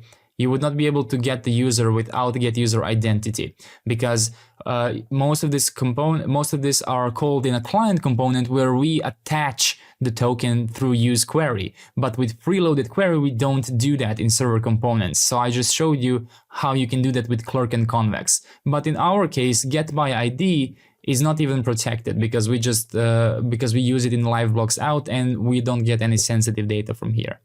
So now let's go ahead and pass in the preloaded document in here with preloaded document. There we go. So now what I want to add is inside of the document ID here. Let me just close everything else. Instead of document ID, I want to add a loading.tsx. So this will trigger every time a suspense is being triggered. And in our page here, while we await here, and here, all of that can be handled in this loading file right here, which is like a boundary for this document ID because it's inside of that folder. So let's go ahead and create this loading.tsx, which will be very simple. So loading page, and we are just going to return full screen loader, and let's give it a label. Document loading, like this. So now if I refresh this entire page, you see out loading, room loading, and I think briefly there was document loading, but it could be that it's just not fast enough for us to see. So inside of page here, what we can do is, for example, we can add a console log loading, just so we know that it's happening. Let's see, or maybe we forgot to do something here. There we go, loading, great, that's what we wanted. As long as that's happening, we don't care about anything else. Great, so now we have the document ID page, and in the document, we now have the preloaded document. So what we have to do here is we have to define the document with, instead of use query, in this client component, which we also have to mark as use client explicitly, we have to add use preloaded query from Convex React. So make sure you've imported this. And inside of here, simply add the preloaded document. So why did we have to do this if we already have the document here? Well, that's because, remember, the document can still be updated either by us or by some other user. It can be renamed, for example, and we want to keep that Convex reactivity and real-time updates. So that's why we have to pass it in this query. So the initial load is done with a server component, and then we will continue updating that query through a client component with use preloaded query. And now that we have the document, we can, for example, pass it to the navbar. So data and pass in the document. And now let's go ahead inside of the navbar component and let's give it some props here. So interface navbar props will accept the data, which is a type of document, which you can import from Convex generated data model. So a type of documents here like this. Let's go ahead and assign the navbar props. Let's destructure the data here like that. And now that we have the data, we can already improve some things here. For example, in onSaveJSON, instead of document.json, make sure you use backticks here, and you can add data.title.json, and we can remove this to do, for example. And I will just copy this here like this. Now do the same thing in onSaveHTML. So data.title.html, and I can remove the to do here. And onSaveText, same thing. And I can remove the to do here. So for example, that's one thing which we can immediately write off. What we have to do next is we have to pass this to our document input. So let's go ahead and find our document input component, and let's go ahead and do this. Title prop will be data.title, and ID will be data ID, like this. And now let's go inside of the document input, and let's properly develop this method. So interface document input props will have a title, which is a string, and an ID, which is a type of ID of documents. Now let's go ahead and use this here. So we have title and ID here. And now inside of here, what we can do is we can render the title like this. So now in each of your documents, you should actually be, there we go. Now we have a document loading here. Let me just refresh. Okay, it seems like we're getting an error. Oh, we are not using a use client somewhere. Or we are, let's see. Okay, this is the issue. Instead of our document ID document.tsx, this is an asynchronous component, and it has use client. That cannot work together. Okay, so let me just see what did I do wrong here. We have document here. Let's see, document or null. Let me just quickly confirm this. Document or null. I thought that would not be possible because of the preloading here. How about if we add an additional check here? For example, if preloaded document was not found, if no preloaded document, we can throw new error here. Document not found, like this. And then I'm not sure if this can be undefined or not. Oh yeah, well, it's because we defined this kind of type here, so I guess it can still be considered undefined. But here's what we can do. We can go inside of the getById method here, and we can improve the method itself. So for example, const document can be this. And then in here, if there is no document, throw new convex error document not found. And then in here, return the document. So this is one thing that we initially even, I think, had, but I removed it because in our Liveblocks route here, we also check if there's no document, right? But I think it's okay. An additional check will definitely not hurt us. And now you can see that we have no issue with passing that to the navbar data. And we can even do this check here, or we don't have to, however you prefer.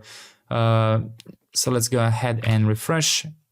And we have room loading, and it says blank document right here. So if I go and open a software development template, which will create a document which is named the software development proposal, that is my title. Great. So now we have to add an ability to rename it from this input right here. So let's go back inside of our document input right here, and let's continue developing. So I'm going to go ahead and give this a value and set value from useState. And I'm going to give it the default value of title. Like this. I will just move these two to the top and separate one from another. And then I'm going to define isError, set isError from useState false. And then I'm going to do the same thing for pending. Whoops. And then I'm going to do the same thing for isEditing, like this. Editing, and this will be set isEditing. Okay, so all of these values can stay together like this.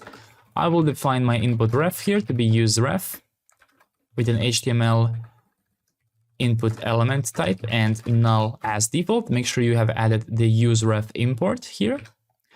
Then I will define my mutate method to be useMutation, which I can get from Convex React. And I have to import my API from Convex generated API. And we are going to prepare API documents update by ID. Like this. Great.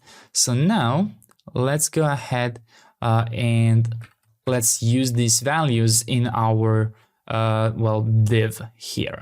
So if we are editing, we will show one thing. Otherwise, we're going to show this static span here like this. But if we are editing, we're going to render a form, and then we're going to render a span here with a class name invisible white space 3 like this, px of 1.5 and text large.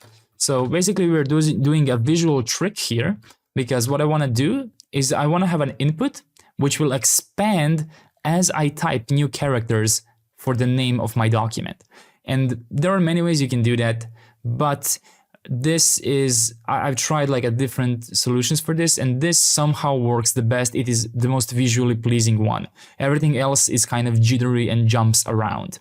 So inside of here, we're simply going to render the value or an empty string with a space inside. And then use a native HTML input element here and give it a ref of input ref, give it a value of value, give it an onChange of an empty arrow string, and the class name of absolute inset 0 text large, text black, px of 1.5, background of transparent, and truncate. Like this. And now let's go ahead and give this span here an onClick method. Set is editing, set to true, set timeout. So since we can't really do after this, because this is asynchronous, right? So we can kind of do this hack where after we set is editing, we time out for a bit, and then we attempt to focus. Because unless this is actually set to true, if we attempt to do this, it won't be able to focus on an input because it's not even rendered at that moment. So that's why we kind of time out for a bit. So let's go ahead and try this out. If I click here, oh, it looks like it did. So I guess it does somehow work, but something is very broken. Okay, let's see what did we forget to do. Let's go and give this form a class name, relative w fit, and maximum width of 50 ch, like this. Let's refresh and let's try clicking again. So I'm gonna go ahead and try and click again. Let's just wait for this to load. Click again, and there we go. And you can see that now, well, I didn't really implement the onChange yet, but you can see how this becomes an input, right? So now this is what we are going to do. We have to implement onChange first. So let's implement this onChange method here. Const onChange. We'll get the event, which will be a type of React, change event, HTML input element here. Const new value will be event target value. Set value will be the new value. And then to do the bounced value. We're going to do that in a second. So let's just apply the onChange here. And let's try changing our document name. So there we go. You can see how the length of my input follows exactly how many characters I type in, right? And we also have, of course, a limit. And you can see how when we autofocus, it reverts back to this. Now let's go ahead and let's develop our useDebounce method. You can also install your own, but since we have this legacy depths problem, let's create our own instead of hooks called useDebounce. And this one will be based on the change event rather than use effect, right? So I asked, ChatGPT help for this. So if something seems a bit unclear or weirdly formatted, that's why. Let's export function useDebounce. And now we have to write the type inside. T extends, spread the arguments inside, which will be parameters, and give it T as the argument, and it will return a return type with T as the argument. The first argument is a callback, which is T, and delay, which by default will be a number of 500 or half a second. Let's define a timeout ref to be useRef, and let's give it a type of node.js.timeout, and return useCallback from React like this. Spread the arguments, which are a type of parameters, T. Open the arrow function. If timeout.ref.current, clear timeout. Timeout.ref.current inside. And then let's configure and start the timeout for the first time. So set timeout here, call the callback, and spread all the arguments possible inside, and then add a delay. And after this, add callback and delay inside of the dependency array here. There we go. That is our useDebounce method here. So now we can go back inside of the document input component, and we can now add the debounced update. So I'm going to do this. Const debounced update will be useDebounce. Get new, let's first import it. So useDebounce from hooks useDebounce. Get the new value, which is a type of string. If new value is identical to the current old value, we can break this method. No need to update editing. Otherwise, we're going to set is pending to true, and we're going to call mutate using the ID, and title will be new value here. I can just confirm we have the ID, okay, and then in .then we can call toast from Sonar. If you want to, you don't have to, you can decide when you want to call notifications. So toast.success document updated .catch, we can throw a toast.error, something went wrong, and .finally we can do set is pending back to false. There we go. So now after we set the value, we're also going to call the debounced update here and pass in the new value. So we will immediately update the local state, but for the function which will actually call the API request, that request will be debounced, right? So we will not update on every keystroke. Great. So we have that developed. A couple of more things I want to add here. So let's go ahead and do the following. We have is editing, that is fine, but I also want to do on blur here. In that case, set is editing, let's set it to false, like this. And let's also make sure to implement a handle submit method. So you can just copy the debounced update and call this handle submit, but it's just going to be a normal arrow function. And inside of here, we're going to have an event, React form event, HTML form element like this. And the first thing you're going to do is call prevent default. And we're simply going to update by whatever the current value is. And then you can give that to the form right here. So simply call the on submit handle submit. And in here on then, we're going to do one more thing, which is we're going to set is editing to false, like this. There we go. And I think that now we should be able to rename our documents. So I'm going to change this like this, and I will just, there we go. It's already updated, right? So if I refresh now, There we go. But it will not be updated on every keystroke. You can see how I have to stop and then it will be updated, right? Or what I can do is I can press enter and then it will immediately be updated, right? So I can do all of those things. And when I blur out, there we go.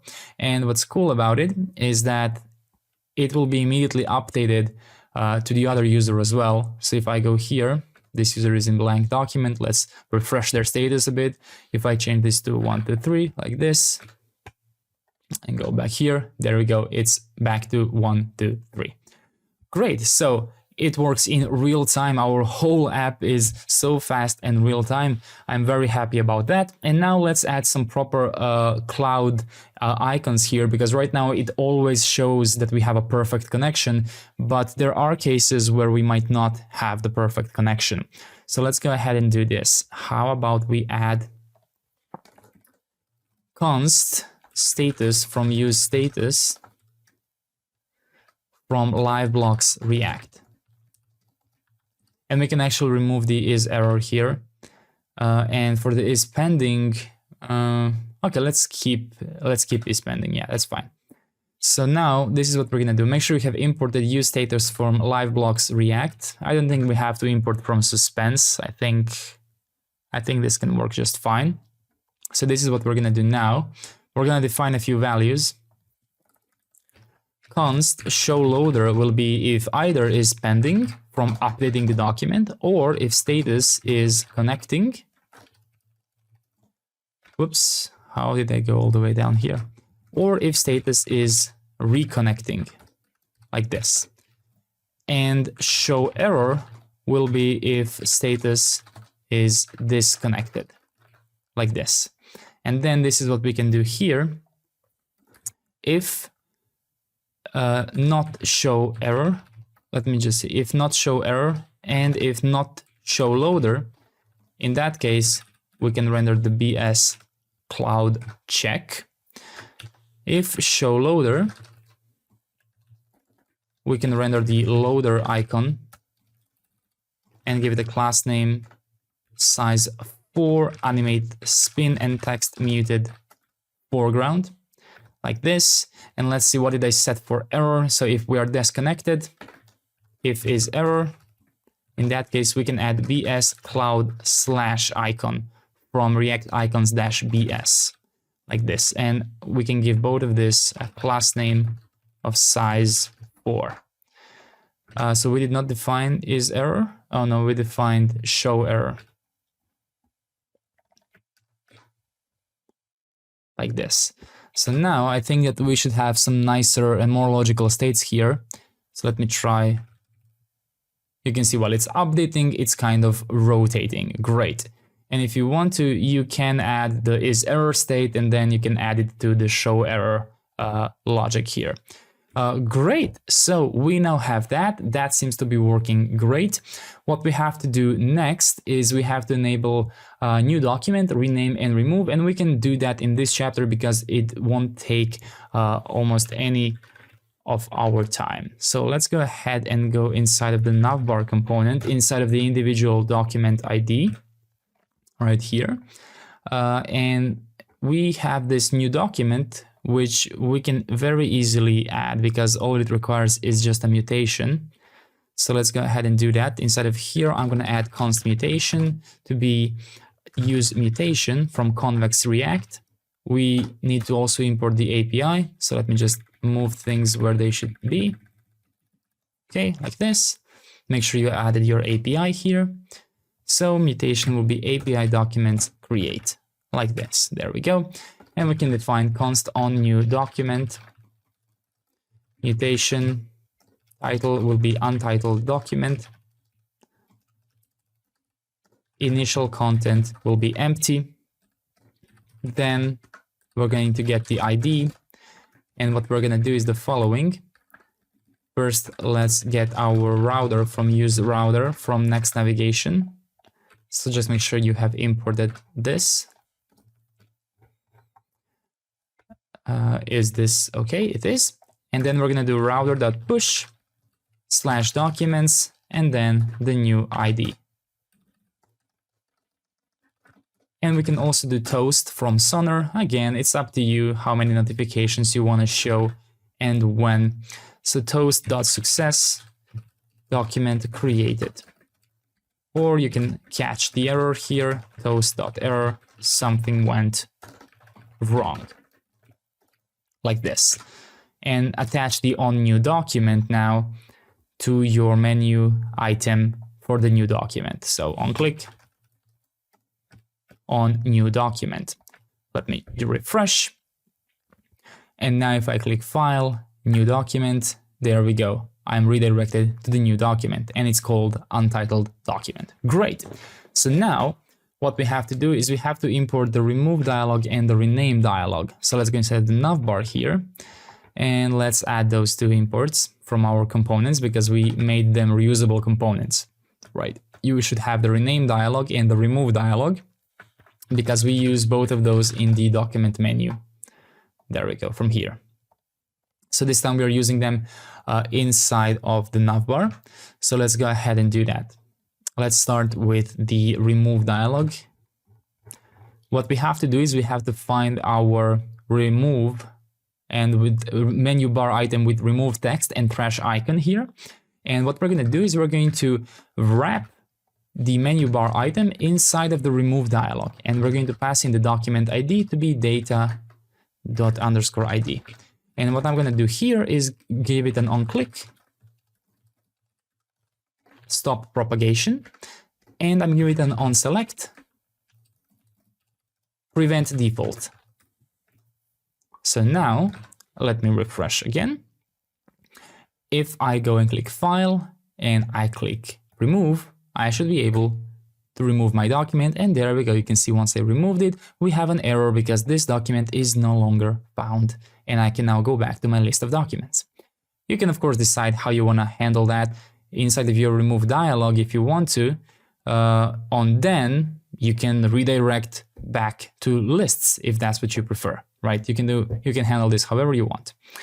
So now let's do the same thing for the rename dialog here.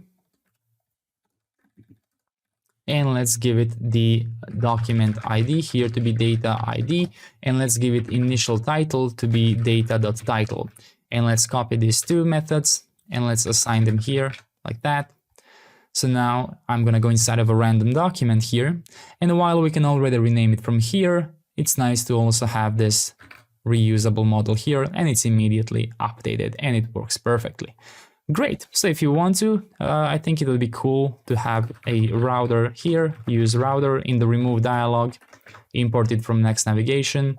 And then after you delete it successfully in the then method, when the document is removed, it might make sense to do a router.push back to the home page. So we don't have that weird experience when I'm in a document like this.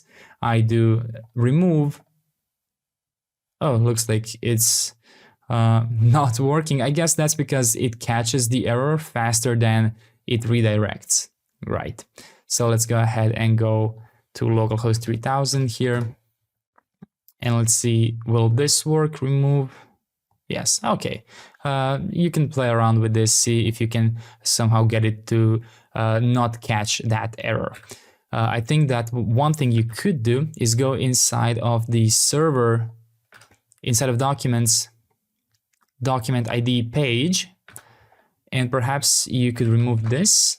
I think that maybe that could give you a slightly better experience. Let's see, it's loading document, loading the room, and if I remove it, okay, looks like it still catches it. Okay, so what we can do next, besides the deployment, is we can go through our code, look for to do. And what we can do in the next chapter is add initial content, though that is very, very simple to implement. But I will also look and see, is there anything else important that we can add? Great job. In order to implement templates and some initial content, we have to do a couple of changes, starting with our constants. Instead of source, we have constants templates right here.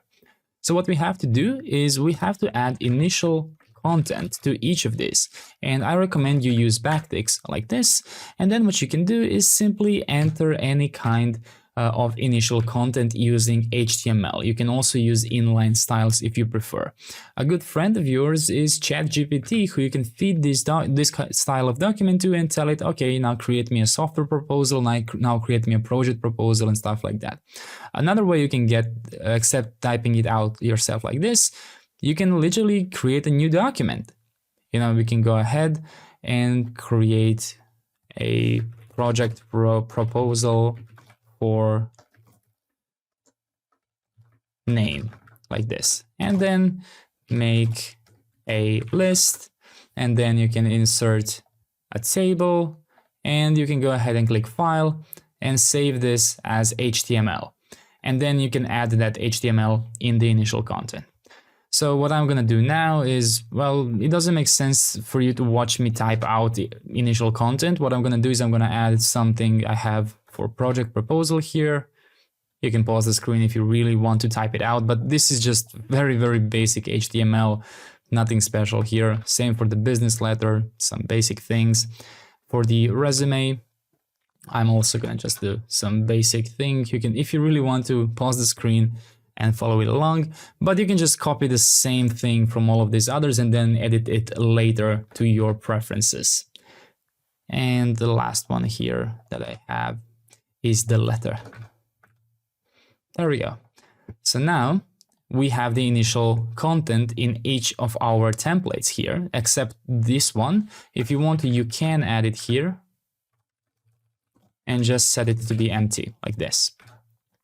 So what we have to do now is we have to go inside of our app folder, home, and templates gallery right here. And now each of our template will have the second argument, which is the template.initial content, like this. So our onTemplate click will now store inside of the database with the initial content.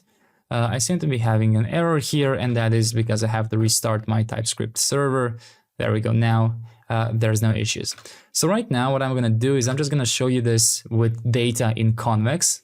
So let me just delete all of my documents now. I don't need them. So for example, I'm going to add a random template.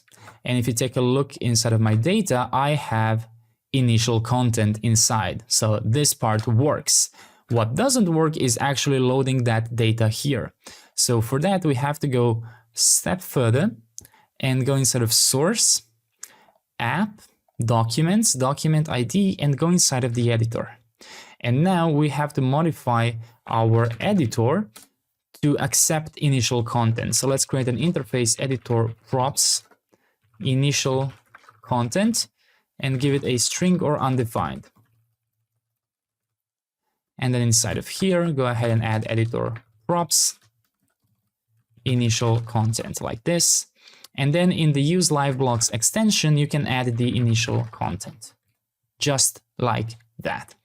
Now, if you just refresh this existing document, it will not magically populate it because this was created before we enabled initial content. So you can feel free to delete this document, but from now on, every other one that you create will have some initial content inside. Or it won't. Okay, let's see. I forgot to do another thing, which is inside of my document ID document.tsx. In the editor, initial content comes from document initial content. I was too confident on the first try, but there we go. You can see it now. So let's try this one. There we go, software development proposal right here. And if I, for example, change this to software engineering proposal, it will save this, right? So I can exit this, I can go back inside, and it will not confuse that. Initial content. You can see how it holds my change because originally it said software development proposal, right? But there is this slight little issue that I'm noticing with all of my documents, and that is that they are all, when I create them, it loads, and then there's like this moment of, it's kind of like it's waiting to synchronize. You can see how this was loading for a second. What you can do to improve this is you can add the offline support _ experimental and set it to true. In the future, this might just be called offline support, or if it's not, you can just visit the documentation. But again, you're using the same, if you're using the same versions as I have shown you, you will have this option. And this should drastically improve it. You can see how now it's blazing fast. Let's try with this. There we go. You can see how fast it is now. It is very, very fast now because it uses indexed database and actually loads the content immediately. Great. So we have improved this a lot. You can improve it even further by reducing the amount of this room loading time. So this room loading time can be reduced by adding proper client suspenses on specific places. So you have to go through your document ID here, and basically you have to find all things which use Liveblocks suspense. For example, my avatars are for this reason encapsulated in their own suspense, so they don't take time in the loading room screen. Let's see, my inbox is also encapsulated in a client-side suspense. My room here is it's in itself a client-side suspense, so that's fine. We seem to also have threads here, so this could be something we can resolve. Let's try this. Let me just, or maybe we are already encapsulating this, I'm not sure. Let's see, in my editor here. Okay, we just load the threads here. So perhaps this is what we can do. We can call this threads list, and then export const threads will be client-side suspense, and inside threads list, like this. Maybe we can do that, and then we don't have to export this. And we can change the props to be the same here, like this. We can add the fallback to this to be null, and we can pass in the editor here to be editor, like this. So now this in itself is inside a client suspense here. So perhaps that could maybe improve it. There we go. You can see that now we didn't even see the room loading, right? You can see it's very, very fast now.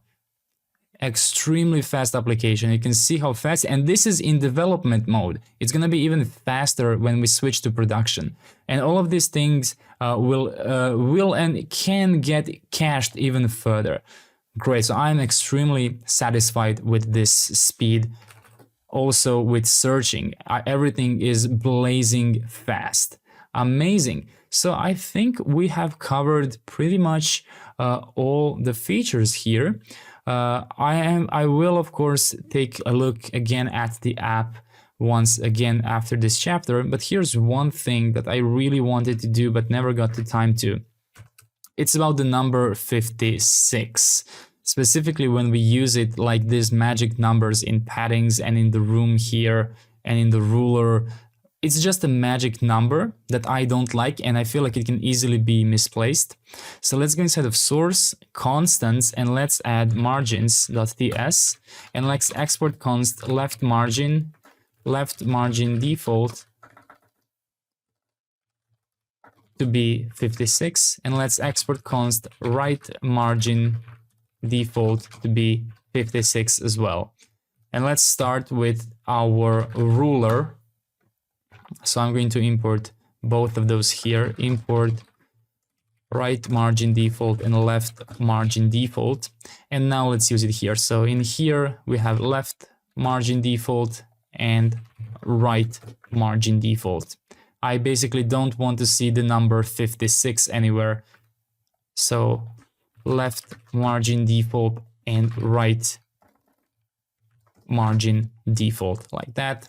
So I think that inside of here, 56 is no longer a number. Let's see where else in the editor component itself, when we add the style here, let's import all of those. So left margin default and right margin default.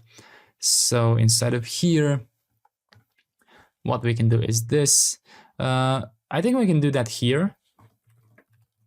Left margin default and right margin default. So then we don't even have to do this. Great, let's see where else. In the room component. So let's do it here as well.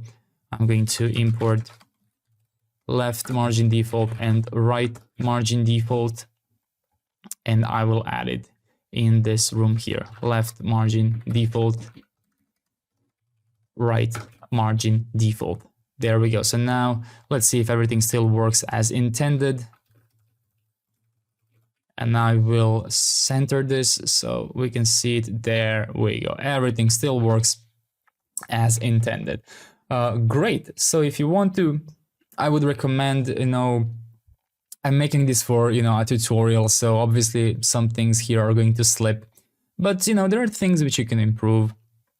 For example, these magic numbers, 816. It's a pretty important number because we rely on it a lot. We use 816 here. Basically, it's the size of our paper, right? And a lot of calculations depend on that number. So it would make sense. I stored it here in page width, so I guess that's good. But it would be good if we also stored that in its own constant. So I challenge you to do that as well. Search for 816 and look through everywhere where it exists. You can even search for px, right? Make sure you can handle all the cases. Great. So I personally think that we are ready to deploy the project. I will of course take a look once more to see if I have forgotten something. Nevertheless, amazing job. So one thing that I just thought of is that right now, both of my cursors have the same color, right? And it would be nice to differentiate these users based on the color. And you can actually do this quite easily by going inside of the API Liveblocks out, where we add the session. And inside of user info, you can just add color, for example, green. And ignore the TypeScript error for now, but if you refresh, you can see that cursors are now green. So what you can do is the following. Const name and replace this inside. And then what you can do is const color and make it the following. So we can do this. We can do name to number, get name dot split, reduce, get the accumulator and the character, and now we're basically creating a unique color for each username. So this is ChatGPT assisted. So what I'm gonna do is I'm gonna add the hue here, and we can get the hue by using math absolute name to number, add modulus 360. I'm gonna be honest, I don't know why this works or how it works, but I got some nice results for this. Basically every username will have a unique color. So now we have the color, and we can just set the color like this. So basically this is the code we have added, and you can also replace the name here with the name. This will still have an error, so that's okay. But basically this is our new code. So we are using the username to create a unique number, and then we get the hue, and then we use HSL to create a unique color. So let me try refreshing both pages here, and let's see if now each name gets their own unique color, and they do. So you can see that now each of my names here has their own unique color. If you want to, there are a billion ways you can do this. You can create a list of colors and then use math random depending on something from the user to get the color. And to get rid of the TypeScript error here, you go inside of Liveblocks config, and inside of your user meta, you allow color to be a string as well. And there we go. Now you have solved that error. Great. So what I want to do now is I want to see if we have any important things to do here. So we have this duplicate extension name found image. This can lead to images. So let's explore that.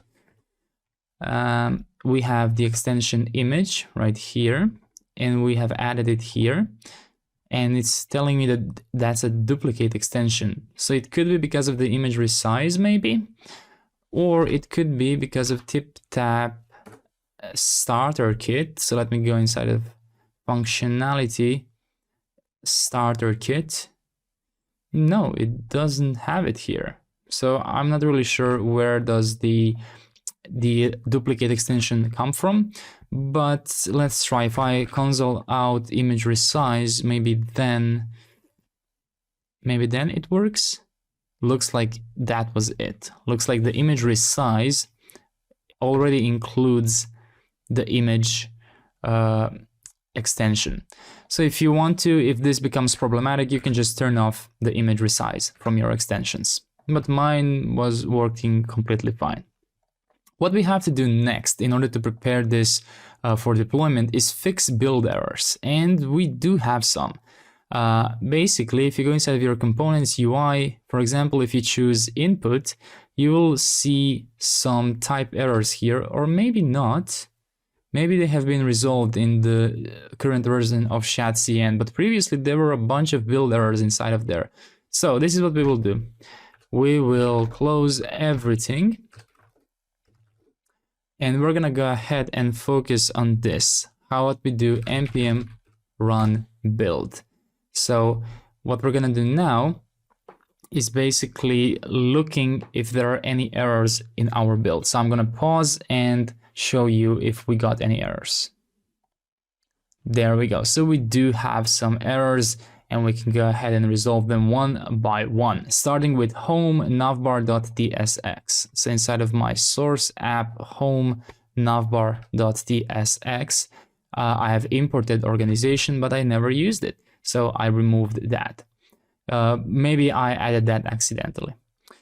In documents, document ID avatars, this is a warning, so I don't think this is breaking my code. I think this is perfectly okay.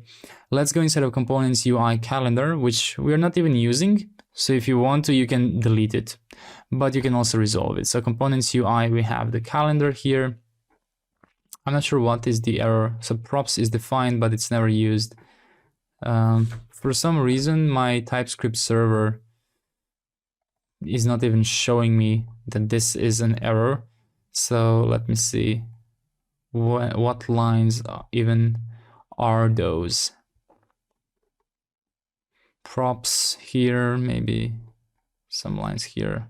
Oh, this one's, oh, okay, I can see. So yes, in all the way down here, if you want, you can remove them, and then this should solve the calendar. Then let's go to the chart, or you can just remove it, right? Let's go to chart. Inside of here, I have this entire unused import. I think that's the only issue here. No, we also have this underscore is unused. Let's see, where is that? Oh, I see. It's here in the chart style.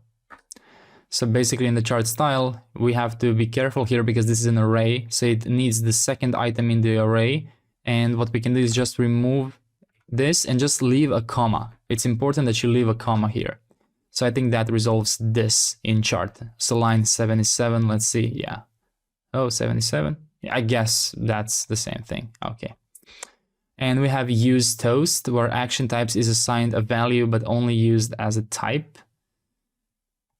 So let's see, use toast inside of hooks. Action values, where are the action? Action types is assigned a value but only used as a type here. I don't know, can I add PS ignore here? Let's go ahead and try and run build again. Looks like it's throwing instead of use toast again to use TS expect error instead of TS ignore. Okay. Oh, and now this is throwing me something else.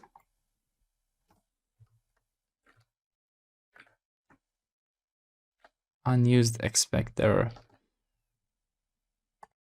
How about we try just disabling everything here? slint disable at TypeScript -slint -no unused vars.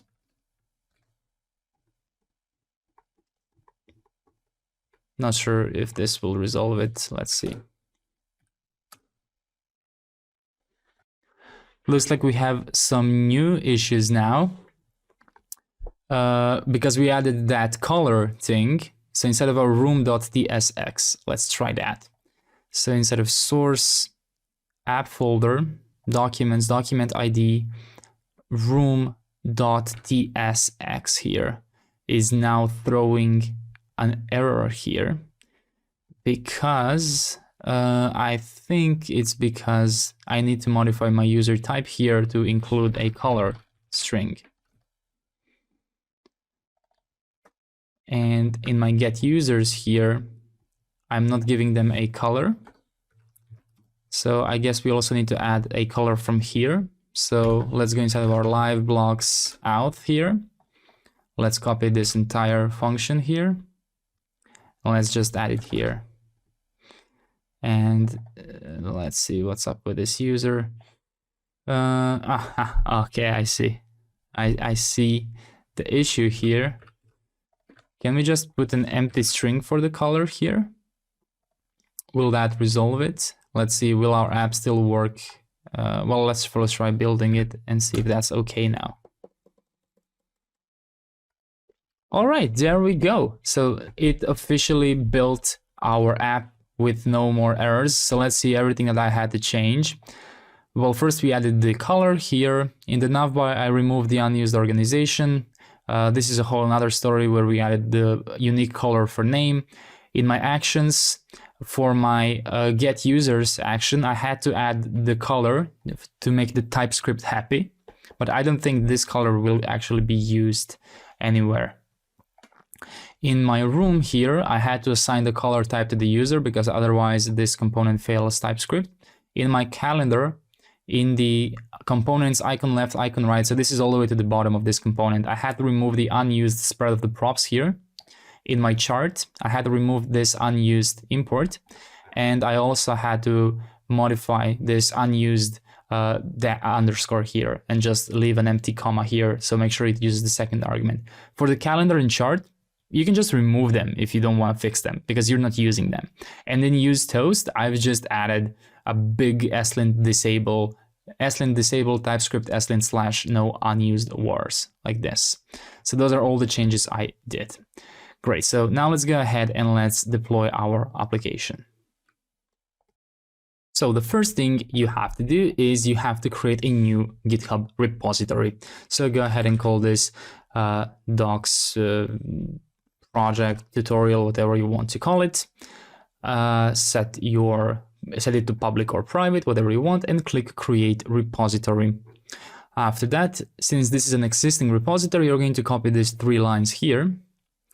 And what you're going to do here is you're going to git add and git commit and write whatever git commit message you want. For me, I do a number after each chapter that I record. So for me, this is 31 deployment, like this. And then what you have to do once you have committed your changes is you have to run these 3 commands right here and press enter. And then you will have your new repository here. There we go. So 31 deployment is my most recent deployment here. And now let's go ahead and deploy this to Vercel. So create an account on Vercel, find the new project button, and it should automatically, if you log in with GitHub, it should automatically fetch all of your projects here. So I recommend that you connect your GitHub, and there we go. This is my project. So I will click import right here. And now what we have to do is we have to follow Convex tutorial on deploying to Vercel. So we created the account, we linked, and what we have to do now is we have to override the build command. So let's go ahead and do that. Open the build and output settings, turn on build command, remove what's inside, and then make sure you add this inside. Great. And now for the environment variables, inside of here, we have to add the convex deploy key. So let's just prepare it inside convex deploy key, and we're gonna be using production now. So let's go inside of our convex dashboard here, and let's switch so this is my docs tutorial project, and switch from development to production. So this should now, you can see it's creating it for the first time for me. And now let's go ahead and let's go inside of settings here. And let's go and find my deploy key. There we go, generate production deploy key. And I'm going to call this Vercel. And let's click save. And I'm going to copy this, and then I'm going to assign it right here. There we go. So now what we ought to do is add all of the other environment variables which we have. So instead of .environment.local, you can copy all of these.